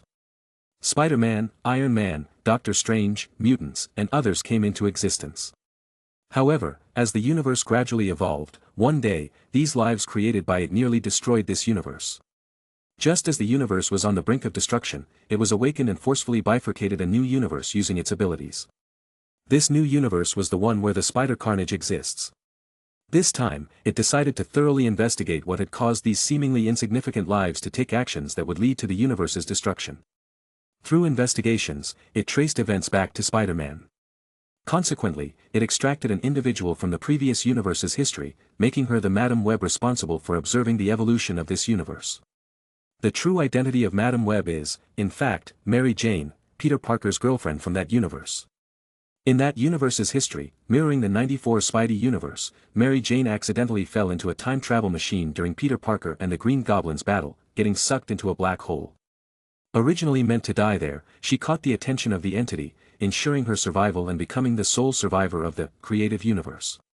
They watched as Peter Parker evolved from a regular student into Spider-Man, gradually succumbing to various adversities and eventually turning dark, becoming the Spider Carnage and embarking on the path to destroying the universe. After understanding the cause and effect, the entity decided to erase this world, but Madam Web persuaded them against it. She felt that the birth of the Spider Carnage was purely coincidental. Being Mary Jane, she understood Peter Parker. The Peter Parker she knew wasn't that kind of person. Consequently, the entity extracted several branching timelines, creating 3 new universes, the '94 Spidey universe, the Octo-Spidey universe, and the Iron Spider universe. This time, per Madam Web's request, she occasionally appeared, providing suitable guidance to Spider-Man. For this purpose, they prepared a test called the Secret War. If they could pass this test, proving that goodness could triumph over evil in the eyes of the entity, they could save another universe and their own. Should they ultimately be defeated by evil, these universes would vanish alongside the creative universe. However, at this moment, Mark appeared in the '94 Spidey universe. This directly altered '94 Spidey's fate, resulting in significant changes from his original trajectory. Not only was there an increase in power, but also his guidance to the '94 Spiders, and the inadvertent rescue of someone changed his reputation, and so on. All these aspects made his destiny vastly different from the previous universe's Spider-Man. Madam Web felt extremely anxious upon observing this. She didn't know where this would lead in the future. She didn't even dare to contact the Beyonder, fearing that once they knew, they would erase this parallel world derived from the timeline even before the test began. Until Gwen revealed the aura of the Spider Totem. Of course, Madam Web didn't know what a Spider Totem was, but that aura, so similar to Spider-Man's, was undeniable. "You know everything that happened after that. You were summoned by Madam Web into this space, and I followed the pull of destiny to your side," Mark said.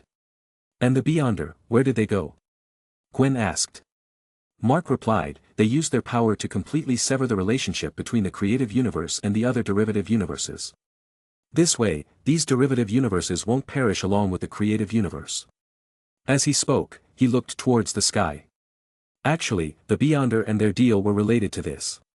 While observing these worlds, the Beyonder was inevitably influenced by some human emotions, especially those related to the Spider-Man they were focusing on. So, originally according to the Beyonder's plan, if a Spider-Man truly stopped the massacre of Spider-Man, then they would expend their final strength to separate the main universe, creative universe, from the other derivative universes. Although it still couldn't be certain if these rootless derivative universes could ultimately continue, at least it could ensure that they wouldn't perish like the main universe. But Mark's appearance gave them another option. The Beyonder sensed the power of destiny and transcendence in Mark. This was an ability on par with or even higher than his, but it manifested in a Spider-Man. Even though Mark didn't know what the Beyonder meant by transcendence, he showed them his web of destiny and roughly introduced the concept of the multiverse and countless worlds. Afterward, the Beyonder directly struck a deal with Mark. Their only request was for Mark to supervise and complete this battle between good and evil, and then, using his web of destiny, link these parallel worlds into the main multiverse so they could continue in their own way. In truth, Mark was skeptical about whether he could achieve this. After all, based on what was seen so far, his web of destiny could only connect with Spider-Man, not to connect universes. But the Beyonder firmly believed he could, and for this, they offered their power. Chapter 148. The power of the Beyonder is extremely vast. He is the manifestation of an entire native universe, conceptually equivalent to the sum of the abstract entities, of course, not at a multiverse level but at a single universe level, which is a form of projection. Therefore, the peak power of the Beyonder far surpasses that of any individual at a single universe level, reaching unparalleled heights. However, he has not reached the level of a multiverse. Throughout, his power has been confined only within his universe. And because he lacks physical form, merely a manifestation, even as his power continuously diminishes, his control over the several derivative universes he created weakens substantially. Once departing from his native universe, he diminishes like a deflating balloon. With the continual decline of the native universe, this situation only exacerbates. In fact, even without Mark's appearance, in about 4 to 5 years, the final remnants of this creative universe would completely vanish. And now, the Beyonder has handed it over to Mark prematurely. Before the demise of this universe, Mark, within this universe, becomes an omnipotent existence whose strength reaches the peak of a single universe level. But the moment he leaves this world, his power will significantly decrease, steadily reducing to his original level. At first glance, this deal seems like a loss. After all, in just a few years, this world will cease to exist completely, and the power cannot be taken elsewhere. So, what's the use? Oh no, according to the agreement between Mark and the Beyonder, they are to undergo a secret war trial here. That would require a considerable amount of energy, perhaps accelerating the consumption of this world as well. From this perspective, it seems utterly unprofitable. But, in reality, it's not like that. Firstly, even though this time is incredibly brief, it can open a door to the peak for Mark. It's akin to climbing a mountain. The first way is to start climbing from the foot of the mountain, blindly making your way up. The second is to take a helicopter directly to the mountaintop. Climbing blindly, you're uncertain what lies ahead, there might be cliffs or dense thorns that force you to detour. Without a clear direction, you might never find the true path up the mountain. But the second method is different. At the summit, you can see the whole picture, identifying where the terrain is gentle, where to turn, and where there's no danger. You can even estimate how high the mountain is and where you're positioned. With a clear plan, isn't climbing much easier? That's not all. Mark has not gained nothing practical from this. After all, this is authority over a universe. Following the patterns of other universes, he divided this authority piece by piece, ultimately obtaining 6 artifacts.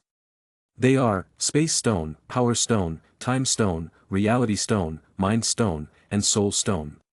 These 6 are the famous Infinity Stones, each wielding authority over their respective attributes within this universe. The Space Stone can freely move oneself or any object to any space, or perform operations like separation, cutting, distortion, or recombination on any space, all while containing immense energy. The Tesseract in the Avengers is the Space Stone. Similarly, the Power Stone contains immense energy, which can enhance other stones or grant the user incredibly strong physical attack and defense capabilities. It appeared in the Guardians of the Galaxy and was hidden within a sphere. The Time Stone was hidden within Doctor Strange's Eye of Agamotto, allowing the user to traverse any point in time. When used as a weapon, it can manipulate time, trapping enemies in an infinite time loop. This was a significant tool for Doctor Strange, but unfortunately, the stone was lost later on. The Reality Stone primarily functions to alter reality, turning fantasies into reality. For instance, in the Avengers movie, Thanos turned Star-Lord's weapon into a bubble gun, displaying a rather twisted sense of humor. However, the Reality Stone tests the abilities of the user. In the Avengers movie, Thanos used the Reality Stone to turn Star-Lord and his companions into sliced dice, but shortly after leaving, they reverted to their original forms. Theoretically, such an outcome shouldn't occur. Either Thanos chose not to harm them, or he didn't know how to use it, turning them temporarily into a false reality. The Mind Stone can influence the thoughts of others or enhance the user's mental and psychic abilities. After its creation, Mark drilled a small hole into it and placed it in his head, continuously stimulating it with his mental power, thus exercising his psychic abilities. Although in this world, his psychic abilities were amplified to infinity, making it hard to perceive the effects, in reality, the Mind Stone constantly strengthened him. Once he leaves this world, he will truly sense its actual impact. Lastly, the Soul Stone, among the 6 Infinity Stones, is the most mysterious. It's considered mysterious because it wasn't extensively used in most MCU works. However, it is actually the earliest appearing Infinity Stone. Its primary abilities include extracting and manipulating souls, commanding spirits, and emitting shockwaves to attack souls, among others. But its most significant function is as a gateway to a pocket universe. It can imprison the target soul in this soul world while providing the user access to the imprisoned memories and skills. For a single universe, these stones are almost the most powerful treasures. In the Avengers, Thanos, after collecting all 6 Infinity Stones, eliminated half of life in the entire universe with a snap. But for this, Thanos paid a massive price. After 2 snaps, it nearly cost him his life. The first was wiping out half of life, and the second was destroying the Infinity Stones. However, Mark can now use them at will. However, the Infinity Stones also have their limitations. They cannot affect the multiverse. The Infinity Stones represent the authority of their native universe. Once outside their native universe, they quickly lose their effects, becoming as ordinary as stones, until returning to their original universe to regain their powers. The destruction of a universe like this universe is an irreversible act. Although theoretically, they could be used to restore the universe to a point with life, it would merely be an illusion, and this universe would still cease to exist completely in a few years. From this perspective, the Infinity Stones are also useless. However, everything has 2 sides. As a manifestation of a specific authority, the Infinity Stones, despite having the aforementioned fatal flaws, have been transformed into entities more like energy storage devices. Hence, theoretically speaking, they can be taken out of this universe. It was this very idea that led Mark to create them and inject energy into them during their creation. The energy contained within a single Infinity Stone is enough to allow him to exhibit the peak power of a single universe level in other universes. Based on his perception of the remaining energy in this universe, as long as it doesn't affect his agreement with the Beyonder, he can create about 3 sets of such Infinity Stones, which means 3 of each kind. It must be manufactured as a set to maintain the universe's balance. If the balance is lost, this already fragmented universe might prematurely cease to exist. With these 18 disposable versions of the Infinity Stones, he essentially has a life-saving trump card. Even if faced with individual members of the inheritor family, he no longer needs to worry about being unable to defeat them. From a performance standpoint, apart from the family leader who possesses multiversal-level abilities, the others in the inheritor family are mostly around the single-universe level. Moreover, radiation can significantly weaken their abilities. Properly handled, they can be defeated. Speaking of the inheritor family, Mark narrowed his eyes. In this universe now under his control, his abilities were infinitely magnified. Since a while ago, his web of destiny had been constantly trembling. However, this current fluctuation differed from the sense of crisis he felt when meeting the Beyonder previously. This time, the fluctuation felt more like a plea for help. It seemed like spider signals emanating from countless other universes, crying out, despairing, seeking aid from someone unknown. There was a similar situation with Madame Web before. Presumably, she sensed these things through the Beyonder's abilities at that time. Now, as the Beyonders transferred authority to Mark, these things naturally shifted to Mark. What's wrong? Gwen perceptively noticed Mark's change in mood, lifting her head to look at him. Mark lowered his head, managing a forced smile, not hiding anything. I sense the cries of those hunted Spider-Men before their deaths. Gwen's grip tightened slightly. Do you want to go save them? Mark closed his eyes. For a while, then slowly opened them, leaning down to gently kiss Gwen's smooth forehead. Yes, my spider abilities come from the Web Weaver. His purpose is to use this prophetic ability to enable me to prevent the inheritor family's massacre as much as possible, halt the tragedy spreading across numerous universes. I've evaded enough, but now, I have the power to contend with them, so I can't avoid this any longer. As he spoke, his gaze gradually grew resolute. This is my responsibility, my mission, and my enlightenment. Gwen leaned in, kissing his lips passionately. After a deep kiss, Gwen cupped Mark's face with tenderness, their bodies close, eyes locked. Take me with you, I can help you. Looking at the girl in front of him, who seemed to be entirely devoted to him, Mark fell silent for a moment and slowly shook his head. No, this time I can't take you, Gwen. Chapter 149. Why? A faint trace of anger flickered in Gwen's bright eyes, but mostly, there was confusion. The anger stemmed mainly from Mark's solo risky venture. Her current strength wasn't lacking. At least among the Spider-Men they had encountered so far, she was definitely one of the best. As his lover, she felt that when Mark was about to undertake something so dangerous, it was necessary for her to share the risk with him. It wasn't stubbornness but something she believed she had to do. There were no other reasons. Mark shook his head slightly. It's not that your abilities wouldn't help me, but my goal is solely to save people, not to fight. Each of the inheritor members has countless clones, infinite revivals, and fighting them is meaningless. So, it's more convenient for me to go alone. Gwen nodded slightly, sinking into thought. Mark continued, most importantly, I'm not sure if my fate powers acting on you could completely conceal your spider totem. The inheritors has a high ability to trace the aura of spider totems. If I can't completely hide it, perhaps we might be discovered before getting close to them. That would significantly increase the difficulty of our rescue mission.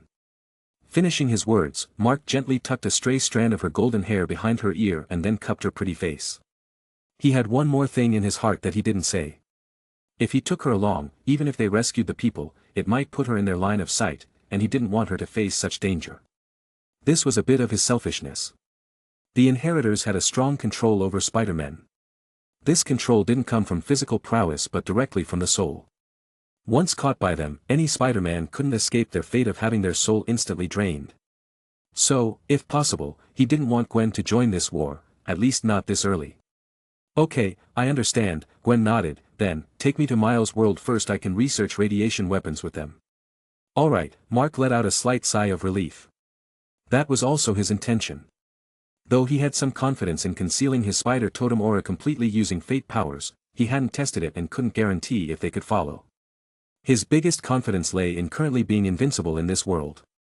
Even if someone from the inheritor family followed, he could easily defeat them.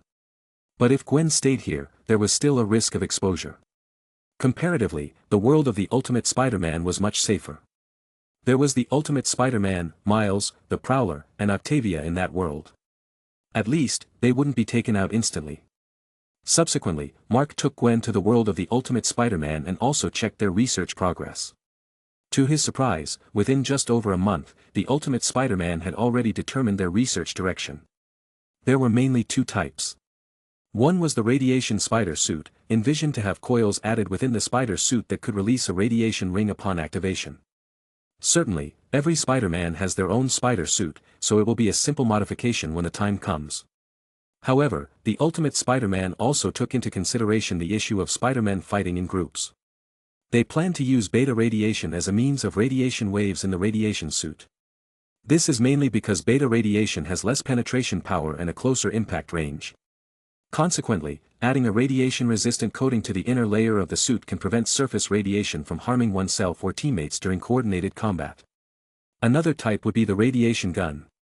Of course, it's called a gun, but it's not actually a handgun or similar. The Ultimate Spider-Man envisions it as a device similar to sleeve arrows, which would be mounted on the web shooter.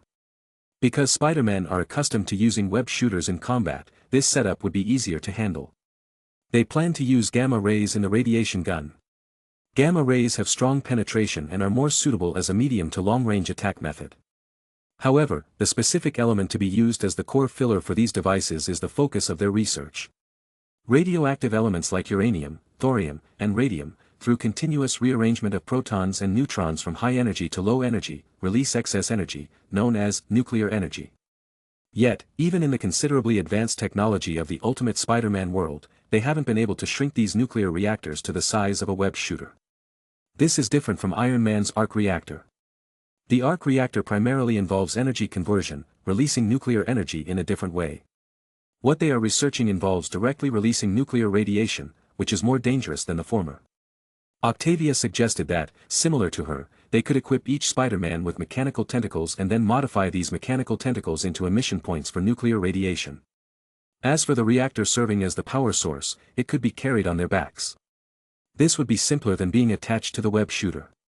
After all, the mechanical tentacles are entirely mechanical in structure, so having an internal path for nuclear radiation would be feasible. However, everyone carrying several mechanical tentacles is obviously problematic, and most Spider-Men don't have the habit of using mechanical tentacles in combat. After some thought, Mark decided to keep this as a backup plan.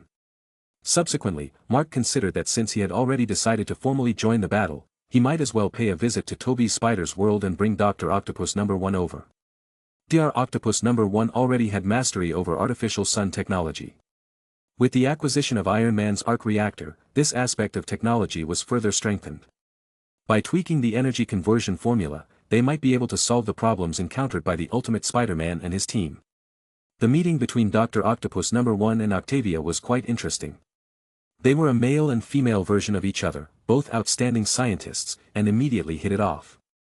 This had everyone, including Mark, Gwen, and the Ultimate Spider-Man, thoroughly amused. However, this development made Mark contemplate whether he should still honor the promise he made to Dr. Octopus No. 1. Initially, when they first met, Dr. Octopus No. 1 made a request for Mark's help in reviving his deceased wife. But evidently, unaware of Mark's many miraculous abilities now, he didn't know that Mark currently had the ability to resurrect his wife. And not just one method, but several. The first method involved using the time stone to directly reverse time in that specific area to several months earlier. The second method was using the soul stone and reality stone in tandem to directly resurrect her. However, these stones were all one-time use consumables, so using them like that seemed a bit wasteful. Besides, judging from Dr. Octopus No. 1's demeanor with Octavia, it seemed like he had already moved on from the shadow of losing his wife. Perhaps it was better to wait, let them get together first, and then resurrect his wife. It would be like putting him through a trial after he's found happiness. By then, he might even have the ability to pluck someone from the timeline without creating a parallel universe. Mark chuckled to himself at the thought. Dr. Octopus No. 1 didn't sense any ill intent from Mark, he was in high spirits at the moment. As the saying goes, when men and women collaborate, work becomes effortless. And when these men and women are two Dr. Octopuses, it's just double the joy. Both were thoroughly enjoying themselves, to the extent that they even pushed aside the likes of the Ultimate Spider-Man and the others, leaving them speechless. Nevertheless, the results were clearly evident. According to the Ultimate Spider's estimations, if the progress continued at the current rate, it wouldn't be surprising if they could develop a product applicable to practical combat in about half a year. With this development, Mark could temporarily put his mind at ease. In a particular universe, within an ordinary small town, there was a recently popular circus called Legends that had caught the attention of many people. It was said that the star performer in this circus, Peter Parker, was a magical magician. He possessed an incredible skill called web weaving. He could spit out resilient spider silk from his hands and weave it into any shape. He could also perform extraordinary feats like walking on walls and executing many high-difficulty actions that defied human capabilities. This town was the 66th stop on the world tour of the legendary circus. Parkour, parkour. The webmaster. The magical weaver. The audience below erupted in enthusiastic cheers and applause. Clad in his distinct red and blue spider performance suit, Peter Parker kissed his girlfriend, Mary Ann Jane Watson, daughter of the circus ringmaster, gently before leaving. "I'll be right back, my sweetheart. Go on, my little tiger, you got this." Mary Ann, also dressed in a form-fitting performance suit, with her auburn hair tied into a twisted braid falling behind her head, looked at Peter affectionately as he departed. Amidst the audience's cheers, the fully geared-up circus Spider-Man made a brilliant entrance. He started with a leaping somersault, spinning several times in the air, before landing solidly at the center of the stage. This high-difficulty maneuver executed without any external aid once again elicited screams and cheers from the audience. Parkour, parkour, amazing parkour. Spider-Man. The circus Spider-Man looked confidently down below, raising his hands and exclaimed, "Hello, residents of Radisson. How are you all doing? We're good. Wow. Less talk, more action, Spider-Man." The circus Spider-Man chuckled heartily and commenced his spider silk performance.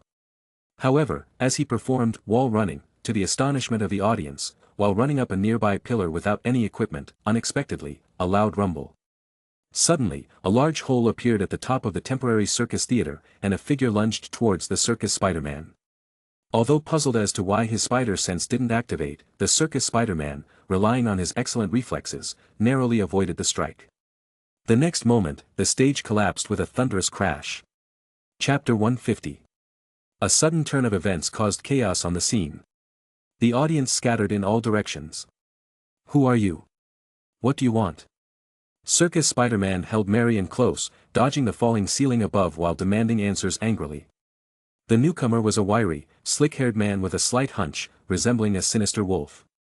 His crimson eyes glared fixedly at Circus Spider-Man, emanating a chilling vibe that sent shivers down his spine. "Me? I'm Morlan, and I'm here for some good eats." Morlan scrutinized Circus Spider-Man closely, grinned widely, revealing a mouthful of sharp teeth. "Good eats? If you're hungry, I'd be happy to treat you to a meal, even two, but before that, you need to apologize for your actions, buddy." Circus Spider-Man attempted to reason with this wolf-like man.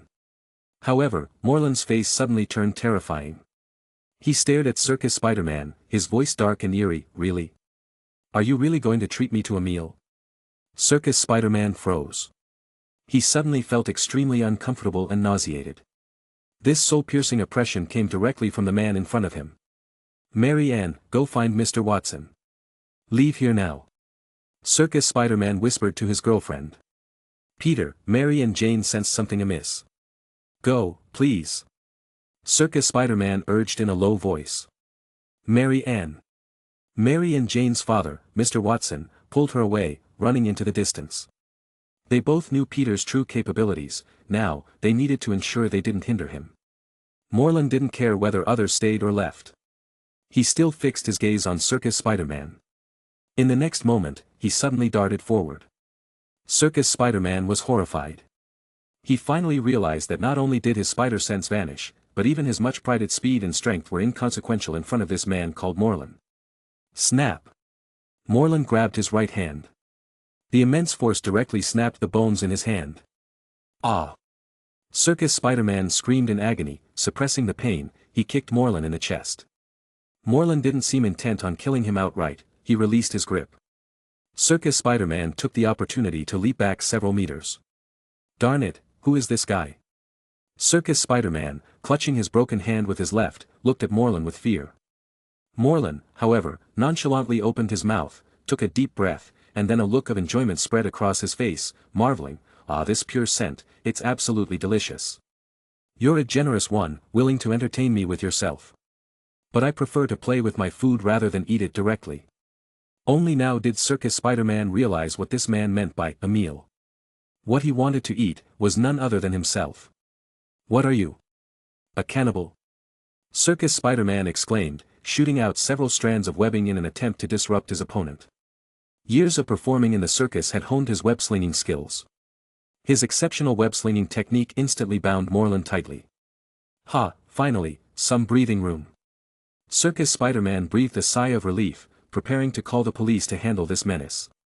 From the way this guy spoke, it was clear that he was a supervillain who took pleasure in cannibalism. He needed to be apprehended. Is that all? Moreland seemed somewhat disappointed.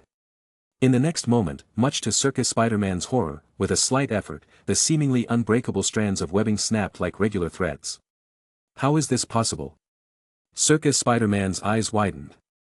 Moreland slowly walked towards him. Although you're pitifully weak, I believe you'll make quite a delicious meal. But I'll have to be careful not to finish you too quickly, considering how weak you are. Shit. Circus Spider-Man realized he couldn't possibly match this man. He was completely overpowered in every aspect. Realizing this, he turned and fled in another direction. He couldn't lead danger towards Mary and Jane and her father who had fled in the opposite direction. Trying to escape. My delectable spider. Moreland wore a sickly smile and followed. Boom. Boom. Boom. Leveraging his enhanced physical abilities, Circus Spider-Man leaped across the low medieval-style buildings.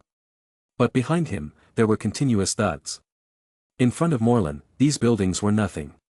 With a casual swing of his fist, he demolished the walls of the buildings, continuing to pursue. He resembled a cat that had caught a mouse. Before devouring the mouse, the cat always liked to play with it first.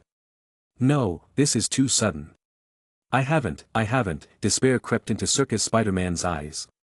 I have witnessed the discovery of a new world, found the love of my life, endured numerous storms, and now I wither and shatter like a petal. Circus Spider-Man was an artistic soul, deeply fond of Shakespeare's works. Unfortunately, everyone preferred his acrobatic performances over his theatrical ones. But that was fine. He believed he had found a way to combine theater and acrobatics, integrating them into his performances, making the legendary circus famous. He was supposed to rise to the top and become a rising star in the entertainment industry. How could he fall in a place like this? I refuse. He's afraid. He's terrified. Who will save me? Swish. A piercing sound cut through the air. After playing with pitiful Spider for a while, Moreland finally lost patience. He casually picked up a 1-meter-tall stone stool from the roadside, using his hands to sharpen one end like a short and thick spear. But this seemingly unsophisticated spear in Moreland's hand was thrown out with the force of a cannon.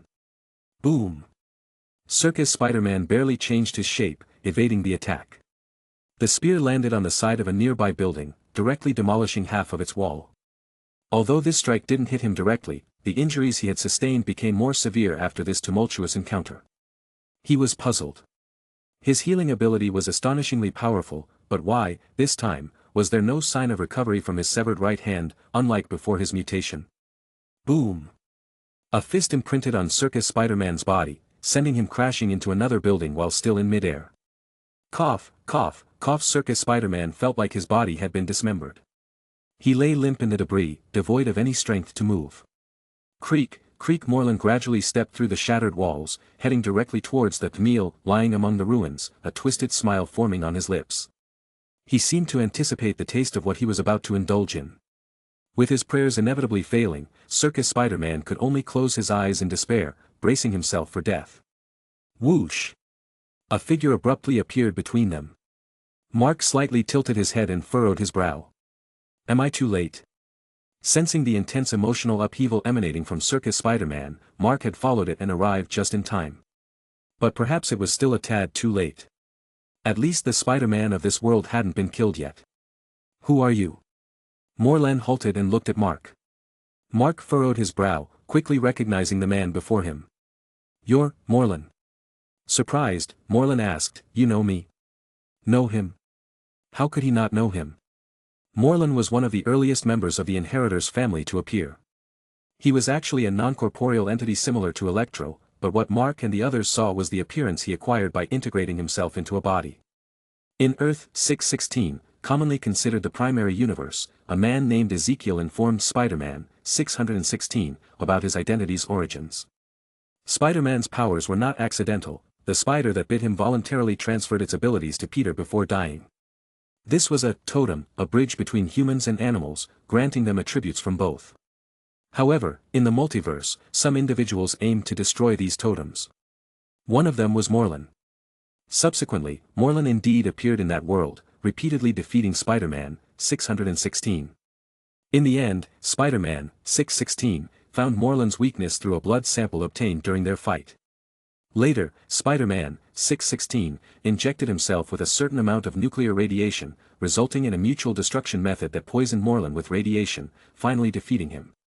The figure before them was obviously Moreland, resurrected again using the family's cloning technology after dying once in the 616 universe. The look in your eyes annoys me. Moreland suddenly spoke as Mark scrutinized him, trying to find any possible weaknesses. Immediately after, he rushed forward. Be careful. Circus Spider-Man shouted. Though uncertain about this sudden arrival, like most Peters, he didn't want to see anyone harmed. You're fast. Mark narrowed his eyes, slightly shifting his body sideways while raising his foot, delivering a powerful knee strike. But not fast enough. Bang! A dull thud, leaving Circus Spider-Man utterly astonished. The man who had been chasing him relentlessly and seemed unbeatable was suddenly struck mid-air by this newcomer. Moreland was thrown far away, crashing into a building and disappearing inside. Mark rubbed his knee. His body feels as hard as steel. However, this brief skirmish eased his tension somewhat. The strength of the Inheritors' family members was not as formidable as imagined. At least, that was the case with Moreland. Chapter 151. According to the comic plot, the Inheritors family consists of a total of 8 members. The full name of this family is Inheritors of Everything, but unfortunately, the comic does not specify what everything means. Everything, perhaps signifies representing imaginary numbers. And inheritor represents animal totems. So, Inheritors of Everything means inheritors of all the animal totems in the multiverse, or perhaps, hunters. Of course, this is just Mark's speculation. Now, about these enemies. The Patriarch, Solus, is also the father of inheritors like Moreland and possesses vast level strength. According to his own account, he has been devouring for a very, very long time, not just the spider totem but also many other totems. That's why his strength is so immense. His known peak achievements include killing Cosmic Spider-Man in a direct combat, which is an amazing feat. The others are Deimos, Gen Nix, Verna, Brix, Bora, Karn, and the Moreland who was just kicked away by Mark. Except for Solus, the strongest is probably Karn. Because in a battle with the Master Weaver a long time ago, Karn's hesitation led to his mother's death. Hence, he was given a metal mask by the family and expelled, embarking on a hunting journey alone. This means he has no chance of resurrection. But he has come far. Even the spider god of a certain universe isn't his match. Further down the list is probably Deimos. Deimos single-handedly slaughtered the entire universe of the superior Spider-Man. As for the remaining few, perhaps they are all similar to Moreland. Bastard! How dare you hurt me, I will make you pay. Moreland's roar echoed from the ruins, followed by countless debris flying everywhere, revealing his figure. Make me pay. What kind of payment do you want? Would you like a sandbag-sized fist? Mark didn't intend to banter much with him, swiftly advancing and initiating the attack. Upon discovering that Moreland was far weaker than he'd imagined, Mark had made up his mind. He wanted to engage Moreland in a serious fight and, if possible, discover some weaknesses not mentioned in the comics. If he could gather as much of this information as possible before the actual battle, it would be extremely advantageous for the upcoming fight. Bang! Two fists collided fiercely, creating a deafening roar. An invisible shockwave spread out from the point of their clash. Moreland looked somewhat surprised at Mark but grew even darker in expression. You can fight me head-on, it seems you've got some skills. Mark sneered, too bad, I've only used 10% of my strength. What? Moreland was taken aback, then smirked, big talk. After a brief exchange of taunts, the two quickly resumed their battle. They were like true humanoid dinosaurs. The era where the circus SpiderMan existed seemed relatively backward, perhaps resembling the 16th or 17th century. The buildings in this small town also resonated with the atmosphere of that time, mostly constructed from stone and wood. Yet, in the face of the two combatants, these buildings seemed no different from structures built out of building blocks. In just a minute, they exchanged hundreds of punches, kicks, and attacks, yet neither could overpower the other. The greatest consequence was the total destruction of about a quarter of the houses near their battleground in the small town. Fortunately, the town's residents had dispersed long before the circus SpiderMan and Moreland clashed, avoiding any casualties. Bang! After another round of combat, Moreland gasped for air, taking a few steps back from Mark. He glanced heavily at Mark, the intention to retreat already born in his heart. Despite the arrogance of the inheritors, their motives were very clear. They were merely hunting for food. As for engaging in playful fights, it was merely a pastime after their hunting activities. However, upon witnessing Mark's strength, almost on par with his own, Moreland lost interest in continuing the fight with someone he couldn't devour after defeating them. Glancing briefly at where the circus SpiderMan stood, he kept his gaze fixed on Mark and said in a deep voice, "You're good, really good. I've had a lot of fun. But I've had my fill now, and I'm leaving. I suppose you won't stop me, will you?" Sensing their strength was evenly matched, he assumed Mark wouldn't persist in stopping him. Indeed, Mark shook his head, gesturing as if to say, "Go ahead." In truth, he wasn't lying. He hadn't fully exerted himself in the recent battle against Moreland. Although it wasn't as exaggerated as only using a tenth of his power, he did indeed restrain his strength somewhat. After all, he was merely aiming to gather more data. If he killed Moreland outright, how would he collect any data? Moreover, even if he did take down Moreland, he could resurrect again using the cloning technology in Universe 001. Before being certain of a foolproof way to take him down permanently, it would be unwise to expose his full strength recklessly. Besides, the greatest threat among the inheritors' family was always Solus. Excellent. Moreland's lips curled back into a triumphant smile. He brushed off the dust from his clothes and started walking towards the circus SpiderMan. Mark took a step to the side, once again appearing in front of Moreland. Surprised and somewhat annoyed, Moreland questioned, "What do you mean?" Mark shook his head slightly, "I don't wish to continue fighting you, but it doesn't mean I agree to let you take him away." Moreland's face darkened again, "Is it necessary to be this way?" Very well, very well." Moreland sighed in exasperation. He walked slowly toward Mark, pretending to be angry and implying he wanted to continue the battle. However, in the next moment, he suddenly pushed off and headed towards the circus SpiderMan. "Ha! My target was never you. As long as I..." Bang! A muffled sound echoed. Mid-flight, Moreland was abruptly struck by a sandbag-sized fist, sending him flying off at a right angle, landing 100 meters away. Mark appeared there, shaking his fist. "You really thought I won't notice your little trick?" Moreland's face turned as dark as shit. "You forced me into this."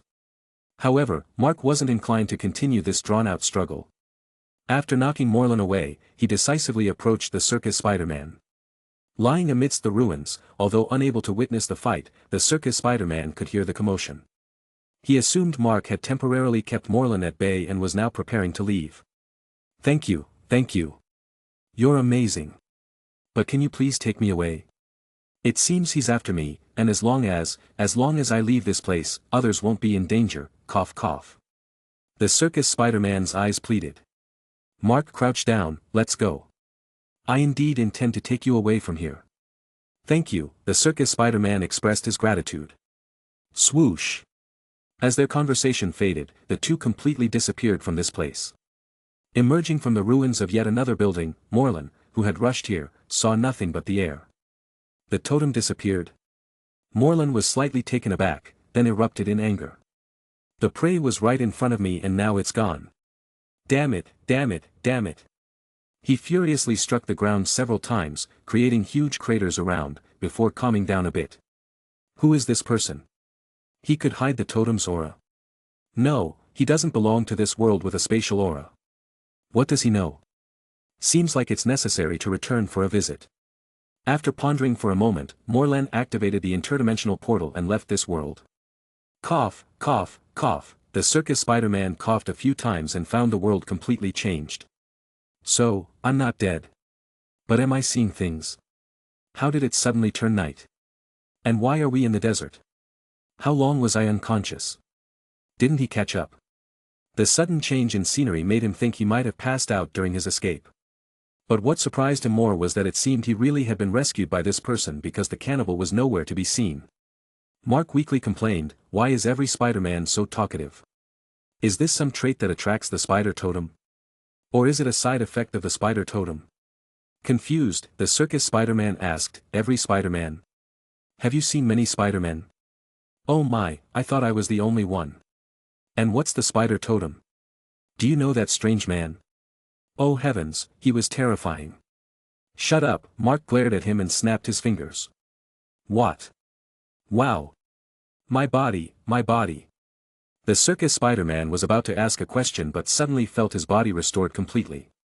He flipped up, jumping in place, buddy, it's your ability, right? This is amazing. I've been instantly healed. My hands, my feet, even the ribs that were broken are all back to normal. I feel so much better. Just seconds ago, he was on the brink of death. Mark, sigh. He suddenly questioned his decision. What would happen if he gathered all the rescued Spider-Men here? Alright, this isn't your world anymore. Also, although I healed your physical injuries, the portion of the totem's power that he absorbed won't recover immediately. Next, you should rest here. Wait, what do you mean this isn't my world? The circus Spider-Man widened his eyes. Mark explained, literally what it means. Do you know about the multiverse? The circus Spider-Man shook his head, looking confused. Mark suddenly realized that the concept of the multiverse didn't exist in the era of the circus Spider-Man, and the Industrial Revolution was still over 100 years away. The concept of the multiverse was established in the mid-20th century, based on quantum mechanics. Mark was feeling a bit like a muggle himself at that moment. Chapter 152. He looked at the circus Spider-Man, whose spider battle suit resembled a theatrical costume more than combat gear, and had a sudden idea. Do you know the Bible? The circus Spider-Man nodded. Of course, Mr. Watson attends church for worship every week. Mark continued, heaven, where God of the Bible and angels reside, as well as hell, where Lucifer and demons dwell, are another world distinct from the human realm. This is a concept also known as the multiverse. So, do you understand now? The circus Spider-Man nodded with some confusion. I think I do. So, are you an angel? Mark rolled his eyes. Do I look like a birdman to you? The circus Spider-Man carefully observed Mark, then shook his head. Not really.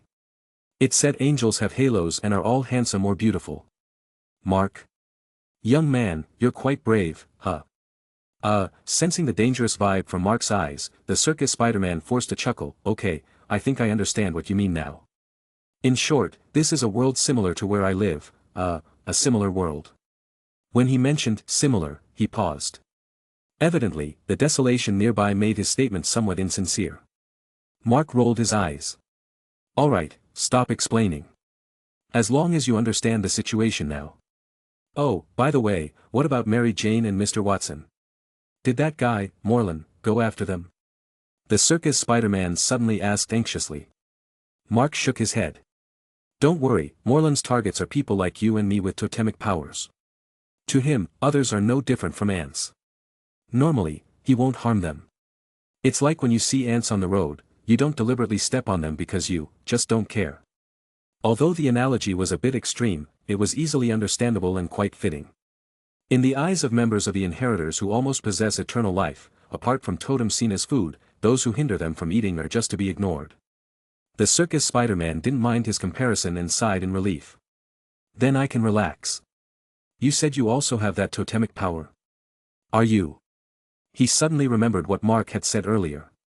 Mark directly pressed his hand, and the nanosuit instantly adhered to his body. Seeing this suit, many times cooler than his own costume, the circus Spider-Man's eyes sparkled.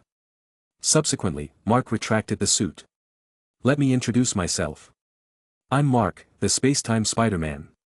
Space-Time Spider-Man? Wow, not only is your suit cool, but your name is also so cool, much better than mine. The circus Spider-Man cheered. So, what should I be called? Clown Spider-Man. You know, even though I really wanted to perform drama in the circus, they always prefer watching me do acrobatics. I'm indeed a clown. Clown Spider-Man, it fits. Mark patted his shoulder. No need to be so down. Everyone has their unique traits. But considering we'll have many different Spider-Man companions later on, let's give you a special title. How about Circus Arachnid? Circus Arachnid? The circus Spider-Man, or rather, Circus Arachnid, pondered for a moment and shrugged. Alright, I have to admit, you're really good at naming. Let's go with Circus Arachnid then. And how should I address you? How about Big Boss? Although I don't want to admit it, you saved me, and you're cooler and more powerful than me. Besides, I trust you. I believe you can lead me and those unfamiliar companions to victory. Right, boss? Alright, as you wish, Mark smiled. Boss, not bad, Circus Arachnid added. I'm curious, do the other Spider-Men also go by the name Peter Parker? Mark replied, yes, well, most are called Peter Parker, and there are quite a few with other names. Those named with other names, though, should be rare. Oh, I see. Circus Arachnid grinned proudly. Mark was about to tease him again when suddenly his expression changed. Sensing his shift in mood, Circus Arachnid also restrained his smile. What's wrong, boss? Mark looked towards the sky. Stay here and rest for a while. Someone else is in danger. Need me to come? Circus Arachnid was about to ask if he needed to join but found Mark had already vanished before he could finish his sentence. Left in a hurry. Seems the situation over there is very urgent. Boss, go for it. With determination, he looked around at the desolation, clenched his fist. I need to train hard too and help the boss sooner. Earth 982. Queens. Forest Mountain. The houses in the entire neighborhood had long turned into rubble, buried in a sea of fire. Let her go, you're about to kill her. Come at me if you have a problem, a young man shouted hoarsely. His fists relentlessly pounded the person in front of him. However, the other person remained unfazed. A man with an extremely burly figure stood amidst the flames. His hair draped over his shoulders, wearing a suit stretched tightly on his frame, resembling a bear wearing human clothes. He stood in the midst of the inferno, the flames around him powerless. With a casual move, he pinned the young man against the wall, rendering him immobile. Under his left foot lay a petite figure. This figure was adorned in a spider battle suit. I am Mayday Parker. My father was once a great superhero, and I grew up idolizing him. As time passed, I discovered that I inherited his superpowers. So, I took over his identity, striving to be a person like my father. People call me, Spider-Girl. Mayday Parker was pinned down, unable to move at all. She felt her sternum completely crushed, broken ribs possibly piercing her organs. Liver or lung? It didn't matter.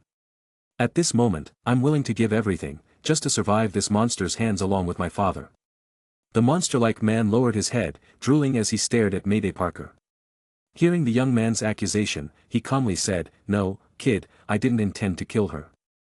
I'm just softening the meat to make it tastier. What? The young man widened his eyes. The next moment, he erupted in anger, No, I won't let you harm Mayday. Ha! Kid, you can't stop me because I am Deimos. Deimos sneered, son of Solus, one of the inheritors of all things. And you? As he spoke, he exerted a slight force with his elbow.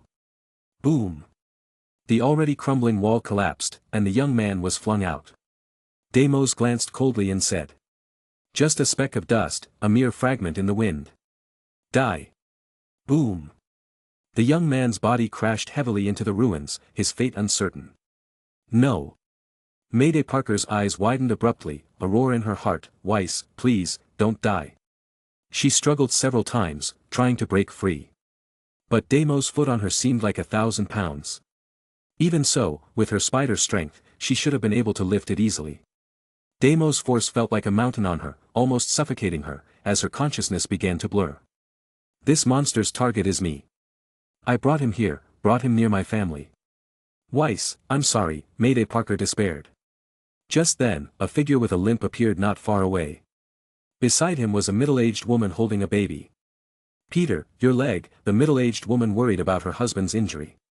Her husband, Peter Parker, lost a leg in a battle with the Green Goblin and usually relied on a bionic prosthetic leg obtained from Mr. Fantastic for movement.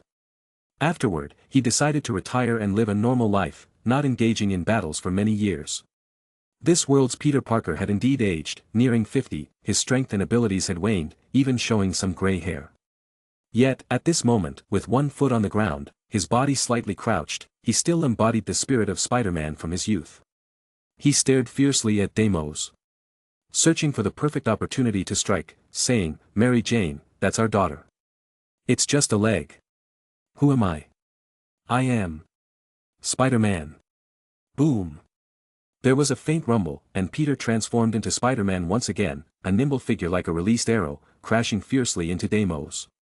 At that moment, Deimos had just dealt with Mayday Parker's boyfriend, Weiss, unable to evade, and was actually knocked away by Peter. Deimos staggered, looking at this middle-aged man with gray hair and a missing leg, praising, impressive. Peter struck another punch at Deimos' face. But this time, Deimos didn't budge. He grinned, reaching out to grab Peter's head, lifting it up. Boom. Peter raised a foot, slamming it hard onto Deimos. Back off, freak. My daughter is not on your menu, got it? Deimos sneered, huh? Are you kidding me? Do you think I traveled all this way just to eat a spider totem? No, no, no, of course, there's also that little one. Deimos gestured towards Mary Jane holding the baby, Benjamin Parker. I'm here to devour your entire family, understood? Chapter 153. So, shall we start with the most resilient one for my feast? Deimos withdrew his hand, locking eyes with Peter. Peter's eyes widened, a horrifying darkness completely enveloping him. At this moment, he seemed to understand, his curtain would fall here. But at least, I'll make sure my wife and children escape. Peter had only this thought in his mind. He reached out, tightly grabbing Deimos' muscular arm, shouting, Mary Jane, I love you. From the distant past to the far-off future, I've always loved you. Now, protect the children, run. Mary Jane suddenly woke up. Tears in her eyes, she hurried to her daughter Mayday Parker's side. Meanwhile, Mayday Parker was struggling to stand up and fight again. But after enduring Deimos' brutal, full-body massage, her chest bones were almost completely sunken in. It was impressive she could stand. No, body, move faster. I have to help Dad. Mayday Parker gritted her teeth, struggling until her body shakily stood up. No, Mayday, Mary Jane placed the baby Benjamin Parker in her daughter's arms. He's your brother now, your biggest responsibility. But Mom, Mayday Parker understood her mother's meaning but couldn't accept it. Go, Mary Jane pointed into the distance, shouting, don't look back. This voice was even louder than when she discovered herself secretly becoming a superhero at the age of 11. But she knew she might never hear it again. Sorry, Dad, Mom. Mayday Parker gritted her teeth, holding her brother tightly, running into the distance. Hold on, little tiger, I'm coming. Watching her daughter take her son away, Mary Jane picked up a burnt piece of wood from the nearby ruins and charged toward where her husband was. Ah! Peter's hands were forcefully pulled down by Deimos, their eyes meeting forcibly. Looking at Peter's fearful yet stubborn and angry eyes, Deimos sneered, food is just food, your emotions will only make your soul taste even better. No, your actions will be judged. I'll be waiting for you in hell. In the final moments of his life, Peter completely released his soul. He felt his spider sense magnified infinitely in that instant, even transcending time and space. He saw two vast webs. One collapsing. One birthing anew. Ha ha ha. Peter's voice abruptly stopped, his life force completely absorbed by daimons, leaving his once robust body thin as a stick. Want your husband? Here you go. Deimos threw Peter's body at Mary Jane, again revealing an evil smile. Now, I'm going to eat your daughter and son, to complete your family portrait. You bastard. Her husband's tragedy didn't crush her, instead, it ignited infinite rage within Mary Jane. She roared and forcefully threw the flaming stick in her hand at Deimos. Crack. The stick smashed against Deimos' face, leaving no mark. The ordinary flames were completely ineffective against him. However, he saw it as a provocation. Since you don't want to live, I might as well kill you too, Deimos chuckled. Oh, right, the family portrait can't be missing you. He stepped closer to Mary Jane, extending his hand. Remember, this is a bit of mercy from the great Deimos. Crack. His hand was intercepted midair. Well then, let me give you a bit of mercy too, great Deimos. Boom. A punch crackling with electricity and fire fiercely struck Daemon's face, hundreds of tons of force only staggering him slightly. But it was enough to shock Daemon's. In his long hunting career, he rarely encountered something that could shake him with its own power. The aura of another world. You're from another universe. Deimos touched the area he was hit, looking at the newcomer. The newcomer was Mark. He had sensed the last fluctuations of Peter Parker from this world before his death and tracked it here. Upon arrival, he happened to witness Peter Parker's demise. Yes, I'm Spider-Man from another universe. If you dare, come and eat me. Mark concealed the power of fate hidden within his spider totem. From Deimos' perspective, the man in front of him immediately emitted a scent of exceptional delicacy. This sensation, exquisite. More delicious than 10 or 100 totems combined. Deimos drooled, quick, come let me devour you. Let's see if you're up for it. Mark narrowed his eyes, the nanotech suit encasing him. Mary Jane, take Peter's body and leave this place. All right. Mary Jane was shocked by Mark's sudden appearance. Although she didn't recognize Mark, she identified the spider suit on him and heard his claim of being Spider-Man. In this world, Mary Jane had weathered storms alongside Peter, proving far stronger and sturdier than one might have imagined. Moreover, Peter was now emaciated, practically weightless in her arms. She carried her husband's body and ran off into the distance. Deimos, on the other hand, was completely fixated on Mark, gazing at him with drooling anticipation, too preoccupied to notice anything else. Delicious, absolutely delicious. With a powerful stomp, he charged towards Mark. Mark intended to test his strength and stood his ground, tightening his fist and swinging it towards Deimos' punch. Boom! Their fists collided, emitting a tremendous roar. Flames around them scattered in all directions due to the shockwave. After a brief pause, Mark was sent flying, performing a mid-air rotation before stabilizing himself. Not bad, quite a tough one. Deimos laughed heartily. Mark, however, appeared somewhat serious. Deimos possessed a strength of at least 500 tons. One should know an average Spider-Man only belonged to the class 10 to 20, or below the 100, which means that they possessed around 10 to 20 tons of strength or so. Only beings like Thor, Hulk, Captain Marvel and such possess strength above hundreds to thousands of tons. And this was simply Deimos' physical strength. Sure enough, the next moment, Deimos grinned and raised both hands. Well then, let's try this move. Saying this, he forcefully smashed both hands into the ground before him. Boom! The entire earth trembled violently. A terrifying sight unfolded. From Deimos' position, a massive crack extended rapidly toward the spot where Mark stood. With just that strike, he tore the earth, creating a fissure. Mark leaped high, avoiding the fissure and the invisible force contained within. Then, he extended his right hand, clenching it into a fist. A massive suction force pulled flames from all directions towards his fist. In an instant, a highly condensed fireball resembling a miniature sun appeared atop Mark's fist. Quantum mimicry magic, flame fist. Boom! The highly condensed fireball transformed into a roaring, blazing fire fist descending from the sky. Deimos was slightly taken aback, surprised by Mark's abilities.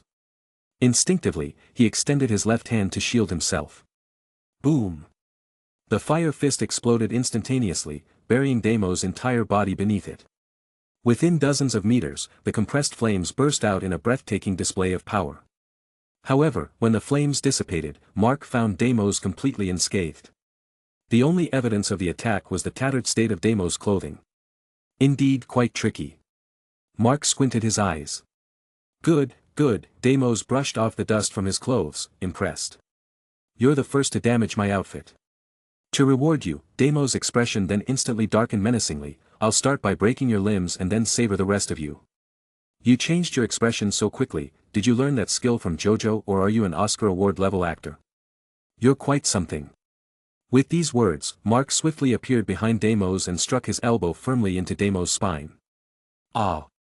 Deimos cried out in agony as his body arched forward from the impact. That punch had broken his spine. However, in the next moment, his body twisted in an anatomically impossible manner. He reached out, grasped Mark's shoulder, lifted him over his head, and slammed him forcefully onto the ground. Boom! The ground caved in, forming a massive crater. Deimos clenched his fist again, aiming a strike at Mark's face.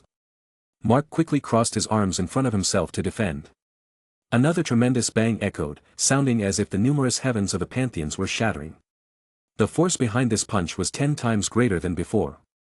With a force equivalent to 5,000 to 6,000 tons, Mark's body was driven several meters into the ground, crashing into sewer pipes, sending mud splattering everywhere.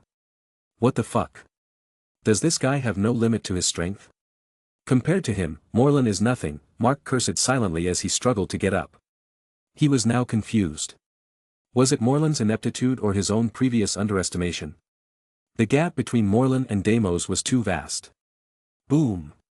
In the next instant, thick reinforced concrete was once again shattered, and a figure descended from above, aiming towards Mark. Mark initiated, quantum blink, and vanished from his original position. Another deafening roar reverberated, causing the entirety of New York City to tremble slightly. The Queens area, the battlefield, was nearly turned upside down. Some buildings teetered on the brink of collapse, while others tumbled down altogether. This punch had triggered a localized earthquake. You can run, but you can't hide, little insect. Come to me. Deimos sneered, looking towards Mark's direction. But he was slightly stunned as he looked at the Spider-Man standing in the distance while waving at him relaxedly. I'm done playing with you. Bye-bye. Mark waved his hand, instantly disappearing. Chapter 154. To be honest, when Mark witnessed the Spider-Man of this world being gruesomely drained alive, he felt an intense anger. He even considered directly killing Deimos in the heat of the moment. But after their brief confrontation, he quickly regained his composure. Deimos was stronger than Morlan.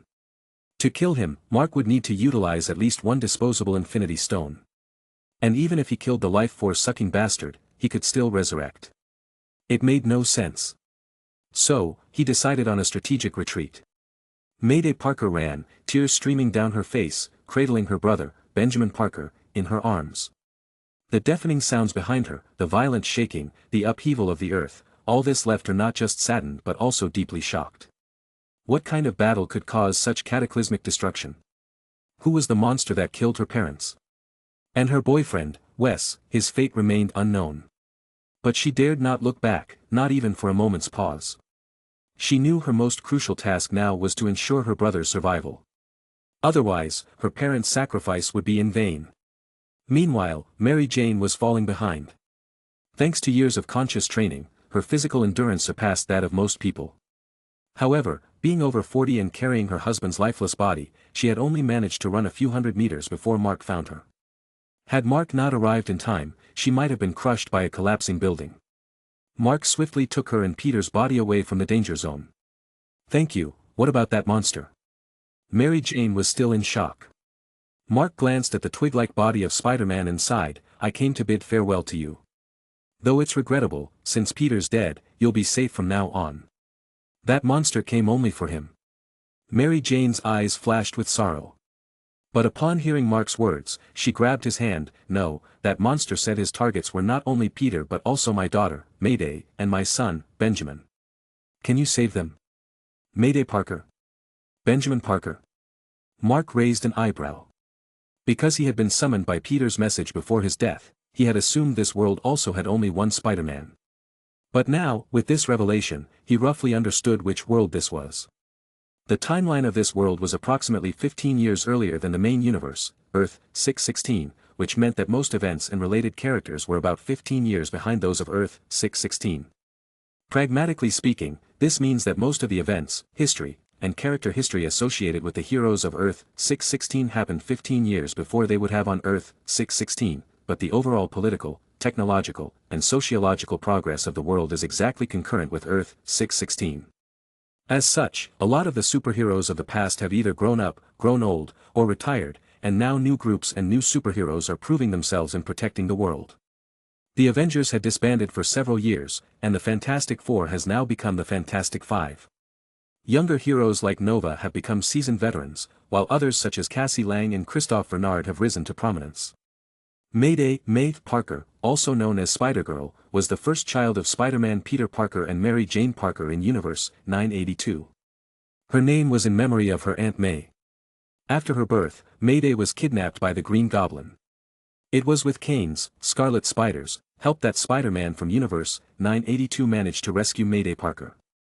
Afterward, Spider-Man from Universe 982 sought revenge on the Green Goblin, losing a leg in the conflict and relying on a bionic prosthetic leg provided by Mr. Fantastic for mobility. As a result, Spider-Man from Universe 982 retired and started living a normal life. However, Mayday Parker, who idolized her father and inherited his abilities, embarked on the path of a superhero. It's worth noting that Mayday Parker also had a Ben uncle, but not Ben Parker. It was Ben Reilly, another Scarlet Spider and a clone of Spider-Man. In an attempt to save Spider-Man from Universe 982, Ben Reilly was fatally pierced by the Green Goblin's glider, but his spirit continued to influence the next generation. There's another critical point. This child named Benjamin Parker is a significant piece in the Spider-Verse mega-event. Inheritors, the Scion, and such.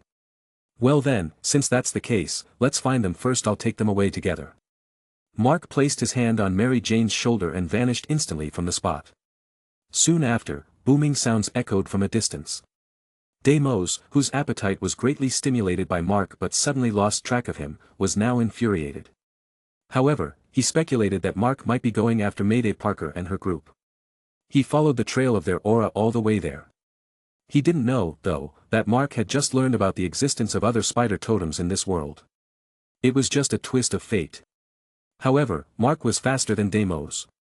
After all, he possessed a combination of quantum spider sense and psychic abilities, making it effortless for him to locate the whereabouts of Mayday Parker and her brother and teleport directly to them. When Deimos sprinted all the way, finally reaching where May and her brother had last been detected, he found no trace of them.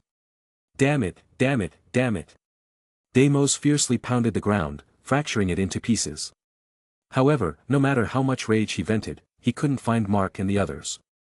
Weaver, find a world full of totems similar to the one I devoured previously, and send me there. I need to vent properly. Deimos bellowed his rage to the skies. Immediately, a portal appeared before him. On the other side of the portal was a peculiar world. In this world, animals drove cars and wore clothes, just like humans. Mark's dimension, formerly Beyonders. Whoosh. Whoosh. Whoosh. Hey, boss, you're finally back. Who are they? Mary and Jane. Arachnid rushed over, curious, and scrutinizing them. Peter. Mary Jane stared at him, her eyes wide. Dad? Mayday Parker also caught sight of him, exclaiming in surprise. Mark explained, he's Spider-Man from another universe, Peter Parker. You can just call him Arachnid or Circus Spider-Man because before this, he was a circus performer, living with his Mary and Jane and performing in the circus. Hello, Peter. Sorry, I'm a bit, Mary Jane's voice choked up, unable to continue. Arachnid noticed the dried corpse in her arms. Even though all vitality had been sucked out, faint traces of facial features remained visible. Coupled with Mary Jane's and Mark's emotions, he probably guessed the identity of the body. Immediately, he closed his mouth, feeling a mix of emotions. At the same time, there was a sense of relief. If it weren't for Mark arriving in time, he might have ended up like this too, right? Mary Jane, put him in here, Mark said softly. Immediately, he used his creation ability to craft a stone coffin in front of them and helped her place the body of Spider-Man from Universe 982 into the coffin, sealing it shut. Once this war is over, once we defeat the inheritors, we can send him back to your own world. Mark said. Mary Jane and May Parker both felt downcast, and Mark understood their emotions. He then recreated the appearance of Aunt May's house from before in this world, similar to what he had seen in the Ultimate Spider-Verse, and built some houses for them to settle in. This world currently has no concept of time. There's no sun or moon. Use the clocks placed in the rooms as standards. The food is in the fridge, set to an infinite supply mode. It automatically replenishes once taken. I've also prepared baby formula for little Parker, placed in the cupboard. If there's anything else needed, feel free to contact me. If you decide to train, do it later. For now, take some rest. After briefing the mother and daughter on a few matters, Mark left. In a laboratory constructed out of thin air. Mark extended his left hand, completely immobilizing Arachnid in midair. "Parker, are you ready?" Arachnid nodded solemnly. "Boss, I'm ready." "Come on." Because Mark had released the aura of the spider totem in front of Deimos, he successfully caught his attention. Meanwhile, the Master Weaver, currently imprisoned by the Inheritors, was a being far beyond him on the fate path. He wasn't certain if the other would follow the trail to find them. If he did, it would be alright as long as he was present. In this universe, he feared no one, not even Solus himself. However, if he happened to be away rescuing someone. To hedge against this, he prepared to enhance Arachnid's power. Yes, the same spider gene surgery done to Spider 94. He sought the mutated genes of spider and human genes, utilizing quantum energy to make minor adjustments, transforming them into golden spider genes. After undergoing this surgery, Spider 94's strength increased at least several dozen times from his original state. But his starting point was low, his original strength was less than a ton. Arachnid's starting point was slightly higher than Spider 94, but not as strong as the ultimate spiders that Mark had encountered, leaving room for improvement. In this universe, performing surgery was without as much reservation. With the energy of the entire universe as a backing, Mark could maintain his peak state continuously in this universe. Like after the recent brawl with Deimos, where his expended energy and mildly aching bones had instantly returned to normal upon returning to this world. In a matter of minutes, Arachnid's genetic transformation surgery was a resounding success. Both Arachnid and Spider 94 were ecstatic about their enhanced abilities. Unbelievable. Thanks, boss. Take me next time. I feel like I can take on that jerk now. Arachnid bounced excitedly, volunteering for the fight. At this moment, his normal strength was probably around 70 to 80 tons, this was a 6 to 7-fold increase from his previous 10 or so tons, which was quite impressive. And this was just his normal strength. As everyone knows, a part of Spider-Man's strength involves psychological effects. For example, Toby Spider's normal strength of about 15 tons could stop a train in rage. Even Spider-Tom, whose strength might be less than 15 tons, could, for a few seconds, hold a ship that is breaking in half with all his might. With the current Arachnid, even if he couldn't defeat Morlun, he should be able to engage in a fair fight, unlike before when he was easily defeated. In him, Mark saw his former self. He decisively addressed him, "Your current strength is far from enough to defeat them." Chapter 155. The power Mark bestowed upon Arachnid was the power of the universe. Yes, something akin to the Cosmic Spider-Man. More or less. The Cosmic Spider-Man is a Captain Universe version, chosen by a mysterious force. Its nature is quite similar to that of a symbiote, requiring a host to unleash its effects.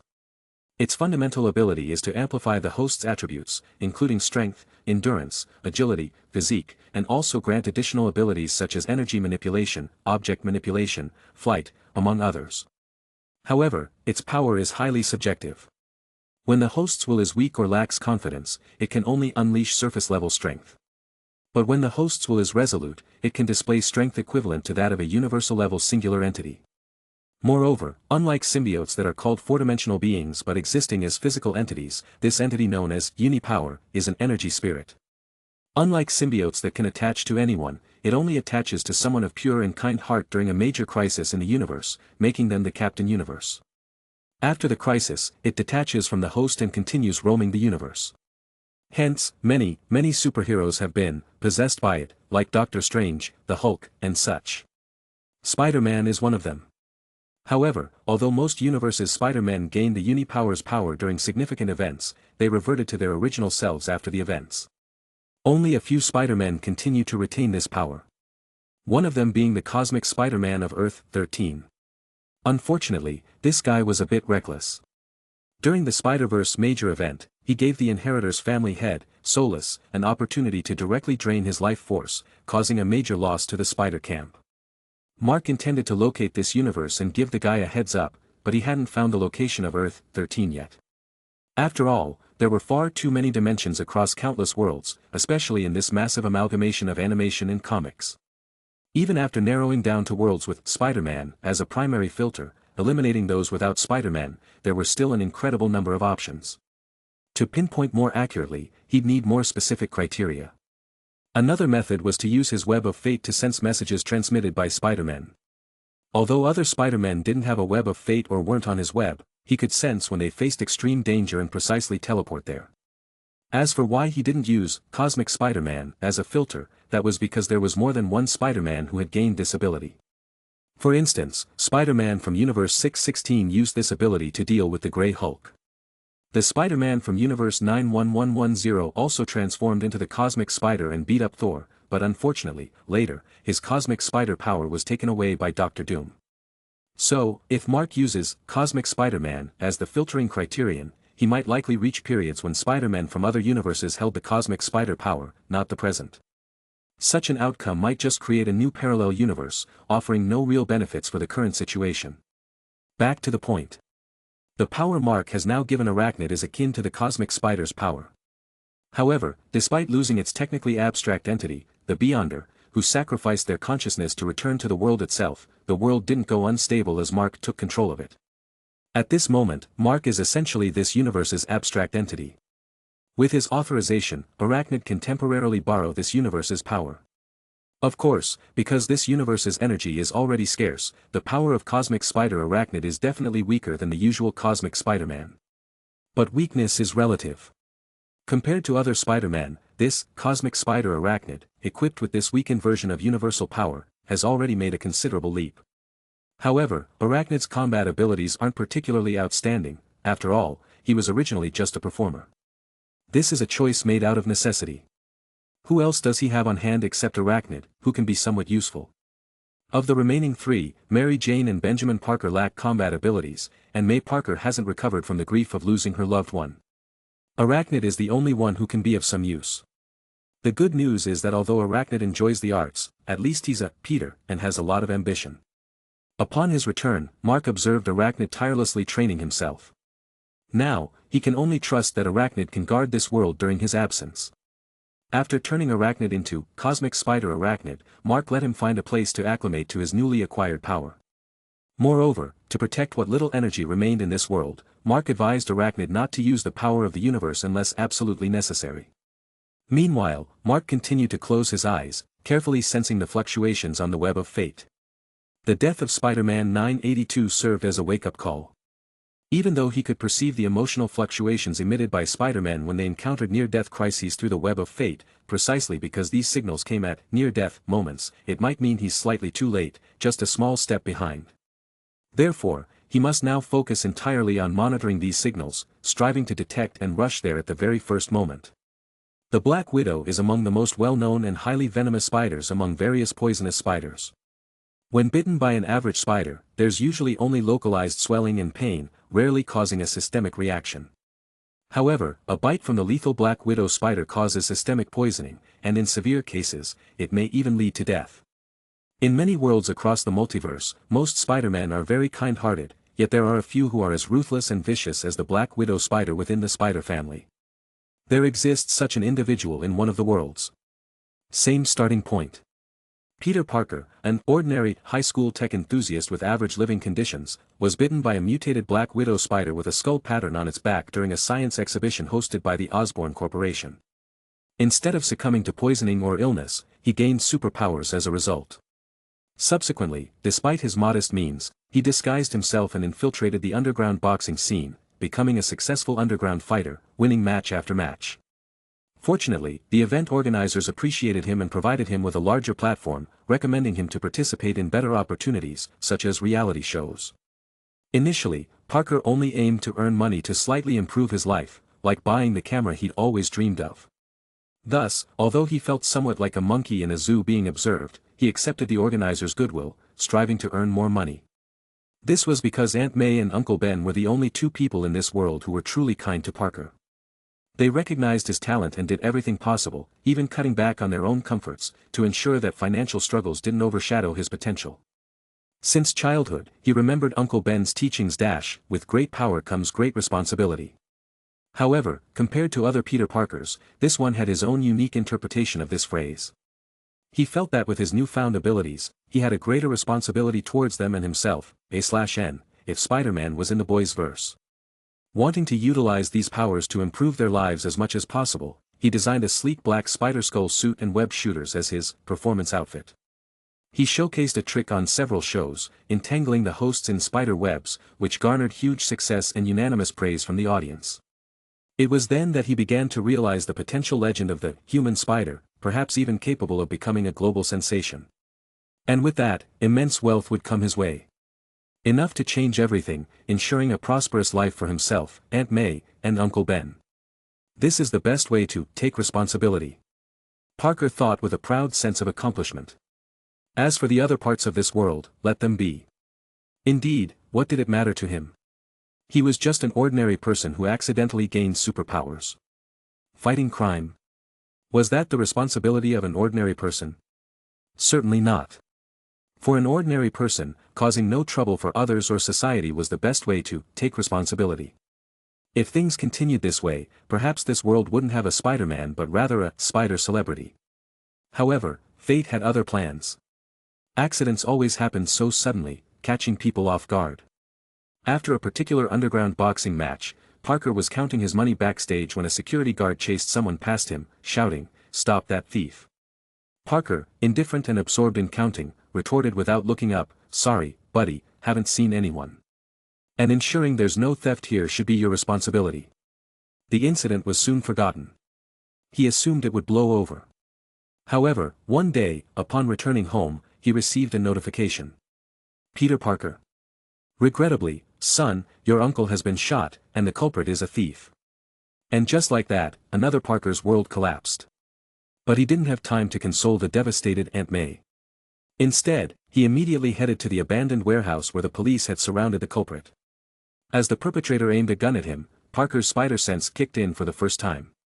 Evading and attacking, the assailant was caught off guard by Parker's movements and was subdued. However, upon a closer look at the person he had captured, Parker realized it was the same thief he had let go earlier, the one who had killed Uncle Ben. Chapter 156. Is it because of my negligence that led to Uncle dying? Parker was stunned, deeply shaken. Subsequently, another thought crossed his mind: if he hadn't known about this at this moment, how could he face Uncle's spirit in the heavens? How could he face the grief-stricken Aunt May at home? What about his sorrowful heart?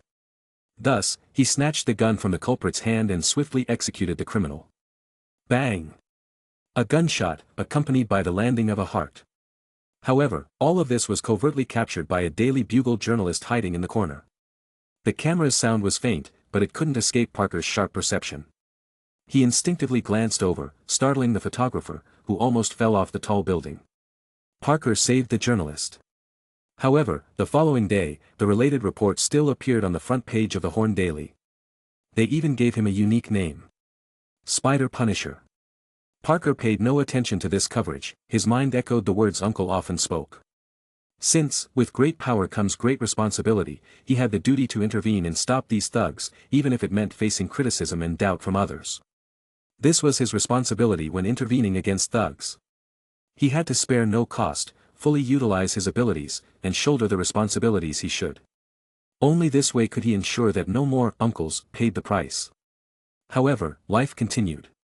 Without Uncle, the stable financial source for their already not-so-affluent family was cut off, and Parker lost interest in underground shows, feeling like a monkey on display. So, he went to the Daily Bugle, supplementing his income by selling photos of himself subduing criminals. The Daily Bugle continued distorting the content he captured, but, given the substantial payment, let them distort it. After all, what did the Spider Punisher's reputation have to do with Peter Parker? Afterward, he sporadically confronted many supervillains. But at this point, he only had the resolve to stop them, not the idea of permanently stopping them. As a result, these supervillains would repeatedly resurface after being defeated by him. Especially the Green Goblin, who proved to be the most challenging. Parker once saw bullets bouncing off the Green Goblin's clothes, gaining a deeper insight into his technological prowess. But through this, he spotted a clue about the Green Goblin attire. Underneath that purple garment, the Green Goblin wore reactive armor.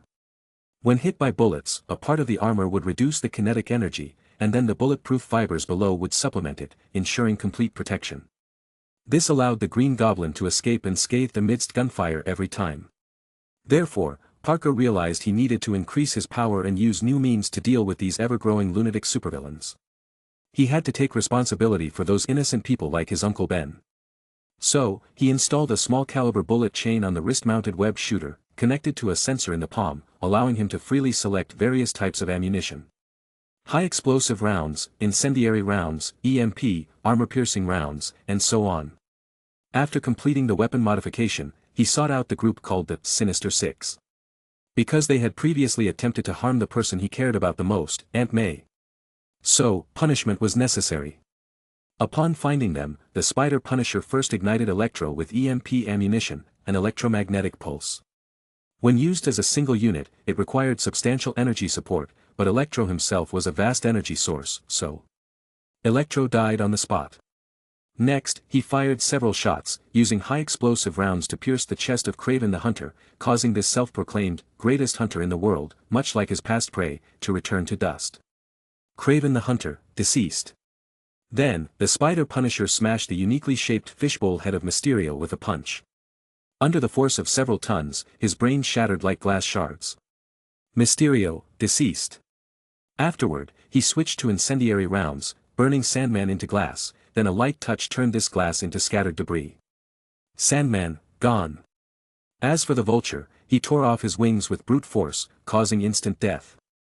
Whether due to excessive bleeding or agonizing pain, who knows? Lastly, it was the leader of the Sinister Six, Dr. Octopus. The Spider Punisher employed armor-piercing rounds this time, firing several shots that pierced through his mechanical tentacles. Then he shattered all the bones, flesh, and organs in his body, turning him into soft-bodied creatures like a real octopus. Dr. Octopus, deceased. Thus, the Sinister Six became a thing of the past. But when the Spider Punisher approached Aunt May after dealing with everything, seeing her fear towards the Spider Punisher, he realized that he could never let his loved ones discover his true identity. Subsequently, Parker sold the photos of the Sinister Six bodies to the Daily Bugle. Initially, he felt a tinge of guilt about it. After all, besides the initial person who killed Uncle, this was his first time taking lives, and 6 at once. However, soon after, the crime rate in New York City plummeted due to this article's release. A Spider Punisher who took lives had a more substantial deterrent effect on those small-time criminals than imagined. Thanks to this, Parker was able to focus on his life, graduated from a tech high school with excellent grades, and got into his dream college. In this college, he met his roommate Harry Osborn and in class encountered a beautiful girl named Gwen Stacy.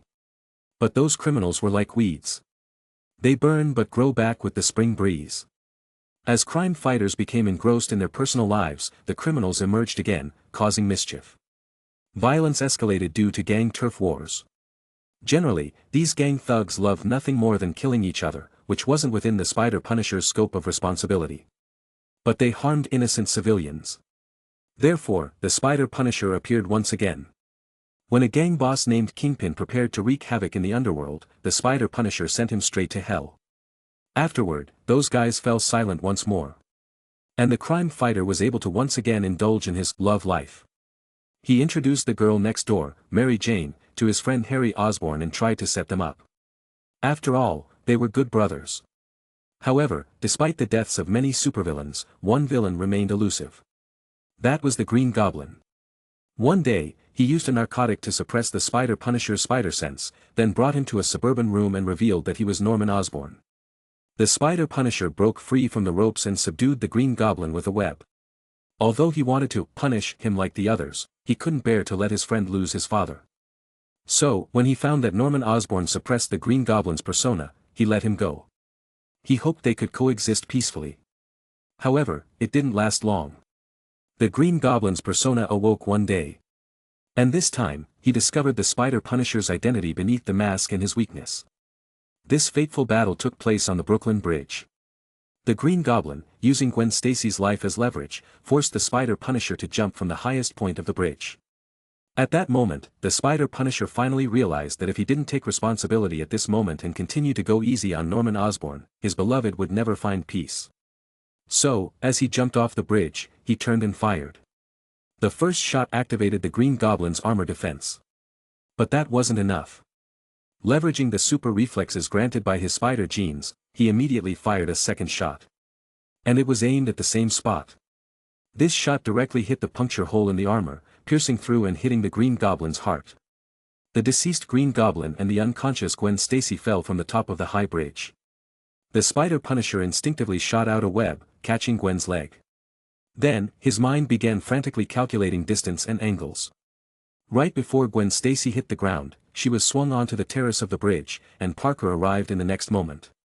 He took off his mask, performing repeated artificial respiration and cardiopulmonary resuscitation on the already breathless and heartbeatless Gwen Stacy.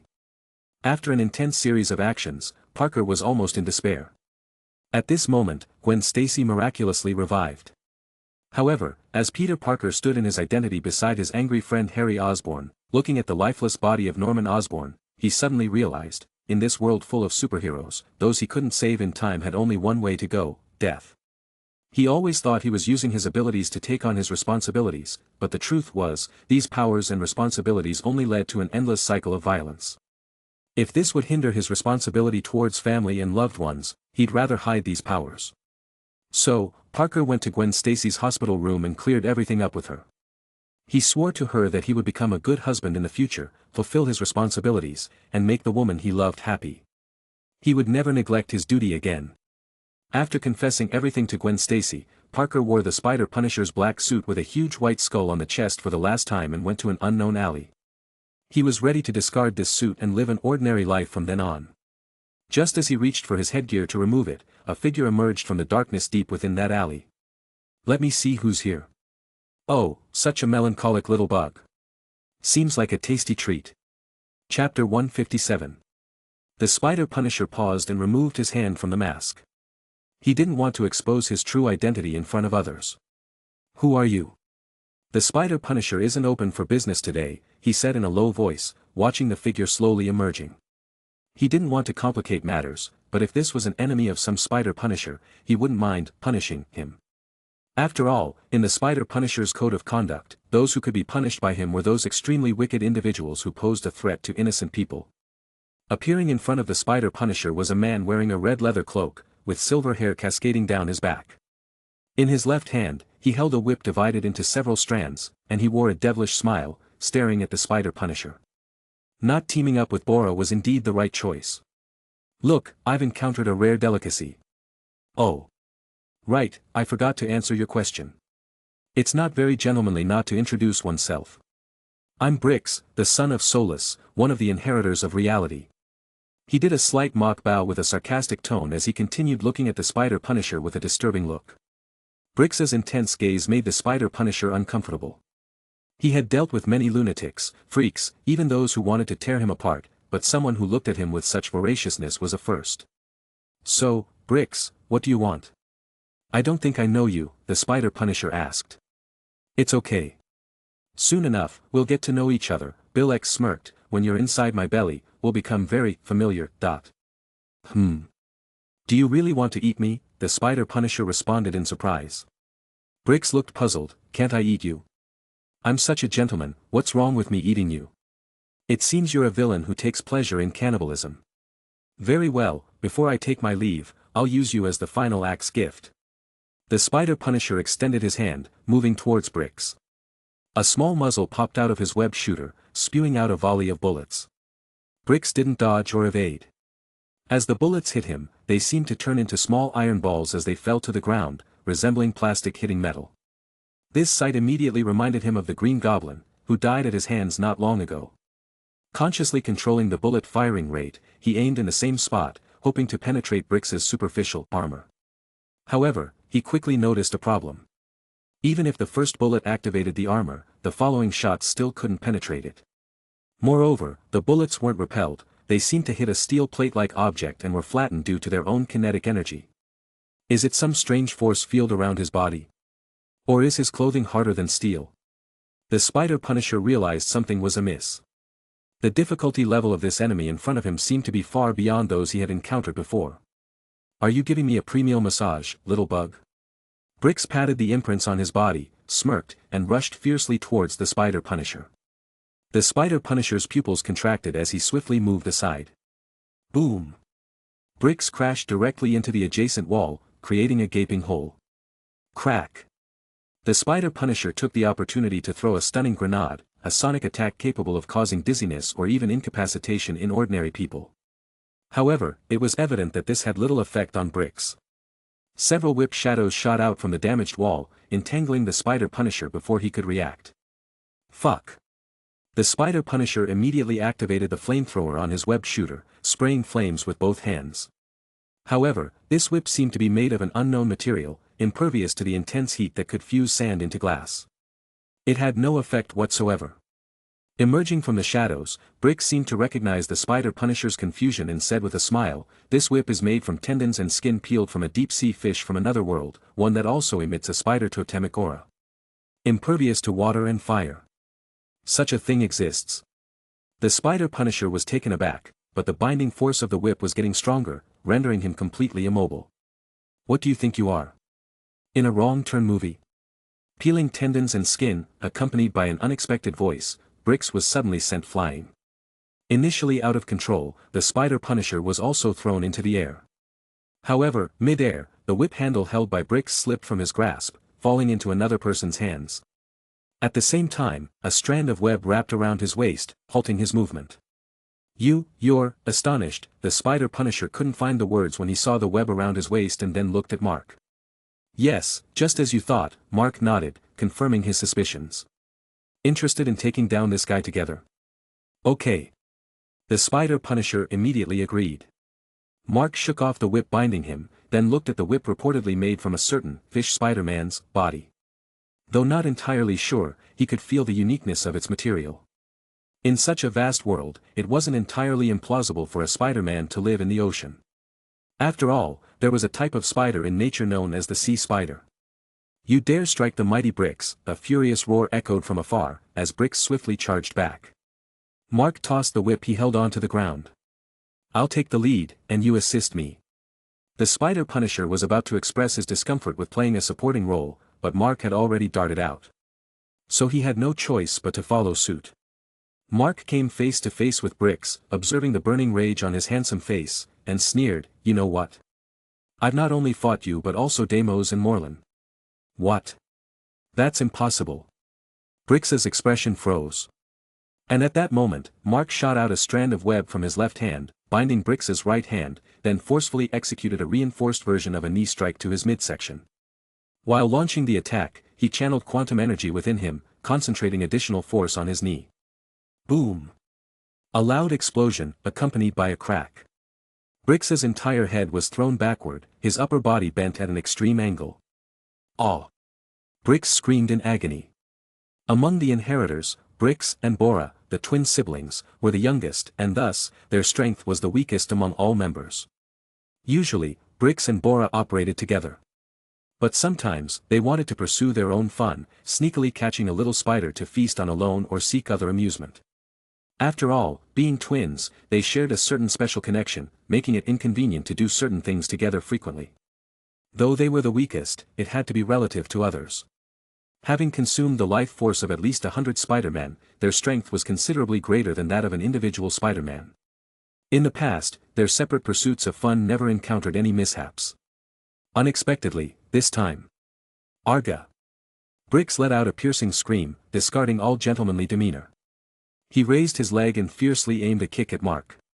However, Mark had anticipated this move. With a forceful pull of his left hand, he altered the trajectory of Brix's attack, then leaped into the air above him. "This punch is for those Spider-Men who perished by your hands." Boom! A heavy blow landed. Brix's body was slammed into the cement ground, then crashed through more than 10 meters of earth, landing in the filthy sewer below. The sewage and sludge instantly submerged Brix's completely. Instinctively, he opened his mouth, but instead of air, he breathed in something indescribably dirty. At that moment, the Spider Punisher just arrived beside them. Gazing at the shattered cement ground and the slightly tilted building nearby, he was dumbfounded. Is this the kind of battle humans engage in? Had he not seen the explosion just now, he would have thought it was caused by a bomb. However, he could clearly see it was merely a result of a punch from Mark. This left him somewhat doubtful, even looking at his own hands. Do I have a lot more power hidden within me? Bricks, come out, I know you're not dead. Mark stood at the edge of the hole, calmly speaking. You jerk, you food, how dare you make me look so pathetic? Jerk. Bricks raged, breaking through the ground, emerging from below and charging towards Mark. Mark looked up at the sky, murmuring, the weather's quite nice today, low cumulonimbus clouds, be wary of thunderstorms. What did you say? The Spider Punisher questioned in confusion. Then, he noticed the commotion from underground and shouted, careful, he's coming up. Boom, crackle. Suddenly, the sky lit up, followed by a rumble of thunder. Mark leaped lightly, reaching mid-air, extending his right hand. Sizzle. His right hand transformed into an ionic state. At the same time, the lightning that was originally aiming elsewhere in the sky seemed to have found its companions and rushed towards Mark. Strands of lightning surged into Mark's palm, morphing under his control into a spear of thunder. Just as Bricks emerged from the ground and charged recklessly towards Mark, the Spider Punisher, initially ready to intervene, exclaimed, "Holy!" His spider senses were wildly active, pulling himself back in mid-air using his web. Face my judgment. The thunder spear descended. Brix's pupils suddenly contracted, but the thunder spear expanded in his eyes at several times the speed. Pathetic. Brix roared, extending both hands in front of his body. Boom. Instantly, he was engulfed by the countless lightning bolts.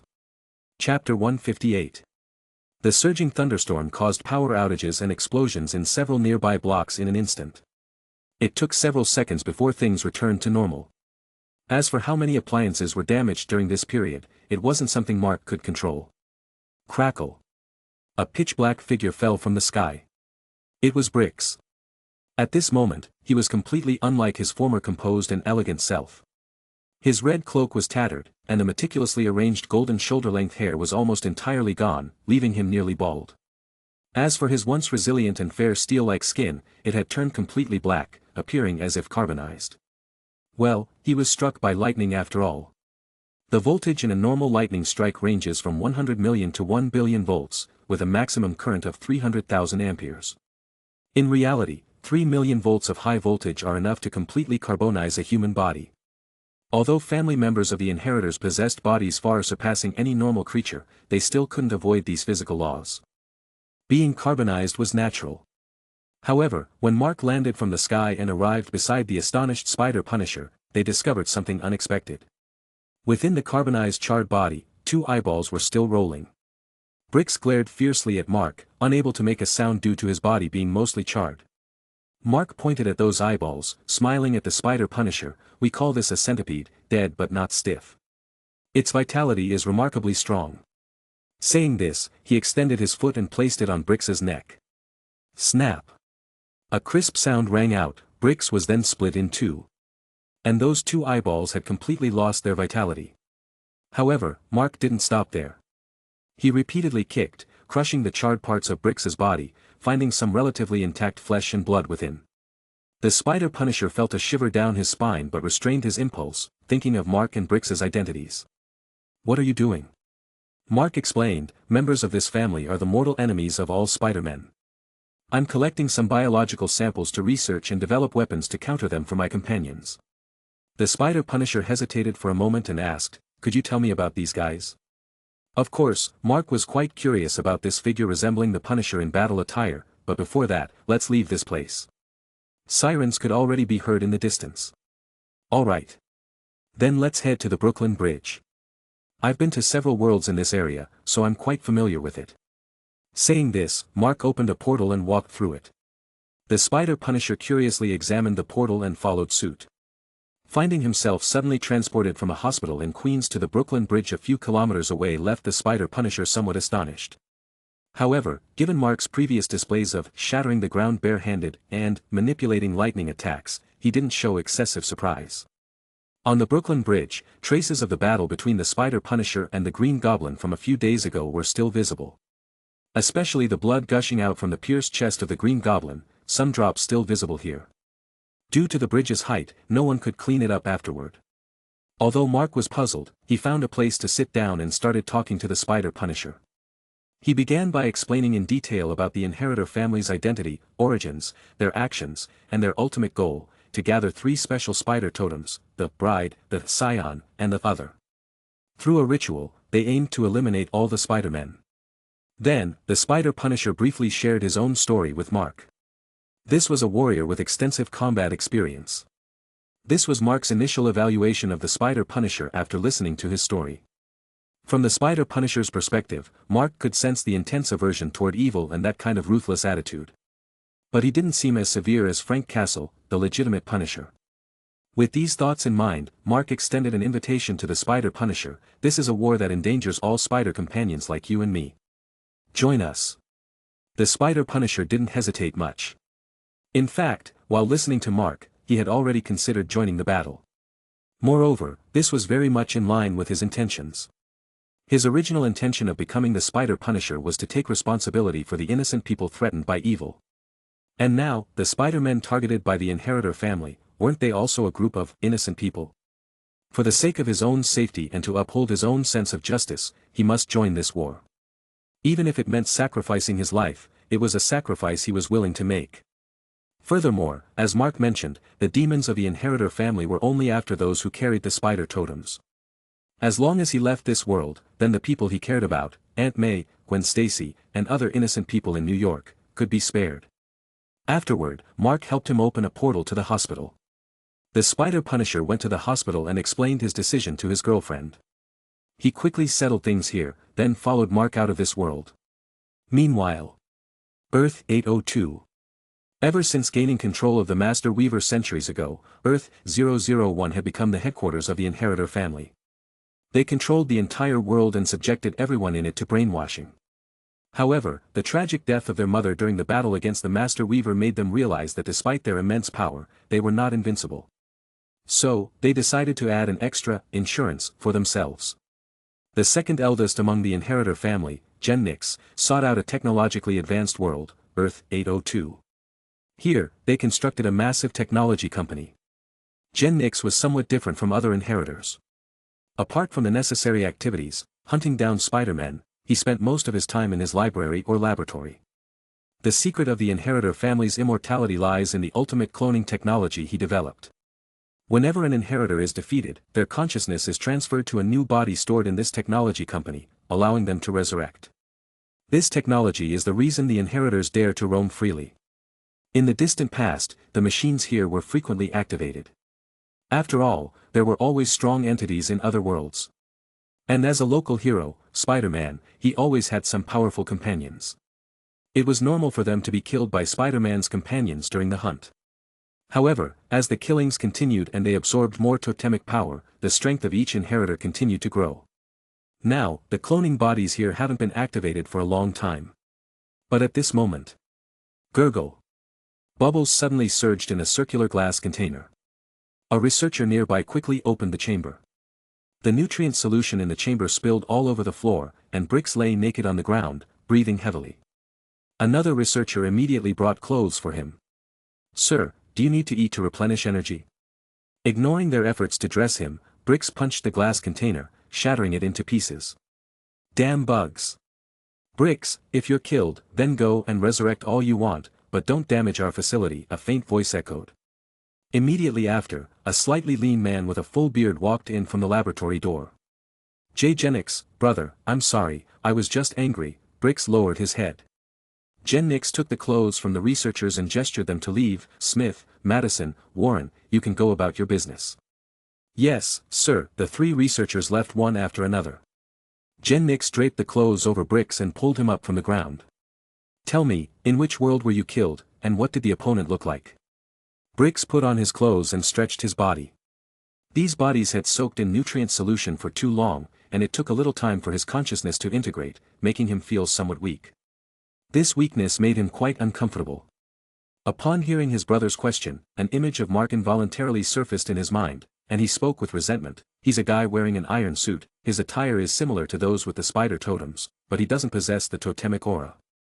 However, he's very strong, maybe slightly less physically powerful than Deimos, but he has the ability to control thunder. Inevitably, the members of the inheritor family were battle-hardened ultimate warriors. Despite Brick's always displaying irritability, he possessed sharp perceptiveness during battles. Within just a few minutes of interaction, he had memorized all the displays of power demonstrated by Mark and made certain analyses. Genix's eyes flashed, a physical strength comparable to Deimos? Could he be that thing called the Hulk? As he spoke, he retrieved a monocular from his chest pocket, inquiring, "Do you remember the approximate location of that world?" This was his quantum peeping glass, capable of traversing layers of quantum space to locate a target. Bricks pondered for a moment and pointed in a direction. Based on the web of the weaver, it's probably in that direction.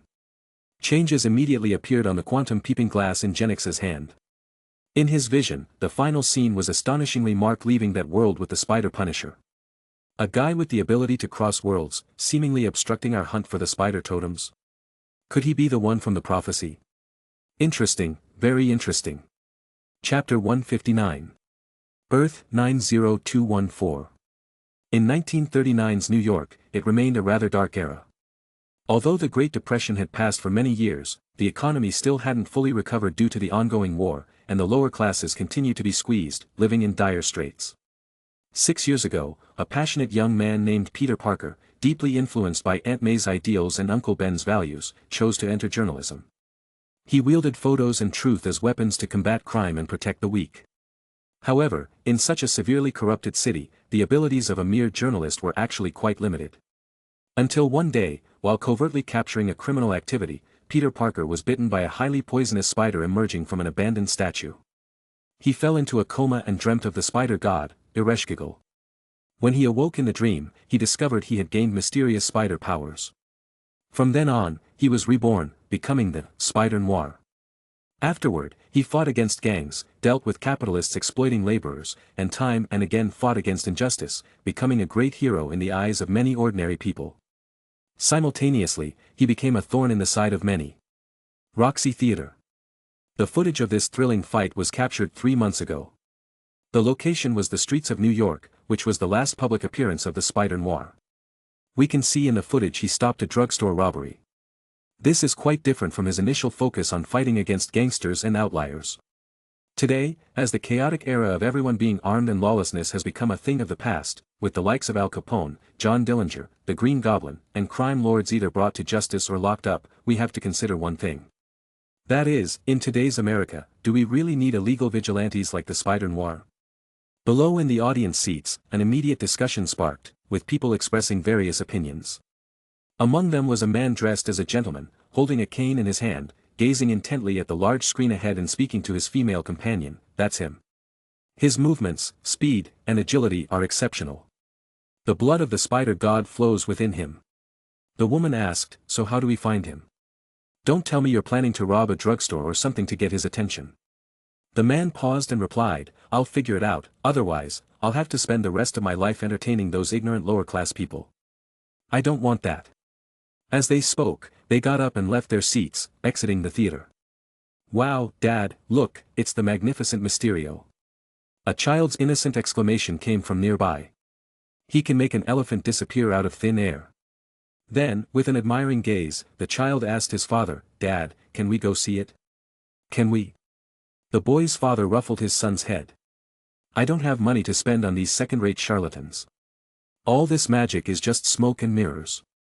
The boy felt a bit disappointed, but he immediately spotted another poster and exclaimed, "Dad, how about we go watch Jungle Continent? They have 1,000 animals." The boy's father carefully examined the poster and smiled, 1,000 animals. That's somewhat interesting. Let's go see that." The man in the theater, who was previously conversing, halted for a moment, his hand gripping the cane tightened. "Would rather see animals than come to see me."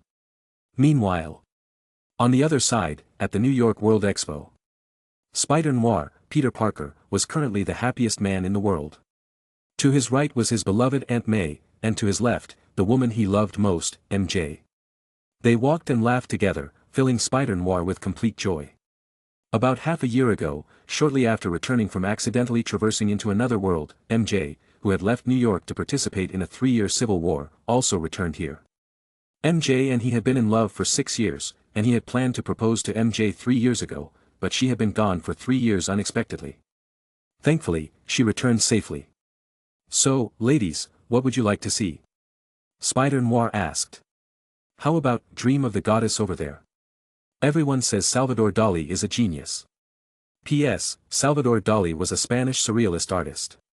Aunt May sneered, only he would call himself a genius and keep going on about it. Spider Noir looked at Aunt May. You don't like surrealist works, Aunt May? Aunt May replied, Dali just puts a lobster on a naked woman's head and fools everyone into calling it art, and even labels it with the ridiculous term surrealism. In my eyes, he's just a comedian at best. Peter chuckled. No wonder Aunt May, who had been doing street propaganda for years, remained sharp-tongued even though she was older. However, at this moment, when he looked at the surrealist art that many people were crowding around, he truly felt it was tasteless. Then, he looked to the other side. Ha! Look, that's the Magnificent Mysterio.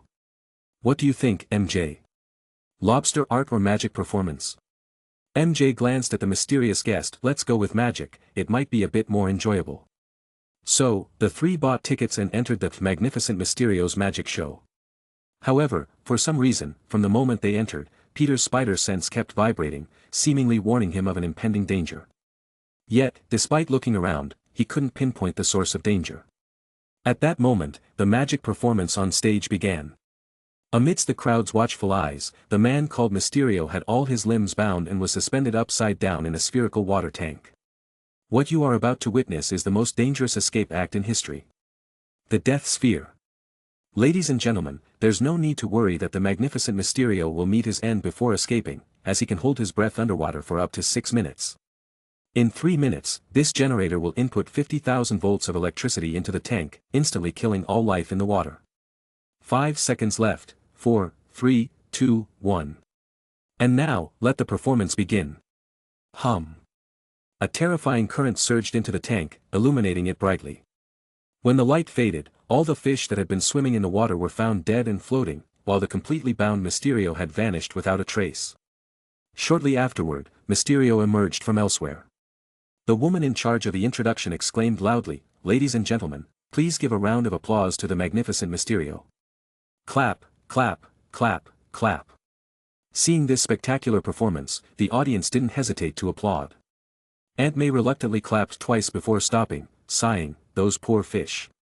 MJ, curious, asked, "How do you think he did it?" Aunt May shook her head, "I have no idea. Whether it's about the TV or the rays, I'm clueless. But I'm sure Peter saw everything clearly." So MJ turned to Peter, "Well, what's your take, Mr. Genius?" Smoke and mirrors. Spider Noir hesitated for a moment before analyzing that the smoke he released was probably dry ice. They compressed high-concentration carbon dioxide into particles and put it in the water, causing dense smoke to rise from the bottom. Although he said this, in reality, he had another thought because the smell didn't resemble dry ice. When he reappeared, he wasn't even wet.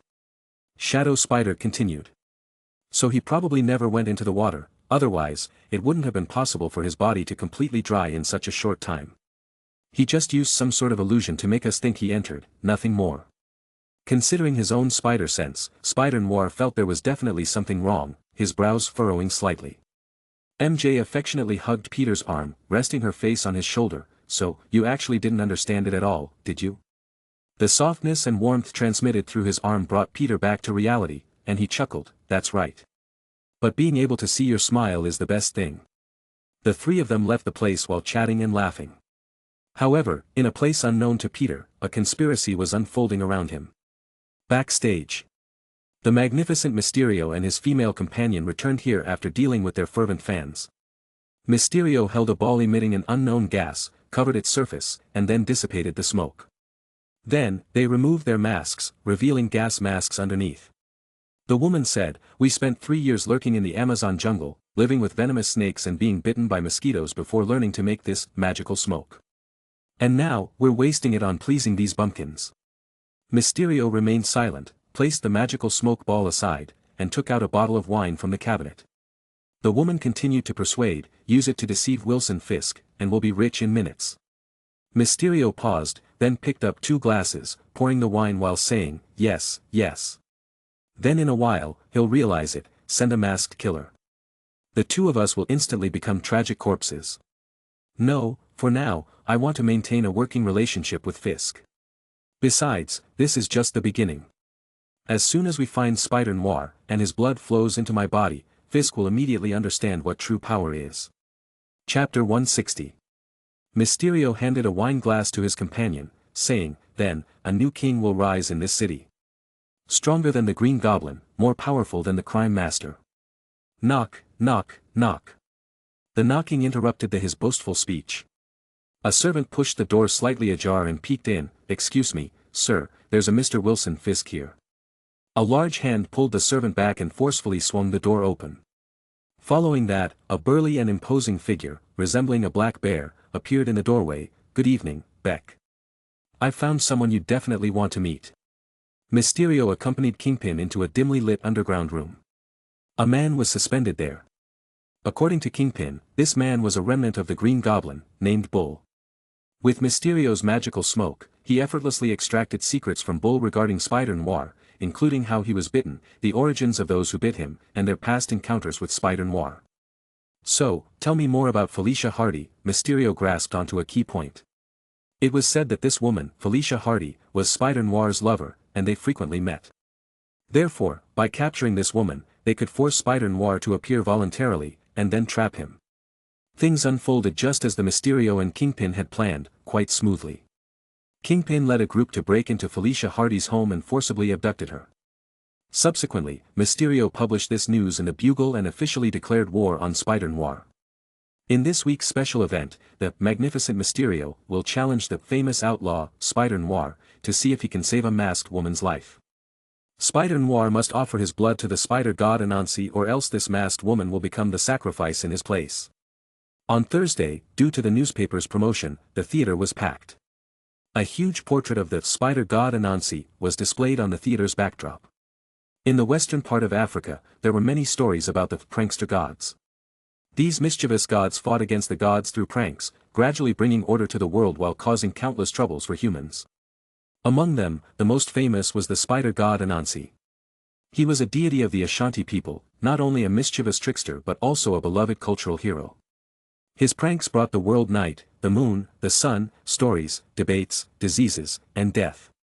Mysterio was leveraging this gimmick to make his performance seem more legitimate. Of course, the audience present believed it was just a well-rehearsed act. Despite Felicia Hardy's graceful figure being tied with her hands bound in the center of the stage. Despite Mysterio holding a visibly sharp dagger. Spider Noir didn't know if this was a trap, but he couldn't afford to take the risk. There had indeed been some fleeting emotions between him and Felicia Hardy, and in a previous battle, he had inadvertently caused her disfigurement, which left him feeling guilty. Therefore, no matter what, he couldn't allow her to fall into danger again. "I know you're watching, Spider Noir. The wrath of the spider god Anansi must be appeased. Are you prepared to sacrifice your own blood to save this innocent woman?" Mysterio shouted loudly. Spider Noir leaped down and landed in the center of the stage. "Since you know she's an innocent woman, why not put the knife down, Mysterio?" "Oh, welcome, Spider Noir. It's so great that you could make it." Mysterio eyes lit up. Peter stared at him and said coldly, "Now, release her and stop playing tricks." Sure, Mysterio actually sheathed the dagger back into his belt, "But my dear boy, you must know, I'm a magician. I live by playing tricks." "Ella, please." Mysterio companion, Ella, standing nearby, immediately tossed out a magical smoke ball. "What is this?" Spider Noir exclaimed in surprise. But the poisonous smoke began spreading continuously, penetrating his mask and entering his nostrils. He quickly held his breath but still felt a bit lightheaded. "Dizzy, this isn't dry ice, it's some kind of gas. I need to finish this quickly." Spider Noir thought.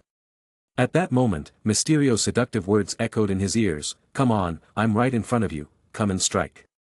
Although Spider Noir sensed the danger, he still raised his hand and threw a punch. But he struck nothing. Mysterio wasn't there at all. This is his illusion. Using neurotoxic gas combined with hypnotic suggestions, Spider Noir immediately understood the situation, but even though he analyzed the situation mentally, his body began to lose control. And then, Mysterio appeared behind him, wielding a cudgel, and viciously smashed it towards the back of his head. Dang! A figure suddenly appeared behind Spider. The cudgel struck down heavily but only landed on the arm that person raised, producing a clang of metal hitting metal. What's going on? The rebounding force of the cudgel made Mysterio's hand ache, shocking him. Before he could react, a metallic armored arm extended, gripping his throat tightly, lifting him up. What do you intend to do to my friend? A pair of glowing red eyes appeared amidst the poison gas, staring intensely at him. Terrified, Mysterio had no idea what was happening. Mark extended his hand, exerted a little force, and disarmed Mysterio. Then he tossed Mysterio into a transparent coffin prepared nearby. I heard you can escape magic tricks, care to perform? No, this is murder. Mysterio panicked. He didn't have any escape magic. He only used predispersed hallucinogenic gas and verbal hypnosis in the theater to create an illusion for the audience, causing a false appearance. In reality, during the performance, the real him had been standing behind the scenes the whole time. Mark sneered, "You're the great Mysterio, countless successful underwater escapes, and now it's just another performance for you. How can that be called murder?" As he spoke, he directly closed the coffin lid, then pressed a button on the transparent coffin. A rush of water immediately flowed into the coffin through the copper pipes. Then, Mark grabbed Spider-Noir with one hand and snapped the chain binding Felicia Hardy with the other, leading both away from there. Both of them were affected by Mysterio's neurotoxin, but fortunately, it wasn't lethal. They were both in a paralyzed state now. Mark simply ignored them and waited quietly. A few minutes later, Spider-Noir, who had better physical resilience, woke up first. Upon awakening, he found the scene around him had changed and then noticed Mark sitting beside him. However, Mark was still wearing his nano-spider battle suit. Spider-Noir asked in confusion, "Did you save me? Are you a Spider-Man from another world?" He had visited the Ultimate Spider-Verse over half a year ago and had seen advanced technology, so he wasn't surprised. He was just a bit puzzled about how a Spider-Man suddenly appeared in his world. Mark smiled, stood up, and retracted the nanoparticles on his head. "Take another look at who I am." Spider-Noir paused for a moment, then exclaimed with joy, "Mark." He laughed and quickly stepped forward, giving Mark a hearty hug. "You've actually come to my world. It seems you've truly mastered the power you call spacetime." Mark hugged back, feeling a myriad of emotions. "Yes, and my journey has been much more exciting than you can imagine." "Oh. We definitely need to talk about that." Spider-Noir was ecstatic. The two were among the earliest Spider-Men to know each other. Back then, Mark had just gained his abilities, unconsciously triggered his spacetime powers, sensed the fluctuations from the Ultimate Spider-Verse particle collider, and ended up in that world. However, because he didn't obtain the accompanying stone tablet, he couldn't access the startup funds provided by the Master Weaver and consequently, after running at an overload, fell into a weakened state and became an ordinary person. After that, Spider-Noir trained Mark, enabling him to skip many stages that most Spider-Men faced as newcomers, granting him some combat abilities despite initially being powerless. It was Spider-Noir's guidance that allowed him to have sufficient strength to change everything when he later went to Tobey's Spider-Verse, Andrew's Spider-Verse, and more. If the Master Weaver was the source of his current achievements, then Spider-Noir was the foundation for everything he had achieved. Without Spider-Noir, there was no way he could have grown to become a base-level force within less than a year. Therefore, for Mark, Spider-Noir was not just a friend but also a teacher. At that time, Spider-Noir also accidentally arrived in that world. And then the two directly met. While Spider-Noir's feelings weren't as deep as Mark's, Mark, as the first Spider-Man from another world he encountered, held a special place in his heart. Now, meeting an old friend, their joy was beyond words. "Oh, Felicia." Spider-Noir looked towards Felicia Hardy lying on the ground, feeling a bit concerned. Mark reassured, "Don't worry, she just fainted. It's just that her body is weaker, so she hasn't regained consciousness as quickly as you did." "That's good, but why did you suddenly come here? Did something happen?" Spider-Noir asked, relaxing a bit. Chapter 161. Something did happen. Upon hearing this, Mark's expression tightened, and he began discussing matters concerning the inheritors. This kind of thing actually happened. Spider-Noir's reaction echoed those of the others. Immediately, his face turned grave as he extended his hand. "If that's the case, count me in." "Good." The two clasped their hands firmly together. "Oh." Soon after, Spider-Noir exclaimed and pulled his hand back. "You little rascal, in such a short time, how did you become so strong?" Mark laughed heartily. "There's a lot you don't know. I'm not who I used to be. Spider-Noir chuckled at his words, lightly tapping his shoulder. That's quite something. With a tall guy like you around, I feel much more at ease. His tone lacked any jealousy towards the younger generation, instead, it was filled with joy. It must be said that this straightforwardness surpassed that of many. Yawn. At that moment, Felicia Hardy, also known as Black Cat, woke up groggily, holding her head and letting out a soft groan. Felicia Hardy, renowned as Black Cat, was one of Spider-Man's rumored girlfriends in many worlds. For instance, in the '94 Spider-Verse, the Felicia there had a tangled relationship with the Spider-Man. The Felicia Hardy here with Spider-Noir was almost the same. However, the difference was that the present Felicia Hardy hadn't yet become Black Cat. She was just a rich girl who accidentally got entangled with Spider-Noir due to some reasons. She got involved in the struggle between Spider-Noir and the Green Goblin in this world, which resulted in her disfigurement, forcing her to wear a mask to conceal her true identity. Originally, if Mark hadn't intervened, Spider-Noir would have lost a vial of blood during the fight with Mysterio. After Spider-Noir counterattacked and killed Mysterio, Felicia Hardy took advantage of the chaos to take the needle containing the blood samples. Mark speculated that it was probably after that incident that she became Black Cat in this world.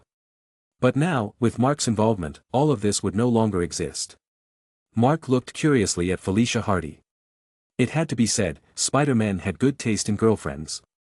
Although the true face of the present Felicia Hardy was hidden behind the mask, the sizzling figure concealed under her clothes was enough to trigger countless imaginations. Just her figure and skin were enough to earn her many points. Felicia, how are you feeling? Spider-Noir, noticing her awakening, promptly left Mark and went to Felicia Hardy's side, helping her up with deep concern. Felicia Hardy shifted her body slightly, showing some resistance to Spider-Noir's proximity. Since being involved and subsequently disfigured by him, she harbored some resentment towards Spider-Noir. I'm fine. Where am I, Mr. Spider-Man? Spider-Noir, despite his concern, was too preoccupied to notice her distant tone. We've left that place and are temporarily safe. How do you feel? Do you want me to take you to the hospital? Spider-Noir asked, concerned. Felicia Hardy coldly shook her head. Thank you for your concern, Mr. Spider-Noir. If possible, just drop me off by the roadside. I can catch a cab back. Cough. Mark cleared his throat lightly. Since it's like this, let me handle it. Saying this, he extended his hand and drew a circle in front of him. A portal appeared nearby immediately, and on the other side of the portal was the Hardy residence. Magic? Spider-Noir and Felicia Hardy both looked at Mark in shock. Soon, Spider-Noir realized that this was probably the time-space ability Mark had mentioned earlier. He quickly realized that if Mark could use this ability to traverse worlds, moving within the same world was definitely within his capabilities. However, despite understanding the key, he couldn't help but envy this useful ability. Mark smiled faintly and walked to Felicia Hardy, extending his hand to her. Before we part ways, Miss Hardy, may I shake hands with you? Of course, Felicia Hardy, puzzled, still extended her hand, somewhat anticipating what this magical gentleman was about to do. Spider-Noir stepped back slightly, watching with curiosity. However, Mark merely lightly shook Felicia Hardy's hand for just a second before releasing it. He smiled again. Miss Hardy, I wish you beauty as radiant as flowers. Felicia Hardy's face turned cold as she withdrew her hand. Her face had long been disfigured. How could anyone wish her beauty? Was this person mocking her? Thank you for your blessing, she said coldly. Without looking back, she walked into the portal. Mark couldn't help but smirk and casually close the portal. Spider-Noir sighed. Buddy, you don't know about Felicia's situation, her face. I do know about her face. Didn't you ask me if I had read stories related to you? After I went back, I carefully searched and found a story about you, so I understood her underlying issue, Mark replied, slightly surprising Spider-Noir. Why would you say that, then? Spider-Noir asked, slightly annoyed. So I could heal her. Mark patted his shoulder. I've healed her. Healed her? Spider-Noir widened his eyes. You're not joking, are you? Mark rolled his eyes. Do I look like I'm joking? Spider-Noir exclaimed, but you said your ability is time-space. Can it heal too? Proudly, Mark replied, time-space can't, but I can. Spider-Noir smiled too, feeling relieved. That's good, that's good. Thank you, buddy. Meanwhile, in Felicia Hardy's bedroom. When the gunmen, led by Kingpin, forcibly abducted her, they killed her servant and her cat. Although the bodies had been attended to by arriving police officers, the broken pieces in the room remained vividly visible. Seeing the chaos in the room and the smashed furniture, Felicia Hardy felt utterly miserable. Then, she remembered the words spoken by the person who could perform magic a moment ago, which further aggravated her mood. Though it might not have been intentional, it undeniably reopened her wound. She removed the mask from her face and walked step by step to the dressing table. What beauty as radiant as flowers, I've already. Her movements suddenly froze. Staring at the exquisitely flawless face in the mirror, she stood there, stunned. My face, my wounds. Her trembling hand reached out, gently touching her face. The grotesque scars on her cheeks and forehead had miraculously vanished, leaving her skin smooth and flawless. Suddenly, her mind stirred, recalling Mark's face. Miss Hardy, I wish you beauty as radiant as flowers. It's him, it's him. Who is he? Right, I'll find Spider Noir, he must know who he is. Excited, Felicia Hardy immediately stood up. Buddy, are we not leaving this world now? Going to your base? Spider Noir, puzzled by Mark's hesitation, asked. Mark shook his head, I came here not just to find you, but also for some other matters I need to attend to. Spider Noir nodded, observing Mark's contemplative demeanor, refraining from further inquiry. The passage discusses Karn's role in the storyline. Karn, an anomaly within the inheritors, appears to be the fifth oldest among them. Contrary to expectations, he possesses immense strength within the family. The inheritors, rather than solely hunting spider totems, consume all animal totems centuries ago. A prophecy indicated the inheritors' eventual downfall by a spider totem. Consequently, they targeted the spider totem across the multiverse, attempting to erase it completely to negate the prophecy. However, Karn stands out among the inheritors. He hunts totems solely for survival, akin to predators in nature hunting for sustenance, devoid of moral considerations. Unlike his kin, Karn prefers creation and protection over destruction. Consequently, his family despises him, culminating when he hesitated to kill the Weaver, leading to his mother's tragic demise. As a result, he was expelled from the family, drifting alone across the multiverse. Solus promised Karn that by killing enough Spider-Men, he could end his exile and return to the family. This promise, coupled with guilt over his mother's death, compelled Karn to accept his fate, actively hunting various totems across the multiverse. In reality, Karn harbors a concealed yet significant identity, he is the Weaver himself. Chapter 162. In the original Destiny, the first Spider-Woman, Jessica Drew, infiltrated the Inheritors family and obtained 2 scrolls from the Weaver. The first scroll recorded the mysterious prophecy: on a certain day in the future, the Inheritors would be destroyed by the Spider-Man, unless they collected 3 specific spider totems, the Bride, the Scion, and the Other, and performed a bloodline ritual to erase all spider totems, thereby altering their fate. This prophecy led the Inheritors to relentlessly hunt the Spider-Men. The second scroll chronicled Karn's past and future. In reality, Karn was exiled not for killing his mother. For Solus, the woman's death was inconsequential. The same applied to everyone else. Perhaps her only value lay in making them realize the preciousness of life, leading to the construction of the cloning base with infinite resurrection technology. That was it. Throughout, the only one grieving his mother's death was Karn. But it was this very emotion that changed his tribe's attitude towards him, from disdain to fear. They discovered he actually cared about useless things. Because the Inheritors believed themselves superior to all. As for the promise, kill enough Spider-Men to end exile and return to the family, it was merely soulless lie. They aimed to keep Karn in perpetual penance, preferably dying outside, never to return home.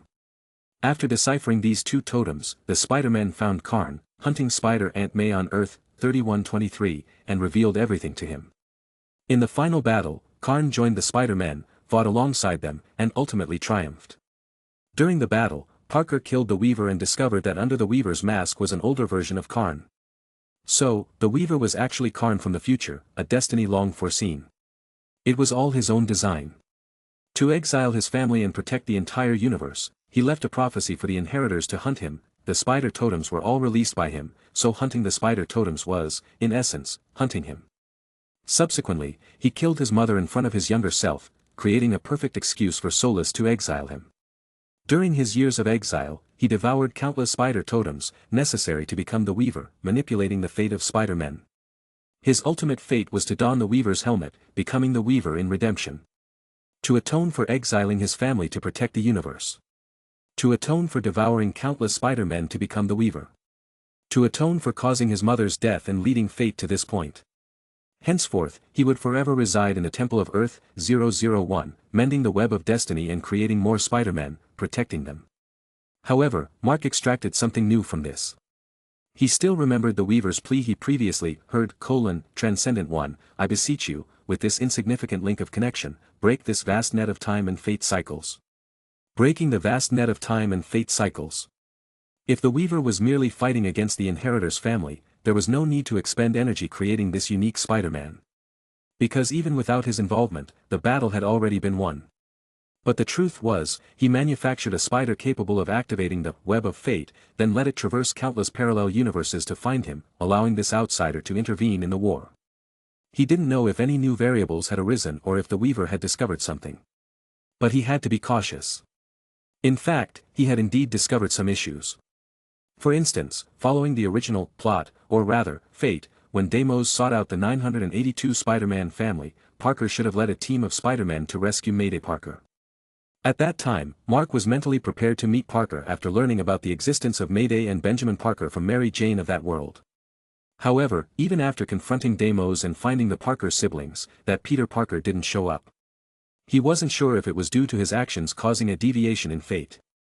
But regardless, he was prepared to bear all consequences. And this, future Weaver, Karn, who could be persuaded in the future, was an important force he believed he could win over. After turning Karn, it was akin to depriving the Inheritor's family of a crucial force while gaining one for themselves. Though he didn't know if Karn could confront Solus head-on, dealing with Deimos was certainly possible.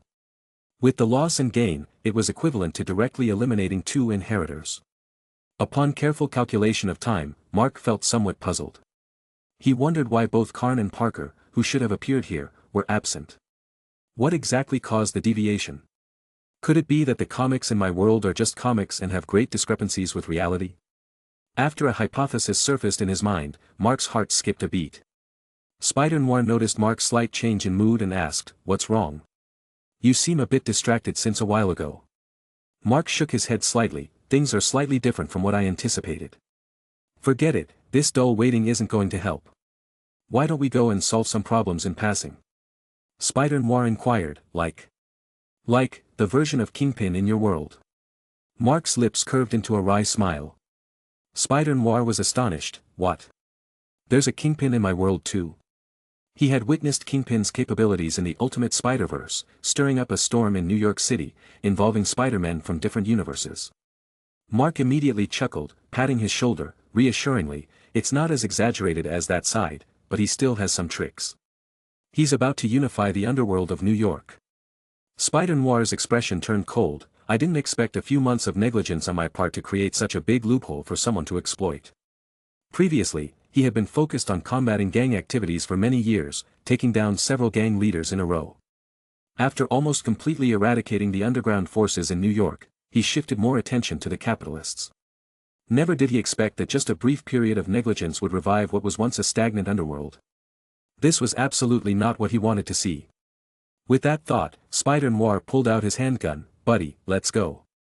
We're going to take him out." Watching Spider-Noir suddenly turn into an enthusiastic young man, Mark couldn't help but smile.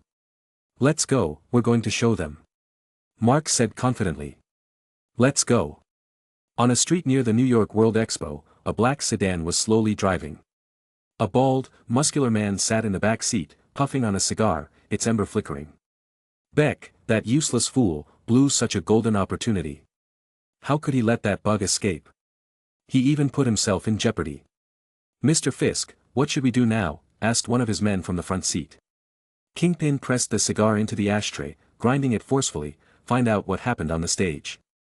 How did the bug and the Catwoman vanish?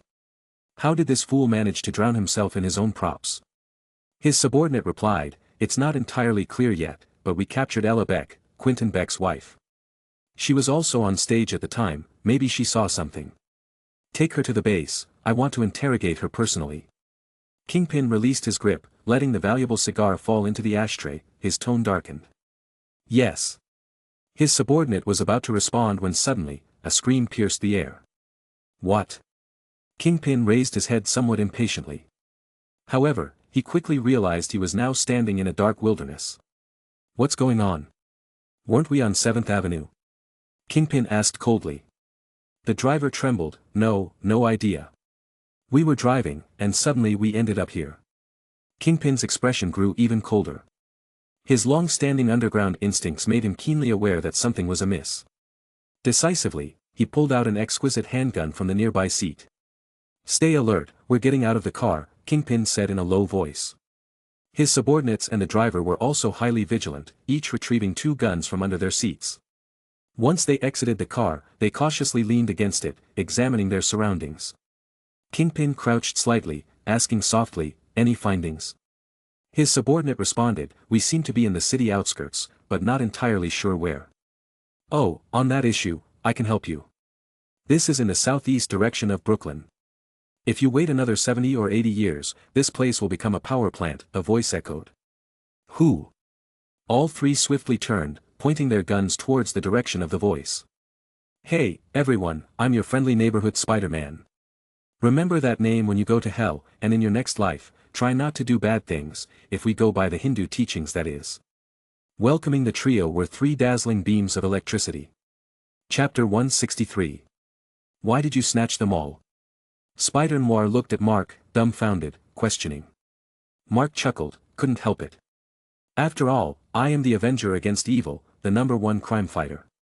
Spider Noir reluctantly put away his revolver that he had taken out. Fine. You've said it all anyway. Where to next? Mark glanced at the bodies of Kingpin and his companions lying beside the car, closed his eyes, carefully sensing the fluctuations in the timeline. Since waiting won't do, let's go back to my base.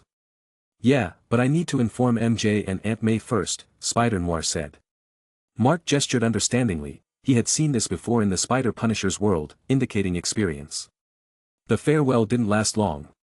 Spider Noir just made up an excuse, saying he had taken a case, his main profession now being a detective, needing to go out of town for a while. This successfully deceived Aunt May and MJ. Shortly after, the 2 appeared in Mark's world. As soon as they arrived, they saw 3 figures engaged in a fierce battle. It was the Circus Spider, the Spider Punisher, and Spider-Girl, Mayday. More precisely, it was the Circus Spider and the Spider Punisher battling each other. The Circus Spider hadn't utilized the cosmic power permissions Mark had granted him, relying solely on his own strength in the fight. Meanwhile, the Spider Punisher had previously undergone genetic modification surgery by Mark, transforming his genes into the Golden Spider gene, enhancing his strength. Due to the slight differences between the 2 spiders, the Spider Punisher gained more strength than the Circus Spider, making him much more formidable. After all, the one that bit the Spider Punisher was a battle spider among spiders, the Black Widow. As for Mayday, when the Spider Punisher underwent the genetic surgery Mark performed and set off for the Spider Noir's world, she was still with her mother and brother, seemingly not recovered, so Mark hadn't performed any genetic surgery on her. Therefore, her basic combat power was the weakest. From the current sparring battle, it was basically the Circus Spider and Mayday teaming up against the Spider Punisher, with the Circus Spider taking the lead while Mayday could only engage in harassment actions. Relying on the significantly enhanced basic strength and rich combat experience gained from years of fighting villains, the Spider Punisher, in a 2-against-1 situation, still appeared to handle it effortlessly. Mark and Spider Noir's arrival temporarily put an end to this scrimmage. The 3 of them landed one after another in front of Mark and Spider Noir. Boss, you brought back another good partner. This was the Circus Spider's voice. Yeah, this one looks pretty reliable, the Spider Punisher's voice said. It seemed he wasn't very satisfied with the Circus Spider and Mayday's feeble display. Hello, thank you for saving my mom, my brother, and me. I want to do something too. Spider-Girl looked at Mark with determined eyes, it seemed she had regained her fighting spirit. Mark introduced them to each other. The Spider Punisher walked up to Spider Noir, looks like I've found a comrade in arms. Spider Noir smiled and patted his shoulder in return. Everything was said without words. They both have an unwavering commitment to eradicating evil, which differs somewhat from the ideologies upheld by Spider-Gwen, the Circus Spider, and most other Spider-Men. Spider Punisher had an awkward time sparring with the Circus Spider previously due to their conflicting ideologies. As per his routine, Mark once again arranged genetic enhancement surgeries for Spider Noir and Mayday, bolstering their strengths. Additionally, Mark saw a minor uptick in his own abilities. This discovery could be considered a somewhat significant bug Mark found. His genetic enhancement surgeries not only eradicate hidden genetic flaws but also significantly bolster the individual's capabilities.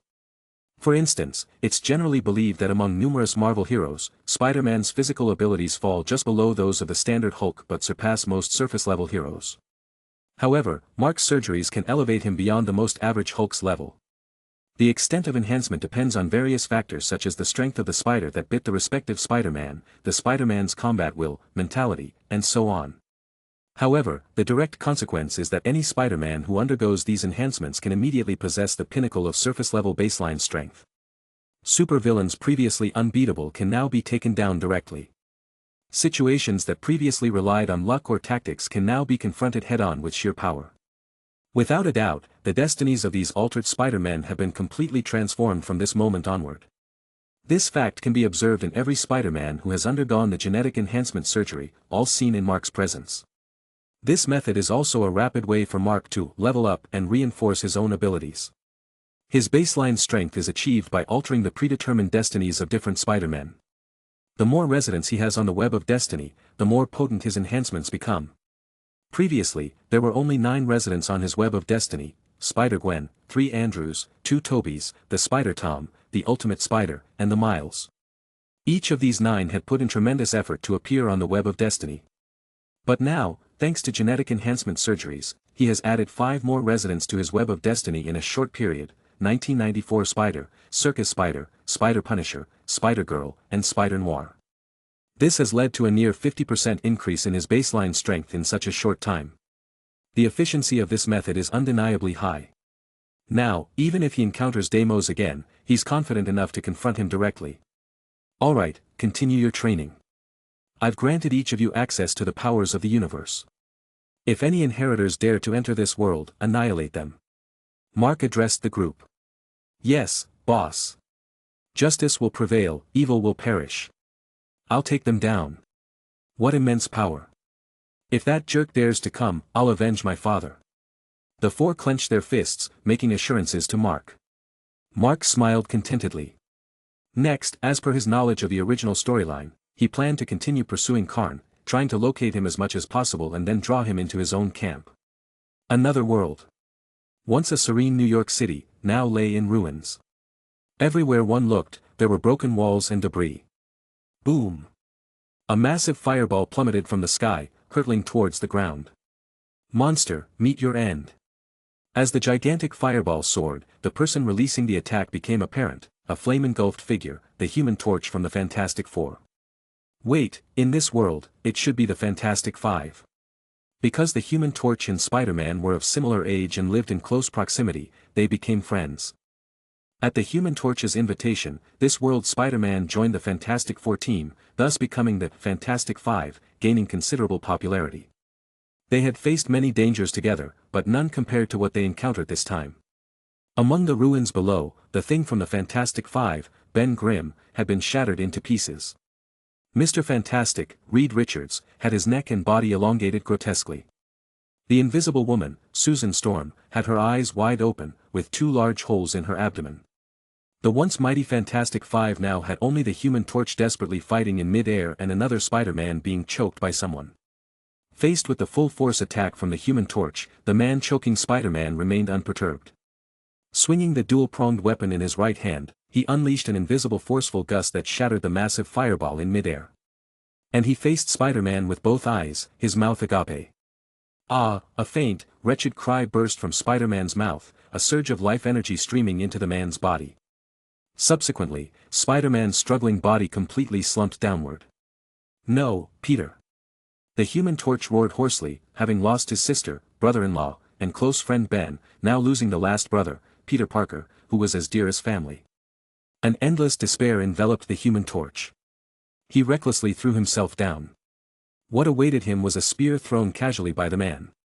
The man simultaneously dealt with the Human Torch with his spear while, with indifference in his eyes, gently laid Spider-Man's body on the ground. Your journey, everything you've carried, ends here. My pain, however, continues, he said before disappearing from this world. Behind him lay the lifeless body of the Human Torch, fallen from the sky. Only debris strewn across the ground and flames still burning in various places silently narrated all that had just occurred here. Whoosh! A figure materialized at this location. His psychic power swept the surroundings in an instant. Seeing the bodies of the Fantastic Five, Mark sighed. Once again, I'm too late. He hadn't received the signal from the Spider-Man of this world before his demise, so he had to search for the world where one of the Fantastic Five is Spider-Man. It took some time to locate this place. Unexpectedly, upon arrival, he found them already deceased. Sigh, Mark waved his hand, gathered all 5 bodies together, and departed from this world. Just as he was about to pursue the next Spider-Man joining the X-Men world, he suddenly received a distress signal. A new distress call. Which world's Spider-Man could it be? Mark paused, hesitated briefly, then decisively turned towards the direction the signal originated from. Rescuing the Spider-Man currently in danger appeared more crucial than blindly chasing after Karn. Chapter 164. Boom! A deafening sound reverberated as a 100-meter building slanted and collapsed. The anti-gravity hover cars, usually orderly in their flight through the sky, scattered in all directions. Amid the chaos, the hover cars collided with each other, creating a series of crashes. How could the toppling of the 100-meter building possibly be easily avoided? As the structure fell, numerous hover cars were crushed, plummeting straight down to the lower levels. This world is Earth 751263, and the Spider-Man of this world is known as, just that, Spider-Man. A/N, we'll just call him Super Spider-Man or something to distinguish him from the others. I'm getting tired with all these nicknames FR. This is a very peculiar world. The Super Spider also hails from Earth. Due to his failure to prevent Venom and Carnage from boarding the spacecraft piloted by J. Jonah Jameson's son, John Jameson, heading to the Counter-Earth, the general populace remained oblivious to the existence of Venom and Carnage. Consequently, the Super Spider ended up shouldering the blame. People no longer appreciated him. In a fire, his original suit was damaged. Subsequently, the Super Spider actually stole, nanomaterials from Mr. Fantastic to create a nanosuit equipped with functionalities like sonic devices, night vision, and invisibility. Later, the Super Spider learned that John Jameson was still alive and decided to head to the Counter-Earth to rescue him and clear his name. So, he hijacked a spacecraft and flew towards the Counter-Earth. Upon arrival, the Super Spider learned of the events unfolding on this planet. Many years ago, there was a fellow named High Evolutionary who modified the animals on this planet, turning them into beings similar to humans, called bestials. But he despised humans who enjoyed making war, so he relegated humanity to second-class citizens. Subsequently, he built a new society here. In this new society, living quarters were determined based on one's status. Bestials, classified as first-class citizens, resided in the highly technologically advanced upper regions, while humans, considered second-class citizens, lived in the dilapidated lower realms. John Jameson joined the rebellion on the Counter-Earth and became the leader of the resistance, leading the humans who resisted High Evolutionary's tyranny. After failed attempts at persuasion, the Super Spider decided to stay and assist the resistance. Meanwhile, Venom and Carnage were also on the Counter-Earth, following the commands of the Counter-Earth symbiote, attempting to transform the entire planet into the symbiote's paradise. Under High Evolutionary were the Wundagore Knights, led by Lord Tiger, which included Lady Ursula, Lady Vermin, and Sir Ram. The Knights of Wundagore could employ robots as enforcers, using force to subdue humans and maintain their peaceful existence in the lower strata of society. However, the current Counter-Earth was already in chaos. With the collapse of the 100-meter tower, Sir Ram's rage soared. Thinking it was the human rebels causing trouble again, he immediately issued orders. A dozen combat robots swooshed out, flying into the sky under Ram's leadership. Disgusting humans, show yourselves and face the consequences. Ram roared with anger. Oh. A totem exuding the smell of mutton.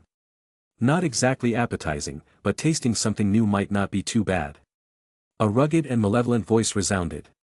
Immediately after, a pillar shot out from nearby, sending Ram and his flying combat vehicle crashing down. Protect His Eminence, protect His Eminence. Enemy target detected. Battle robots activated one after another, heading towards the direction of the attack. In the partially toppled skyscraper, a man casually dropped the desiccated body of a fishman he had drained, lying at his feet. It was Deimos. Observing the combat robots flying overhead, Deimos sneered, "I remember playing with these flying toys a long time ago, that world was quite similar to this one." He casually grabbed a handful of rubble from nearby and hurled it skyward. Boom! Boom! Boom! A series of explosions resounded. A dozen or so combat robots were swiftly destroyed in an instant. The intense fighting immediately caught the attention of the Super Spider, known in the human street below as Peter Parker. He swiftly donned his nanosuit, rescuing a few people trapped under the rubble before hastening to the location of the commotion. What's happening? Did Jameson's group launch another attack? The Super Spider pondered while swinging, quickly dismissing his own speculation. No, where did they get this much explosives, enough to blow up an entire building? Elsewhere, Tiger, Ursula, and Vermin, with their respective robotic armies, also hurried towards the scene. Deimos' body slightly curved, propelling him upwards. He landed swiftly beside Ram. Clad in specialized armor, Ram was relatively unharmed despite the impact and got up swiftly. Spotting Deimos, he furiously exclaimed, "Mere human, how dare you be so audacious?" Pausing for a moment, Ram lowered his head and charged towards Deimos with his massive literal ram horns.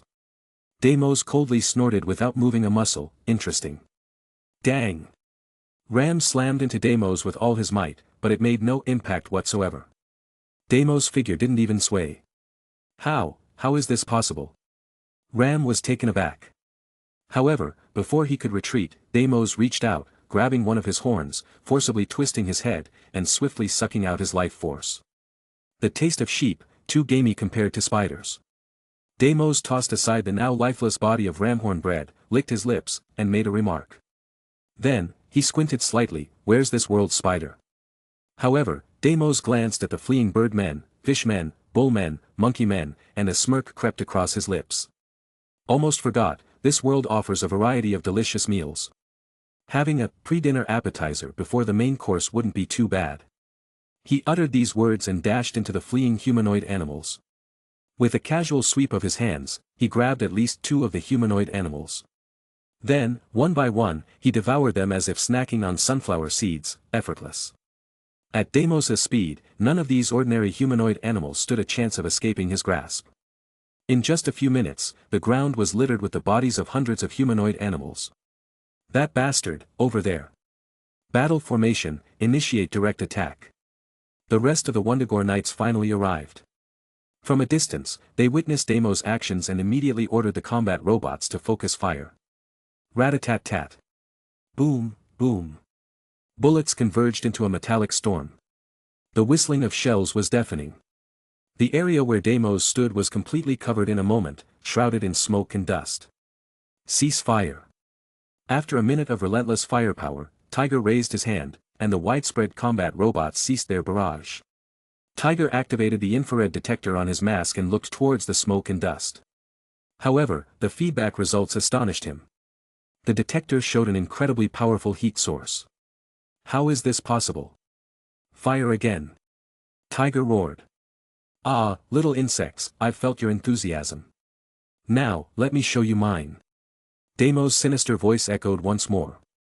He leaped and suddenly appeared right in front of Vermin, who was the closest to him. Lady Vermin face paled as she immediately directed the laser cannon on her flying vehicle towards him. Despite the intense laser cannon that could vaporize a person in an instant, Deimos emerged unscathed. Even his black formal suit showed no sign of damage. Bathing in the laser, he surged upward, colliding with Vermin's flying vehicle, while simultaneously seizing her head in his large hand. Boom! Deimos crashed heavily to the ground, causing the nearby earth to crack and split. Tiger shouted, "Human, release Vermin. We can overlook everything you've done." Ha! Why should I care about your pitiful pursuit? Deimos laughed heartily and immediately bit Vermin's head off. Representing the life energy of the mouse totem, and Vermin's head were ruthlessly crunched into pieces by Damon. Her headless corpse was discarded on the ground like trash. Now, come and chase me. Ha ha ha. Deimos vented his frustrations, desiring to release his frustration from the previous world, where he missed out on eating that delicious spider and 2 other young spiders. Damn it, is he really a human? Tiger growled lowly, striking the dashboard of his flying vehicle with his fist. Beside him, Ursula, the bear woman, quietly approached Tiger and whispered, "Guns are completely ineffective against him, lasers have no effect either. Should we retreat first and report to Lord High Evolutionary?" Tiger glanced down at Daimod laughing maniacally, then at Vermin, Lord Ram, and the many innocent humanoid animal corpses. Anger and hatred filled his tiger eyes. "No, Ursula, you go report to Lord Evolutionary. I'll stay here. But Tiger, Ursula attempted to persuade again. Tiger stopped her directly. Ursula, I am Lord Tiger. Protecting them is my duty. If I die, I hope you'll inherit my will.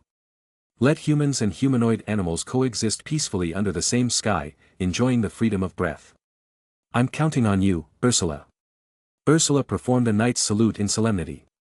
Tiger was an anomaly among the humanoid animals, holding a high position yet possessing a compassionate and benevolent heart.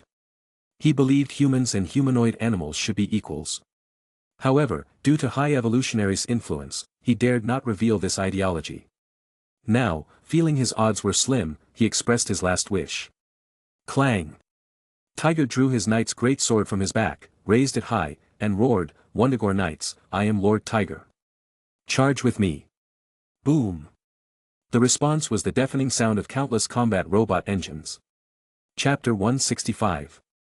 However, in this world, there were many things that couldn't be compensated for by mere hot-bloodedness. The swarm of combat robots swirling in the sky didn't stand a chance against Deimos. They turned into scrap metal, falling one after another. Tiger raised his knight's sword, accelerating his flying vehicle to the maximum speed, launching a suicidal charge towards Deimos. Deimos sneered, clenched his fist, and struck. Crash! The knight's sword bent under the blow, and the tremendous force penetrated through the sword handle, shattering Lord Tiger's right arm bones, the one holding the sword. Tiger screamed in agony, his entire body sent flying backward. At this moment, Super Spider finally arrived. Seeing Tiger, who had a slight connection with him, in danger, he immediately rushed forward to catch him. Your Highness Tiger, what happened? Who is that person? SpiderMan, you must stop that guy. He wants to kill everyone. Tiger managed to say these words before passing out. Your Highness Tiger. SpiderMan was shocked. Although he had never fought Tiger, SpiderMan knew he was the leader of the Wundagore Knights and definitely powerful. He hadn't expected him to be defeated in just one move. Oh. I found the most delectable treat. With Spider-Man's appearance, Deimos immediately sensed the pure scent of his spider totem and his eyes lit up. Super Spider-Man had no idea he was already being targeted. He found a relatively safe place, laid down the unconscious Tiger, and then actively approached the direction where Deimos was. However, when he reached 100 meters from Deimos, his spider sense started violently shaking. This unprecedented and intense reaction almost split his head open. Spider-Man's body spun in the air, landing on a nearby building, panting heavily. What's going on? What's happening to me? How can this situation occur? Boom! Suddenly, a large hole appeared in the nearby building, and Deimos' burly figure slowly approached. What's wrong, Spider? Why did you suddenly stop? I was waiting for you to fall into my trap. Deimos smirked. It's you. Super Spider-Man finally realized the source of his intense spider sense. It was this man in front of him. Who are you? I don't think I know you. Super Spider held his head, asking loudly. Annoying, why does every spider have to ask this question? Deimos showed impatience on his face. He stepped closer to Spider-Man, saying, I am Deimos, son of Solus, one of the inheritors of all things, and more importantly, I'm going to eat you. Deimos, your routine is quite old-fashioned. Mark's voice rang out. Immediately after, a sandbag-sized fist descended from above, accompanied by a chain of lightning. Boom! Deimos was ruthlessly smashed down, breaking countless floors along the way. Super Spider's spider sense-induced headache finally eased. Gasping for breath, he looked at Mark and asked, Thank you. Who are you? Mark extended his hands, showing off his battle attire. I am Spider-Man from another world. The guy over there is a supervillain who has hunted countless parallel universe Spider-Men like you and me. Spider-Man suddenly realized, no wonder my spider sense was so intense. So, what do we do? Take him down. Mark grinned, revealing 2 rows of neat white teeth. Exactly. I'm here to see if I can take him down. Reaching out, he grabbed a partially damaged combat robot from the side. Herbert, can you hear me? After a brief silence, a voice full of suspicion emanated from the communication device of the combat robot. Who are you, and how do you know about me? Herbert Edgar Wyndham was the name used by the High Evolutionary in human times. Since coming from Earth to this planet, he hadn't used it again, and few, like Spider-Man and John Jameson, who came from Earth to the Counter-Earth, knew about his past. The High Evolutionary in this world was quite lackluster, and the overall story was somewhat different from others, but in terms of origin, it should be similar. So, of course, Mark knew. Hee, Mark chuckled lightly. Regardless of how I know, let's have a little cooperation. Humph, do mere humans dare to talk about cooperation with the great High Evolutionary? The High Evolutionary sneered. Oh. Then how about I take my little friend here away first? When that guy down there finishes eating all the people on your planet, I'll come back. If I remember correctly, you transformed yourself into a centipede, right? Maybe he'll like it, chicken-flavored, crispy. Mark said casually. On the other end, the High Evolutionary's forehead dripped with cold sweat. In front of him were two huge screens. One was the real-time monitoring image obtained through observation satellites, showing Deimos easily defeating almost all the Wundagore knights and combat robots with just a few punches and kicks. And the other was a static portrait of Deimos. No, there was now an additional one, depicting Mark and SpiderMan standing together. Darn it, who are these two, and why is there no information about them in the database? Are they from the Earth over there again? The High Evolutionary's mind raced. Hearing Mark's words, he was shocked. It seemed the issue wasn't about who these two people were anymore but how to survive in the hands of a man who had destroyed almost half the city. Moreover, although he was still unsure of their identities, he could tell that the guy dressed similarly to Spider-Man should be on their side. And it was evident that the other individual, who had been causing relentless destruction and slaughter since appearing, was the opponent. I agree. How do you want to cooperate? After contemplating for a moment, the High Evolutionary asked. Mark said, order your robot army to evacuate all the people from the city, leave this place, as far away as possible. As for your psychic attack ability, why not join the battle? The High Evolutionary's heart skipped a beat. Even Tiger and the others were unaware of his psychic attack ability. Fine, I agree, I'll rush over immediately, the High Evolutionary replied. Mark reminded, pay attention, I said people, including both humans and the animal people. I understand. The High Evolutionary realized that his thoughts were completely seen through by the other side. From Mark's words, he deduced that this battle might escalate significantly. Out of disdain for humanity, he had considered exterminating them altogether. Unexpectedly, Mark made this demand. Now, if he tried anything fishy and Mark found out, Mark would just leave him, leaving him at the mercy of his fate. Reluctantly, the High Evolution obediently issued the orders. Subsequently, combat robot squadrons and flying vehicles from various locations in New York City mobilized. Under the control of the central computer, they rushed to rescue people on the city streets. There was no need to worry about finding people. To enhance control over humans, the High Evolutionary implanted chips with tracking functions into each human body, making it easy to locate them using computers. Meanwhile, the High Evolutionary boarded a flying vehicle and headed to the central battleground. The battle reignited. Deimos, who had been smashed down by Mark's punch, only remained still for 0.5 seconds before reacting. He then jumped upward through the hole, layer by layer. After leaping more than 30 floors, he finally returned to his original location. Soon after, he spotted Mark. It's you. Deimos was surprised, then delighted. I didn't expect you to follow me here. His enthusiasm towards Mark even surpassed that towards Gwen. Mark felt a chill. My girlfriend doesn't even look at me like that. You're disgusting, you know. Ignoring Mark's words completely, Deimos was extremely excited. I'll never forget your scent. Quick, let me devour you. His tone was akin to that of a pervert spotting a flirtatious lady. With excitement, he growled and lunged towards Mark. Even the super spider emitting a spider totem fragrance nearby was forgotten. Mark was speechless. He slid his feet, forming fists and palms, assuming a combat stance. I've been itching to beat you up for revenge. Boom! Their fists clashed fiercely, producing a tremendous sound that startled even the still reacting super spider. The building beneath them couldn't bear the strain and instantly collapsed. The three fell from this floor together. Amidst the smoke, the battle erupted in full force. Mark employed all he had learned in martial arts, continuously clashing with Damon. Although Deimos appeared burly, his combat experience was extensive, matching his exceptional physique. After all, inheritors of the family couldn't fly and lacked energy attack capabilities. Their strength lay in their outstanding physical attributes and the combat experience amassed over the years. Hence, they were adept at countering superheroes like Spider-Man, who relied on physical abilities for close combat. Mark's combat experience wasn't as vast because his power had grown too rapidly, leading to an ever-expanding arsenal of combat techniques. This departure from the traditional Spider-Man became evident after his initial encounters in the Ultimate Spider and Tobey Spider worlds. Now, facing a genuine martial arts master like Deimos, Mark quickly found himself at a disadvantage. He suffered several blows from Deimos' several hundred-ton fists. While Mark's physique was robust, his recovery abilities were several times that of an ordinary Spider-Man. Thus, the minor injuries were inconsequential. Mark's main concern was to guard against Deimos' mouth.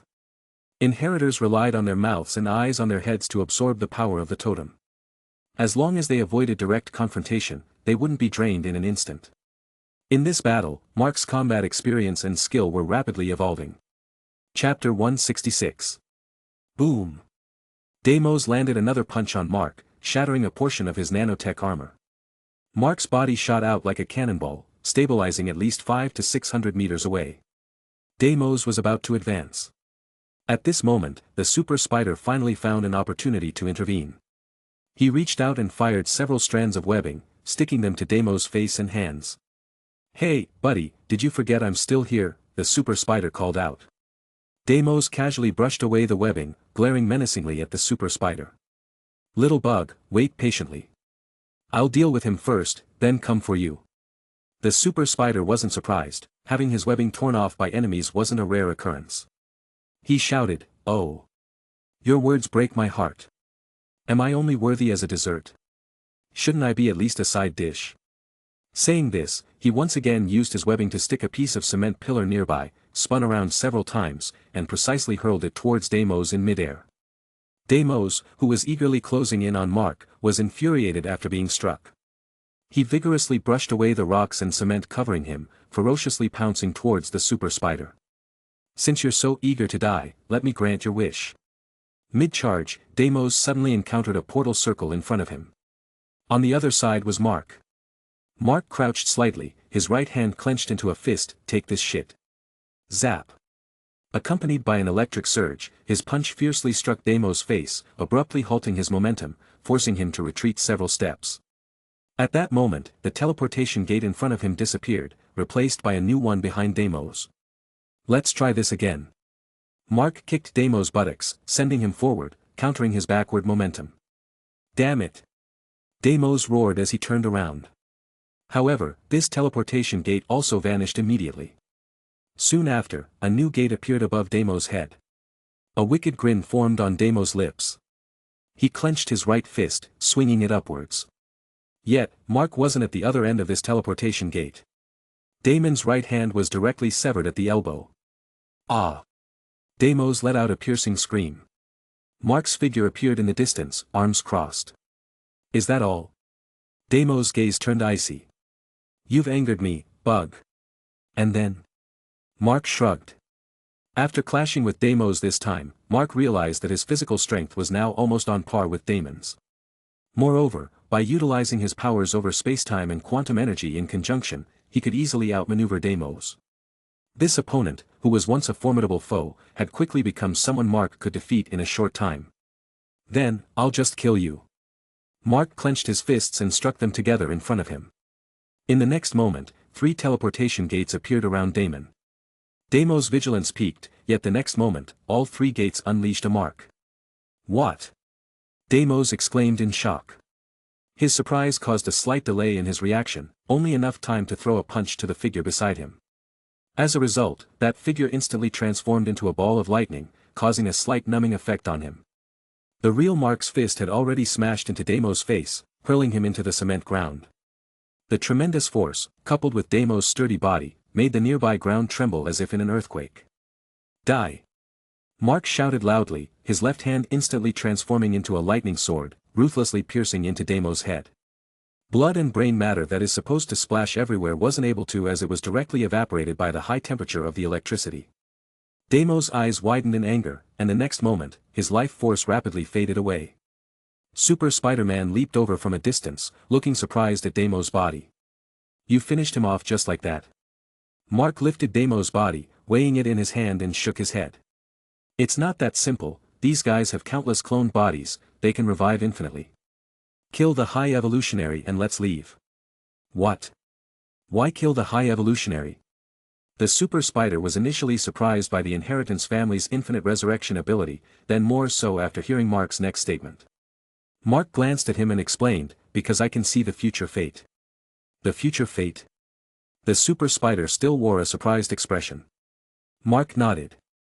This SpiderMan's animated series suffered poor viewership due to a series of issues such as mixed airing times and was eventually cancelled after just 13 episodes. However, the comic version provided a complete storyline.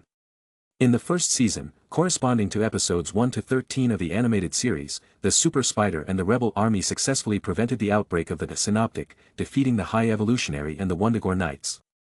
Afterward, the High Evolutionary departed, the Wundagore Knights disbanded, and the Lord Tiger, along with the human rebel led by John Jameson, formed a new government.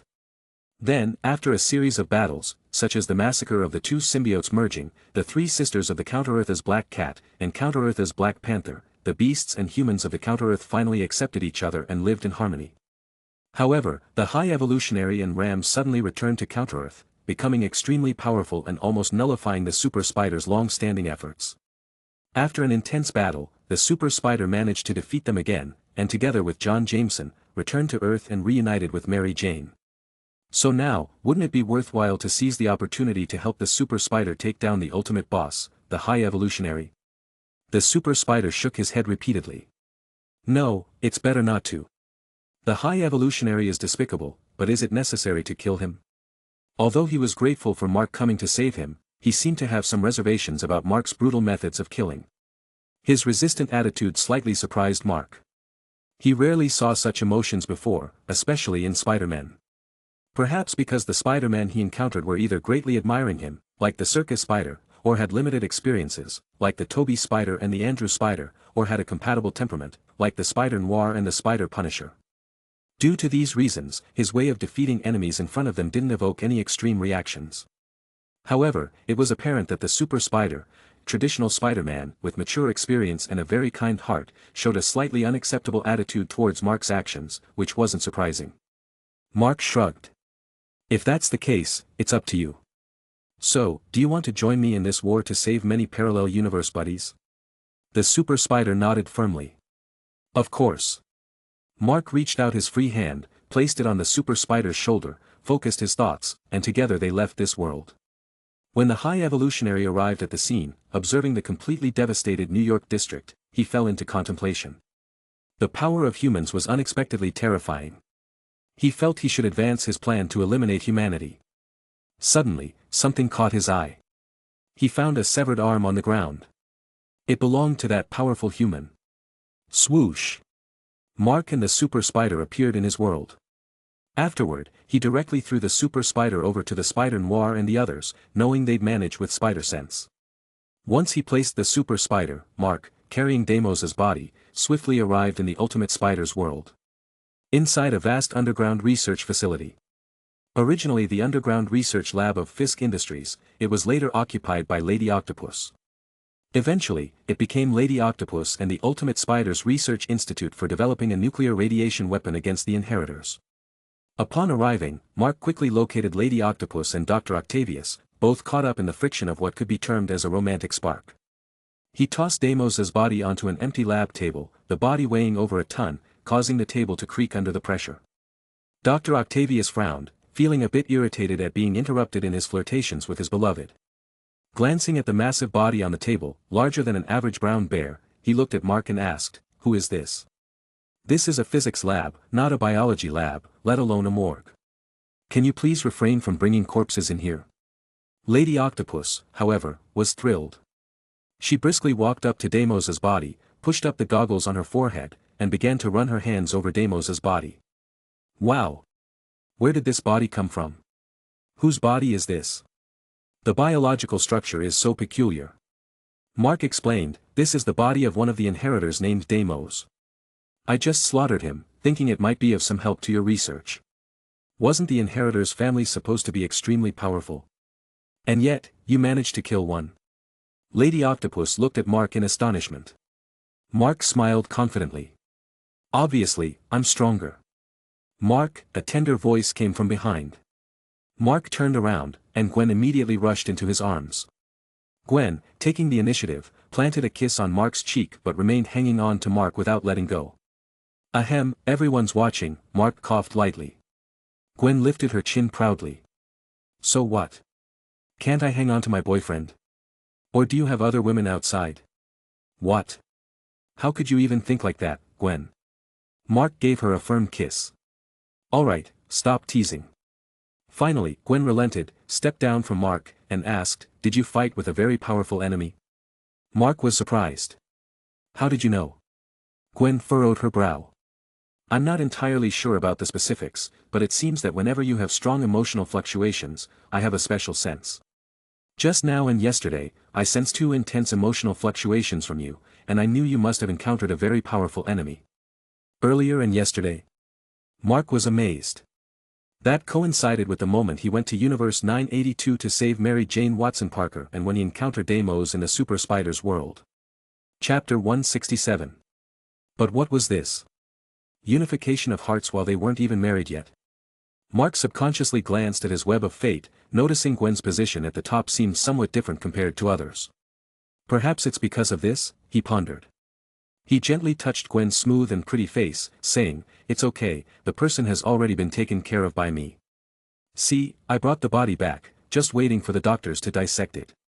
Dr. Octavius rolled his eyes, come on, we are physicists, not biologists. Could you please get it straight? Mark chuckled, oh come on, it's all for research purposes. It doesn't make a huge difference. Alright, Dr. Octavius impatiently said, you, lad, are a busy man. You didn't just come here to drop off this corpse, did you? What escapes Dr. Octavius's notice? Mark smiled. Due to my repeated actions, our issues with the inheritors have escalated. So, I was thinking it might be best to bring Gwen and the others to my headquarters. Earlier concerns about Gwen's safety arose due to the lack of fighting force on their side. But now, not only were several powerful Spider-Men gathered there, but Mark's own abilities had also greatly improved. This made his side somewhat safer than the Ultimate Spider's side. Naturally, he wanted to take Gwen back there. However, after inquiring, he quickly learned that Miles was still in class. Thus, figuring out how to bring him from this world was a bit of a headache. At this point, Miles wasn't the future version of himself yet. He hadn't been through countless battles, hadn't met the Ultimate Spider-Woman, Jessica Drew, and hadn't lost his mother due to a battle. He was still just a high school kid. The good news was, Mark previously saved his uncle, the Prowler. If his uncle stepped in to request leave from school, perhaps. Thinking ahead, Mark began searching for the Prowler's whereabouts. Meanwhile, at the cloning facility of Earth 802, a clone body of Deimos suddenly opened its eyes. His eyes darted around, realizing he had been resurrected. Remembering being ambushed by someone stopping his hunt for the Scion and being directly taken out by Mark, his face darkened instantly. Bang! The precious clone chamber was forcefully pushed open, and Deimos landed in the adjacent corridor. Warren, one of the 3 heads of this clone laboratory, approached, holding a prepared set of clothes. Lord Deimos, the energy replenishment meal has been prepared for you. Would you like to eat something first? Deimos took the clothes and draped them over himself, fiercely saying, no. Where is Gen Nix? Take me to him. Lord Gen Nix and Lord Brix recently returned to Universe 001, Warren respectfully replied. Deimos was taken aback, Brix? How did he come over here? Does he also? Warren nodded, saying, not long ago, Lord Brix was also resurrected once. Seems like he encountered some trouble. He didn't feel particularly nervous, after all, the inheritors had been resurrected before. Deimos's expression darkened. I understand. With that, he turned and plunged into the teleportation gate behind him, leaving this universe. Warren paused for a moment, smiling, Lord Deimos's fiery personality is truly unchangeable. Saying this, he immediately called a few robot guards to clean up the clone chamber destroyed by Deimos, muttering about Deimos being quite wasteful. These clone chambers and nutrient solutions were quite valuable. Weaving World, Earth 001.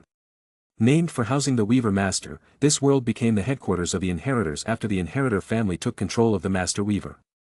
However, in reality, the inheritors seldom stayed here. They were always busy hunting and consuming SpiderMan in various worlds. Today, within the magnificent palace constructed, several inheritors had gathered. Nix, Brix, Bora, Verna, and Morlan. As Deimos entered the familiar hall where the family often gathered, he was astonished to find that, apart from himself and the exiled Karn, all his other siblings had already assembled here. Deimos, you've returned too, Nix greeted him first. Deimos found a chair to sit in, his gaze sweeping across the faces of his brothers and sisters. He questioned, is father planning a banquet? But I didn't receive any notification. He looked towards the main seat, but their father, Solus, was nowhere in sight. The extraordinary thought popped into his mind. Could it be that? Nix interlocked his fingers, resting them on the table, and asked, Deimos, brother, I heard you recently died too. Who did you encounter? Deimos's expression darkened. You seem to be well informed. Nix chuckled. After all, it's my company. You haven't said yet, what happened exactly? Deimos remained silent, his face shadowed. He soon noticed that sitting across from him, Brix also wore a grim expression, as if everyone owed him money. A thought struck him. Brix. Brix turned to Deimos, forcing a smile, but his face remained dark.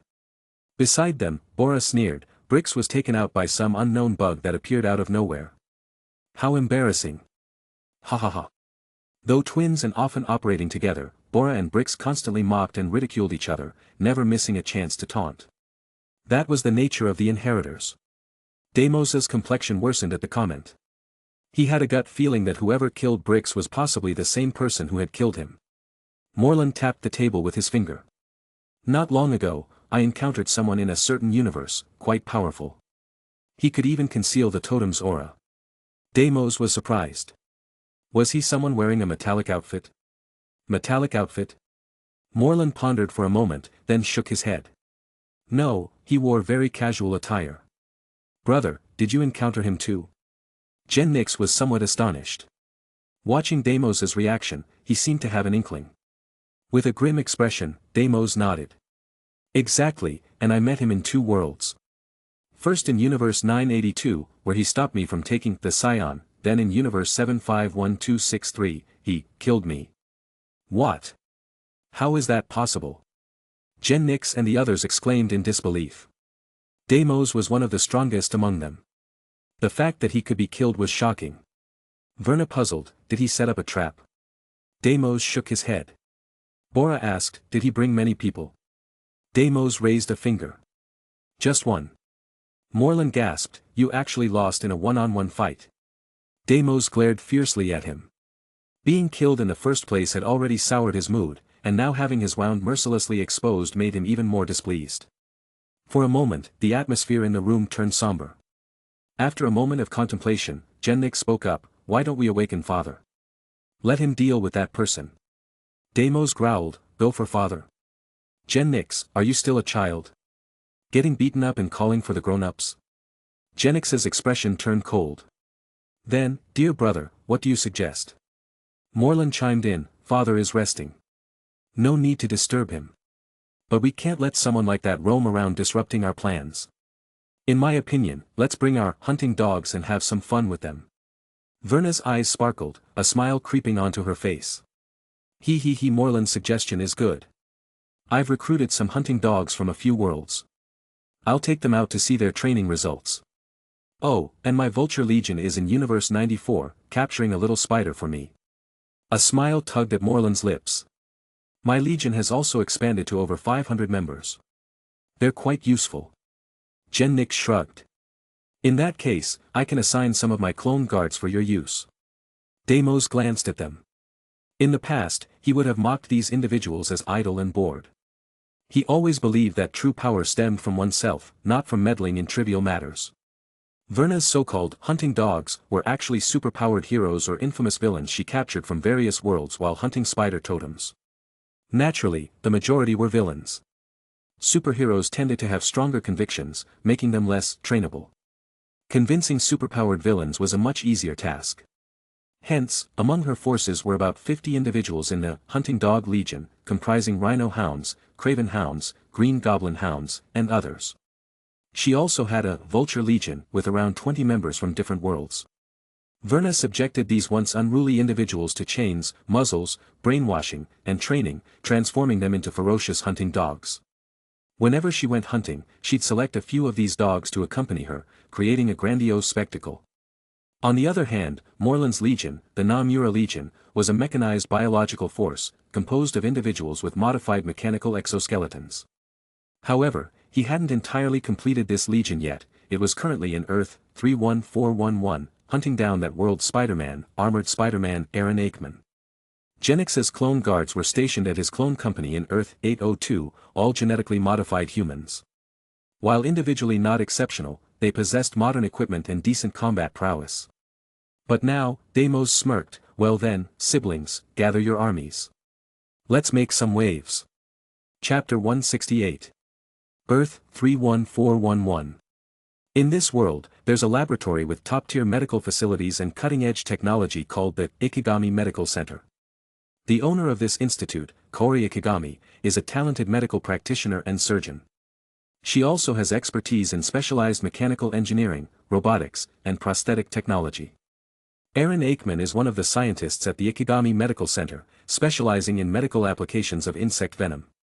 At the age of 20, Kaori Ikigami's daughter, Hannah, got into a car accident. Although she survived, her brain suffered irreversible damage, leaving her in a vegetative state. Kaori couldn't accept this, so she relinquished control of the medical center and dedicated herself entirely to researching her daughter's recovery. It was during this time that Aaron lent a helping hand, spending a considerable amount of time alongside Kaori, researching a cure for Hannah. During this period, their relationship grew closer, even surpassing the boundaries of a mere mentor-student relationship. Until one day, Kaori changed suddenly. She moved her daughter into a separate department and informed Aaron that she no longer required his assistance. After that, their relationship gradually deteriorated, and his visits to her became infrequent. At the age of 24, Aaron underwent an experimental therapy he secretly developed, resequencing his DNA with that of a transgenic spider, granting him superhuman abilities. Shortly after, he encountered the first supervillain in his life, the Red-Eye. Red-Eye, originally named Rick Landris, was an astronaut involved in a manned space mission to Jupiter's moon. During the mission, their spacecraft was struck by cosmic radiation, causing Rick's escape pod to crash into Jupiter. However, he didn't perish. Instead, he acquired the ability to create massive storms and hurricanes. He dubbed himself Red-Eye and returned to Earth seeking revenge on everything.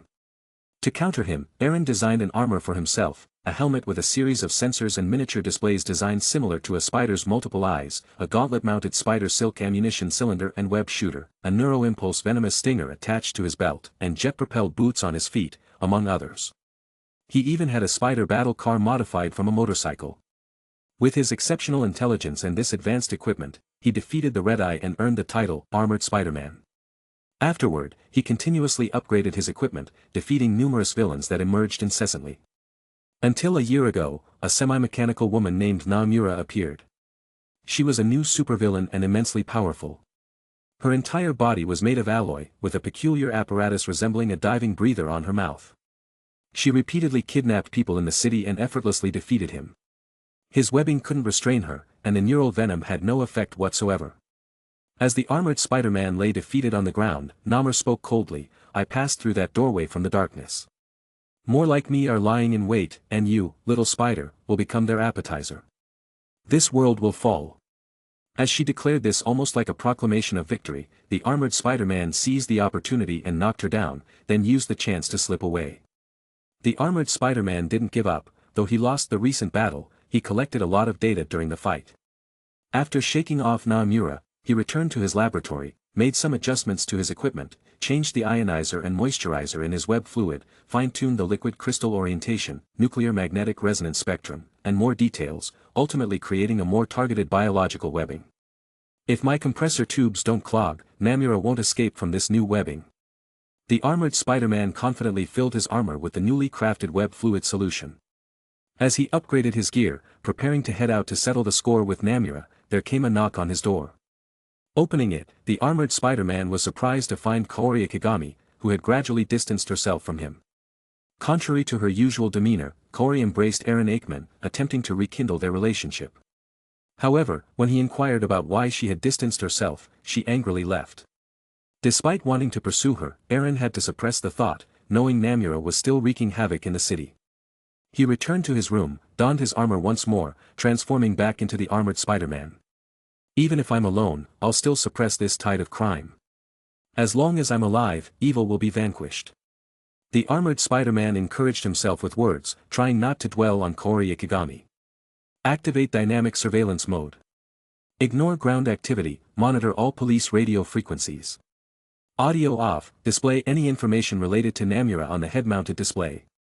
The armored Spider-Man issued a series of commands.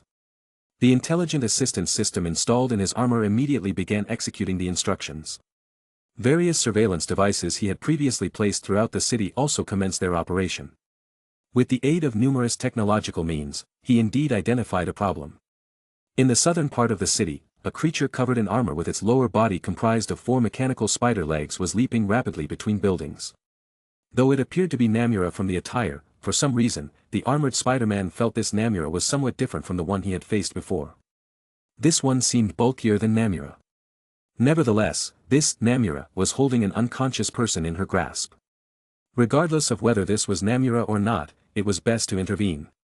The armored Spider-Man activated the propulsion system in his boots, propelling himself hundreds of meters with each leap. Soon, he arrived near the location of the detector. Taking advantage of Namura's distraction, the armored Spider-Man launched himself, crashing forcefully into the opponent. Namura was knocked off the high-rise building, losing her grip on the person she held as they both fell in different directions. Quickly shooting webs, the armored Spider-Man managed to rescue the victim. Mark the location, inform the authorities, an individual attacked by Namura has been rescued but remains unconscious. Please hurry to the marked location. After sending the message, he immediately rushed towards the direction where Namura had fallen. Having finally traced her location, he was determined not to lose sight of her. As he vaulted over the wall to the other side, the armored Spider-Man didn't find the figure of Namura on the ground. Just as he was pondering, preparing to activate the detector, his spider sense kicked in. Several figures pounced from all directions. The armored Spider-Man was taken aback. This is actually a trap.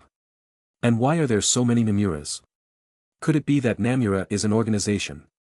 1, 2, 3, 4, there were a staggering 6 Namuras, surrounding the armored Spider-Man from all directions. Without much time to think, the armored Spider-Man shot a web downward, swiftly following the web's pull as he plummeted. He didn't want to be caught in a group fight.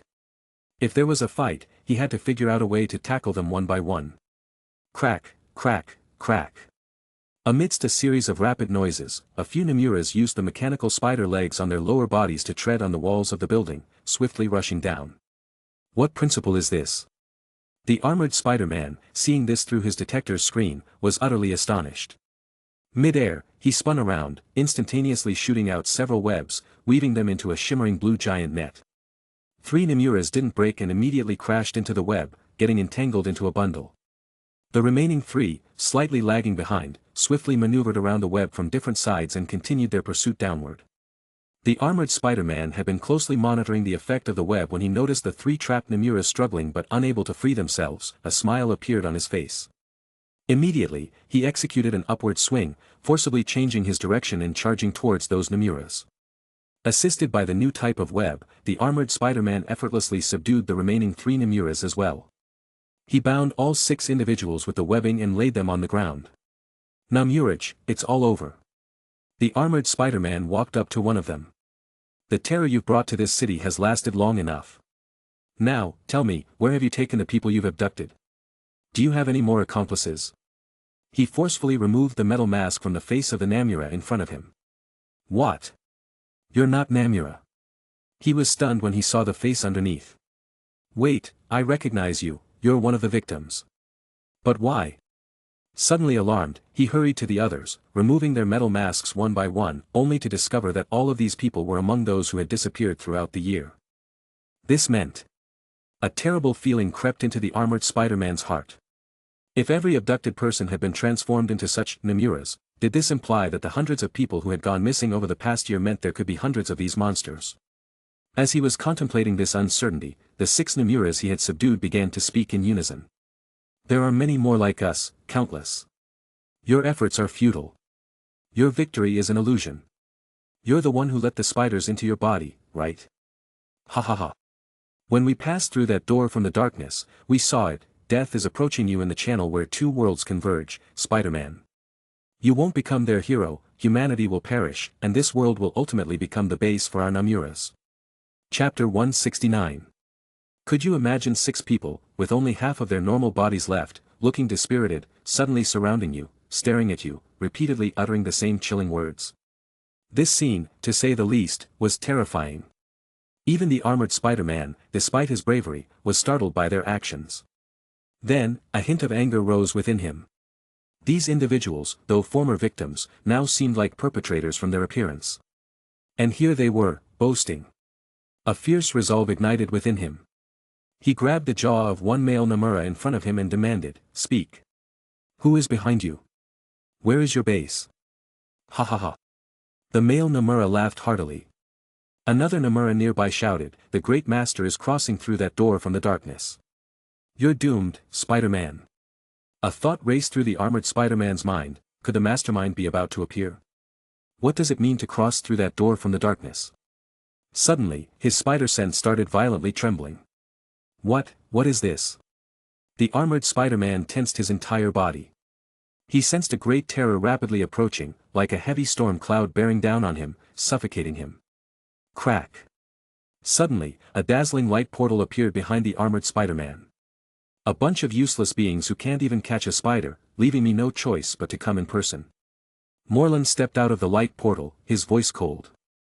Who are you? The armored Spider-Man suppressed his wildly alert spider sense, turning to face Moreland. Moreland rubbed his forehead with his hand. Who am I? This question again. I've had the same conversation with countless versions of you across numerous worlds countless times. Such a nuisance. But you're just someone who'll soon become my meal. Why waste words? Moreland lunged towards the armored Spider-Man. To the armored Spider-Man's surprise, the previously infallible spider sense was now ineffective. Faced with Moreland's attack, he had to rely solely on his combat experience rather than the instinct triggered by the spider sense. This was unprecedented. Oh. Seems like you have some skills, Moreland smirked. Perfect, let's take my legion of Namura for a stroll. As he spoke, his eyes suddenly turned white, emitting a faint glow. Simultaneously, following his command, figures broke out of a laboratory at the nearby Ikigami Medical Center. Each figure was a Namura. Evidently, this was Moreland's Namura Legion, created in this world. Each Namura had their lower body amputated, replaced by prosthetic limbs resembling mechanical spider legs, while wearing a mouthpiece similar to a diving respirator on their heads. In reality, this mouthpiece was a neural control device connected to the brain's nerves. With this device, they could achieve mental control over the members of the Namura Legion. This was similar to Verna's hounds. However, Verna's hounds followed an elite route, and each hound, in their respective worlds, was a supervillain capable of causing havoc. Meanwhile, Moreland's Namura Legion was a mass-produced force. From a distance, he manipulated this world, invaded the body of Kaori Ikigami's daughter, Hana Ikigami. He then used this body to control Kaori, leveraging the Ikigami Medical Center's mechanical exoskeletons and biotechnology to create this half-mechanical army for him. Individually, their combat prowess might not match Verna's hounds, but their numbers were vast, and he didn't care about their deaths. Because they could be mass-produced. With the Namura Legion's uprising, the city immediately plunged into a massive crisis. Namuras, half-mechanical beings, wreaked havoc everywhere. They selected some robust individuals fitting the modification criteria and abducted them to the Ikigami Medical Center. Wherever they went, a trail of slaughter followed, and the city echoed with cries of agony. Law enforcement swiftly reacted, but conventional firearms were utterly ineffective against these half-mechanical beings. It often took several officers to barely contain a single Namura. The city's police force was already stretched thin, and the absence of Armor Spider-Man, who usually assisted in such crises, made matters worse. Utilizing his detectors and familiarity with the city, Armor Spider-Man narrowly escaped Moreland's clutches multiple times. However, he couldn't entirely shake off the latter's pursuit. Moreland calmly chased after him, his eyes faintly glowing. Dealing with Mark, who managed to kill Deimos and Bricks in the prolonged hunting life of the inheritor family, didn't pose much pressure. Deaths were not unfamiliar in their line of work. Often, a few siblings together could take down an opponent in such situations. If needed, their father, Solus, was also there. Therefore, Morlun continued to leisurely play the cat-and-mouse game, simultaneously admiring the havoc wreaked by his half-mechanical army in this world. Yes, that's it. Destroy to your heart's content. Hearing the cries from all around, Morlun couldn't help but smirk. He immensely enjoyed this unparalleled sense of pleasure. No wonder Verna always enjoys hunting with her hounds, it's precisely this feeling. Some rejoice while others suffer. Morlun's joy was evidently built upon the suffering of Armor SpiderMan. As he fled, Armor SpiderMan encountered numerous Namura half-mechanicals rampaging and abducting people. But he dared not pause because Morlun was hot on his heels, flying at a steady pace. If he slowed down even slightly, that guy would catch up. The feeling of helplessness, being unable to assist them, left Armor SpiderMan somewhat despairing. Simultaneously, there was an overwhelming sense of powerlessness. What should I do to end all of this? Buzz. His spider senses stirred again. Instinctively, Armor SpiderMan looked towards the direction of the sensation and witnessed an unforgettable scene. A figure abruptly appeared atop a nearby skyscraper. Mark's eyes squinted slightly. The moment he arrived, he sensed what was unfolding in the city. Without hesitation, he clenched his fist and raised it high into the sky. Boom! Crack! Radiant silver serpents descended from the sky. Guided by tremendous mental strength, precise lightning strikes hit every Namura half-mechanical who was idle or en route to destruction. Just this one move resulted in more than half of Morlun's Namura legion being devastated. Noticing this, Morlun's expression darkened.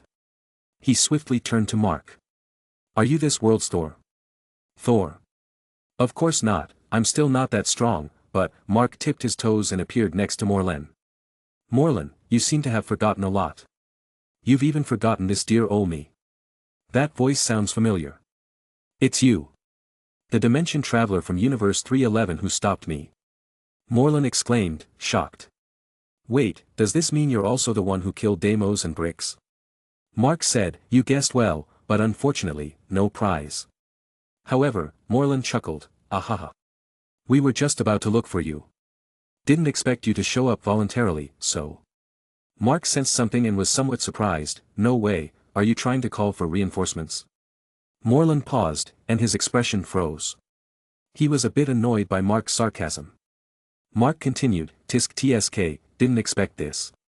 Morlun, the lawless villain who thinks he's the inheritor of everything, actually needs to call for help to save his own life. TSK. As he spoke, Mark shook his head slightly. It seemed like he was lamenting Morlun's downfall. Even Morlun, for a moment, felt like his actions were causing significant harm. Immediately, he became somewhat annoyed. Who said I was calling for reinforcements? I'm calling my subordinates. If you can come to help him, I can call my subordinates too, right? Mark nodded seriously, no problem, then go ahead and call. Morlun indeed began to summon his subordinates. The armored SpiderMan looked at Mark, then at Morlun. This eerie atmosphere made him feel somewhat perplexed. Excuse me, who are you? Mark pointed at Morlun. That guy is a villain who freely roams through multiple universes hunting Spider-Men. There are several others like him. Morlun looked at Mark with surprise. He hadn't expected Mark to have some knowledge about their family. Mark glanced at him and smiled. That self-assured look made Morlun frown inwardly. But he didn't dwell on it too much. He continued to summon his half-mechanical Namura subordinates while secretly calling his siblings. Yes. Morlun was ostensibly in contact with his Namura subordinates, but in reality, having witnessed Mark's recent lightning attack, he knew these half-mechanical subordinates couldn't match Mark.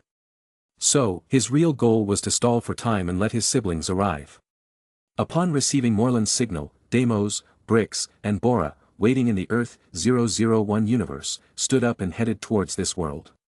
Meanwhile, Verna sent her Hound Legion from the Earth 001 universe and simultaneously called back the Vulture army that was hunting Spider-Man in the Earth 94 universe. Simultaneously, Gen Nix brought nearly 100 clone guards from the Earth 802 universe and headed through the portal toward this world. Without any surprises, Mark was about to face the danger of being surrounded by the minions of 6 inheritors and nearly 500 of their followers. However, at this moment, Mark was still chatting and laughing with the armored Spider-Man. Chapter 170. Swish. Swish. Swish. 3 figures appeared almost simultaneously from all directions. Mark, who was conversing with the armored Spider-Man, immediately stopped upon seeing this. The armored Spider-Man also sensed something amiss and became instantly alert. Mark's gaze swept over the 3 individuals and then settled on the armored Spider-Man. Among the 3 newcomers, there's one stronger than this one. Are you afraid? The armored Spider-Man smiled. Afraid? At first, I was quite scared, but what use is fear now? These bastards won't spare me just because I'm afraid, right? Boom! Deimos, Bricks, and Bora jumped down from all sides, surrounding Mark and the armored Spider-Man. Upon hearing the armored Spider-Man's words, Bora chuckled. Exactly, your fear is the perfect seasoning for us during meals, isn't that right, Bricks? Bricks? Bora teased her twin brother unconsciously, but she didn't get a response from Bricks. She turned her head only to find her dear twin brother glaring fiercely at someone opposite them, his eyes burning with anger. Bricks gritted his teeth. It's you. It's definitely you. Deimos also growled lowly, exuding a murderous aura, directly charging at Mark. You're dead meat. Mark calmly spread his hands. Oh my, aren't you Deimos and Bricks? Doesn't death taste awful? Why are you in such a rush to die, growing up so quickly without having your milk? So eager to come here and meet your end? Ah! Bricks was instantly enraged and followed Deimos in a charge. However, Mark didn't engage with them at all. He extended his hand, placed it on the armored Spider-Man's shoulder, and activated his ability. If you've got what it takes, come and catch me. Mark chuckled lightly and disappeared. Soon after, an immensely tempting spider totem aura, unique to the inheritor's family, spread from the east side of the city.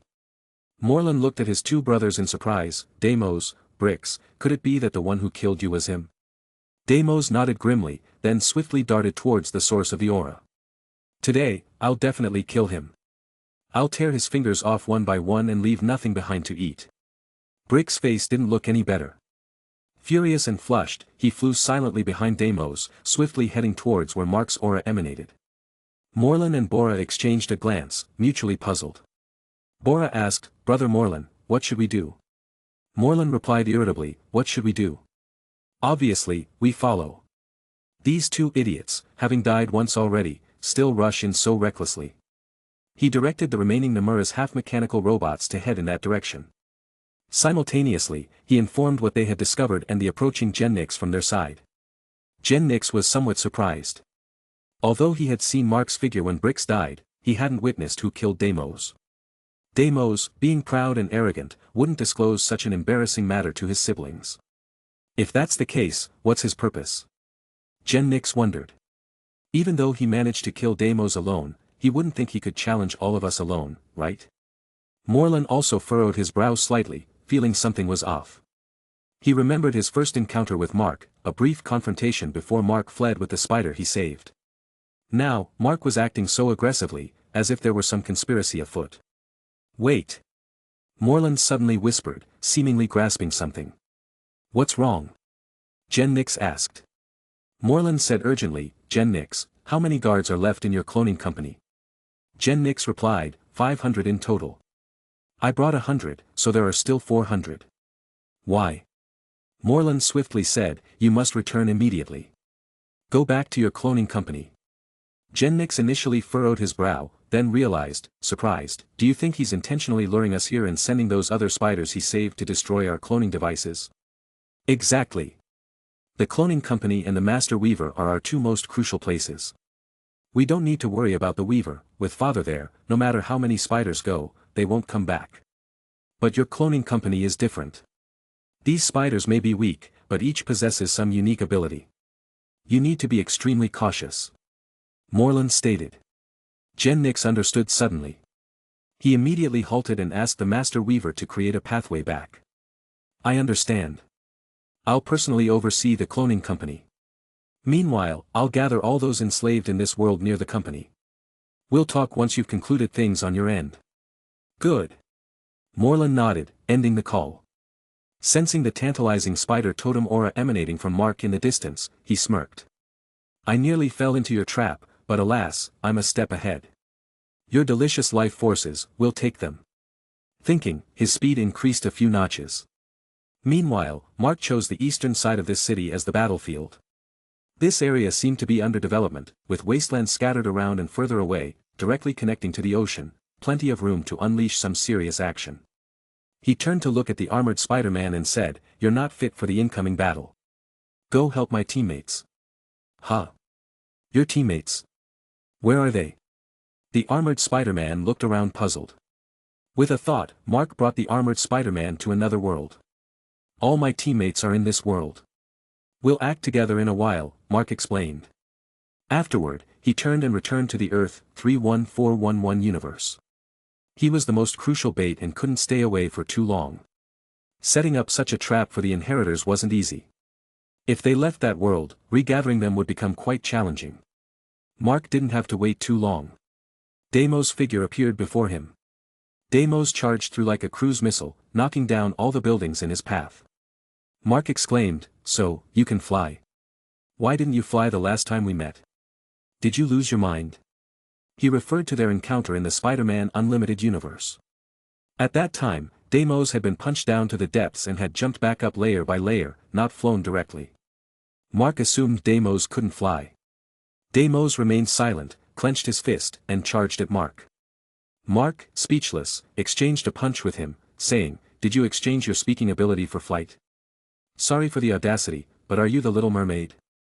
"Oh, my mistake, you're too ugly to be called the Little Mermaid. You should be called the Clownfish." Enraged, Deimos growled, launching a sweeping kick toward Mark. Mark jumped, evading the kick. However, the forceful wind carried by the kick still roared out, carving a long trench tens of meters away. "Oops. The Clownfish is angry. Giving up your voice for the ability to fly and eagerly rushing to meet the princess, but alas, not meeting anyone. My friend, I truly sympathize with your situation," Mark sincerely remarked. "You damn well shut up." Deimos, unable to contain his anger, leaped into the air, delivering a series of punches. Dodging left and right, Mark made a whimsical expression of helplessness.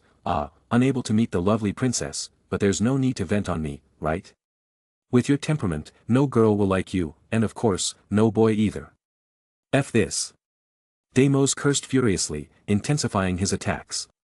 However, due to his extreme anger, his attacks became severely distorted. Moreover, the attacks were too telegraphed, making it effortless for Mark to dodge. At this moment, Bricks also arrived and joined the battle. After Mark had knocked away the whip Bricks had used before, Bricks somehow managed to acquire another one from somewhere. With a swift swing, the whip tried wrapping around Mark. Spider sense didn't work on the inheritors, but Mark had mental strength gained from learning magic.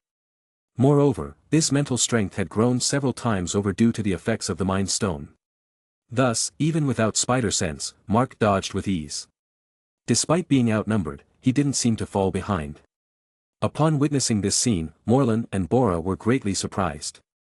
To be so calm and composed under the combined attack of two inheritors was a rare sight, even after experiencing so many worlds.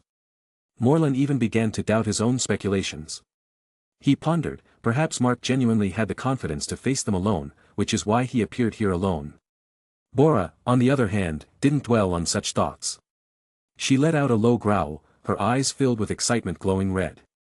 Her tongue licked her crimson lips, saying, "Delicious, truly exquisite. Morlun, I'll go first. I can't wait to pluck a few fingers from him and taste the freshness." With that, she drew several throwing knives from her waist and hurled them at Mark. Meanwhile, Mark swiftly ducked to evade Deimos' punch, then opportunistically rammed his shoulder forcefully into Deimos' chest, sending him retreating several meters. Next, he made a quick grab with his left hand, seizing Brix's whip. Brix cheered, shouting, "I've got him tangled up." However, before he could finish his sentence, Mark's hand transformed into an ionized state. A shimmering blue electrical surge raced down the whip towards Brix. Startled, Brix hurriedly released the whip.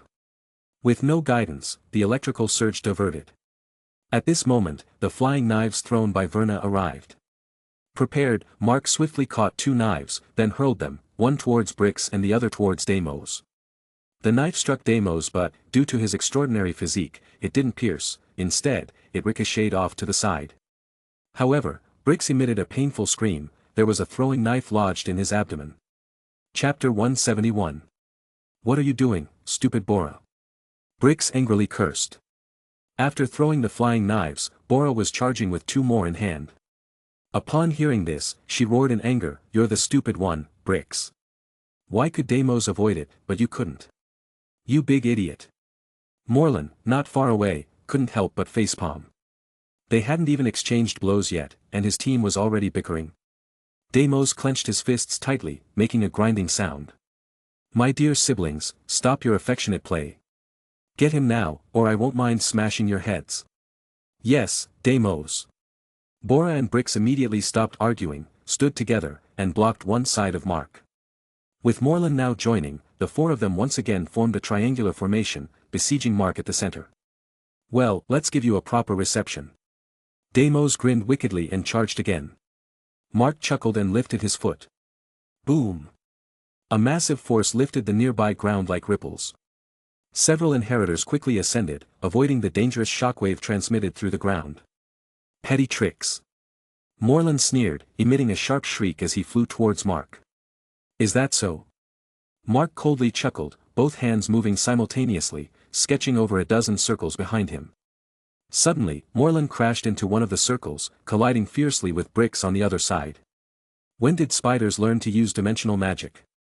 Bora looked surprised at Mark. At that moment, Mark opened a small portal in front of her. Bang!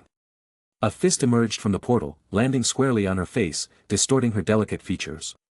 "Ah! I'll kill you!" Bora screamed, rushing angrily at Mark. "You want to kill me? Deimos says he'll kill me, Bricks and Morlun too, but I'm just one person. Not enough to go around, what should I do?"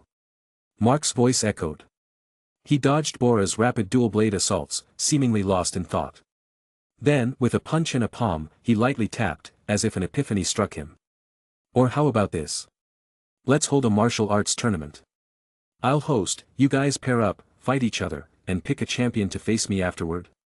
Deimos, Bora, Bricks, and Morlun's attack movements simultaneously paused. Morlun's face darkened. "Do you think we're fools?" Deimos blinked. "It kind of makes sense." Bricks and Bora, "Damon, are you serious?" Even Mark looked at him with surprise. Then, Mark raised a thumbs up, exclaiming, "Deimos really knows me, However, Deimos grinned evilly, "But before that, I think it's better to disable your limbs first. Once we've got you, we'll use the martial arts tournament to decide who gets to enjoy this sumptuous feast." "TSK TSK TSK." Mark smirked, his tone cryptic. "So, you're planning on catching me? Clearly, anyone can see how mighty you are, right? Unexpected, with your imposing looks, you just want your siblings to do the groundwork, TSK TSK TSK." Mark's words made Morlun and the others cast skeptical glances at Deimos. Deimos felt a bit annoyed, but being not the brightest, he didn't know how to retort. Because what he had just said was exactly what he was thinking. It just didn't come out right once spoken aloud. Morlun sighed, he didn't want his team to start fighting amongst themselves. "This delectable food, I suggest we take it back for a feast. I believe Father will distribute it fairly among us." Mentioning their father managed to quell the negative thoughts in both Bricks and Bora. Even Deimos had to reluctantly agree to this plan. Their father, Great Solus, held an irreplaceable position in their hearts. Subsequently, they regrouped and launched another joint attack on Mark. However, Mark sensed a significant decrease in the coordination between these simple-minded individuals. This further deepened his understanding of the inheritors' selfishness. A simple tactic had caused a rift among them, showcasing how toxic the relationships were among these so-called family members. Unfortunately, that was all he could do at this point. From there on, despite Mark's provocations, the four maintained a restrained approach, tightly entangling him. In truth, Mark's individual combat prowess was only slightly higher than Deimos. Previously, Deimos was killed by Mark because he hadn't anticipated Mark's ability to use spatial spells, resulting in an arm being severed. After experiencing death once, he clearly learned his lesson. Mark's attempts to sever his body using spatial magic were promptly nullified. Mark found himself helpless in this situation. The inheritors had devoured numerous Spider-Men, gaining the spider sense ability, greatly enhancing their perception. However, the spatial fluctuations caused by using spatial spells were unavoidable. While they could anticipate Mark's attempts to attack them using spatial magic, they couldn't prevent him from using it. Whenever he was surrounded by the four, he would directly use Quantum Blink to jump several hundred meters away. This elusive technique infuriated the four inheritors, leaving them howling in frustration yet helpless against him. "Quick, call Verna over. After another escape by Mark, Deimos growled, "Doesn't she have a few good hunting dogs under her? Hurry, get her to bring them here." Moreland took a step back, temporarily exiting the combat circle. "Verna, what are you doing? Where in the hell are you? Damn it, I've encountered several spiders in this world too. I need to kill them first." Verna's voice came from the other side. Deimos roared, "There might be many ordinary spiders there, but the one here is the best. Verna, dare you not listen to me?" Deimos' roar, transmitted through Moreland's earpiece, shook Verna to the core. Her expression changed rapidly, shifting between anger and paleness. In the end, she had to temporarily abandon the matter on her side. Watching several diverse Spider-Men surrounded by a large group of vultures and various hunting dogs on the opposite side, she gestured, restraining them. "Follow me. Little spiders, consider yourselves lucky." The Spider-Man on the other side breathed a sigh of relief. One Spider-Man in red and blue suit high-fived the others. "Yes. Guys, we made it." Subsequently, he pressed his temple, transmitting this information through the spider sense to the Web of Destiny. This message quickly reached Mark's mind through the Web of Destiny. Mark smiled knowingly. Truly the leader Spider-Man. Yes, the Spider-Man leading the Spider Punisher, Spider-Girl, Circus Spider, and several other Spider-Men to the 1994 universe was indeed Spider-Man 94. Previously, in the Ultimate Spider-Verse, after finding the Prowler, explaining the stakes, and the Prowler arranging a few days off for Miles at school under his guise as an uncle, Mark delved deeper into the capabilities of the Web of Destiny. He discovered that, under his authorization, Gwen could surprisingly tap into a portion of the Web of Destiny's power. For example, using the Web's power to conceal the Spider Totem aura. This prompted an idea in Mark's mind. He directed Gwen to lead the Ultimate Spiders and Spider-Noir to lurk in Earth 802's universe. Due to the concealment of the Web of Destiny, they went unnoticed. Later, he returned to the fractured universe under his control and directly jumped the timeline, arriving in the 1994 Spider universe 1 year later. Although this further shortened the lifespan of the universe he presided over, he gained a mature Spider-Man from Earth 94 with extensive combat experience, a technologically advanced Iron Spider, an Octospider carrying Dr. Octopus's tentacles, a 6-armed Spider-Man perfectly in sync with the mutated genes, and the Earth 94 version of Ben Reilly. A total of 5 elite enhanced Spider-Men. In this altered version orchestrated by Mark, these 5 Spider-Men weren't toyed with like in the original version, where the Spider Carnage spun them around and allowed him to escape. Under the diligent mentorship of Madam Web, the 5 Spider-Men successfully defeated the Spider Carnage, thwarting his plot to destroy the Earth 94 universe. Afterward, Mark assembled these 5, along with the Spider Punisher, Spider-Girl, and Circus Spiders, totaling 8, into an elite Spider Strike team. Their mission: to arrive in the Earth 94 universe, rescue its Spider-Man, and dismantle Verna's Vulture Legion as much as possible. As for the story of the Spider-Man in this universe, it wasn't too complex. Overall, it resembled Earth 616's universe. The Spider-Man of this universe was named Ben Reilly. Unlike Ben Reilly of Earth 616, the Ben Reilly of Earth 94, though a clone of this world's Spider-Man, didn't perish by the Green Goblin's hand. After the original Spider-Man, Peter Parker, lost his spider powers and retired, Ben Reilly donned the suit and became this world's Spider-Man. One day, while swinging through the streets as the friendly neighborhood Spider-Man, as usual, he suddenly witnessed the Vulture causing trouble in the streets. However, this Vulture seemed different from the one he knew. The Vulture he knew might have been ugly, but he wasn't drooling like this one, resembling a complete fool, and had very wrinkled, extremely old-looking skin. Nevertheless, Ben Reilly didn't particularly pay it any mind and just casually greeted this old friend. "Vulture? Seriously, how much longer do you plan to keep up this act? Even 007 knows when it's time to retire gracefully. But you're not even 007, just a damn idiot." Chapter 172. Faced with his friendly greeting, the Vulture from Earth 94's face began turning angry. "I think you should retire to a retirement community. I heard the male-to-female ratio there is 3 to 1. Because, you know, they say men die early. But hey, there's actually a worse way to die than that, you know." The face of Earth 94's Vulture suddenly darkened, appearing rather fierce. "You have no idea what fate awaits you. But the lady will soon enlighten you." With a wing flap, he rapidly flew towards Earth 94's Ben Reilly. Ben Reilly extended his hands, shooting a large clump of webbing that enveloped the head of Earth 94's Vulture. "Hey, buddy, what's with your teeth? Did the folks in prison fool you into thinking this is trendy now? Come on, they're just messing with you. Finally, Earth 94's Ben Reilly identified what was off about Earth 94's vulture. Suddenly, all his teeth had been sharpened into pointed fangs, causing his face to distort, and his speech to slur. He probably caught onto some bizarre trend. Buzz. At that moment, Ben Reilly's spider sense tingled. He wants to sharpen his teeth because the lady only feeds them spider essence. A sinister voice echoed. As Earth 94's Ben Reilly dodged, he glanced backward. Behind him, about 20 differently shaped vultures were flying towards him. Among them was a black vulture dressed in black feather clothing resembling a crow, a red vulture in a red leather jacket, a young original green vulture, and a stronger-looking middle-aged original green vulture. What on earth? A bunch of vultures? That's probably the worst band name in history. Earth 94's Ben Reilly quipped, evading the relentless attacks from the vultures. Zoom. A red vulture swiftly approached, seizing the opportunity to bring Earth 94's Ben Reilly crashing down from the sky. With a loud thud, Earth 94's Ben Reilly landed on his back, instantly coughing. Plummeting from over 10 meters high made him feel a jolt through his internal organs. It was rather uncomfortable. Who are you? What are you creatures? Growl. The red vulture snarled, opening its mouth. Its mouth wasn't human but rather, on either side of its cheeks, bulging masses of flesh. It looked somewhat like the visor of a medieval knight's helmet, movable faceplates. Except it was made of flesh. It was quite disgusting. I'm starving. Who? Another black vulture swooped in, saying, I'm so hungry, let me have a bite. A bite? How about this instead? A figure appeared beside Earth 94's Ben Reilly, kicking the red vulture away.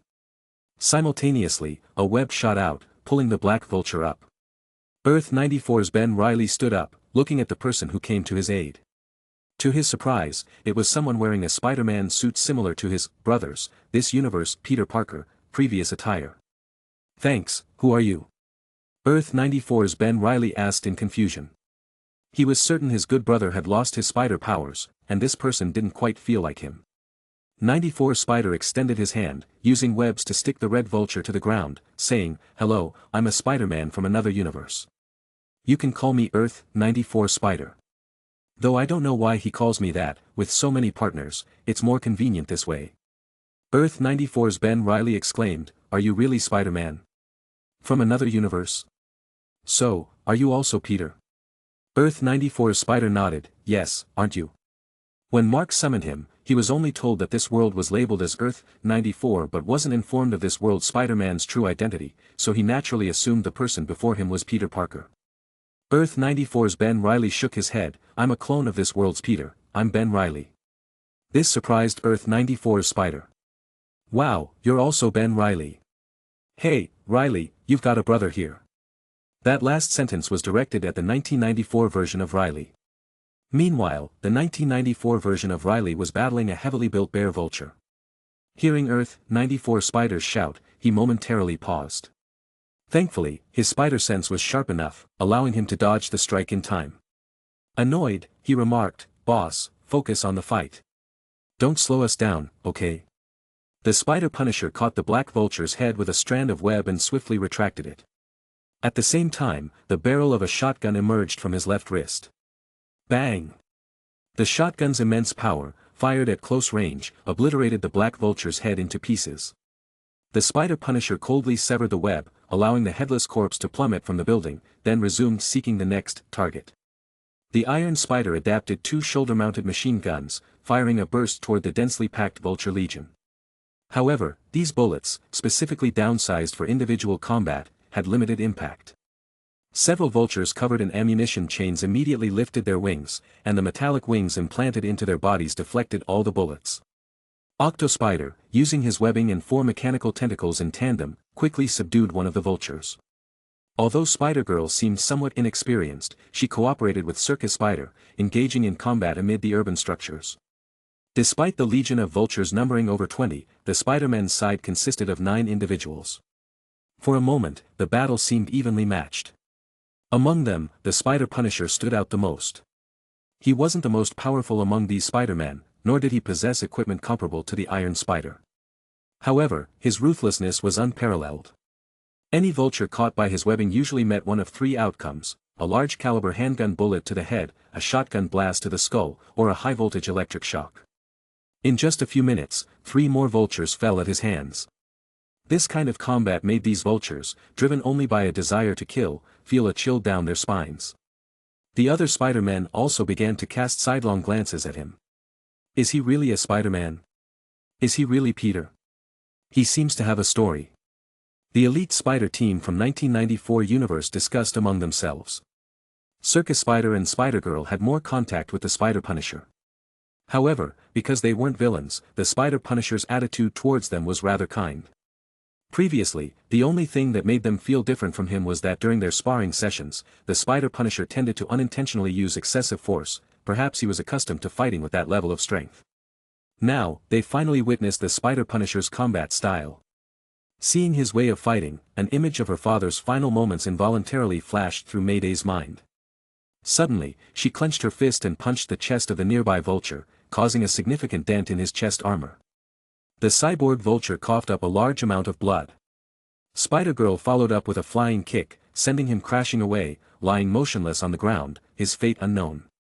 Circus Spider was somewhat surprised by the sudden outburst from the girl. But he didn't say much. After all, they were all antagonistic villains, so using excessive force was justified. He himself had almost died once.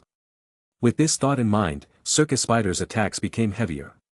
As several Spider-Men erupted in succession and the vultures continued to suffer casualties, the situation gradually began to turn, with the legion of vultures falling into decline.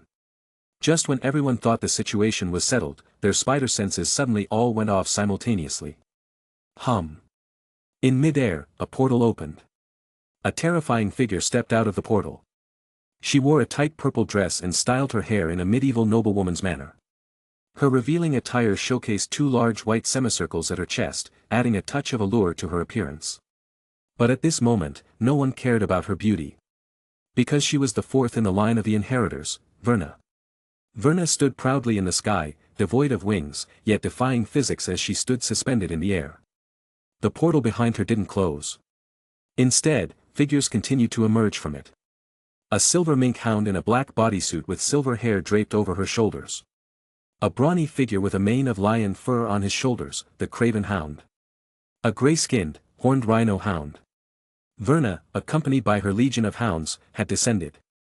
Compared to the pure composition of the Vulture Legion, comprising solely of vultures, the composition of the Hound Legion was more diverse, yet their combat prowess was even more formidable.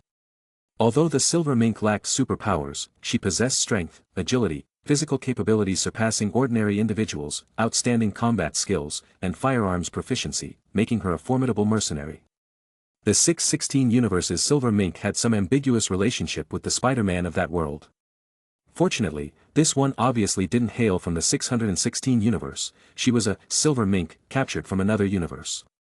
Puma Hound had appeared in the 616 universe as well, known as Thomas Fireheart, inheritor of a mysterious power through 10 generations of genetic engineering from a Native American tribe, possessing remarkable physical attributes and strong healing abilities. In the main universe, he was a friend of Spider-Man, but evidently, this was also a poor fellow abducted from some unknown universe. There were also the Craven the Hunter, Rhino, and others who had caused considerable trouble for Spider-Man. And now, these guys, totaling several dozen, had all gathered together. Members of 1994 Spider-Punisher, and 94 Universe Ben Reilly, who had seen some of these individuals before, looked on in shock and anger at this Hound Legion enslaved by Verna. For the Inheritors' lack of humanity, they had gained a further understanding at this moment. Chapter 173. For individual or a few hounds, it was no problem for these enhanced Spider-Men. But now, the number of these hounds, combined with the vultures, amounted to over 60 people. Moreover, there was an unknown inheritor, Verna. This was an unprecedented crisis for the Spider Legion. Including Spider-Punisher, all Spider-Men looked solemnly at Verna and her followers. "Guys, it seems we're in big trouble," 1994 Spider said to the other Spider-Men. He reached into his pocket, feeling a stone-like object. This was given to him by Mark before their departure, the only thing that could give him some peace of mind in the current situation. Spider-Punisher silently replaced the empty magazine in his arm-mounted gear with new ammunition, coldly staring across. Without a doubt, he would be the first to charge in upon command, damn it all. Spider-Girl and Circus Spider's faces turned slightly pale, their bodies trembling slightly. They were not the type accustomed to numerous battles, one was still a child, the other made a living through performing. Although they had undergone emergency training, they lacked the trials of blood and fire. And Verna's appearance made them unconsciously recall the fear dominated by the Inheritor's terrifying aura. Even the Iron Spider-Man and Six-Armed Spider-Man, among others, facing the Inheritor for the first time, felt immense pressure. Is this a joke? This pressure is even greater than being surrounded and attacked by 6 villains when I lost my abilities not long ago, said the Six-Armed Spider-Man. When summoned, he was in the midst of a mutation crisis, and Mark had helped temporarily stabilize the mutation, promising to solve the problem completely after the battle. Earth 94 Ben Reilly and 94 Universe Ben Reilly stood together. Perhaps because both were clones, they had a mutual understanding. At this moment, they leaned on each other, gazing heavily at the massive army before them and the terrifying woman suspended in midair. Brother, are you doing well in your world? 94 Universe Ben Reilly asked. Earth 94 Ben Reilly smiled bitterly, my world was completely ruined by the spider carnage after being corrupted and fused with the symbiote. To be honest, I have nowhere to go. Fortunately, another Peter from a different world said he could accept me and let me go to his world. Although 94 Universe Ben Reilly was not clear about the specifics, he gathered that his little brother was in a homeless state. So he extended an invitation to him, how about coming to my world after everything's over? Maybe we could be a pair of twin clone Spider-Men. 94 Universe Ben Reilly's eyes lit up, thank you for the invitation. I'll consider it. The two chatted briefly, barely suppressing the fear in their hearts through this method. Meanwhile, Verna's legion of hounds had finally taken their positions. Various hounds wearing mouthguards filled the nearby streets. Burly mutant rhinos, 2 of whom could block an entire street. Vultures, Morbius hounds, and others possessing flight capabilities occupied the sky.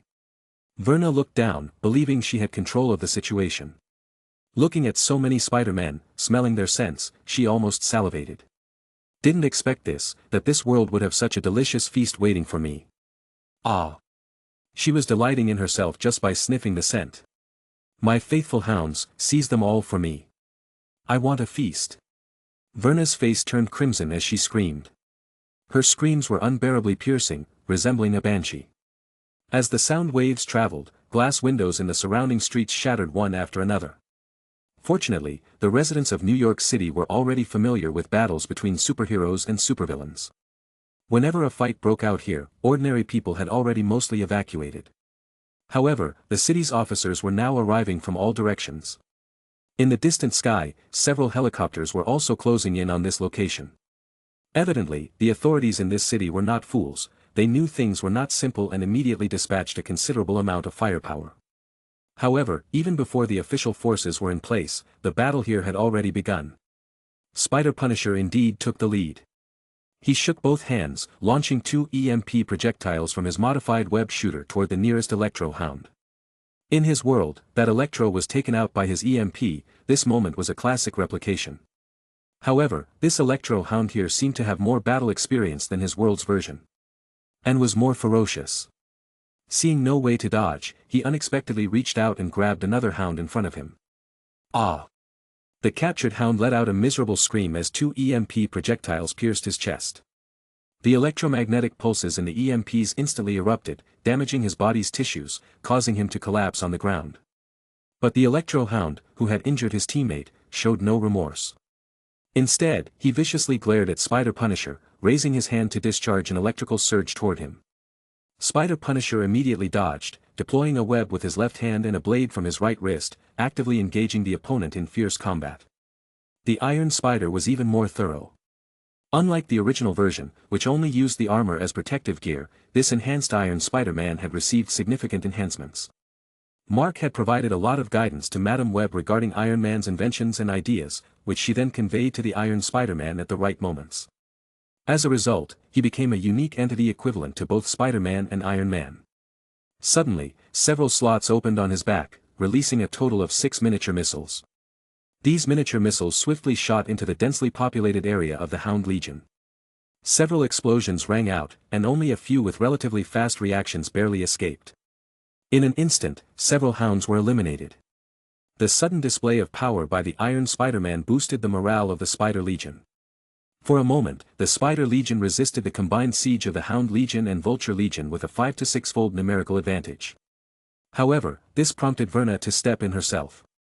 She originally came to take away the Vulture Legion and harvest the life energy of 1994 universe Ben Reilly. This side had been planned for a long time, and naturally, she couldn't return empty-handed.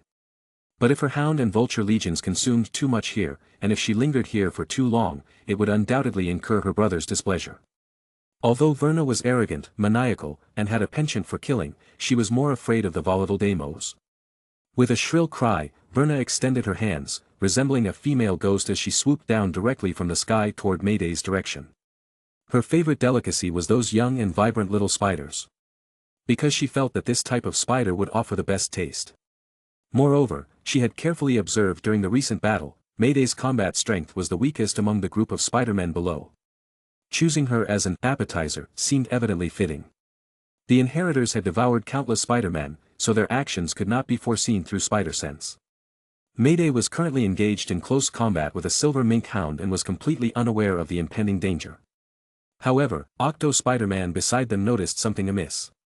After a brief hesitation, he directly stood between Mayday and Verna, all 4 mechanical tentacles reaching out simultaneously towards Verna. Verna snorted coldly, extending her left hand and forcefully swiping in front of her, shattering all 4 mechanical tentacles of the Octo Spider-Man.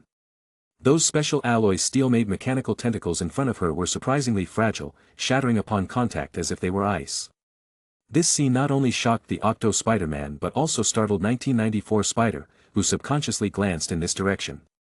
Then I'll use you for practice. Verna's right hand reached out, grabbing the Octo Spider-Man's forehead, swiftly pulling him toward herself. Their eyes met as she drained the life energy from his spider totem. Ah! The Octo Spider-Man let out a short, miserable scream, instantly withering into a corpse. The first reduction in the Spider Legion occurred. No! Damn it! 94 Spider exclaimed in shock, but he was surrounded by several hounds and couldn't move an inch. Finally, Mayday, due to the Octo Spider-Man's dying scream, noticed the imminent threat approaching from behind. She quickly turned around, but due to this momentary distraction, she was slashed across the abdomen by the silver mink hound in front of her. Blood gushed out instantly. Mayday! 94 Spider erupted suddenly, finally temporarily breaking free from the encirclement of several hounds. Then, he pulled out a purple stone from his pocket. Power Stone. 94 Spider placed the Power Stone in his mouth, holding it there. Hum. A strong force surged instantly, his body instantly endured tremendous pressure, blood vessels rising up as if Bruce Banner was transforming into the Hulk. However, soon, this phenomenon became even more brutal. Blood vessels began to swell into purple-red, and some even started to seep blood. His skin also began to crack and break. The immense pain twisted 94 Spider's face instantly.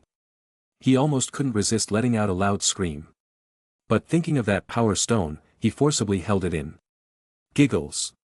He gritted his teeth, feeling the overwhelming power surging within his body, almost about to overflow, which slightly eased his discomfort. Boom! The next moment, 94 Spider transformed into lightning, speeding towards Verna. Verna was also frightened by 94 Spider's sudden transformation, her face losing color. She quickly abandoned her continued attack on Mayday, swiftly dodging to the side. But the 2 hounds who were originally behind her were not so lucky. 94 Spider, unable to control his force, exerted excessive power, directly pulverizing those 2 hounds into mincemeat. Chapter 174. So, that's the temporary power given by the boss. It's too terrifying. Circus Spider-Man muttered to himself on the other side. Originally, he was wondering why Mark didn't hand this over to him to use. But now he understood. Because he simply didn't have that kind of willpower to overcome this pain that almost tears the body apart. Among so many Spider-Men present, perhaps only 94 Spider and Spider Punisher could subdue the Infinity Stones and temporarily unleash their true power. On the other side, upon seeing this, the Spider Punisher immediately took out a red gem. The Reality Stone. His way of fighting had a slight difference in direction compared to 94 Spider. And the Reality Stone could better unleash his strength. Same physical condition. The incomparably powerful force released from this one-time use Infinity Stone was overwhelming. And the consequences of using it in this way were far greater than when Thanos used them with the Infinity Gauntlet in the movies. The majestic power within the Reality Stone almost burst the Spider Punisher's brain. He took a deep breath, raised both hands, and cannons emerged behind him. The next moment, a barrage was unleashed. Countless bombardments instantly engulfed Verna's Hound Legion and Vulture Legion.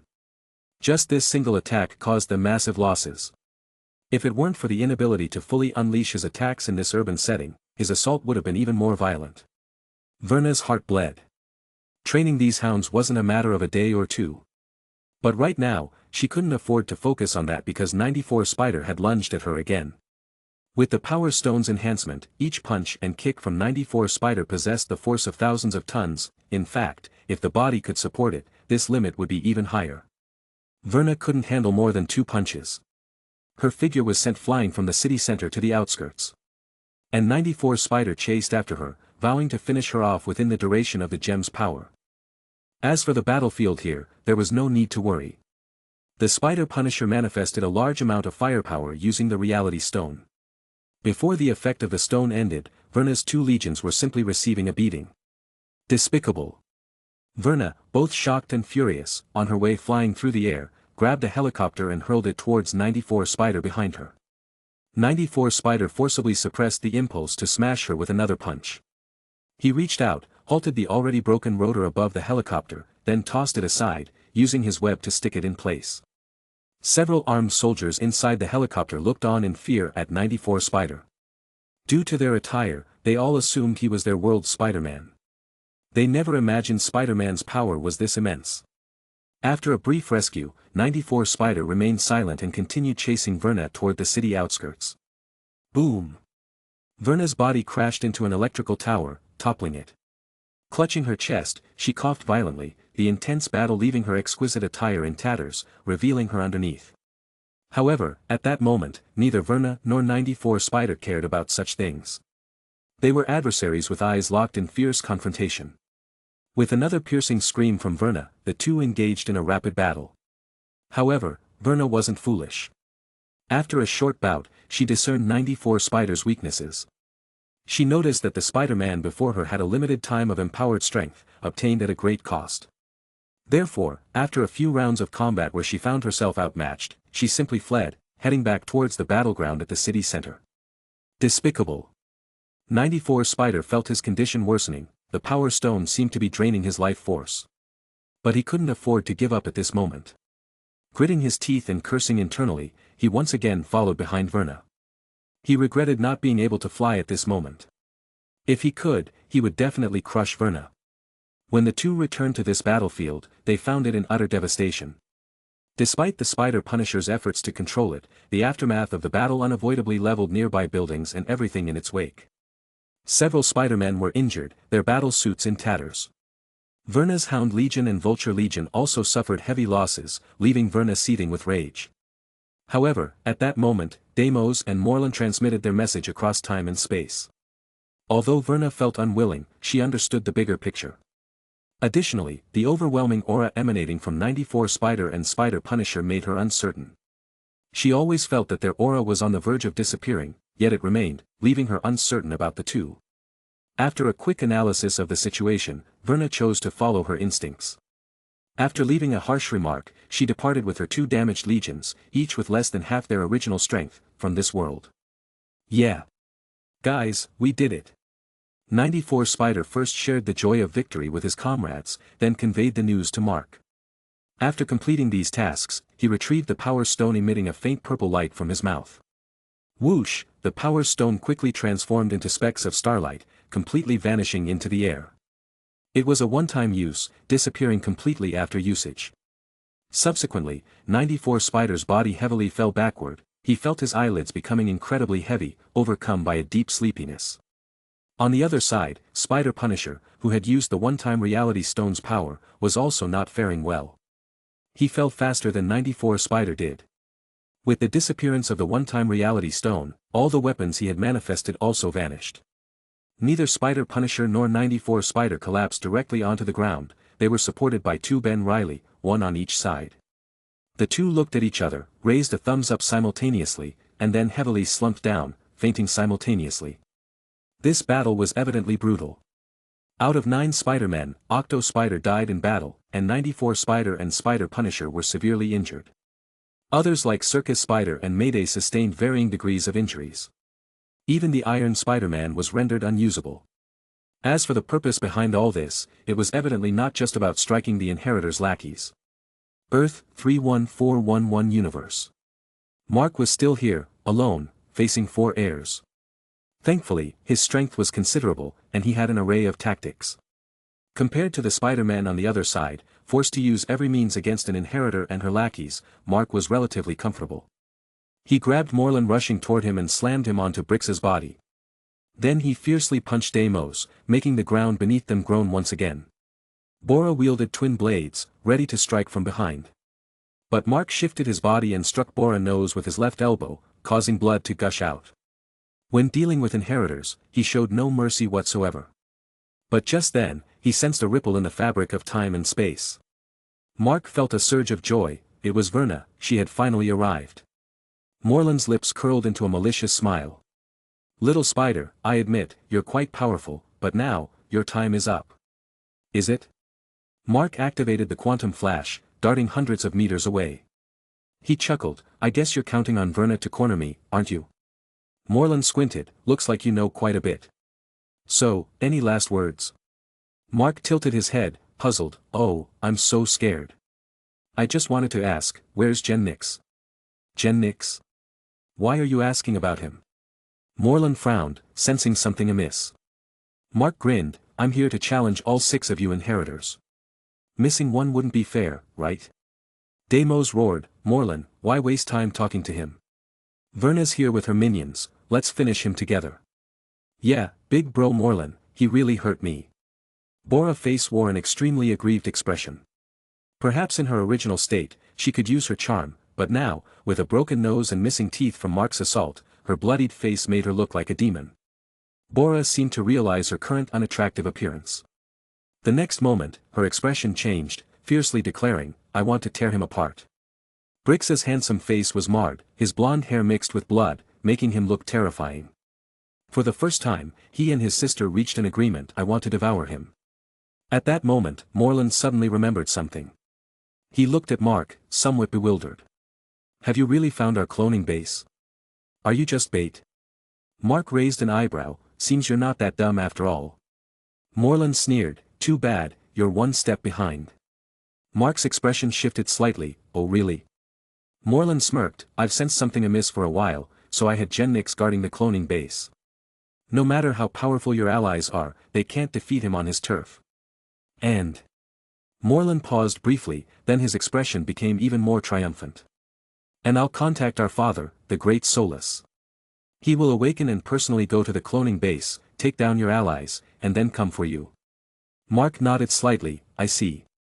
Not witnessing the shocked or despairing expression he expected from Mark left Morlun irritated, wiping the smugness off his face. Seems like you don't believe me. Morlun said. Mark shook his head, no. I just wonder if you can still communicate with the outside world. Morlun was startled. However, no matter how he tried to use his space-time communication abilities, he couldn't reach Gen Nix at all. His complexion changed completely, what have you done? Is this your plan? Mark extended his hand, 6 differently colored infinity stones resting on his palm. At that moment, as he stretched out his hand, the 6 infinity stones turned into particles and dispersed with the wind. Everything I've done, is to completely wipe you out. Chapter 175. The power of the infinity stones is undoubtedly immense. Within a single universe, they can be considered the most potent artifacts. After all, each stone represents a particular rule. And upon collecting all 6 infinity stones, the wielder can, based on their desires, exert enormous influence or enact change across the entire universe. Even for someone like Mark, who possessed these one-time use infinity stones, they were still infinity stones. In the movie Dimension, Thanos once used the 6 infinity stones to erase half the universe's life. But now, Mark utilized these 6 infinity stones to seal off this universe. Leveraging the power of the 6 infinity stones, he temporarily removed this universe from the multiverse, making it an independent entity. Consequently, it was akin to severing connections between dimensions, trapping the 5 inheritors led by Deimos within this dimension. Of course, due to the limited power within these infinity stones, this effect couldn't last long, only a few hours. But that was enough. Because, apart from the combat squad led by 1994 Spider, on the other side, the infiltration team led by Gwen was engaged in covert operations. Universe Earth 802. Spider-Gwen, Spider-Noir, Ultimate Spider-Man, Miles Morales, Unlimited Spider-Man, and the Armored Spider-Man, Aaron Aikman, converged within a metallic structure. They comprised the infiltration team. Compared to the original, Scarlet Spider team, Kane, Ben Reilly, and Jessica Drew, all clone Spider-Men, sent to infiltrate this universe, the current infiltration team was evidently more formidable. Among them, Spider-Gwen, owing to her unique connection with Mark, gained partial access to the web of fate following Mark's authorization. Her presence allowed them to evade detection by Gen Nix, silently entering this world. Spider-Noir's original abilities were moderate, but after genetic enhancements and equipment upgrades authorized by Mark, his strength surged. Moreover, due to his primary job as a detective plus photojournalist, he possessed a sharper observational sense than other Spider-Men, making him ideal for infiltration work.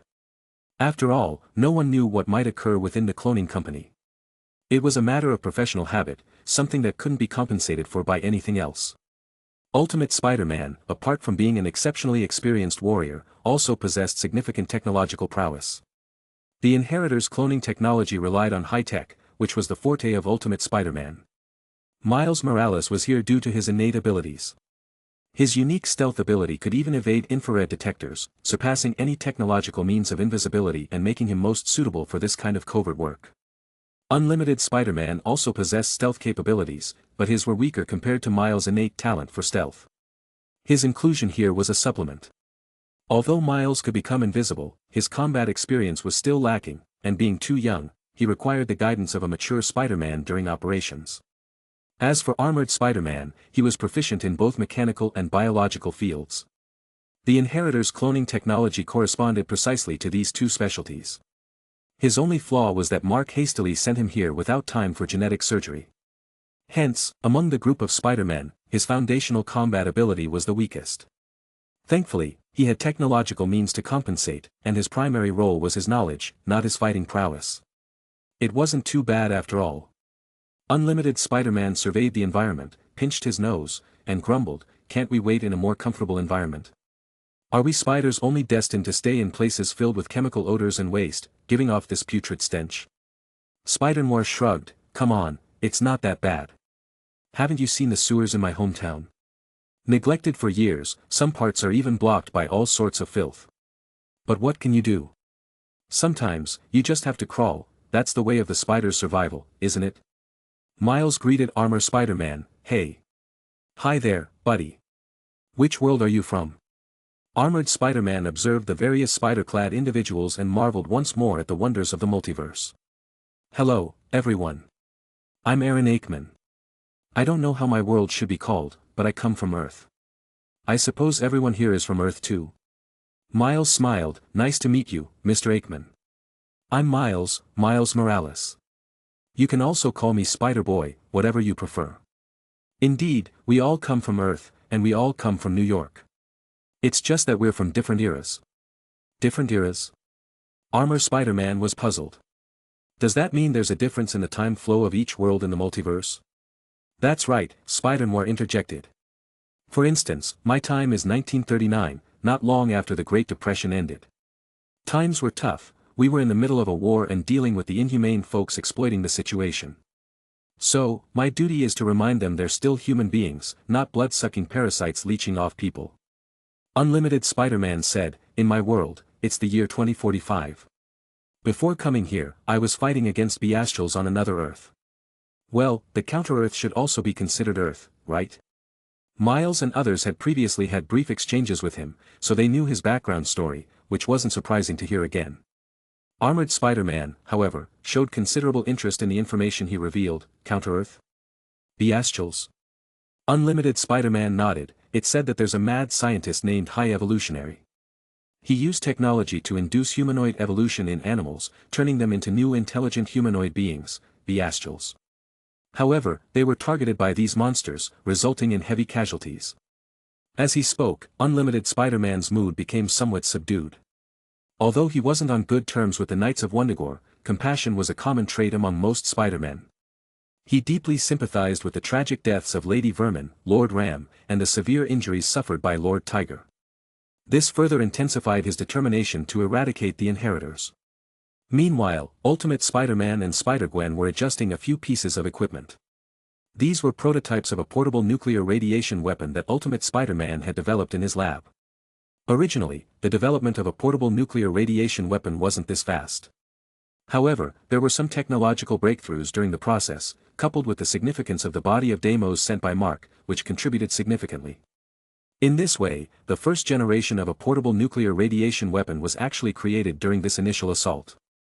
Although it had only undergone a few weapon tests and hadn't been deployed in actual combat, he wasn't certain about its specific effects. Initially, he thought there wouldn't be a chance to test the weapons this time. Because Mark's original plan was to trap all the other 6 inheritors in a specific universe except for Solus. This was meant to create an opportunity for them to infiltrate the inheritors' cloning facility in the Earth-802 universe and destroy their cloning devices. However, plans didn't always go as expected, as there were some smart inheritors among them. Gen Nix unexpectedly stayed behind instead of going, alone guarding the cloning company. So, in this battle, he planned to test the effectiveness of these weapons. Of course, he wasn't specifically seeking to confront Gen Nix just to test the weapons. The best outcome would be destroying all the cloning devices without having to engage with Gen Nix. Spider-Gwen approached Ultimate Spider-Man and took a nuclear radiation weapon from his hand. This is something resembling a handgun, but the front part of the gun has several metal washers, and the head is a small sphere. Ultimate Spider-Man introduced, I call it the Nuclear Radiation Gun Type 1, or NRG-1 for short. It's fully sealed. Once you release the safety here, it activates a miniature nuclear reactor inside. After about 5 seconds, pulling the trigger will initiate the nuclear radiation attack. Pointing to the sphere at the gun's head, he continued, this is the guidance device. It has laser guidance on top. When you pull the trigger, it synchronously emits a harmless laser to target. But remember, radiation constantly spreads out in wave form, so although the laser is at the center, the nearby area will be affected by a certain degree of nuclear radiation. So, never use it when teammates are in the line of fire.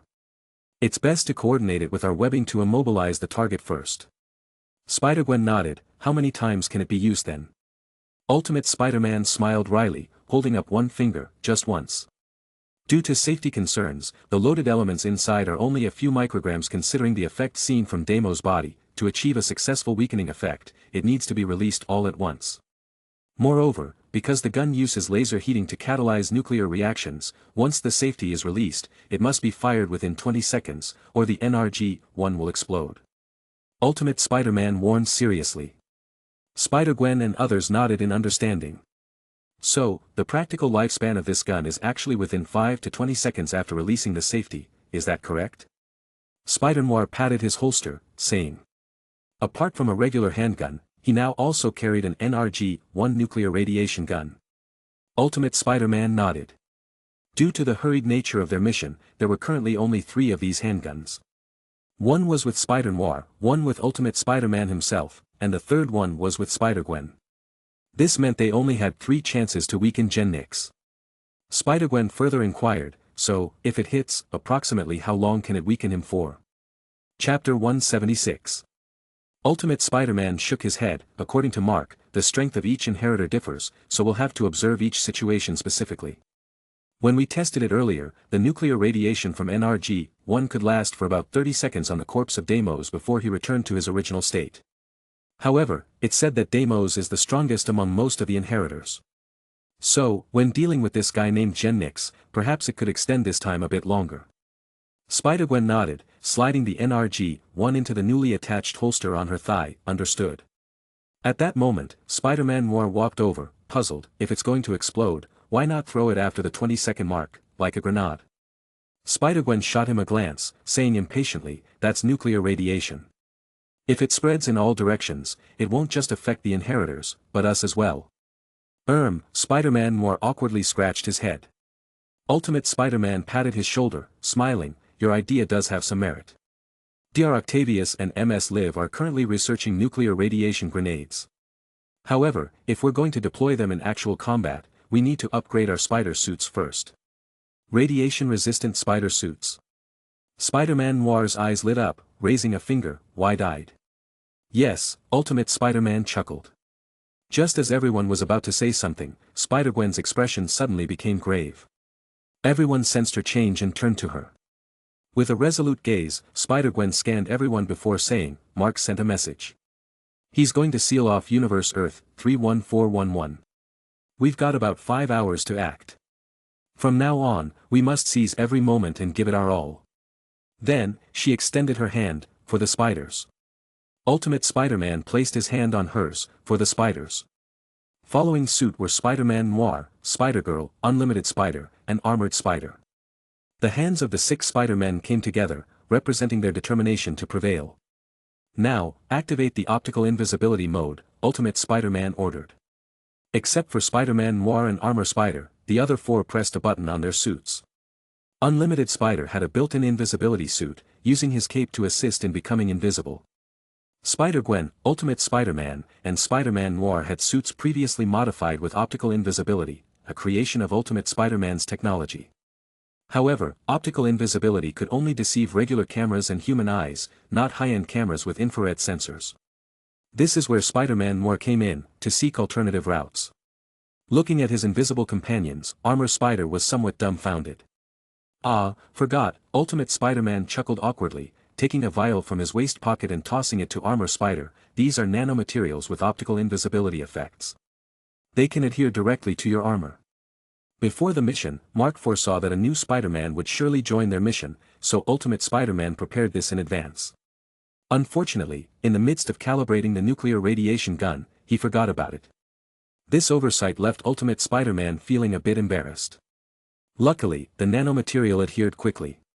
Just a few minutes of delay, and Armor Spider was also invisible. So, Spider-Man Noir led the way up front while the other 5 Spider-Men followed. Once they departed from the foul-smelling place, breathing in the fresh air outside, the pressure seemed to lessen. Soon enough, the true face of this world presented itself before them. As they gazed around, it turned out to be a city entirely constructed of various metallic buildings.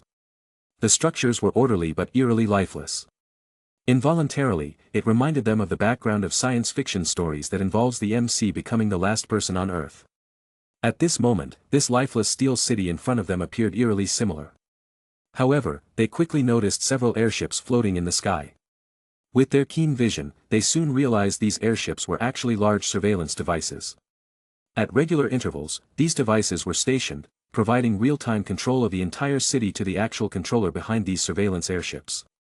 And undoubtedly, this actual controller was Gen Nix. This discovery made them inadvertently grateful for their stealthy actions. If they hadn't prepared the invisibility devices beforehand, they might have been spotted not long after leaving that building, perhaps even upon stepping out, they would have been detected by the enemy. At that point, they would have faced the pressure of an entire world. Under those circumstances, how could they possibly have found and dealt with the Inheritors cloning company within just a few hours?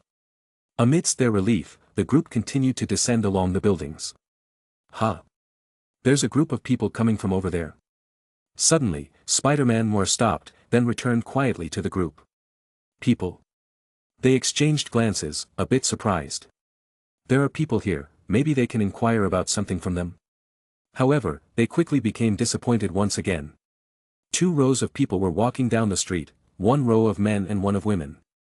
All the men looked exactly alike, and so did all the women. Each one of them wore a bowl-shaped metal device on their heads. They appeared dull and stiff, behaving like robots. Ka-ching! Armor Spider suddenly clenched his fist. "What's wrong?" whispered Spider-Noir. Armor Spider gritted his teeth. "These are all people being controlled by them. In my world, there's a half-mechanical army called Nomura. Their gaze, it's identical. The Inheritors have the ability to manipulate people to serve them. Spider 94 and others went to another world to fight against the Inheritors' minions." Spider-Gwen explained. After observing closely, Ultimate Spider shook his head slightly. "The situation seems off. These are probably all clones, maybe we're in a cloning company that clones ordinary people. Perhaps the Inheritors control the majority of the population through genetic modification to maintain order and serve them, firmly controlling this world in their hands. Just like the High Evolutionary in my world." "Oh, what a crazy bunch," said Unlimited Spider. Spider added, even though it's a cloning company for ordinary people, a company this large can't just have ordinary cloned people working here, right? Did you notice the behavior of those cloned people? They're like puppets on strings. There must be people with actual thoughts controlling their actions. At the very least, someone needs to supervise this production line. Deep in thought, Ultimate Spider remarked, so, we might find the person managing this ordinary cloning company here and extract information about the real inheritor's cloning company. Exactly. Everyone agreed with this plan. Rather than aimlessly wandering around this world, they preferred to have a familiar guide. As for whether the other party would be willing to help. With the concerted effort of the 6 Spider-Men, they quickly found the only autonomous person in this ordinary cloning company. Actually, this person was a clone, but rather special. He was cloned from a person named Max Modell, and he happened to be the boss of the Horizon Laboratory. Of course, this world evidently doesn't have the Horizon Laboratory. After all, in Universe 616, it's a gathering of masters laboratory where artificially synthesized vibranium, called reverbium, originated from. Even if this world had once existed, it's now surely fallen into the hands of Gen Nix. Spider had quite a time but managed to pry the information about the inheritor's cloning company from this clone model. What a coincidence, it's another familiar place. The Baxter Building. The Baxter Building is the Fantastic Four's headquarters, which Parker Industries had also purchased to use as their New York office. Among the present Spider-Man, there was one who was very familiar with it. That's none other than Unlimited Spider-Man. The nanotech suit he wore, equipped with invisibility, sonic attacks, and more, was borrowed from the Baxter Building on his Earth. After that, he went to the Counter-Earth, and even the Fantastic Four couldn't find him. He's quite the elusive one. The moment he heard the target was the Baxter Building, Unlimited Spider immediately perked up. He patted his chest proudly, I know this place well, watch and learn from me. Spider-Gwen asked in confusion, why are you familiar? Unlimited Spider explained the fate between himself and the Baxter Building, earning him some odd looks from the others. Ahem, Spider-Noir coughed lightly, breaking the awkwardness, since that's the case, let Miles and you lead the way. Unlimited Spider patted his chest solemnly, count on me. Even when my suit was damaged back then, I managed to infiltrate the Baxter Building and bypass Mr. Fantastic's defenses, borrowing the nanites, let alone now. You're quite proud, Ultimate Spider commented, somewhat speechless. Huh. Unlimited Spider looked puzzled. Wasn't this something to be proud of? This is Mr. Fantastic we're talking about. The smartest man alive. However, everyone had no intention of praising this guy who stole something and was now smug about it. While talking, Spider-Noir knocked the cloned model unconscious with a punch, then skillfully tied him up with webbing. Armor Spider, on the side, raised a hand halfway, are you always this violent? Spider-Noir turned back, giving him a quizzical look, this guy is an enemy minion. I knocked him out first to prevent him from revealing information. Armor Spider took out a neuropulse device from his waist, what I meant is, I have a specific paralysis device, no need for physical anesthesia. Chapter 177. The Baxter Building is a 35-story structure, each floor being 24 feet high, approximately 3 meters, with a total height exceeding 5 meters. It's situated at the intersection of 42nd Street and Madison Avenue in the New York City of USA. Originally built in 1949 by the brothers Leland Baxter and Noah Baxter, it was the first building in the world to employ the K-brace steel frame structure, making it extremely robust. After the military liaison of the Fantastic Four recommended the building to them, Mr. Fantastic purchased it and hired his former professor, Noah Baxter, to redesign the top 5 floors of the Baxter Building as the headquarters for the Fantastic Four. However, in the primary universe, this building endured many times of destruction and reconstruction. For instance, it was lifted into the air by the Dr. Doom, and Tyros disassembled everything above the 32nd floor, causing extreme panic among the building's other tenants. This is also why Mr. Fantastic decided to directly buy it, after all, only one's belongings could be casually remade. And in the most severe incidents, the entire building was even destroyed. In a room of the nearest building to the Baxter Building, Unlimited Spider-Man was sharing the information he knew about the Baxter Building with his companions. The ground floor of the Baxter Building houses a food court, an optician, a tourist center, an elevator bank, and a loading dock. Each day from 9 a.m. to 4 p.m., the tourist center plays a multimedia program about the history of the Fantastic Four hourly. There's also a directory there. If that inheritor villain called Gen Nix hasn't changed it much, perhaps we can find some clues from the directory. The first 30 floors are actually rented out to other tenants as ordinary floors, while the 31st to 35th floors are used by the Fantastic Four themselves. If I were Gen Nix, I'd surely directly utilize the top 5 floors previously modified by the Fantastic Four as the cloning company, as they originally had the necessary conditions. The group nodded in agreement with Unlimited Spider's speculation. It would be the same for anyone. Making moderate modifications on an existing foundation is always faster than building something from scratch. It's a logical inference. Unlimited Spider continued. Apart from that, there are 4 elevators in the ground floor lobby, with 3 servicing the 1st to 30th floors, and 1 bearing the Fantastic Four emblem, perhaps replaced with other symbols by now. Anyway, that particular one leads to the 31st to 35th floors, which is the Fantastic Four's headquarters, the express elevator. Spider-Gwen interrupted the rambling Unlimited Spider, helplessly stating, "Do we take the elevator up? Can we skip these useless descriptions, please? Our time is limited." Unlimited Spider scratched his head, then grasped the ear part of his mask, looking conflicted. But inside the Baxter building, there's a central computer that monitors every part of the building through comprehensive visual, audio, biophysical, and electronic surveillance. And if there's an emergency, the central computer activates a special field that completely seals the entire building. We'd be trapped then. This meant that except for Miles, who could evade detection with his fully activated abilities, the invisibility of the others might be compromised. This significantly increased the difficulty of their infiltration. Ultimate Spider frowned. What about the external glass? Unlimited Spider explained, the building has an armored outer wall, with the surface covered in mirrors. As for the windows, they're about 2 feet thick, made of high polymer composite material. If we choose to break in directly through a window, it will definitely trigger the alarm system. Even just climbing on the surface has a chance of being detected. Spider-Noir shrugged. Sounds like it's not just a building, but a fortress. Unlimited Spider chuckled awkwardly. The enemies of the Fantastic Four are myriad, some are powerful beings from Earth, while others are strange creatures from different pocket dimensions. That's why the building is designed like this.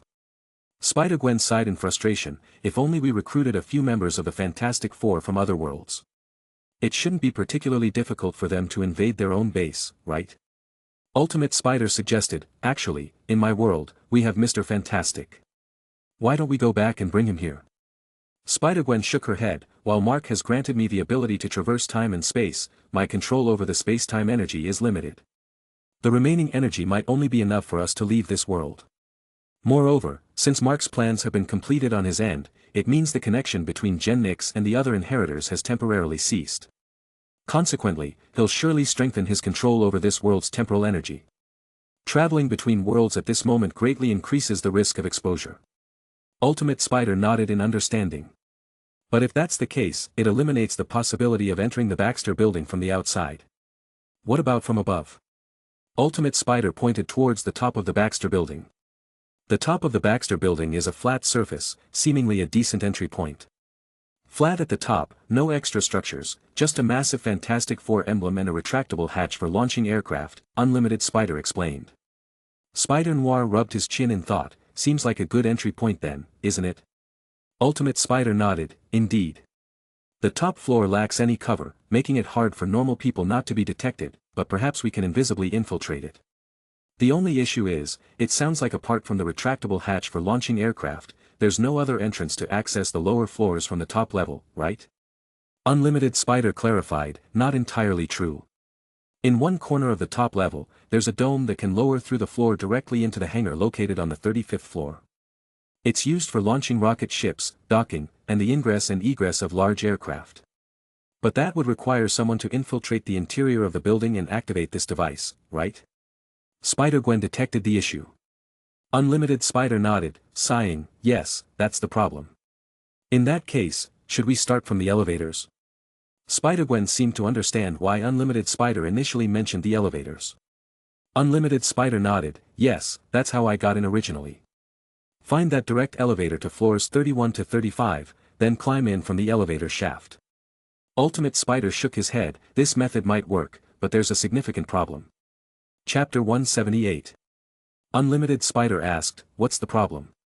Ultimate Spider replied, in your world, at least 4 people have access to the express elevator, the Fantastic Four. there's a possibility of catching an opportunity to go up with them. In this world, though, there's only one inheritor currently, and he's inside the building. Unless we wait for him to leave, but that chance is slim, right? Unlimited Spider awkwardly said, okay, fair point. We can't afford to wait around. He felt somewhat disheartened. He thought his successful experience could smoothly solve problems for the team. It's alright, the information you provided is already quite good. At least we've ruled out some definitely unworkable plans and avoided potential dangers as much as possible, consoled Ultimate Spider, trying to lift Unlimited Spider's spirits. After pondering for a moment, Unlimited Spider suddenly remembered something. He quickly added, I remember another way to get to the top 5 floors.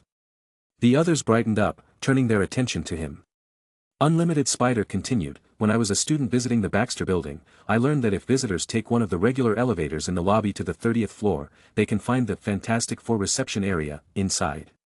In the reception area, there's a Miss Roberta, who is actually a robot. Above the waist, she looks like a charming blonde in her 20s, and below connects to a rotating arm on the reception area desk. She's directly connected to the Fantastic Four's computer control system and has the ability to monitor the entire building. It's said that if she detects hostile intentions from visitors, she'll control a device hidden in the reception area's floor and emit a shocking electric discharge. Initially puzzled, the tech-savvy Ultimate Spider quickly grasped the crux of the matter. So, if this robot, Miss Roberta, is still there, or if that mechanical rotating arm is still there. If we find a way to disable it temporarily, thus gaining control of the main computer, we could open the lift platform at the top and gain access. Then, he looked at Miles and started assigning tasks, so, Miles, you go and investigate first. Miles nodded, making an okay gesture, stealthily disappearing again, heading towards the Baxter building. Before long, Miles returned with news.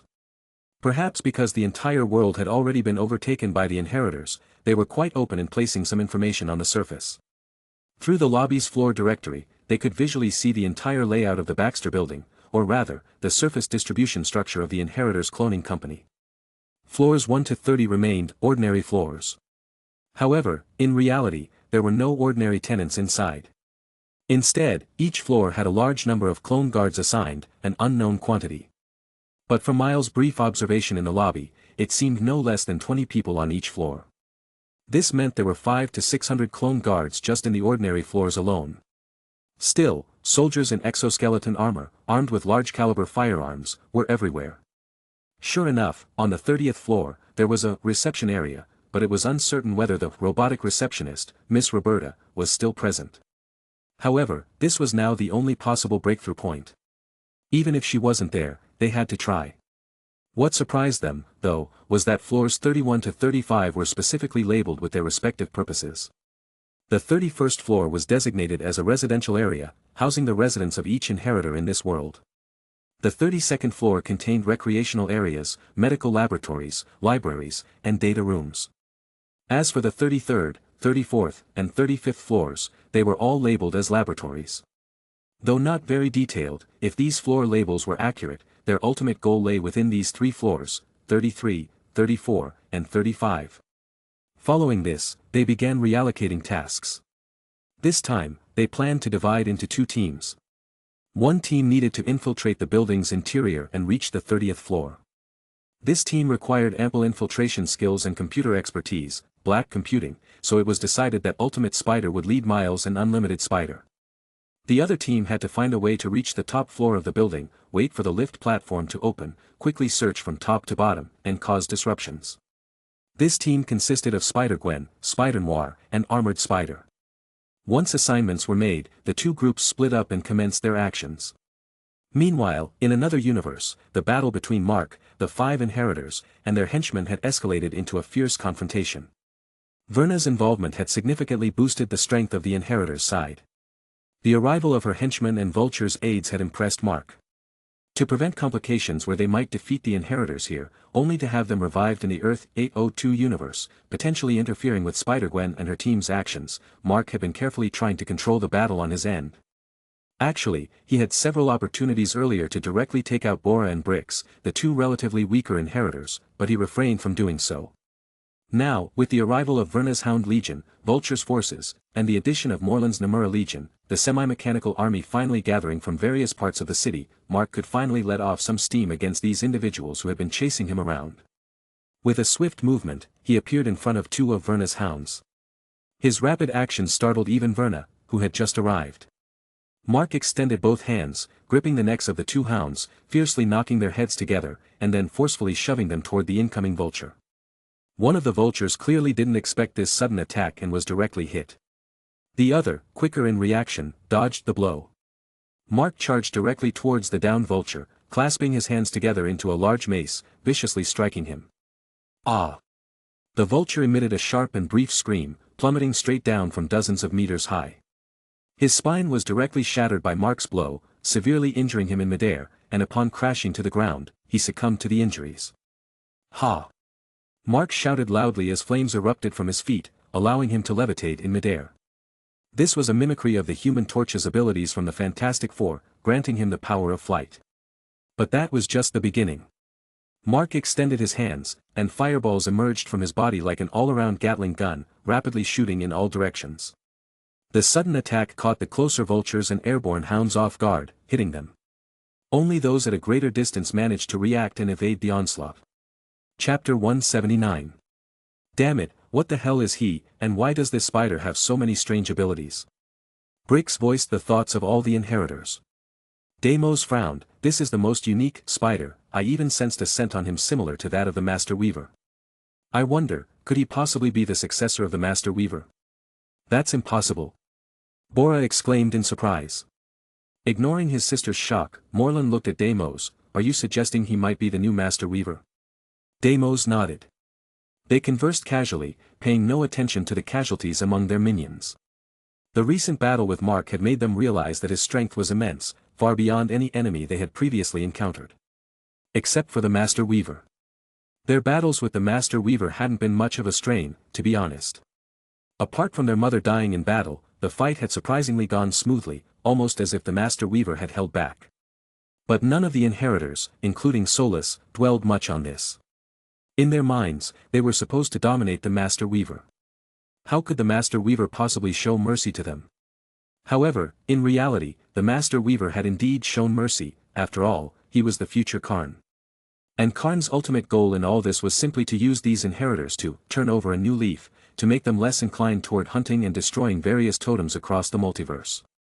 Since it was all part of the plan, he naturally wouldn't resist too much. During their exchange of information, Mark had already directly eliminated more than half of the 30 or so minions Verna had brought.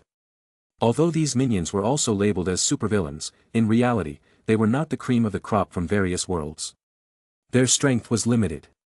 Encountering someone like Mark, who acted without mercy, spelled misfortune for them. Of course, perhaps this was also a form of release. After all, no matter how villainous they were, they still retained their independent personalities. But once they became minions of the inheritors, brainwashed and corrupted, where would their independent personalities be? Each strike from Mark carried the force of hundreds of tons. Even if some of the minions were enhanced with super genes or wore armor made of unknown alloys, they couldn't withstand his attacks. Describing the current situation as a carnage couldn't be more fitting. These minions, originally quite powerful, were already a force to reckon with, but the Namura semi-mechanical men modified from ordinary people in this world were even more so. Their materials were only slightly better alloyed steel than normal, yet even large-caliber firearms were enough to penetrate their defenses. Are you all rested? Then let's continue and finish him off.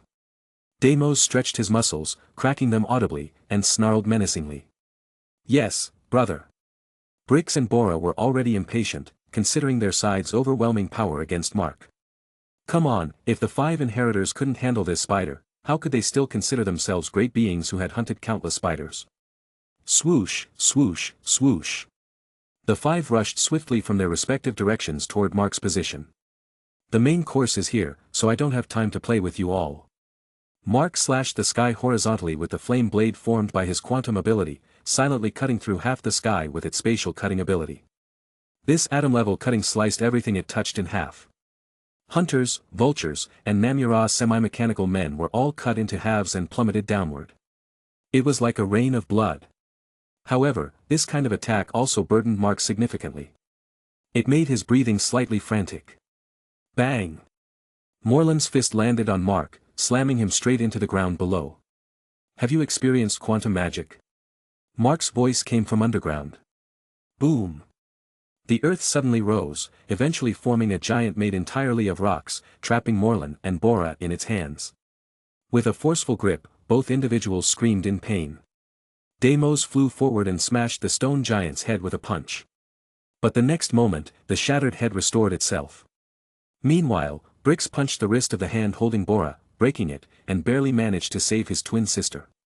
Moreland growled lowly, and his body suddenly expanded, trying to forcefully pry open the stone giant's hand. At this moment, all the rocks suddenly transformed into rolling stones, flowing towards the location where Moreland was held tightly.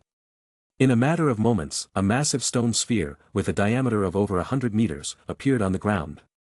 The stone sphere occasionally trembled, a result of Moreland struggling inside. Shatter it!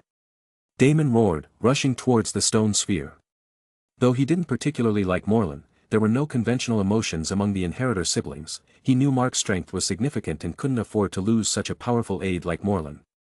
Following Deimos' command, Verna also leaped over from the other side. However, at that moment, a massive portal appeared, instantly enveloping the massive stone sphere, and just as quickly, it vanished, transporting it away. Simultaneously, the stone sphere emerged abruptly in a deep part of the Atlantic Ocean. The immense water pressure compressed the already tightly bound stone sphere even further. Now, no matter how much Moreland struggled, there was no way for him to get out. Deimos howled in frustration but was helpless. At that moment, Mark once again opened several portals. As the portals opened, a colossal jet of water gushed out. This oceanic water was bone-chillingly cold and, due to the immense water pressure, the jet of water was as fierce as a high-pressure water weapons. Brix and Bora, the twin siblings, were instantly submerged in this water flow. Then, Mark extended his hand, sending the two of them into the mantle. You bastard, where did you send them? Deimos roared, charging towards Mark in fury. Verna, meanwhile, turned pale. She initially thought Mark was a manageable opponent but never expected that, facing their 5-person assault, he could easily send 3 of them away. Now, with only the 2 of them, it became even more challenging. Mark smirked, don't worry, they're not dead yet. Just providing a fairer battleground for our rematch, what do you think? I don't think so. Deimos charged fiercely. However, halfway through his rush, Mark disappeared once again. Chapter 180. This time, it was Verna who suffered. Mark replicated his actions, sending her away as well. With this, all 4 inheritors fell into his control. Only Deimos remained, as he was the strongest. Standard containment methods might not easily hold him, so Mark decided to take him on directly. As to why he did this, it was clear, he intended to eliminate all these inheritors. You filthy trickster. Deimos was exploding with anger. He felt he had never encountered such a despicable individual in his long life, someone who avoided direct confrontation and only resorted to these petty tactics. However, oblivious to his own thoughts, Deimos didn't realize that gathering his 4 siblings to besiege Mark was an extremely unethical move itself. Subsequently, under Mark's intentional control, the battle was prolonged for several hours. During this time, the infiltration team located in Earth 802 achieved tremendous success. Things went surprisingly smoothly. First, the team led by Unlimited Spider successfully infiltrated the Baxter building and reached the 30th floor. Although the reception robot on the 30th floor had been dismantled, it left behind an old access point. Perhaps the inheritors never imagined that someone could break through 30 floors filled with hundreds of cloned guards and various surveillance devices to arrive there.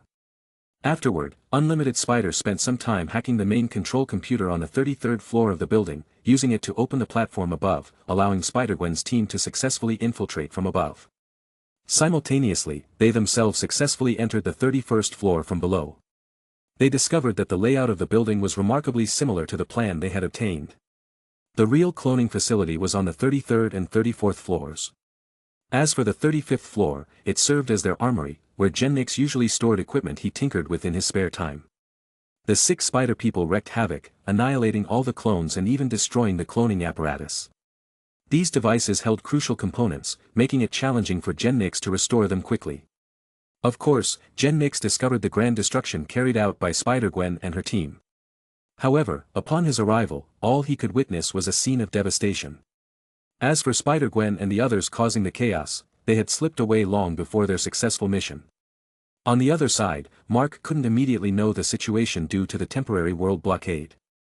However, when the time limit of the Infinity Stones passed and the world blockade was lifted, Mark received a message from Gwen sent through his web of destiny. Soon after, in the midst of his engagement with Deimos, Mark sneered coldly, suddenly intensified his fist strength, directly seizing Deimos' hands and fiercely kicking him in the chest. Rip. Just one pull. Deimos' hands were torn off forcibly. Ah! Deimos let out an ear-piercing scream. And then, within a second, the scream abruptly ceased. Because Mark had already obliterated his head with a single punch. And this time, with the destruction of the cloning company, there was no way for Deimos to revive. After finishing off Deimos, Mark proceeded to the mantle where Brix and Bora were detained. The scorching temperature of the Earth's core heated up all the water Mark had used to surround them, turning it into vapor. However, due to the enclosed environment, the vapor couldn't escape. Brix and Bora were left slumped within it. They had attempted to attack in all directions moments ago but nearly triggered a lava eruption that could have burned them alive. After this unexpected event, they gave up all thoughts of escaping and only hoped that Deimos could defeat Mark and then rescue them. However, after waiting for what felt like an eternity, what they encountered wasn't Deimos, nor anyone they knew but an executioner. Boom! Boom! Two bodies fell, and then, with a thought, Mark opened up the nearby mantle, and magma surged out, engulfing the bodies of the two. Mark found Verna again and swiftly executed her. As the inheritors fell one after another, with the restoration of the space-time prohibition, the Weaver in the Earth-001 universe finally woke up. The eyes behind the mask suddenly lit up. Deimos dead. Bora's dead. Brix is dead. Verna's dead. What happened? They shouldn't have died. His mechanical legs clung to a series of webs, instantly crossing countless worlds, pinpointing Earth 31411, witnessing the final moments of several inheritors. His gaze fixated on Mark's face, unable to recover for a long time. Why can't I sense his aura? Is he a spider? No, he's the transcendent one. Carrying on my great spiderweb mission. But why kill them? Agony filled the aged face beneath the mask. Suddenly, he jolted awake. Before him appeared the figure of Morlun. At that moment, an additional figure emerged within the stone sphere where Morlun was trapped. No, Morlun, the Weaver roared, moving his hands to pull Morlun back from that world. Swoosh! Swoosh! A startled Morlun and an enraged Gen Nix suddenly appeared in the Weaver's palace. Gen Nix pounded the ground heavily, shouting, "These damn spiders, damn it! They destroyed all the cloning devices." Morlun had thought he was about to die, but the next moment he heard his brother Gen Nix's voice. He suddenly looked around, elated. "I'm not dead. I'm actually alive." "Wait, Gen Nix, what are you talking about? What about cloning devices?" Gen Nix grimly responded, "Several spiders infiltrated my universe, 802, and destroyed all the cloning devices in my cloning company along with our bodies." "What?" Morlun widened his eyes. He turned urgently to the Weaver and pleaded, "Weaver, where are Deimos, Verna, Brix, and Bora? Bring them back quickly. That guy's strength is too overwhelming, it doesn't seem like that of a spider. We must awaken Father to deal with him." The solemn voice of the Weaver resonated in the hall. "They're gone. Deimos, Verna, Brix, Bora. They're all dead." "What?" Morlun and Gen Nix exclaimed in unison. "What are you saying, Weaver?" a thunderous voice echoed. "What happened to my children?" Chapter 181. A burly man appeared at the palace gate. He stood at a towering 3 meters, his face full of pale sideburns. Deimos and Gen Nix, in comparison, seemed like mere characters from a tale before him. He was the mightiest totem hunter, the head of the inheritor family, Solus. "Father." Morlun and Gen Nix hurriedly went to greet Solus. The sudden turn of events left them a bit disoriented, and Father Solus had always been their pillar of strength. Seeing his presence somewhat eased their minds. "Solus, my lord," greeted the Weaver. In fact, the Weaver had some knowledge of the actions undertaken by Mark and the others. The reason why Solus had been in slumber until now and why Karn had not clashed with Mark was due to the Weaver's manipulations behind the scenes. Everything he did was to aid Mark, enabling him to lead the spider totems to win this war at a lesser cost, unlike the future he had experienced where so many totems died. something the Weaver vehemently wished to avoid. However, he hadn't anticipated that the spider he released would encounter a Death Star. Instead of sparing the inheritors as the Weaver had anticipated, Mark decisively exterminated them all. If the Weaver hadn't intervened in time, even Morlun would have perished in the Earth 31411 universe. But what's done was done, and he couldn't retrieve what he had set in motion. He hoped that after everything was over, he could communicate with his successor properly, trying to bring things back on track. Meanwhile, on the other side, Solus had listened to Gen Nyx and Morlun's account of what had happened. When he heard that the cloning company was destroyed and Deimos and the others were all killed, Sorus's eyes reddened in an instant. He fiercely punched a nearby pillar, shattering it into pieces. A dreadful aura began to spread from the temple, enveloping the entire planet and even the entire star system with every breath. On Earth 001, all living beings were prostrated, trembling. Weaver, find the mastermind. I'm going to kill him. Yes, Lord Solus, the Weaver calmly responded, he possesses unique abilities and isn't on the Great Web, locating him might take some time. I don't care. I give you only 1 day. If you can't find him, I will kill you first, then traverse every universe, destroying them all. Solus' gaze turned ice-cold, fixed on the Weaver. The Weaver couldn't help but shiver. He had no doubt that if he dared to refuse or hesitate a second longer, Solus would undoubtedly eliminate him without hesitation and proceed to annihilate all of the multiverse.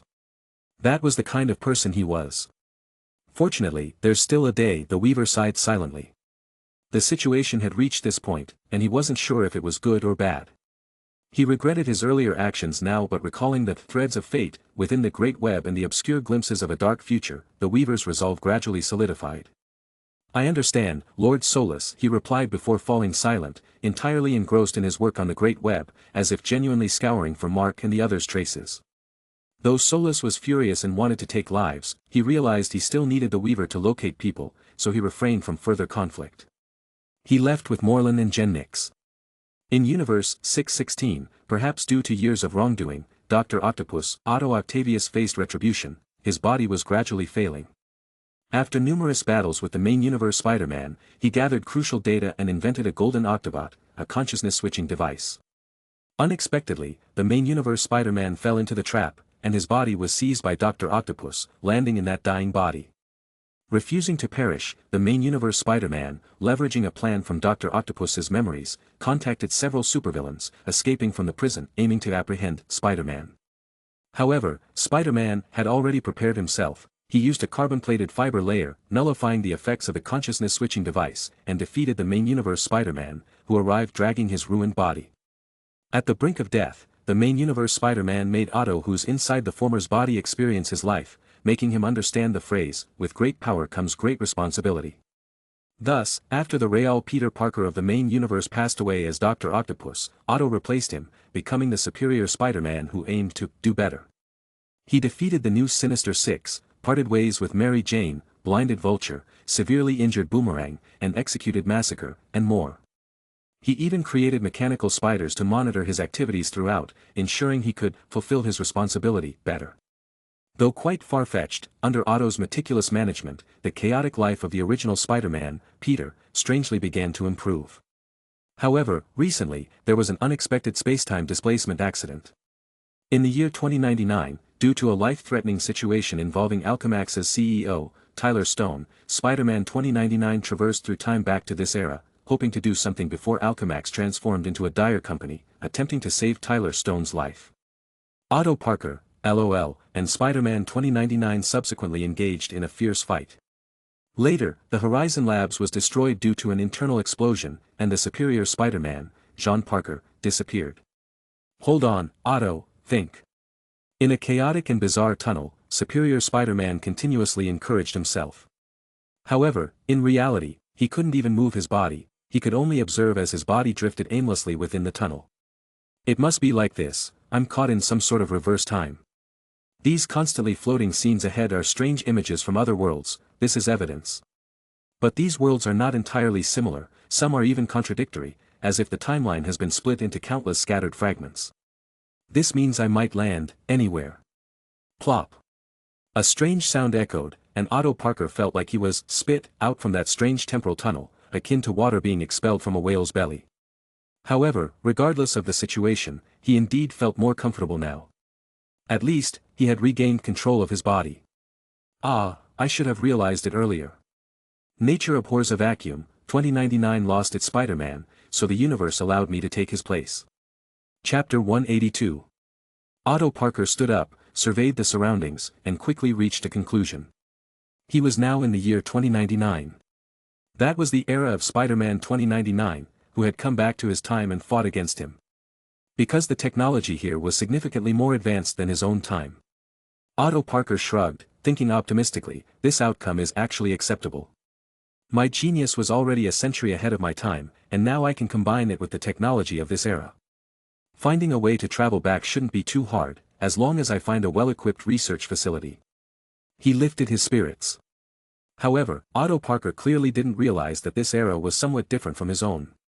He hadn't been there for long when a few individuals flying bikes, calling themselves Public Eye, came to hassle him. Stop!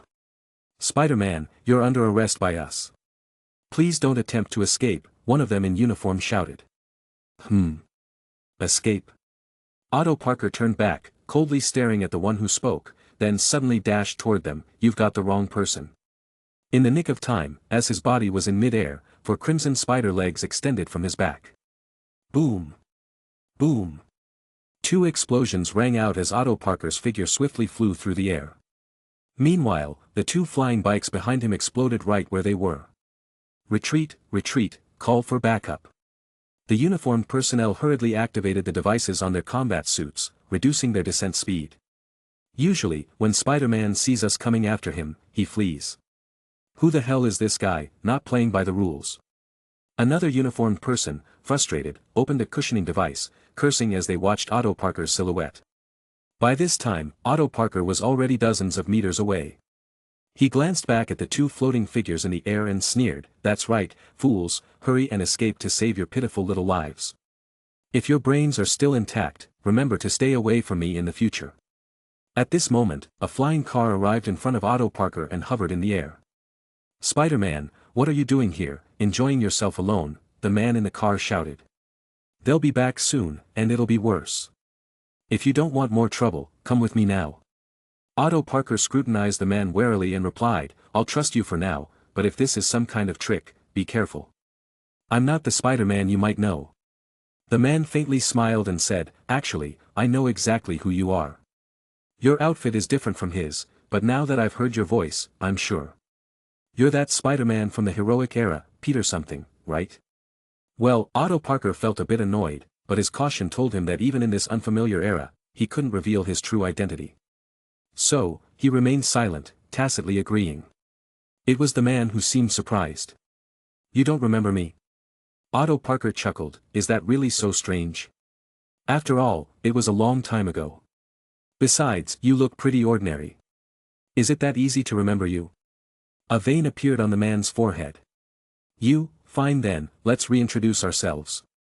I'm Gabriel O'Hara. In this era, there's also a Spider-Man, my brother Miguel. But now, he's missing. Did you have anything to do with it? This time, Otto Parker was a bit more forthcoming.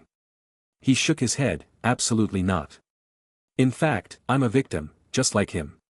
But if you could provide me with more precise information, maybe I can help sort this out. For both mine and your brother's sake. Alright, Gabriel O'Hara nodded. He still had faith in Spider-Man. Then, let's go to Mickey's apartment. It'll be a good hiding place, maybe we can make some plans there.